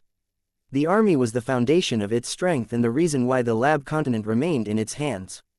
Yet compared to preserving its subordinates and holding onto the lab facilities that it had long depended upon to survive, the possibility to reach an entire new state was irresistible. As a result, the Evolvers all fought as if their own lives depended on it. Each and every one of them did not fight as conservatively as their human allies. Their long experience in fighting against the phasers had already taught them to do their best to close in and prevent their opponents from hiding behind their overlapping spatial barriers. In one part of the battlefield, the bladed Kingfish used its superior bulk to break through barrier after barrier. No phaser fish whale was able to stop this formidable Evolver from crashing through and using its blades to cut and grind the bodies in its way. However, the bladed fish whale only managed to rampage for a short amount of time before a pair of formidable phasers arrived to stop its rampage. One of the so-called princes preferred to keep its distance. The phaser fish whale possessed a lot of talent in warping space. This not only allowed it to move quickly, but also inhibited the movements of the bladed fish whale, causing the powerful Evolver fish to become even more sluggish. The other phaser fish whale excelled in brawling. It possessed a large and beefy body that was able to endure a lot of punishment. What caused this fish to stand out was its oversized mouth and sharp rows of teeth. It had already slain another Evolver by biting its target and using this unshakable grip to kill its prey by releasing violent spatial tearing from its throat. The bladed fish whale seemed to recognize its predicament and did not blindly charge at the two enemy princes. It did its best to ignore the Storm Prince's remote attacks while trying its best to take down the Biter Prince. The bladed fish whale wasn't having it easy. There weren't enough Evolvers to back it up. Even if they attempted to reinforce the second most powerful fish whale of the Evolution Kingdom, the two enemy princes were too strong for them to provide any meaningful resistance. When the bladed fish whale attempted to dodge the Biter Prince's latest biting attempt, the Storm Prince's interference abruptly grew stronger. Much to the bladed fish whale's surprise, its attempt at evasion faltered as its trajectory suddenly went loopy. It turned out that the Storm Prince had distorted space to such a degree that the massive evolver fish went off course. This unexpected measure skewed the path of the bladed fish whale to such a degree that the biter prince succeeded in sinking its teeth into the flank of the bladed fish whale. The predatory phaser immediately clamped down with its teeth and tried its best to never let go of its opponent. Blood gushed from their bodies as both of them sustained substantial injuries. The biter prince's teeth were longer and sharper than usual, allowing it to sink deep into the meaty tissue of other fish whales. However, its successful biting attempt did not come without a cost. Numerous blades poking from the exterior of the bladed fish whale managed to damage the interior of the biter prince's mouth. Even so, the biter prince did not relent even when additional blades stuck out and struck its mouth. Strong spatial tearing and warping phenomena began to brew from the back of its throat. Soon enough, they began to strike the blades in the flesh of the trapped evolver, causing the outnumbered fish whale to suffer a copious amount of damage. The bladed fish whale tried its best to shake off the biter prince's painful bite, but all of its thrashing only exacerbated its injuries. If this continued, the second strongest fish whale of the evolution kingdom would definitely perish or become too injured to fight any further. Just as the bladed fish whale considered whether it should make the cruel decision to forcefully cut itself away from the trapped part of its body, a mutation occurred on the battlefield. The Storm Prince went from damaging and harassing the enemy champion fish with its spatial storms to blinking several kilometers away. It turned out that the Dark Zephyr had attempted to sneak up on the Storm Prince from behind in order to stab its rear body with its knives. "Damn it, you're really sharp," Venerable Tusa cursed. Since the Storm Prince had taken notice of the Dark Zephyr, Tusa simply fought against the powerful phaser fish whale in an upright manner. The expert Mech glowed with power as Tusa did his best to anticipate and evade the Storm Prince's powerful spatial manifestations. One storm after another attempted to engulf the relatively fragile expert light skirmisher at times. The Storm Prince managed to strike the annoying Mech with its larger area attacks, but the Dark Zephyr's resonance shield easily resisted these attacks long enough for the elusive machine to move away. Once the Dark Zephyr quickly closed the distance and attempted to sink its weapons into the Storm Prince's body once again, its blade stopped as a powerful directional spatial barrier formed a blockade. "Damn it, not this again." Despite Tusa's complaints, his expert Mech did not stop attacking. It unleashed a flurry of stabs in an attempt to overpower the spatial barrier, but before it could succeed, the Storm Prince blinked away a second time. The struggle between the Dark Zephyr and the Storm Prince turned into a cat-and-mouse game. Though neither side succeeded in defeating each other, they prevented their adversaries from fighting against other opponents. This was enough to provide the bladed fish whale a lot of relief. Now that the champion fish no longer had to put so much effort into defending against attacks from a distance, the bladed fish whale tried its best to dislodge its body from its current predicament. Relieve Blady and free him from the biter prince's teeth. A group of special mechs arrived to relieve the bladed fish whale. Jessica Quentin and her fellow MTA mech pilots brought their enlightened warriors into the fray for a special reason. They did not come to the bladed fish whale aid because they admired the champion fish. In fact, it was quite the opposite. As mech pilots that had undergone many years of training and learning in one of the most powerful pro-human organizations, the MTA mech pilots deeply despised the fish whales. If they had entered this pocket space with their regular, first-class multipurpose mechs, they could easily wipe out all of the weak and backwards intelligent exo-beasts. The only concern was whether they had enough energy and supplies to kill so many fish whales. While Jessica was confident that she could slaughter all of the king fishes that had survived up to this day, even a first-class mech might get exhausted after slaughtering over 1,000,000 large fish-like creatures. Unfortunately, she and her current comrades lacked their old mechs. They had all agreed to go off the beaten path in order to fulfill their dream of advancing to expert pilot, but they had never imagined that they would end up in an ancient phase whale playground where they picked a fight against phase water-rich aliens for some reason. Jessica didn't care what the Larkinsons were fighting for. She didn't care about their temporary alien allies either. However, just because she didn't care didn't mean that her mech, or more precisely its design spirit, felt the same way. Extraordinary mech pilots require extraordinary courage. Do not think that it is only a matter of time for you to advance to expert candidate due to your previous experience. In the months that you have touched the threshold, you have only regressed. Jessica grew annoyed at the words of the Quint. Shouldn't the masterwork mech be busy with babysitting Isabel Coden? I don't expect you to have a brain as good as humans, so I will forgive your ignorance. Our enlightened warriors are barely stronger than the bright warriors. We will get torn apart if we recklessly close in. We need to fight smart instead of stupid. That is exactly the sort of attitude that will cause you to live your entire life as an ordinary mortal. You are constantly weighing your decisions and thinking about how to best approach a fight. It is no wonder that the mech pilots of your vaunted MTA break through far less often than the space peasants that you look down upon. For being the supposed authority on mechs, your organization knows precious little on what it truly takes to raise strong mech pilots. Is there something wrong with our approach? Jessica frowned. While I admit that our training regimes have limits, the MTA has a successful track record of producing skilled, intelligent and well-balanced high-ranking mech pilots. Expert pilots don't necessarily have to be stupid, you know. Commander Casella Ingvar is a fine example of a thoughtful expert pilot. You are no Casella, and even she needed to embrace her wilder side in order to complete her advancement. What are you suggesting, then? You and your stuck-up comrades have been repressing your instincts and your primal sides for so long that you need shock therapy to regain what you have lost. If you want to reignite your fighting spirits, you need to throw every calculation aside and stop relying on your implants to make the most optimal decisions in battle. Embrace your humanity. Humanity is flawed. Jessica grimaced. It is exactly because of your flaws that you have become so great. Listen to my advice. Throw yourselves against the most formidable enemies within range. It is only when you are at your most desperate that you will ignite your potential. That's too dangerous. Many of us will die if we confront the phasers directly. Yes, some of you may die, but some of you will be reborn. Ask yourselves if you are willing to put your lives on the line without the nannies of the Mech Trade Association holding your hands. Are you truly willing to become a peerless warrior, or are you content to spend the rest of your lives as ordinary soldiers? Choose wisely, Jessica. Chapter 3892 Strength of the Phasers. The fight became more heated and heated. Many mech pilots and fish whales experienced difficulties as they fought against difficult opponents. The elite phaser fish whales still had a lot of fight left in them. Despite having expended a lot of their energy on repelling the swarmer invasion, they still had more than enough reserves left to fight against the plunderers that had stolen all of their phase water. To them, the fight wasn't solely about rescuing the Phase Kingdom or restoring the Phase King's prestige. Each of them personally claimed the small pools that the humans and evolvers had recently plundered. All of the phase water that they stashed at the bottom of the water pools represented their accumulated savings over many years.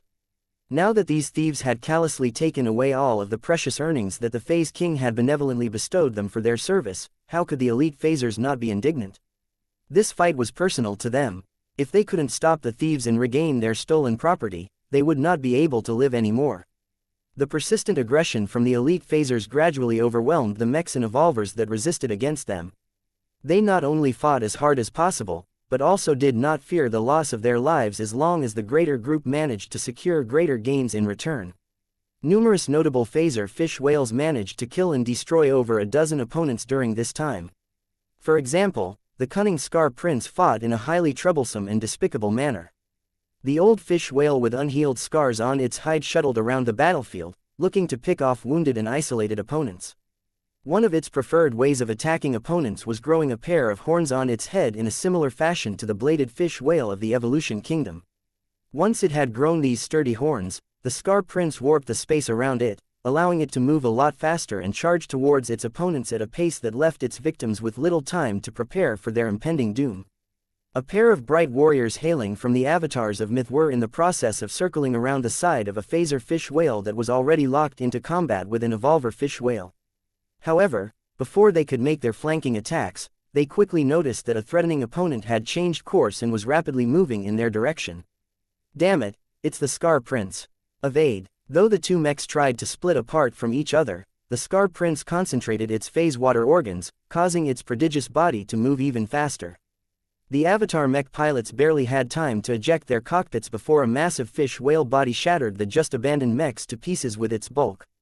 Just as the Scar Prince gloated over its latest victory, the space around it began to distort in a way that caused its body to accumulate another scar. Elsewhere, the Storm Prince kept engulfing the surrounding space in spatial storms.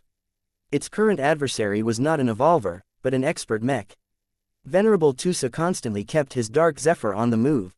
It had been some time since he last launched an attack on the Storm Prince, as his opponent's spatial manipulation powers were just too formidable. I need help here. This fish whale is way too powerful for me to take on alone. Soon enough, a couple of resonance-empowered positron beams struck the Storm Prince's spatial barrier, causing the protective measure to visibly weaken. The Everchanger had decided to intervene. Tusa, I will keep providing fire support. Find an opportunity to pincer this phaser. The light skirmisher specialist grinned. Will do. There's no way this Storm Prince can defend against two sides at once. The Dark Zephyr went from passive to active as the Storm Prince was no longer able to unleash its spatial storms with impunity.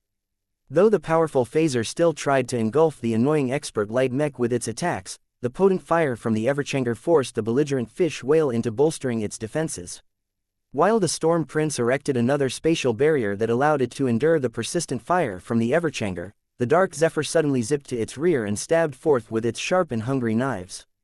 Unfortunately, the Storm Prince's main spatial barrier was not only powerful, but also all-encompassing. Tusa already expected this to happen, though. Hey, I'm not defense is inexhaustible. I'll just keep hitting you until something gives.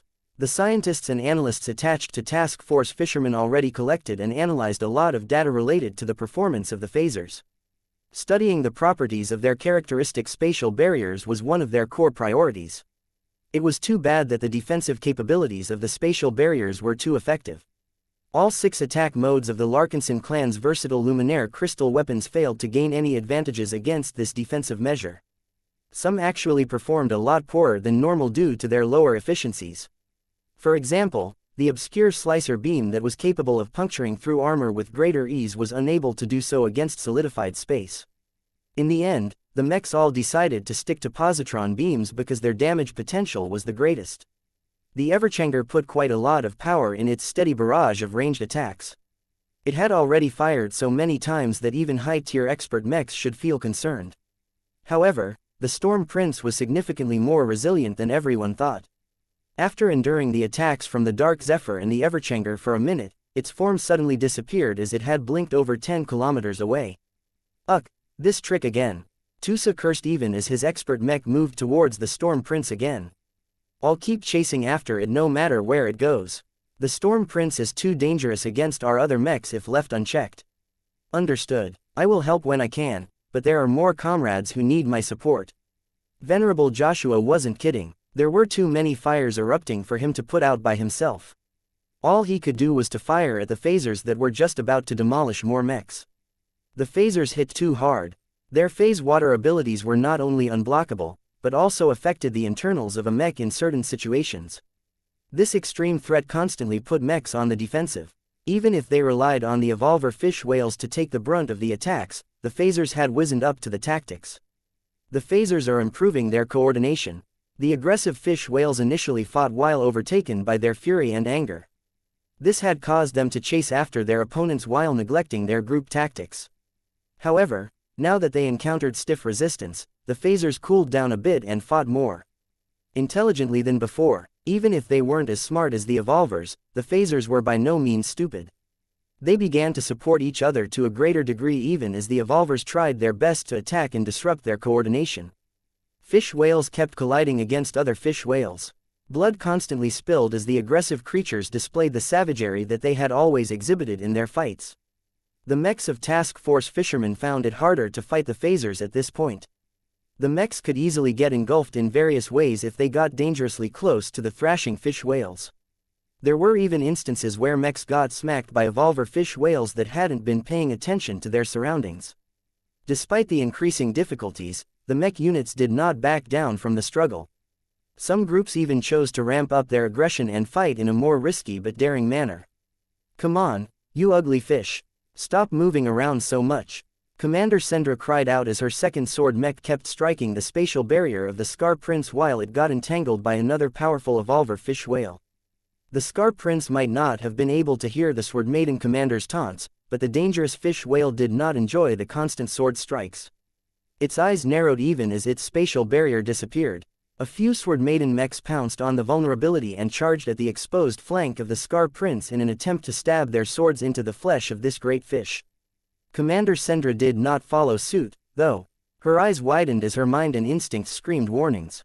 Back off. It's a trap. It was too late. The Scar Prince had secretly poised its tail a moment before and struck out against the second swords. Numerous mechs sustained heavy damage. Some lost their weapons while others became deformed to the point where they could no longer swing their swords. Fortunately, none of their cockpits sustained significant damage, but the absence of several powerful sword-maiden mechs definitely hurt. These damn fish whales. Commander Sendra gritted her teeth. As the soldiers constantly struggled against each other, the fight between the two kingfishes had reached a red-hot stage. By now, the Phase King was no longer able to keep the Cerebral King at bay. The latter kept charging at the former, only for the Phase King to teleport away. Yet after repeated teleports, the Phase King realized that it would quickly exhaust itself if it continued to avoid its enemy in this fashion. The effort it took to teleport an enormous kingfish was enormous compared to employing a form of pseudo-warp travel to accelerate forward. This was why the Phase King eventually decided to meet the Cerebral King's challenge head-on.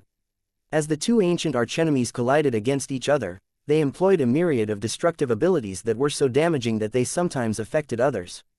As the damaged Balvo's rage attempted to sneak up to the Phase King's side, the kingfish in question utilized its powers to generate a spatial vortex that was meant to grind the Cerebral King's body. However, the vortex also affected the high-tier expert mech. Patriarch Reginald gritted his teeth as he tried to pull his machine away from this dangerous phenomenon. Take this, you big fish. Some of the weapon mounts of the expert hybrid mech were disabled at this time, but it still had enough left to launch a potent strike at the Phase King. This time, the attacks hit their mark. Patriarch Reginald didn't look happy, though. Only a small layer of flesh and fat had gotten burned. This was a pathetic result considering how much power and resonance he put into the salvo. These fish are too big. The Titanic creatures were more comparable to warships than mechs. Their immense bulk provided them with so much buffer that Reginald saw little hope in using its ranged armament to inflict any serious damage onto the Phase King. I need to get close and put my whale-cutting saber to good use. That approach came with its own problems, though. Right now, Reginald did not think it was a good idea to bring his expert mech close while the Phase King kept its omnidirectional spatial vortex active. The rich means displayed by the Phase King were too difficult to fight against. Even the powerful Cerebral King was at a slight disadvantage in this duel. How could the Balvo's rage do any better? He may be brave, but he wasn't foolhardy. His mech already suffered a substantial blow and it couldn't take another major hit.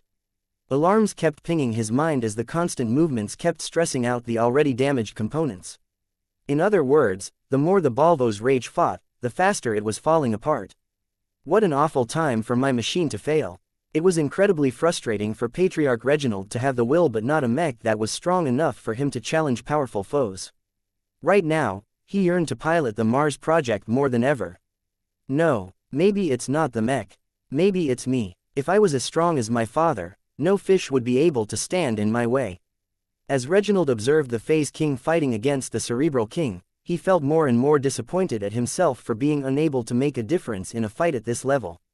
Chapter 3893 Success and Loss. The battle wasn't going well for either side. Both sides kept learning and adapting to each other. Hundreds of mechs and fish whales began to run low on reserves and started to accumulate damage. Once they exhibited obvious weaknesses, their opponents did not miss the opportunity to finish the job. As casualties kept mounting for both sides, the mech pilots attempting to contribute to the battle in their own way experienced greater and greater difficulties. The phasers started to recognize the threat posed by the small and odd-looking metal machines. While they weren't as clear of an enemy as the evolvers, the mechs had an annoying tendency to hit the phasers where they were weak. This caused plenty of them to suffer crippling injuries, which eventually led to their downfall. Although their spatial barriers were highly effective at keeping the mechs at bay, this was not a permanent solution as both the mechs and the evolvers did everything they could to wear them down. The phasers opted to go on the offensive as a result. One of the more dangerous developments was that the phasers launched increasingly more attacks onto the mechs as opposed to the evolvers. Most evolvers fighting up close were tough and difficult to kill in a short amount of time. In contrast, the mechs that were apparently made out of rigid materials crumpled faster when struck by serious attacks. None of the mechs of Task Force Fishermen excelled at defense. Even if they did, it was hard to imagine that a defensive Bright Warrior or one of the rigid wall mechs could remain intact when struck by the full force of a tail strike or a massive bite. The only consolation to the expeditionary forces was that the mech pilots also became increasingly more adept at finding the right time to activate eject command. The mechs, while precious, ultimately weren't as crucial as the lives of their pilots. There was no need for the men and women to stick to their mechs to the very end. The phasers, while curious why the mechs constantly shot out smaller pieces of metals, did not pay too much attention to the ejected cockpits. This allowed the mech pilots to flee the immediate battlefield and approach the rear where they could quickly transfer over to one of the many shuttles under guard. Hundreds of phasers and evolvers had already fallen by this time. Task Force Fisherman also lost over 400 mechs, which represented almost half of its battle strength. The price of stealing several metric tons worth of phase water from the Phase Kingdom became higher and higher. The losses became more severe, but that only made the surviving mech pilots even more determined to defeat their foes. For example, after a long back and forth, the Dark Zephyr along with the Everchanger finally managed to push the Storm Prince to exhaustion. The two expert mechs might not have been able to defeat this powerful phase water wizard in a short amount of time, but they forced the creature to employ one ability after another in quick succession. Whether it was putting up a spatial barrier, teleporting its body to another location to summoning powerful localized warp storms that could threaten a relatively thin and fragile expert mech like the Dark Zephyr, the Storm Prince had given both expert pilots a run for their money. However, after the Storm Prince exhausted the organs responsible for increasing its defenses, the constant positron beam attacks raking the Storm Prince was taking its toll. Venerable Joshua always made sure to target the parts of the fish whale's body that it had damaged beforehand. Through a combination of positron beams and kinetic beams, the Everchanger's rifle bit deep into the Storm Prince's flesh. As the formidable fish whale reared in pain after the Everchanger's latest attack managed to disable one of its organs, the creature became a lot more vulnerable. Tusa. Now, the Dark Zephyr had been waiting for this. It stopped circling around and accelerated forward with its knives poised to strike. Venerable Tusa previously targeted the rear parts of the Storm Prince's body, but now his expert mech took the fish whale by surprise by attacking its front.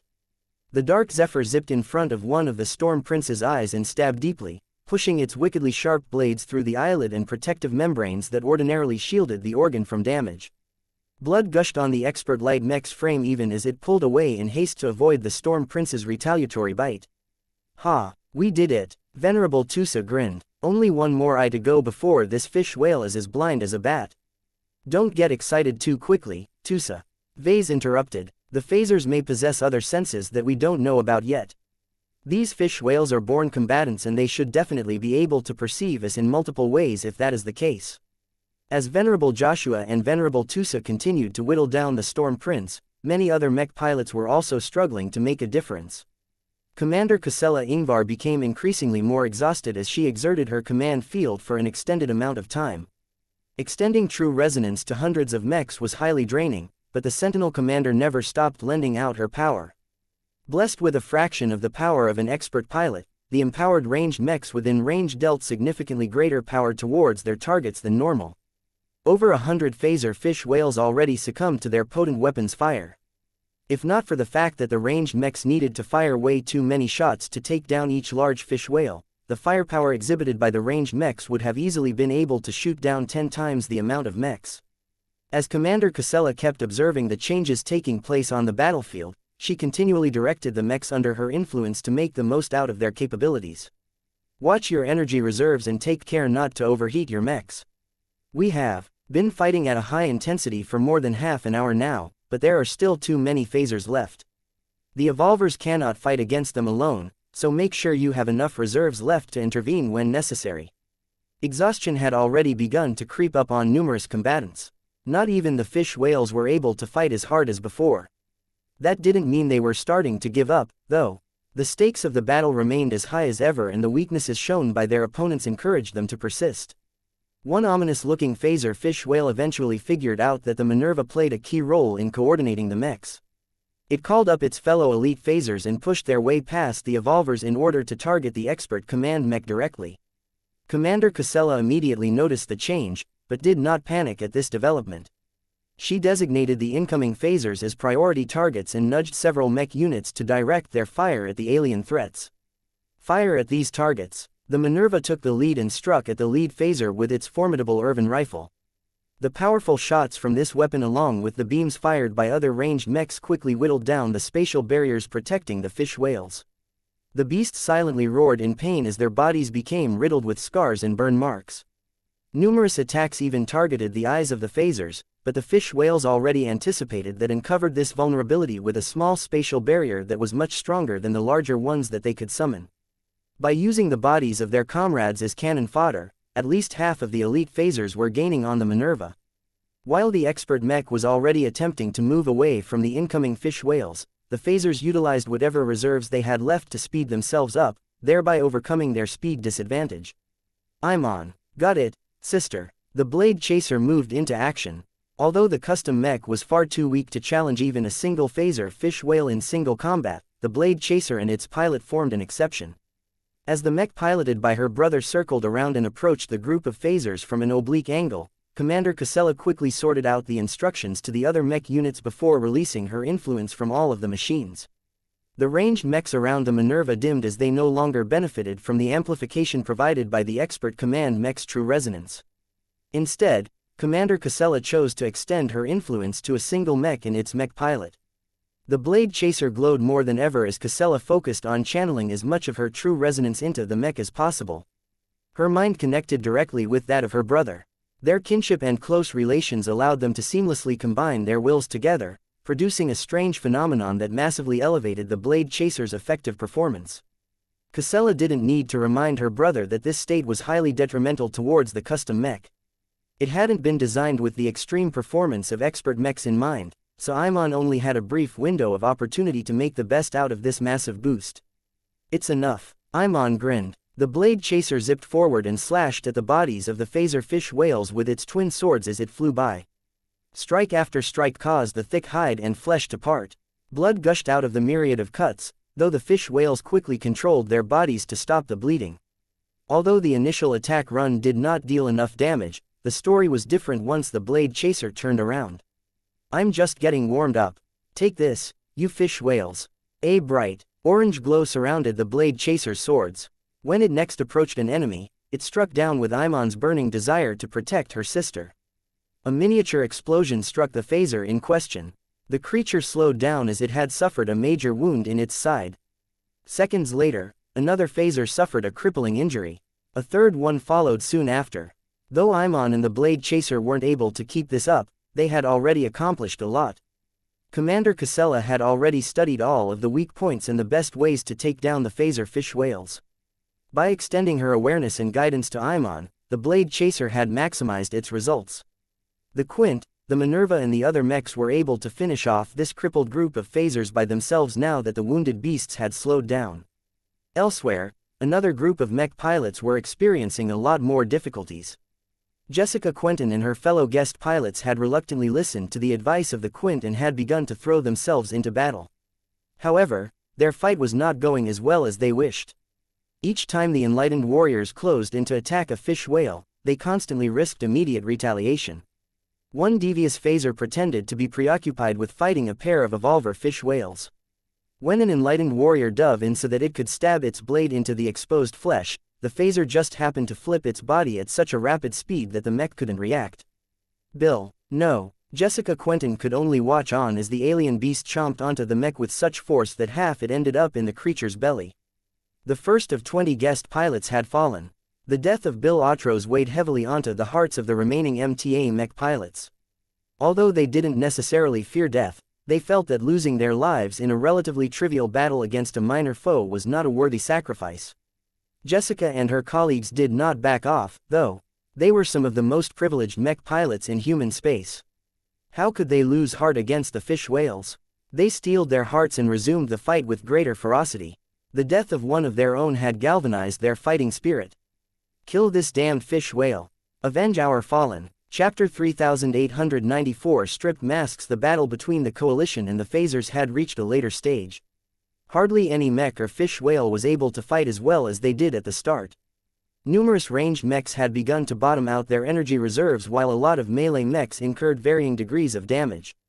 The fish whales weren't in a better shape either. It was rare to see an evolver or a phaser with unharmed bodies. Many of their hides or scales were dyed with blood. Some even lost entire chunks of flesh as the fish whales were not above eating their opponents. Meanwhile, the dangerous confrontation between the Phase King and the Cerebral King resulted in a lot of mutual damage. Both of them were powerful creatures, and they had always made preparations to fight against their fellow kings. The Cerebral King turned into a reckless fighter that constantly tried to press up against the Phase King. On occasion, the leader of the Evolution Kingdom unleashed a powerful energy beam that never failed to put the Phase King in distress.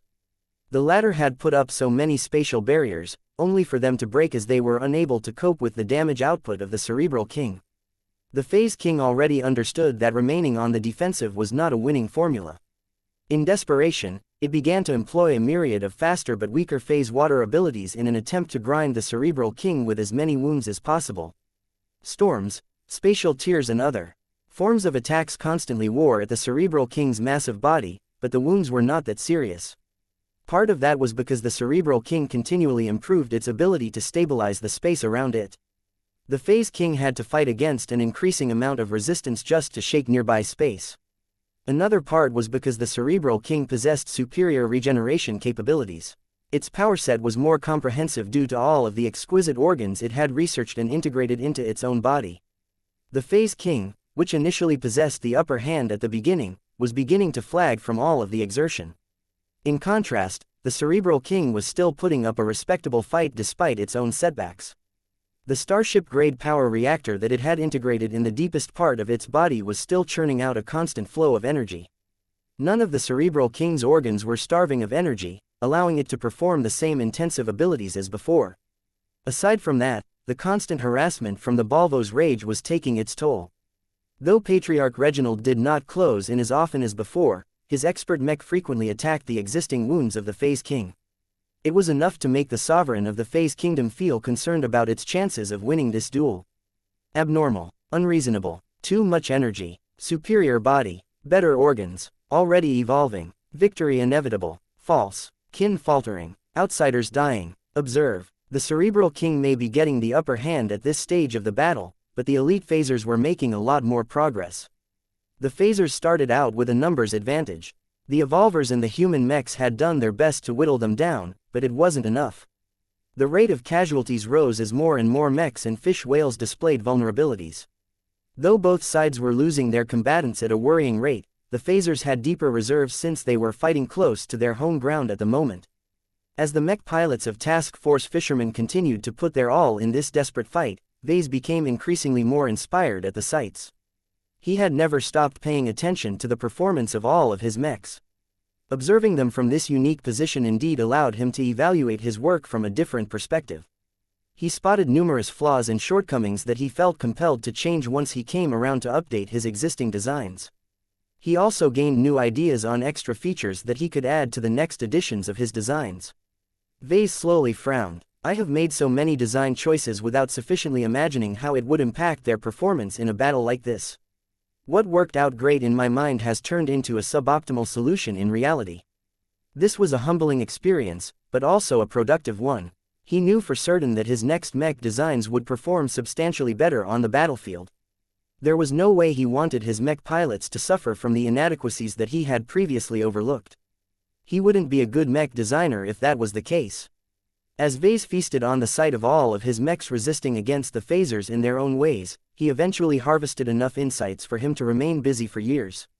It was easy to spot mistakes and flawed implementations. It was a lot harder to come up with better alternatives to solve the problems that he had identified. That's a matter for later. Vase did not solely focus on the machines that he had designed and in some cases built with his own hands. As someone who dedicated himself to the pursuit of mutual growth, he also paid attention to the state and performance of the mech pilots. He used his command authority to access the full data telemetry of every Larkinson mech.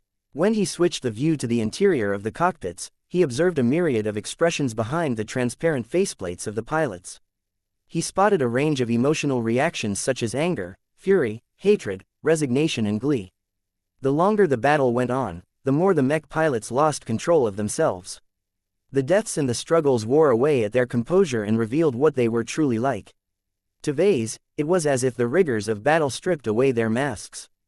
Their rationality began to slide, allowing their primal nature to dominate their decisions. Of course, There were still major differences between backgrounds and mech legions. The avatars still exuded a lot of professionalism while the sword maidens fought like chained beasts. It's beautiful. Even though it looked as if many mech pilots had devolved into their more primal selves, to Vase they had finally discarded the falsehoods and the trappings of society that distorted their behavior. Now that the battle had stripped all of these burdens, the mech pilots drew strength from what they were actually fighting for as opposed to what expectations had set upon their shoulders. Vase became inspired by the states of all of the mech pilots. He too became affected by this effect given that the Everchanger was participating in the very same battle. At this time, he gained another inspiration. His eyes burned with fire even as his expression became more ambivalent. The idea he just came up with was a radical move that was bound to produce a lot of ripple effects. Ordinarily, he would never think about engaging in such an extreme measure, but when he saw how so many mech pilots wished to win or survive this battle at any cost, he couldn't bring himself to turn away from this measure. To him, this was the perfect moment to unleash a storm of his own. The mech pilots were all primed and the battle had reached a critical moment. "Joshua," he spoke. "Yes, sir," the expert pilot replied in a stressed tone as he did his best to prevent a phaser from biting another mech. "I need you to employ your glow amplification ability once again. The battle is not proceeding well for us, so I need you to get serious in order to turn the tide." Joshua perked up. So far, he had been fighting rather conservatively. While this allowed him and the Everchanger to maintain their reserves, it was painful for them to not do their best as their fellow Larkinsons suffered. "What do you have in mind?" "I want you to do this." Out of all of the instructions that Vase could possibly give, Joshua never expected such a bizarre measure. "Vase, I know what I'm talking about. Just do what I say. Have I ever let you down, Joshua?" Though Venerable Joshua was not certain about this plan, he did not object for long. The expert pilot took a deep breath before switching the glow of the Everchanger to Lufa. The machine gained a more peaceful demeanor, but not for long. Joshua, the Everchanger and Lufa himself were already working together to modify how the glow was being expressed. A few tweaks here and there caused the glow to take on a more active and inspirational character. Vase began to grin as he felt the changes himself. "Yes, that's it, that's the right configuration. Proceed to spread it so that our mech pilots can benefit from this effect. Get as close to the front as you can and make sure the glow affects as many of our soldiers as possible." The Everchanger flew forward even as it began to emit more light. As Venerable Joshua began to resonate with the iridescent mercury integrated into the expert hero mech, its glow began to stretch across several kilometers, which was enough to affect the minds of many mech pilots within range. Avatars, Vandals, Sword Maidens, Penitent Sisters, Glory Seekers and Crossers all fell under the influence of the most audacious glow created by Vase. The mech pilots themselves did not immediately notice the difference. They had become so invested in their fight that the effects of the glow did not significantly alter their approach. This was because the Everchanger's amplified glow already aligned with their current mentalities.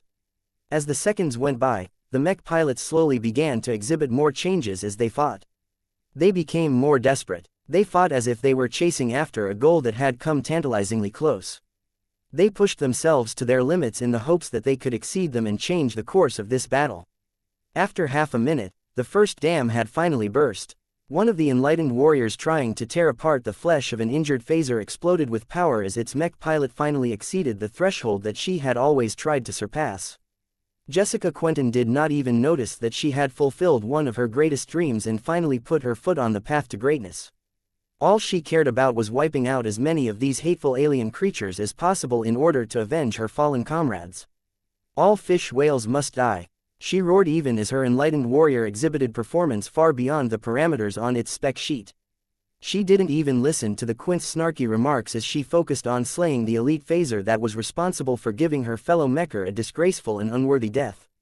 "Suffer for me, monster." The enlightened warrior seemingly turned into a whirlwind as its twin sword struck the side of the phaser with a flurry of strikes. The injured creature had attempted to punt the mech away with a weakened tail strike, but the forced resonance acting upon the machine blocked most of the damage. The glowing enlightened warrior only bounced away for a short amount of time before it dove right back in to resume its effort to induce pain on the alien creature. Even as Jessica Quentin utilized her newfound powers to savage ends, several other mechs around mechs exploded with forced resonance as well. 4 enlightened warriors exhibited similar traits as their mech pilots broke through at nearly the same time. 10 seconds later, 2 crosser mechs and a glory seeker mech produced the same reactions. The fish whales from both sides started to slow down as over a dozen mechs and counting began to manifest far more power than they were supposed to. The sight was unlike anything they had ever experienced. In the meantime, the Everchanger continued to circle around the battlefield in an effort to unlock the potential of as many mech pilots as possible. At this time, the Everchanger was no longer just an expert mech. It had become the personification of the aspect of transcendence. Chapter 3895 Successful Experiment, ha ha ha ha, ha ha ha ha. In the cockpit of the mech that had become the vessel of Lufa in his guise as the aspect of transcendence, one of its occupants had completely lost control of himself. Meow. Lucky jumped from the top of the seat and flew backwards in order to distance himself from the man who was currently laughing like a deranged madman. Vase didn't care about his cat's reaction. How could he spare the time to pay attention to his pet when he had triggered one of the most wonderful spectacles that he had ever set into motion? By radiating the glow of the aspect of transcendence far and wide, the Everchanger turned into an angel that was able to inspire the best out of mech pilots. I see now, I see, this is the true way to utilize this glow. The aspect of transcendence was one of his most inspiring and life-changing inventions. Created out of a series of 4 organic statues, Vase couldn't explain the mood and circumstances he was in to form a 4th statue that was so much different than the previous 3. As hinted by the name that Vase had bestowed upon it, the aspect of transcendence was a vessel to help people transcend their mortal limitations. It did so by applying a theory that Vase had slowly developed over the course of his career after coming into contact with numerous expert pilots and learning about their various properties. To Vase, expert pilots were brutish oafs and louts that were brilliant at fighting but bad at everything else. Although that sounded like a pejorative assessment, he also admired them for how much strength they derived from their extreme adherence to their values and principles. Vase theorized that the reason why expert pilots always came across as blunt instruments was because their extraordinary power was based on developing their willpower, and the best way to do so was to get obsessed about a goal or principle. By centering one's life around a certain principle to the point where it became the focal point of their hearts, these remarkable warriors were able to burst out with unusual strength and turn their willpower from something weak and illusionary into a weapon that allowed them to affect reality in remarkable ways. Vase created the aspect of transcendence with the intention of inducing and accelerating the process of self-discovery and dedication of one's life to a chosen conviction. It was a pity that the actual results did not yield the results he expected. In his previous experiments with a couple of hundred less than voluntary test subjects, the people subjected to the aspect of transcendence's glow indeed became stimulated by its influence. The problem was that the vast majority of them were too weak and unprepared to properly benefit from this gift.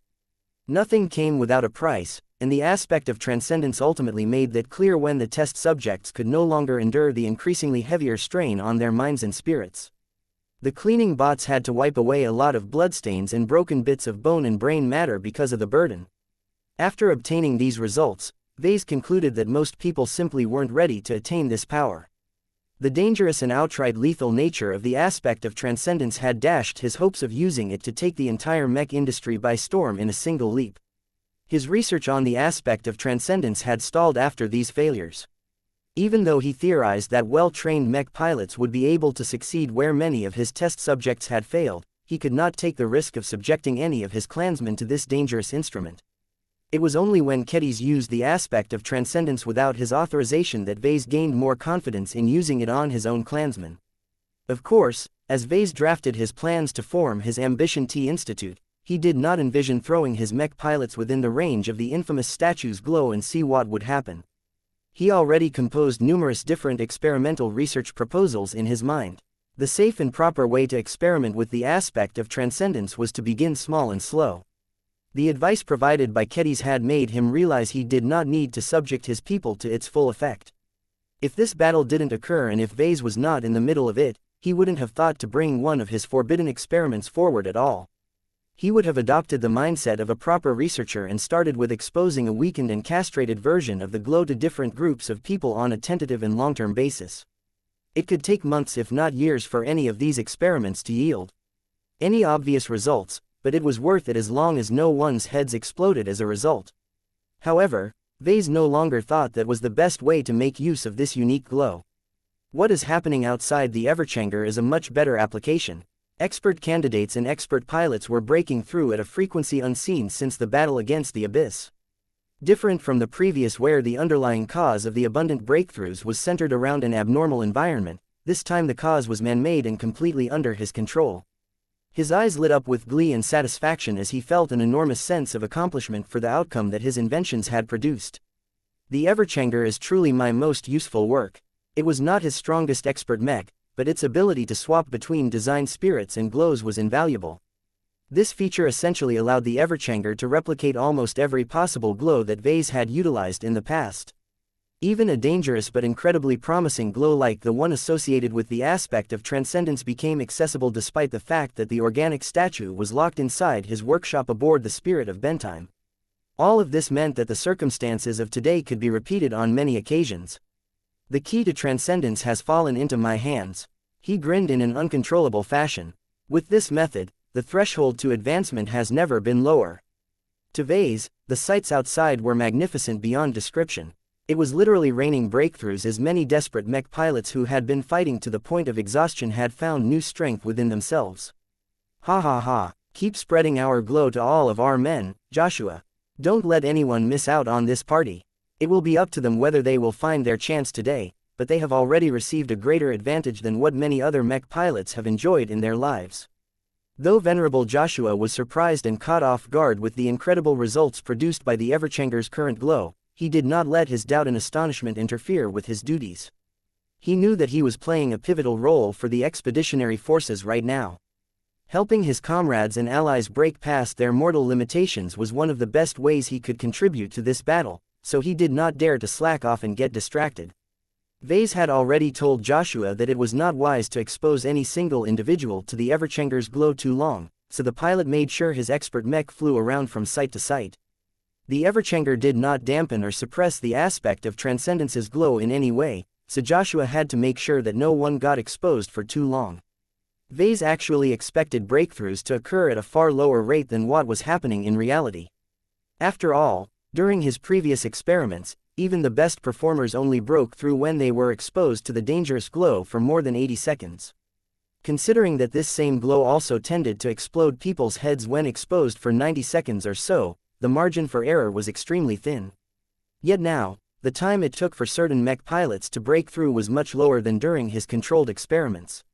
Already, over 20 different mech pilots had broken through, and the outbursts of power had yet to stop.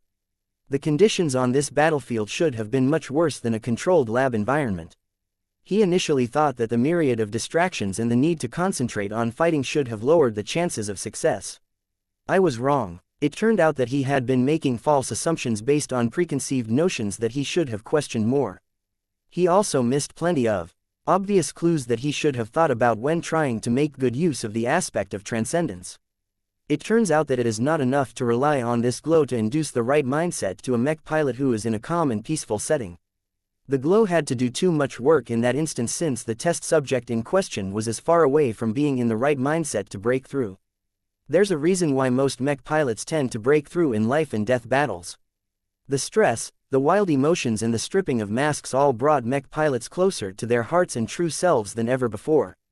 These highly active and incredibly emotional mech pilots had already brought themselves closer to the point of where they could push through their limits than before. Ordinarily, most mech pilots never succeeded in advancing past this difficult barrier.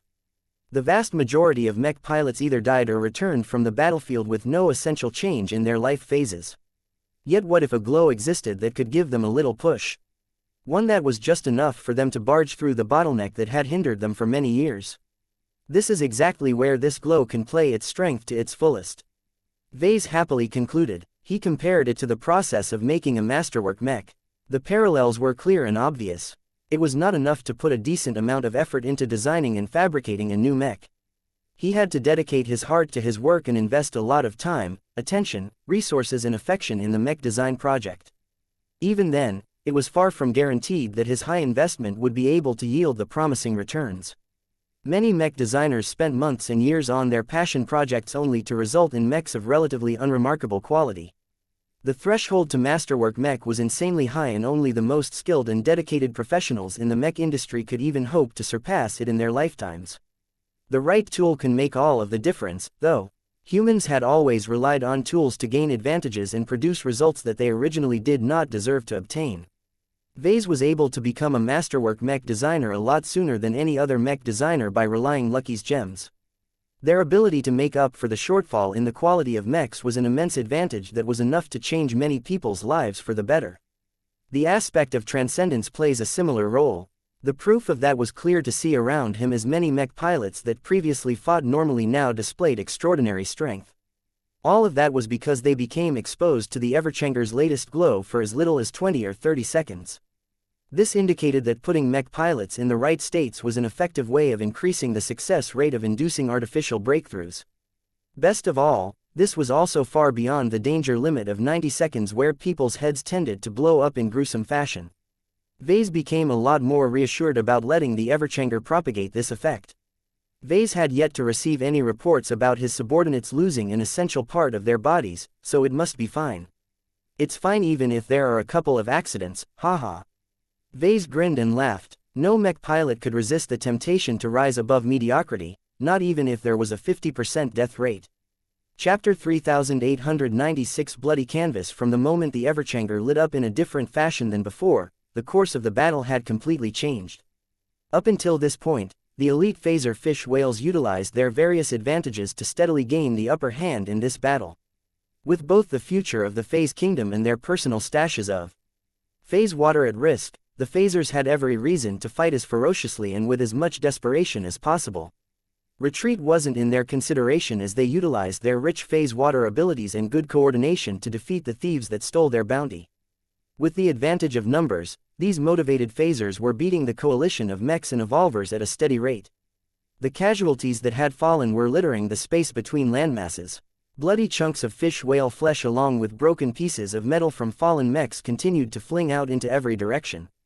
Many of them would float for years before eventually getting attracted by the low gravity of the various asteroids. If the battle proceeded normally without any unforeseen mutations, then there was little that the evolvers and the human forces could do to stop their defeat. Perhaps Vase and a number of men could still escape and return to Fort Fishblood if they all retreated while leaving behind their stolen prizes. The phasers cared the most about getting back their phase water, after all. The containers that held them needed to be secured at all costs. However, the phase water trapped in the containers only constituted a part of the stolen treasure. The Cerebral King along with many other evolver fish whales had observed many kilograms of the substance, and each of them had to be defeated before the phasers could retrieve their original belongings. This was also why the phasers exhibited so much brutality towards their old enemies. Each and every evolver fish whale that fell at their hands inevitably got torn to pieces by the vengeful and voracious beasts. The other fish whale subspecies did not shy away from the cannibalism that the swarmers showcased most prominently. A bloody feast occurred whenever another giant body had fallen. A number of phasers even mistook mechs as viable meals. A lot of mech pilots grew sick as they saw their enemies devouring the machines piloted by their fellow comrades. So seeing the phasers chew and swallow mechs as if they were snacks roiled everyone's imagination. No one wanted to die in this fashion. Fortunately, the phaser fish whales did not enjoy the taste of metal machinery, but that did not stop them from demolishing mechs in other ways. A lot of mechs had already fallen, and there were many instances where the powerful and brutal phasers did not even give the pilots the opportunity to eject from their cockpits. As the conflict slowly went from bad to worse for the humans, the Everchanger's light produced a change that completely changed the game. As the aspect of Transcendence's glow affected every mech pilot in the light, those that had already come close to greatness in their own way had finally made the leap that they had been hoping to make for many years. What is happening? Why are there so many breakthroughs? Ha ha ha ha, I have become stronger than ever before. I'm going to be the next Venerable Joshua. I can finally teach these phasers a lesson. The mech pilots displayed a multitude of reactions towards the incredible phenomenon that they were witnessing. No one had ever seen so many mech pilots break through their limits at once. With around 500 mech pilots active in the fight, a whopping 27 of them had advanced from their previous stages. Of the 27 mech pilots that succeeded in unlocking their hidden and normally inaccessible potential, 22 of them had pierced the extraordinary threshold for the first time while 5 of them turned into full-blown expert pilots. This translated to an effective breakthrough rate of around 5%, which was ridiculously high since most people put a lot of zeros in between the numbers for ordinary battles. If any ordinary mech pilot learned that they had a 1 in 20 chance of advancing to expert candidate during every battle, then they would surely break down the Larkinson clan's doors in an attempt to enter its ranks. Although the amount of breakthroughs only consisted of a small proportion of the total number of mechs in battle, the explosive strength they demonstrated completely changed the momentum of the surviving elements of Task Force Fishermen. The battle turned from a dangerous struggle for escape and survival into a bloody canvas that allowed for every mech pilot that had broken through to showcase their blooming potential. No one appreciated and exulted in this opportunity more than Jessica Quentin and 4 of her comrades that had managed to fulfill the goal that they had set out to accomplish by participating in this crazy journey. The heavy decision to leave the comfortable and protected ranks of the MTA and join an upstart second-class power was a desperate attempt to change their fate. Unlike many other mech pilots, the 20 mechers were not resigned to living the rest of their lives as ordinary mech pilots. Well trained as they may be, they were not satisfied with piloting the best standard mechs that humanity had developed. They wished to attain more strength, so much so that they had actively agreed to risk their lives in causes that were ordinarily beneath their notice. Previously, Jessica and her colleagues entertained frequent doubts whether they had made the correct choice in agreeing to this odd arrangement. The Larkinson clan, though exceptional in many ways, were no closer to unlocking the secret to induce advancement than anyone else working on this problem. For years, she had tolerated all of the inadequacies around her, from the relative lack of professionalism from the Larkinson mech pilots to the incomparably weak second-class mechs they relied upon to fight their battles. It was only recently that they received a bit of attention, but up until now the enlightened warrior mechs did not impress her too much. After all, the Quint or whatever was responsible for instructing her while piloting the mech constantly berated her and questioned her. If not for the promise of helping her achieve her breakthrough, she would have long ditched this annoying mech for a more normal one instead. It was only now that she fully appreciated her mech. As power began to explode from her very being, she became more closer to the enlightened warrior mech than ever before. This close connection along with many other realizations had made her more aware of how much the enlightened warrior had always supported her in various ways. It has listened to her desire and desperation to advance and did its utmost into bringing her closer to fulfilling her dream. She became touched by the care and attention given to her by a mech that she had only reluctantly valued. As her bond with her current mech grew deeper, the forced resonance between them grew stronger. A bright silvery corona radiated from her enlightened warrior as it temporarily gained the power of an expert mech. Even if the forced resonance manifestation of an expert candidate was weaker than that of an actual expert pilot, it still turned the enlightened warrior into a force to be reckoned with for the short time it lasted. As a studious mech pilot who crammed an incredible amount of knowledge on mech piloting in her head, Jessica was highly aware that she only had a brief window of opportunity to make the most of her enhanced power. Her glowing eyes grew more intense as the sensors of her mech locked on to a nearby phaser fish whale. Avenge the fallen, tear these fish whales apart. Let none survive this battle. Jessica drove her mech forward with greater speed than ever before. She had often read about the amplification, produced by different forms of resonance, but never imagined that the actual experience would be so wonderful. Her exploding willpower naturally embraced her mech, improving its performance in ways that she couldn't even explain. Nonetheless, Jessica had the feeling that she could amplify the performance of any aspect of her mech without limit as long as her will became strong enough. This was an intoxicating amount of power, and one that had come a lot closer to her than she had previously dared to dream. Her desire to kill the fish whales and her yearning to attain greater power caused her to focus her efforts on the weapons of her mech. The twin swords in the hands of her enlightened warrior glowed brighter as the forced resonance affecting them became saturated with power. She wanted to pump even more of her willpower into them, but faintly became aware of numerous limitations. She only had so much willpower and resonance strength at her disposal, and the physical construction of her mech and its swords also weren't able to cope with all of the forces. Even now, she could feel that the enlightened warrior could easily break if she pushed its performance too far. While she was incredibly jubilant about fulfilling her dream, she would never want to break the mech that had provided her so much help. I will kill these fish whales without relying too much on brute force. She saw it as an interesting challenge and a rare opportunity to exercise extraordinary power. She tweaked how much power she was channeling in certain parts of her machine, making sure not to invest too much in any single one of them for fear of unbalancing and breaking her battle partner. With that, Jessica began her killing spree. The bloodied phaser fish whale that she had targeted already saw her coming and tried to fend off the evolver fish whale in front.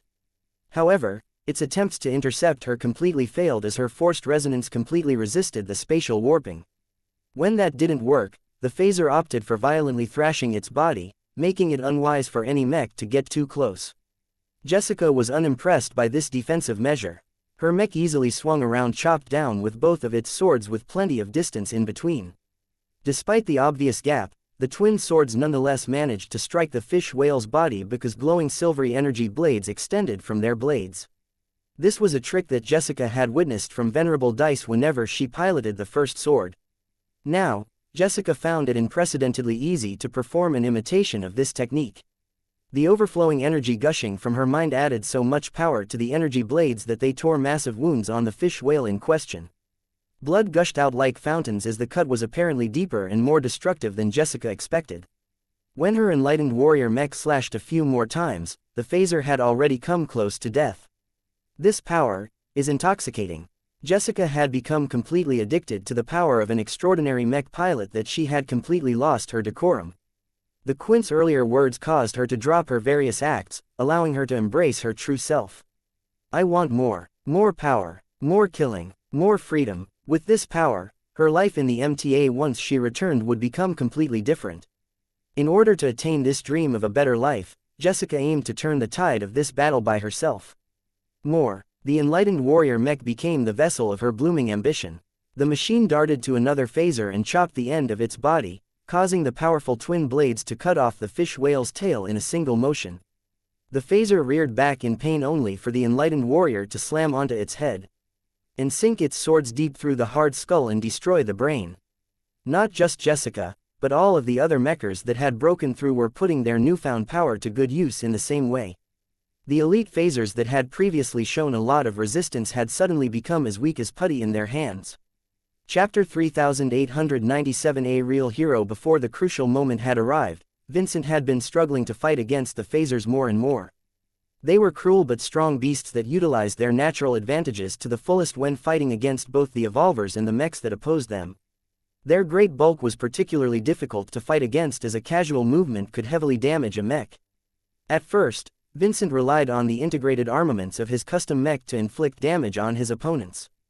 The Gauss weapons that made up much of the firepower of the B-Man slammed into the meaty bodies of the phasers in a satisfying manner.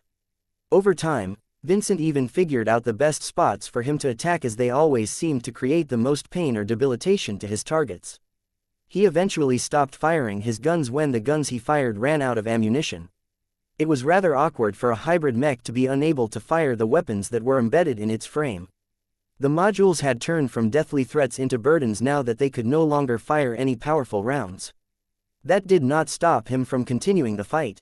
I should do more. The intention had already been in his mind for a while. He liked to bombard his enemies from a distance, but he also felt a rush at the thought of charging at his opponents before smacking them to pieces with a melee weapon. It was a much more alluring way to fight, and one that resonated with him on a more primal level. Seeing that he had little excuse to hang back now that his B-Man had run out of ammunition, he did not hesitate any longer and followed what he truly wanted to do on the battlefield. It's not as if my B-Man is a pure ranged mech. Hybrid mechs were inherently versatile and they could still rely on other means to fight. He just had to glance over at the Balvo's rage to see what hybrid mechs could do at a higher level. Since Reginald can fight like this, then so can I. Vincent first attempted to attack the phasers with the mace that came with his custom mech. That did not produce the results that he wanted. Other than bruising a bit of whale meat, the wounds his B-Man inflicted did not really harm the fish whales in the slightest. Instead, he constantly put his custom mech at risk of getting smashed by moving close to the bodies of his opponents. The mace seemed like a pretty good idea at the time.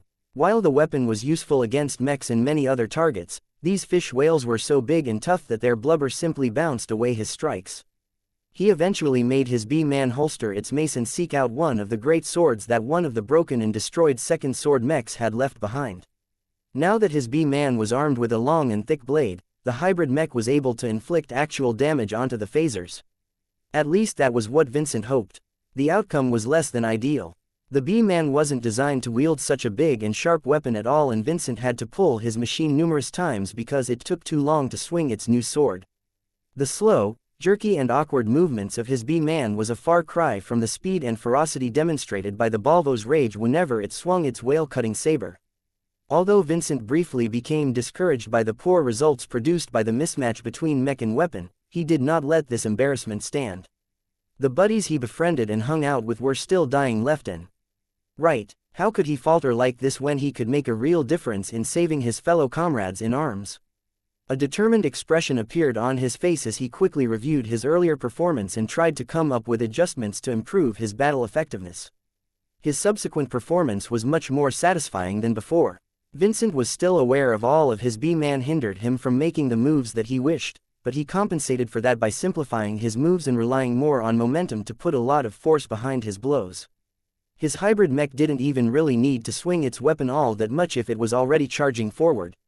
Although this forced the B-Man to make risky attack runs, Vincent had fought against the phasers long enough to recognize their reactions and attack patterns.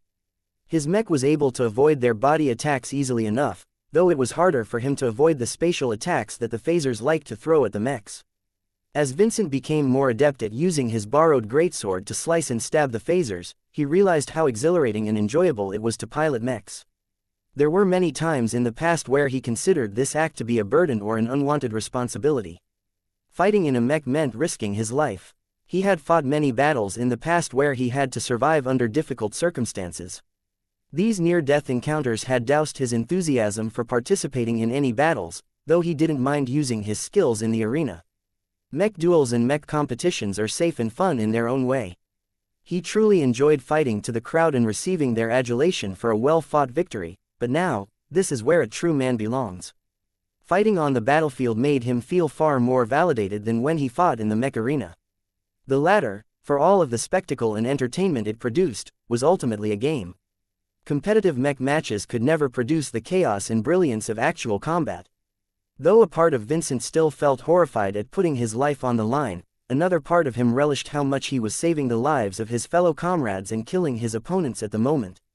He never even noticed another glow besides that of Bravo affecting his current state. "Ah, I need help," a female avatar mech pilot transmitted. Vincent spotted a bright warrior mech that had just landed in the jaws of a fish whale. He had seen the phasers destroy anything that had fallen into their mouths and knew that he only had a moment to rescue his fellow clansmen. Although he received cries of help from multiple mech pilots throughout this battle, this particular plea struck a chord in his heart. For some reason or another, he felt compelled to do whatever was necessary to rescue the damsel in distress. Yet how could he do so when the jaws of the phaser fish whale was moments away from biting through all of the metal that resisted its power? "I'm not giving up," Vincent roared. The urgent need for him to make a difference and become the hero he had always wanted to be had culminated in an explosion of will. The B-Man's golden frame exploded with power as a much more powerful corona surrounded it compared to many other mechs. The apotheosis that he had long been waiting for had finally arrived, and it had already transformed Vincent's will and mentality in profound ways. All of his doubts and insecurities had washed away. Though he was far from a perfect man, he had become completely content with what he was and what he had become. A real man doesn't complain. The B-Man released a pulse of forced resonance that shocked nearby phasers and attracted the admiration of many mech pilots. A real man doesn't fail. The B-Man released another pulse as it shot forward in an attempt to rescue the trapped avatar mech pilot. A real man always saves the girl. Vincent badly wanted to answer the cry for help and prevent a fair and vulnerable woman from a cruel death. Yet despite his breakthrough and despite his overflowing will, his B-Man was still too far away to reach the trapped avatar mech pilot in time. The thought of trying to come to his fellow Larkinson's rescue only for him to fall short after undergoing apotheosis was indescribably painful. Vincent had a feeling that he could never get past this personal failure. Unwillingness flashed in his glowing golden eyes. "No, I won't let you die. I need more power." Vincent tried to think of anything that could help him change this seemingly inevitable course. Only an instant had passed as he rapidly considered many different options. He soon came to a desperate but maybe effective solution. His glowing eyes widened as he reached out to the entities that had accompanied him many times since he received his new custom mech. "B-Man, Bravo, give me your help." A radiant golden glow surrounded the brilliant custom mech as Vincent completely felt connected with Bravo and the B-Man for the first time. Both the mech and design spirit reacted as if they had been standing by to receive this request from the beginning.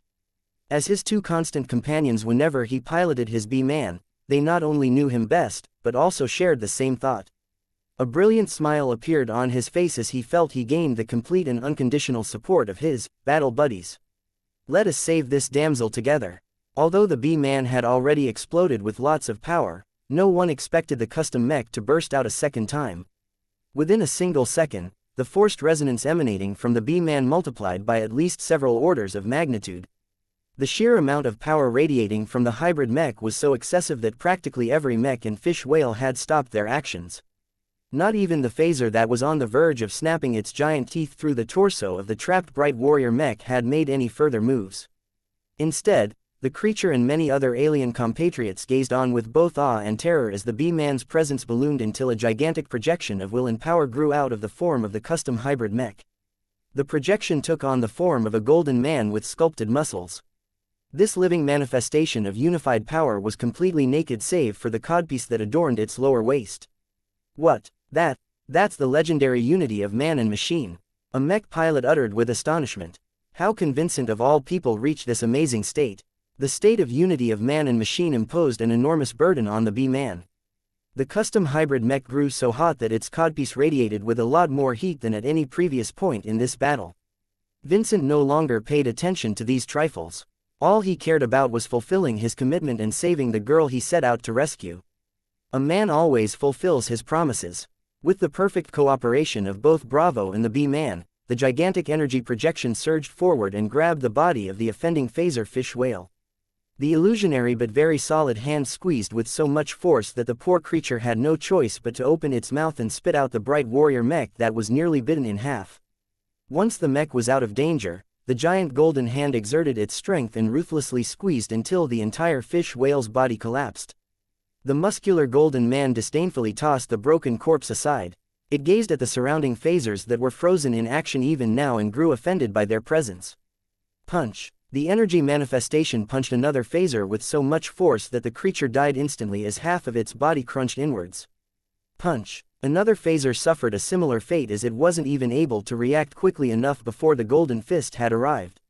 Punch! The energy manifestation struck out faster and faster as if Vincent and his battle buddies were afraid of running out of punching bags. In just a short amount of time, this entire portion of the battlefield had turned into a phaser-free zone as the B-Man had slain more enemy fish whales than any other mech during this battle. Vincent wasn't satisfied with this result, though. Even as he felt he could not maintain this extraordinarily powerful state much longer, he wanted to make one more move that showed he had become the man he always wanted to be. Only a truly heroic feat could cement him as the greatest man alive. His attention drifted over to the central part of the battlefield. The Cerebral King and the Phase King were still going at each other while the Balvo's Rage kept looking for opportunities to attack. Vincent recognized that beating the biggest enemy in the field would give him the validation that he craved. He no longer delayed any further and moved into action. The giant energy manifestation along with the B-Man that supported it all accelerated straight towards the center with speed and acceleration beyond anything the custom mech had ever shown. As the giant energy manifestation thundered over with horrible momentum, the Phase King became alarmed as it noticed the incoming threat. The powerful kingfish barely had time to summon another spatial barrier before a giant golden fist crashed through this layer and struck its body from the side, snapping many bones and stirring many organs.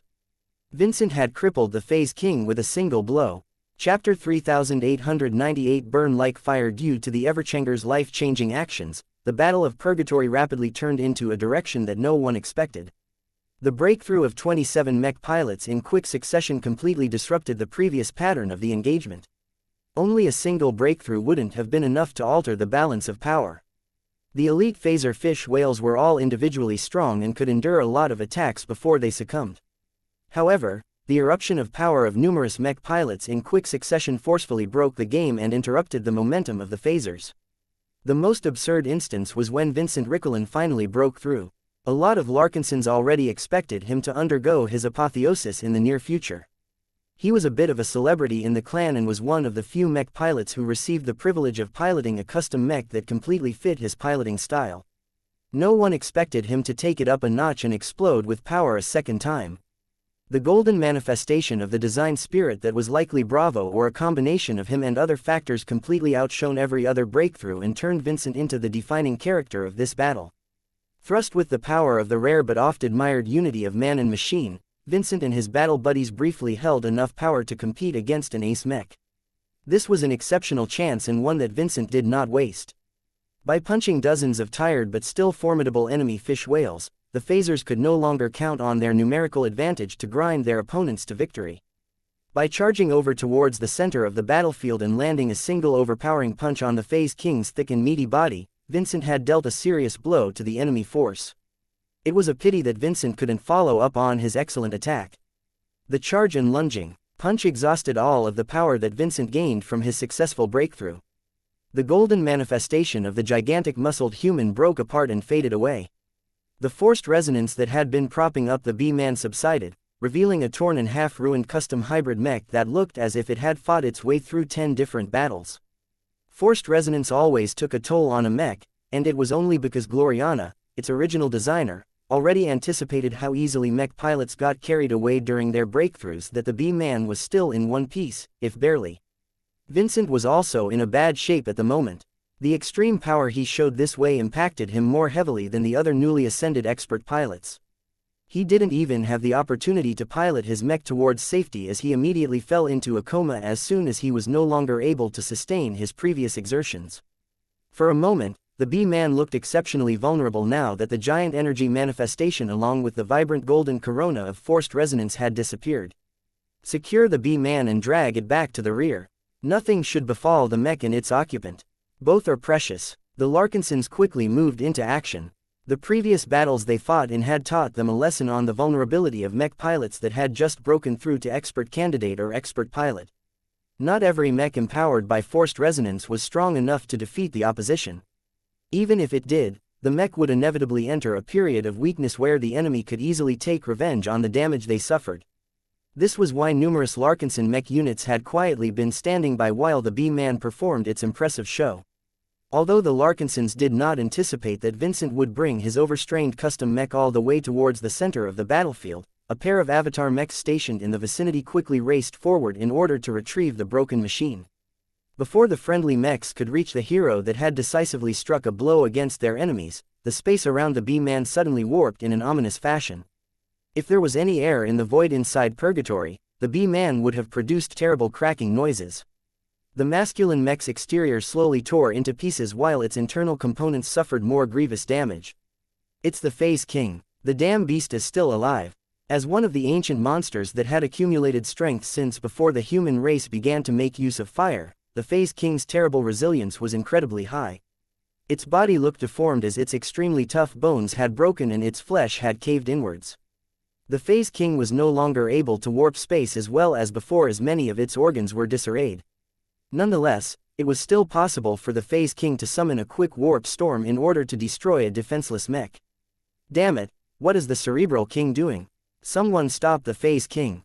The frequent forced resonance manifestations surprised the Cerebral King and the other evolvers. They never encountered anything like them before and were struggling to revise their earlier impressions of the outsiders that previously appeared to be a little weak due to their smaller metal mechs. You have to get through me before you harm my student. Patriarch Reginald roared as he dragged his damaged Balvo's rage over to the Phase King. The expert hybrid mech was no longer in good shape either. The constant confrontations against the Kingfish had taken its toll. It did not help that Reginald did not make any attempts to spare his old machine from the rigors of high-intensity battle this time. Although the glowing Balvo's rage still looked like it could put up a fight with its whale-cutting saber, it was barely holding on. Prior damage to its flight system had already cut back its mobility. Combined with the fact that the previous massive strike had punted the Phase King's body away from the center of the battlefield, Reginald feared he wouldn't be able to intervene in time. Yet just before the B-Man's condition deteriorated too far, a powerful resonance-empowered positron beam struck the Phase King's vulnerable body. This time, the powerful Kingfish was unable to block the attack. Its spatial barriers had already broken too many times and the organs that were responsible for producing them had all suffered heavy damage. The attack inflicted more pain onto the beast than any other beam attack. Different from other beams fired by mechs such as the Minerva and the Everchanger, This odd purple glowing beam produced a fiery explosion upon impact that burned and vaporized a large chunk of flesh. The Phase King was unable to maintain its concentration and reared its wounded body in pain. Its large mass and resilient organic tissue was able to resist a lot of damage under normal circumstances. Even the potent energy attacks fired by the Balvo's rage were unable to distress the Phase King that much.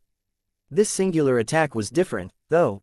Although the strange purple positron beam was not as penetrative as the attacks from the high-tier expert Mech, the latest attack imparted an extremely tenacious flame that kept burning the flesh surrounding the area on the body that had previously been struck. Despite the lack of air, the purple flame kept burning up the Phase King's resilient tissue at a slow but worrying pace.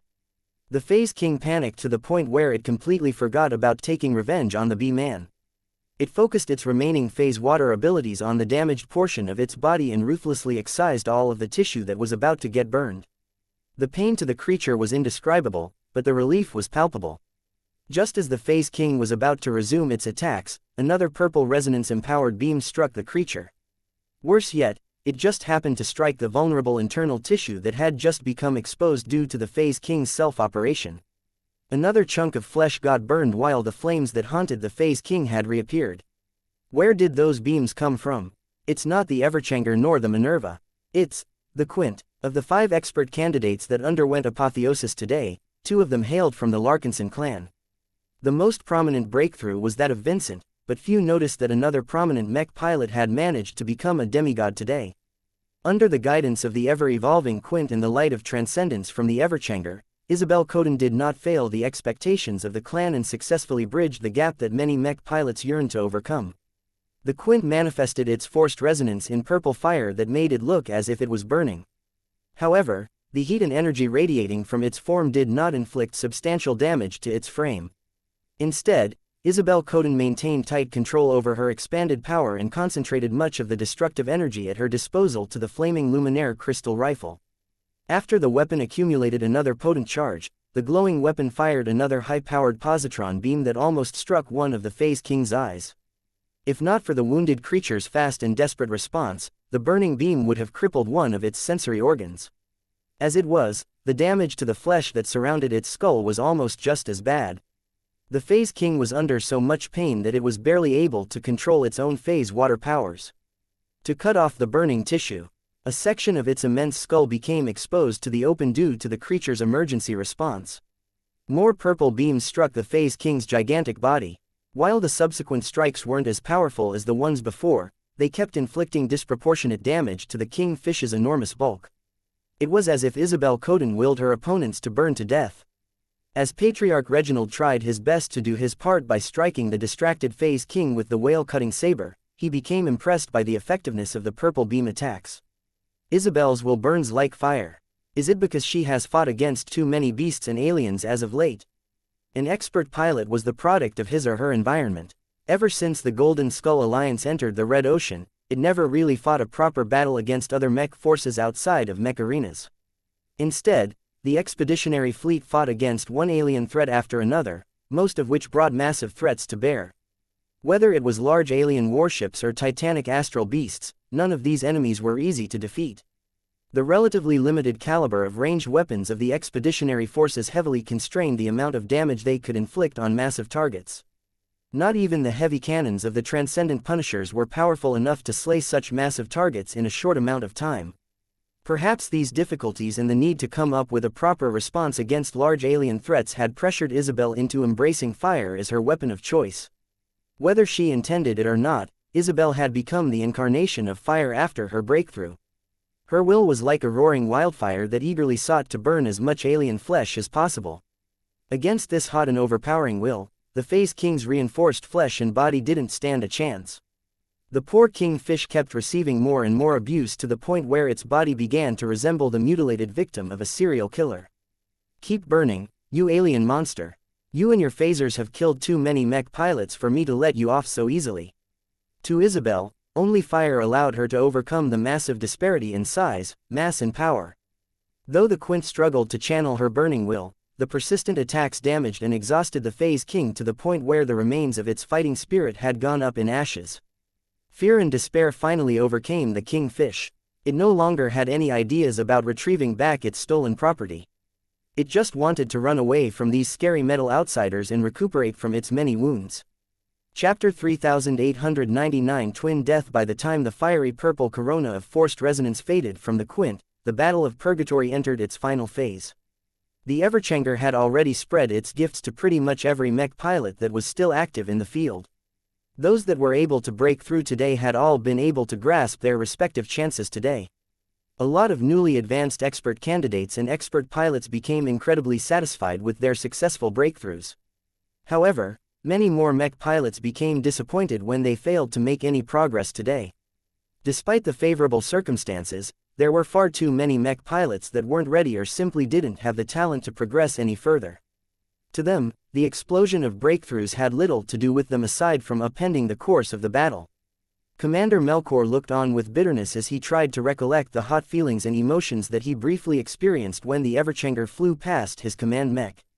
Just like the lucky dog Vincent, Melkor also piloted a custom mech that Gloriana Woden had thoughtfully designed according to his preferences and piloting style.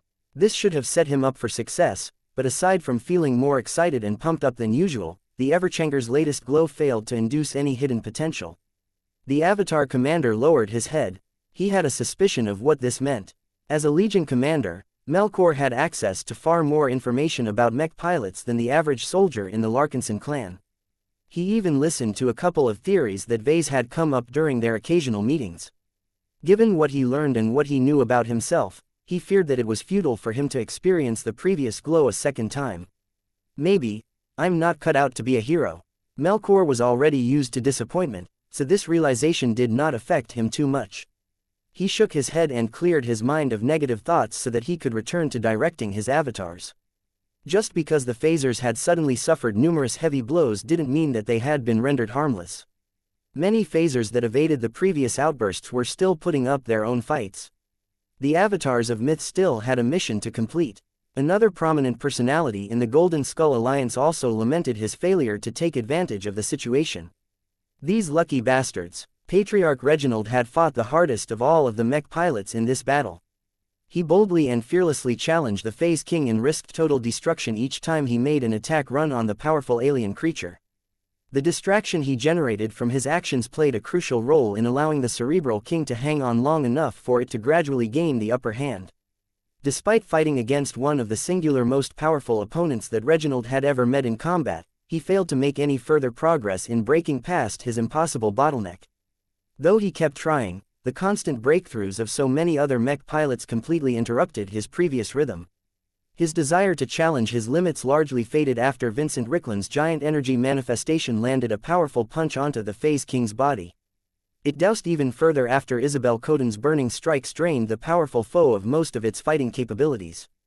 The current Phase King no longer aroused any major threat to Patriarch Reginald. Without a strong enemy to test himself against, how could the Cross-Patriarch possibly get excited in this battle? His hot and active body slumped in the piloting seat as the high-tier expert pilot let out a tired sigh. The future belongs to the younger generation. With his willpower and experience, he was not a person who was easily crushed by defeat and disappointment. If he failed to advance to ace pilot today, then there were always other opportunities in the future. Instead of reflecting on his own lack of progress, he spread his attention and studied the other mech pilots that had managed to get one step closer to his level. He smiled when he saw that a crosser mech pilot had managed to break through earlier, but his expression quickly twitched when he noticed his clan was the worst performer in this regard. Damn, the Larkinsons and the Glory Seekers both gained 2 expert pilots each. Why haven't we been able to match their success? Reginald didn't think his mech pilots were any worse than the other troops. In fact, out of all of the Alliance partners, the armed forces of the Cross clan were the most professional due to various reasons.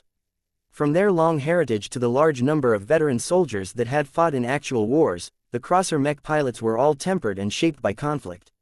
Despite these advantages, the proportion of Crossers that broke through to expert candidate and expert pilot had fallen behind compared to their allies. Is it because of the mechs? Reginald tentatively guessed. The Cross clan utilized its own combination of mechs. Its current mech roster consisted of a mix of older but still reliable models dating from the time the clan was still a part of the Garland Empire as well as newer models developed by Professor Benedict Cortez. As an avid leader and expert pilot, Reginald held high expectations for any of the mechs that the Cross clan had entered into service. He made sure that none of the mechs piloted by his subordinates were weak or flawed. Yet despite all of their virtues, they lacked one special quality that had become increasingly more common in the expeditionary fleet. They're not living mechs. Was the Cross clan falling behind because it had yet to adopt any living mechs themselves? As the Cross Patriarch pondered this question, the battle was slowly winding down. The Phase King received crippling injuries while many of its elite followers had suffered heavily at the hands of the mechs that they had previously despised. Among the Glory Seekers, a pair of female expert candidates who were on retainer to the Woden dynasty had both broken through at nearly the same time. Olivia Remy and Iona Bolentini were both relatively young and in their prime. What they lacked in experience, they made up for it with enthusiasm and diligence, especially once they first came in touch with the Valkyrie line. To the Hexers, the Valkyrie Redeemers and its numerous variants was the strongest and most valued extension of the Superior Mother on the battlefield. Both Olivia and Iona had embraced the Valkyrie Interceptor, the spaceborne variant of the Valkyrie Redeemer, when the Glory Seekers first received this model. After they advanced to expert candidate, they obtained the right to pilot their own copies of the Valkyrie Brunhild, which was basically the super deluxe version of the Valkyrie line. Powerful and much sturdier than normal in order to increase the survival rate of their mech pilots, the Valkyrie Brunhilds were the favored mechs of many Hexer expert candidates. For a long time, Olivia Remy and Iona Bolentini deeply immersed themselves in their new mechs. They spent much of their time awake training with their mechs or training in the simulators. Outside of that, they spent little time on leisure and relaxation. They instead entered one of the chapels inside the Indigo Tremor that was dedicated towards the worship of the Superior Mother. To the two devoted expert candidates, praying to the Superior Mother and spending time with the glow exuded by a totem made in her likeness was their own version of leisure and relaxation. Day in and day out, the pair of expert candidates unflinchingly spent their time on training and praying with the hopes that the Supreme would reward their earnest and diligent efforts. It wasn't easy for them to work so hard without interruption. There were good reasons for them to work so hard and squeeze their potential to this extent. Marshal Ariadne Woden had already made it clear to the pair of women that the Glory Seekers were underrepresented at the top. With only Venerable Brutus Woden able to duel against powerful threats, the other mech pilots had little recourse if another powerful expert mech assaulted their forces. Now, those fears had abated. The emergence of two young expert pilots stabilized the Glory Seekers. The Valkyrie Brunhilds piloted by Olivia and Iona not only exploded with the same magnitude of power, but also demonstrated highly similar power manifestations. The two high-quality mechs already exuded the promise of death in their base forms. The breakthroughs of their respective pilots did not dampen their original glows. Instead, the women who had studied and explored the death phase aspect of the Superior Mother every single day amplified this defining trait. The forced resonance wrapping around and amplifying the mechs produced an ominous-looking dark corona that was practically the opposite to Venerable Joshua's lively presence. It was as if the Valkyrie Brunhilds had become the personification of the natural phenomenon known as death. The impact of these power manifestations were great. The Valkyrie Brunhilds were already comparable to the likes of the Blade Chaser and the Bee-Man in performance, and now that Olivia and Iona amplified their best traits, they had turned into a terror towards their fish-whale foes. The Superior Mother has condemned you to death. Our spears shall deliver the punishment that you deserve. The two expert candidates had trained and fought together so many times that they still acted in unison. The Valkyrie Brunhild soared towards the nearest cluster of enemy phasers and charged towards them with the intent of harpooning the fish whales to death. Although the phasers that were being targeted hastily tried to engulf the ominous machines with spatial attacks, the Grey Corona blocked them all without any exception. The phasers directly targeted by these charging mechs were unable to activate any phase water abilities nor take any other actions to save their lives. The reason for that was because the two mech pilots pinned their two targets with their overwhelming intent to reap their lives. The elite phasers who had never shown any fear towards their previous opponents suddenly shook and froze. In their perception, a powerful cloud of doom and ending hung over their alien bodies. Each of them felt as if they were being stared at by an unfathomable predator that already chose them to become its latest prey. This left the phasers so vulnerable that the impossibly fast Valkyrie Brunhilds charged straight into their bodies without stopping. Twin explosions of flesh and other disgusting alien matter burst from their frozen bodies as the two glowing marauder mechs had thundered straight from one end to the other end of their bodies. The holes in their bodies were so large that the fish whales had practically split in half. There was no chance that any of them would have been able to survive these injuries, but even if they did, the residual death energies infecting the remaining tissue quickly turned them necrotic. This was an amazing effect that went unnoticed by most people since the targets were already dead. The newly advanced expert pilots responsible for spreading death no longer paid any attention to their slain opponents. Their mechs had not lost any momentum and were already charging towards the next elite phasers. We are the handmaidens of death. We are the executioners of the superior mother. Together, we bring her fatal blessing upon her enemies. Despair, for your time has come to an end. The aura of death that surrounded the two Valkyrie Brunhildes became even stronger after their declaration. The powerful mechs continued to charge through the bodies of one phaser after another. Nothing the fish whales did to survive this calamity achieved any results. By the time the twin Glory Seeker expert pilots exhausted their vigorous willpower, over 40 ruined fish whale bodies showed signs of total death and decay. The other mech pilots of the Glory Seekers became incredibly jubilant at this awesome display of power. Their mechs even took the initiative to raise their arms. Handmaidens of Death. Chapter 3900 Sympathy for the fish whales, poor fish whales. They showed so much strength and mastery of spatial manipulation. Now, they have completely devolved into foils for all of mech pilots that have just broken through. They never stood a chance against so many power outbursts. Venerable Joshua turned and threw a perplexed glance towards Vase. Are you sympathizing with the phasers after all of the mech pilots that they have killed? I do, but only a little bit. Don't get me wrong. The phasers are still our enemies and it is undeniable that they have killed a lot of good men and women. It's just, we both fought against each other by displaying the strength and skill that we normally possess. All of that became messed up since you and the Everchanger intervened according to my last instruction. I'm happy that we managed to overpower the phasers, but I imagine the enemy fish whales are anything but happy that their enemies summoned so much power out of nowhere. The phasers weren't the only ones that became perplexed and fearful of the drastic and unanticipated changes. The evolver fish whales that had previously fought by the side of the human mechs without any reluctance underwent rapid changes after witnessing the same outbursts of power. Previously, the evolvers did not take the threat of mechs that seriously. The power of the machines were fairly respectable when fighting against the swarmers, but the other fish whale subspecies were much more formidable on an individual basis. Aside from a few powerful machines such as the Balvo's Rage, none of the other mechs exerted a lot of pressure onto the evolver fish whales. This time was different. The evolvers not only saw that they had overlooked the hidden power within these odd metal machines, but also realized that they had been traveling and fighting alongside outsiders that could easily turn all of their might against their allies. The Cerebral King never made any moves after Vincent Rickolin had his moment and punched the Phase King's massive body. The impossible strength displayed by the empowered B-Man exceeded all of his calculations related to the outsiders. Not only that, but the other instances of overwhelming might also left a deep impression in its active mind. From the purple fires spread by Isabel Coden to the violent doom delivered by the so-called handmaidens of death, it became clear that it was a grave mistake to underestimate the rich and powerful means of the humans that had arrived in this pocket space without warning. As the alien beasts from both sides forcibly revised their impressions of the human mechs on the battlefield, Vase vaguely captured the widespread shift in attitude. These fish whales are finally learning about the dangers of the outside domain. They have never come face to face with threats beyond their own race.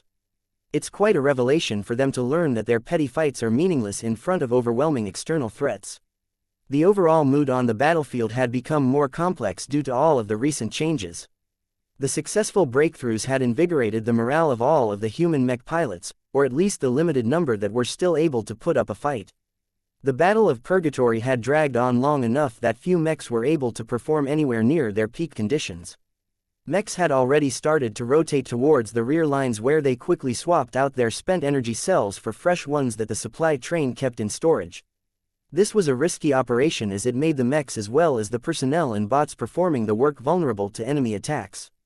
Fortunately, the few phaser fish whales left alive were in no shape to take advantage of these vulnerabilities. They were all traumatized by the awesome displays of power from all of the mechs. The battle may have entered into a lull after the final breakthroughs had run their course, but the fighting never completely ceased. There were still plenty of mechs and evolvers that were doing their best to neutralize the remaining threats on the battlefield. Even if a group of phasers had become so frightened that they had actually turned around to flee back to the lake continent, their opponents did not let them off. Every fish whale that sought to run away was cut down without mercy. The Everchanger slowly flew towards the center of the battlefield and stopped at a healthy distance from the Cerebral King. The injured and partially exhausted kingfish did not appear to be in a bad shape.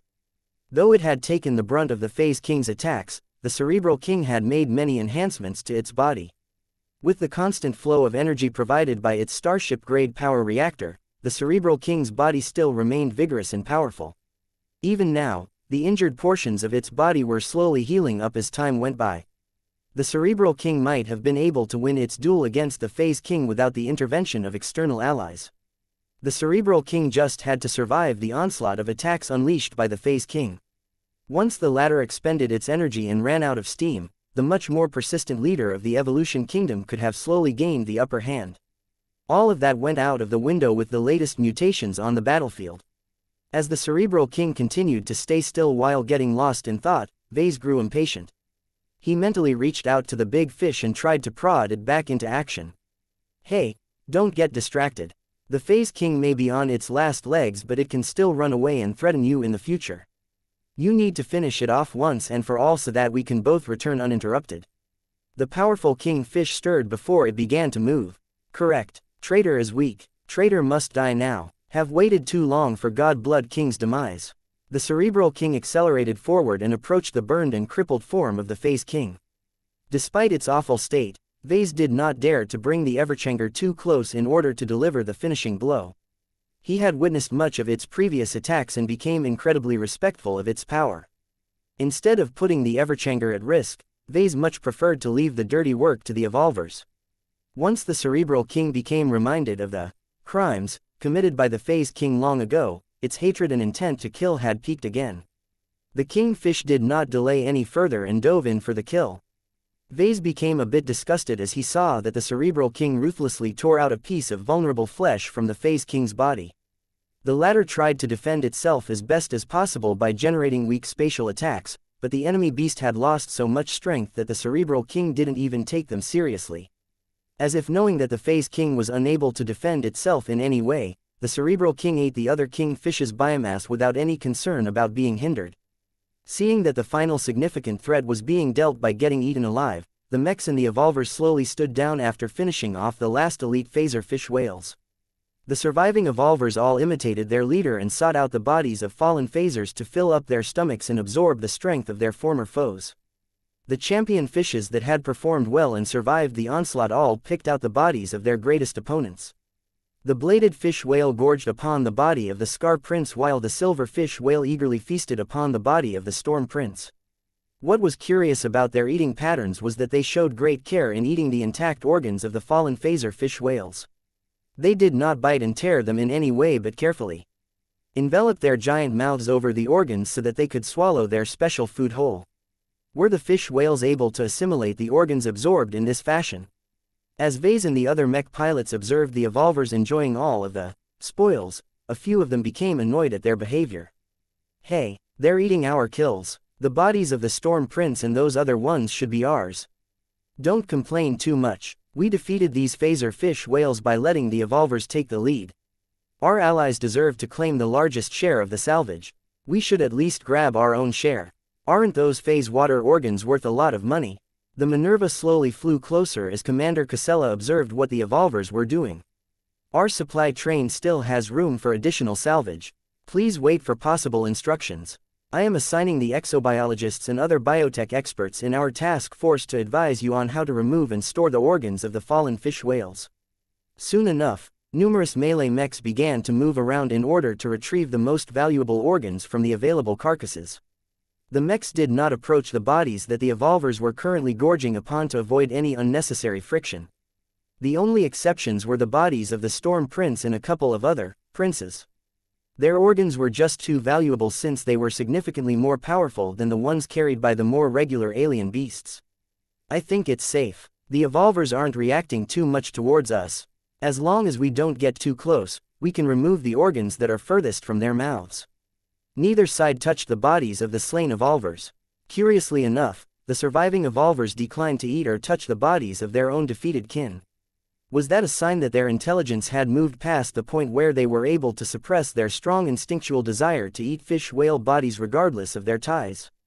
Interesting, Vase said. Anyway, we need to get moving again. Don't take too long in harvesting these valuable phaser organs. We will leave in 10 minutes. Our shuttles cannot carry too much cargo and we should have rescued all of the mech pilots trapped inside their downed machines at this time. Staying any further was not wise since there were still a lot of phaser fish whales left alive in the lake continent.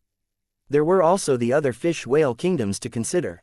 Vase wasn't sure whether the Hot Kingdom became aware of this battle, but the Swarm Kingdom should definitely not sit still.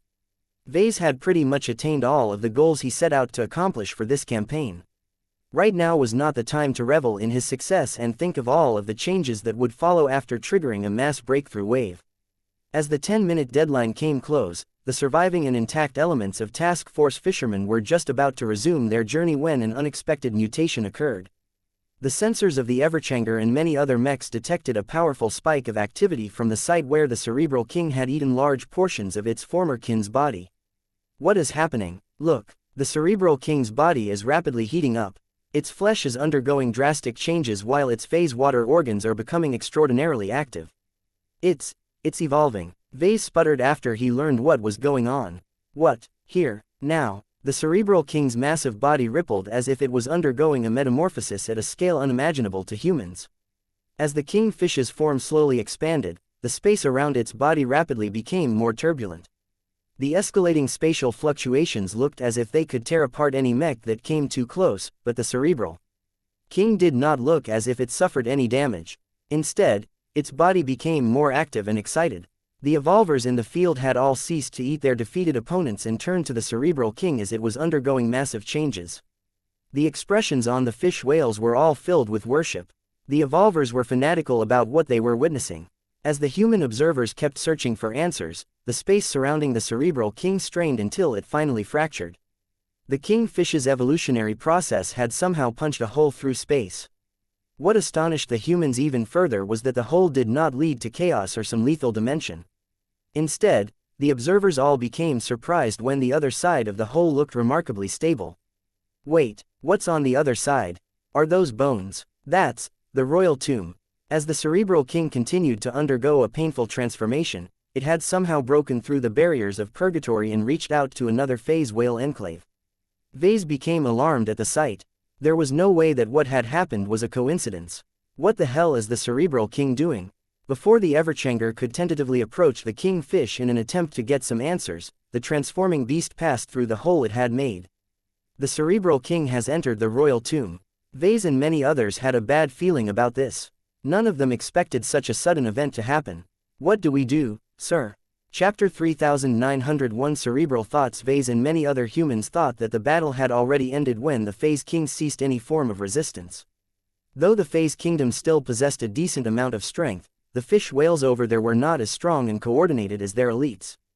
They also expended a lot of strength to resist the swarmers and needed time to restore their combat effectiveness. By the time these phasers arrived to save their kingfish, Task Force Fishermen should have already left the battlefield. Vase had already moved on from worrying about this battle to handling the aftermath. How could he ensure that his clan would be able to retain the maximum possible amount of phase water? How could he persuade the MTA to get its grubby hands off his plunder? He was already beginning to consider different arguments that could persuade the Mechers to make a few exceptions for him and his clan and allow him to retain his rich bounty. If the MTA really insists on confiscating most of my phase water, then I should at least push for a lot of concessions. As Vase kept daydreaming about the rich rewards that he could obtain from this successful campaign, the Cerebral King suddenly interrupted all of his considerations. It turned out that the powerful kingfish gorged upon the body of the Phase King in order to trigger its final evolutionary step. So many years had passed since the Cerebral King had slowly evolved and augmented its body into a powerful state. It was only now that it had finally made up for all of the shortcomings that had prevented it from completing its master plan. With the energy derived from the Starship-grade power reactor and the abundant amount of phase water stolen from the lake continent, the Cerebral King had cleared away almost all of the obstacles that prevented it from realizing its ambitions. After supplementing its body by digesting the rich flesh from the Phase King, the Cerebral King did not delay any further and straightforwardly moved on to enacting its ultimate goal. The Cerebral King's body rippled as its flesh began to get more excited than ever. All of its cells were eagerly absorbing as much energy and phase water as they could as they morphed into a higher state that apparently possessed much more amazing properties than the cells of ordinary fish whales. Even though the Cerebral King was in the process of changing its very essence, it still managed to retain enough awareness and self-control to channel its vastly expanded phase water abilities into a feat previously considered impossible by the fish whale race. Up until now, purgatory functioned as both a paradise and a prison. More than 1,000,000 years had passed without any apparent sign that the pocket space opened up a connection to the outside cosmos. Few fish whales ever thought about this because their knowledge was limited to begin with. Only a few ancient individuals were aware of the fact that the phase whale enclave was just a tiny slice of space that had been separated from a much larger reality. All of the king fishes happened to know this secret. From the moment that the Cerebral King learned that there was not just an entire galaxy outside of purgatory but that it was also the home to the race that produced its god, the king fish yearned to reach this wonderful space. Of course, that was not its only goal. Having survived all the way up until now, the Cerebral King diligently worked on continuing and perfecting the work of its god and creator. Still, the Cerebral King originally did not have much confidence that it could attain its goal at first. The other fish whale subspecies were much stronger than its own. It seemed impossible for the Evolution Kingdom to defeat both the Phase Kingdom and the Hot Kingdom. It was only when the unwitting outsiders had come and proposed several agreements that the ambitious king fish saw a way to succeed. These greedy humans thought that they could use the strength of the Cerebral King and its subjects to break open the Lake Kingdom. What these short-sighted aliens with their metal, mechs, failed to realize was that the Cerebral King took advantage of their gifts and means to fulfill its ultimate goal. So what if the evolvers all suffered heavy casualties when fighting against the elite phaser fish whales? Although the evolvers all considered the Cerebral King to be their father, the king fish never really cared about its subjects in the first place. They were all disposable experimental material in its eyes. The evolver fish whales served no other purpose than to test drive its latest organ designs and serve as cannon fodder whenever the other fish whale kingdoms launched an attack on Cerebral King's territory. Now that the Cerebral King was on the cusp of completing its greatest ambition, it had no use for its test subjects anymore. The king fish resolutely abandoned the remaining evolvers and never threw them a second look. After all, why should the Cerebral King care about their feelings when he was about to advance its own interests? My ascension begins now. Shortly after the transforming Cerebral King used its expanded phase water abilities to punch a hole through the barrier that isolated purgatory from other spaces, it immediately entered an immense tomb where the bones that it was finally able to come in touch with the bones it had always dreamt about. The Cerebral King's massive eyes grew tender and misty as the squirming king fish lowered its body and rubbed its belly on one of the massive rib bones of the gigantic skeleton. A shudder ran through the massive fish whale's body. God, we meet again. While the Cerebral King cast its mind back to the past while rubbing its morphing body against the powerful bones of the deceased phase whale, the humans and evolvers watching what was going on through the fractured hole in space were completely frozen due to shock. The evolver fish whales couldn't make sense of all of the changes.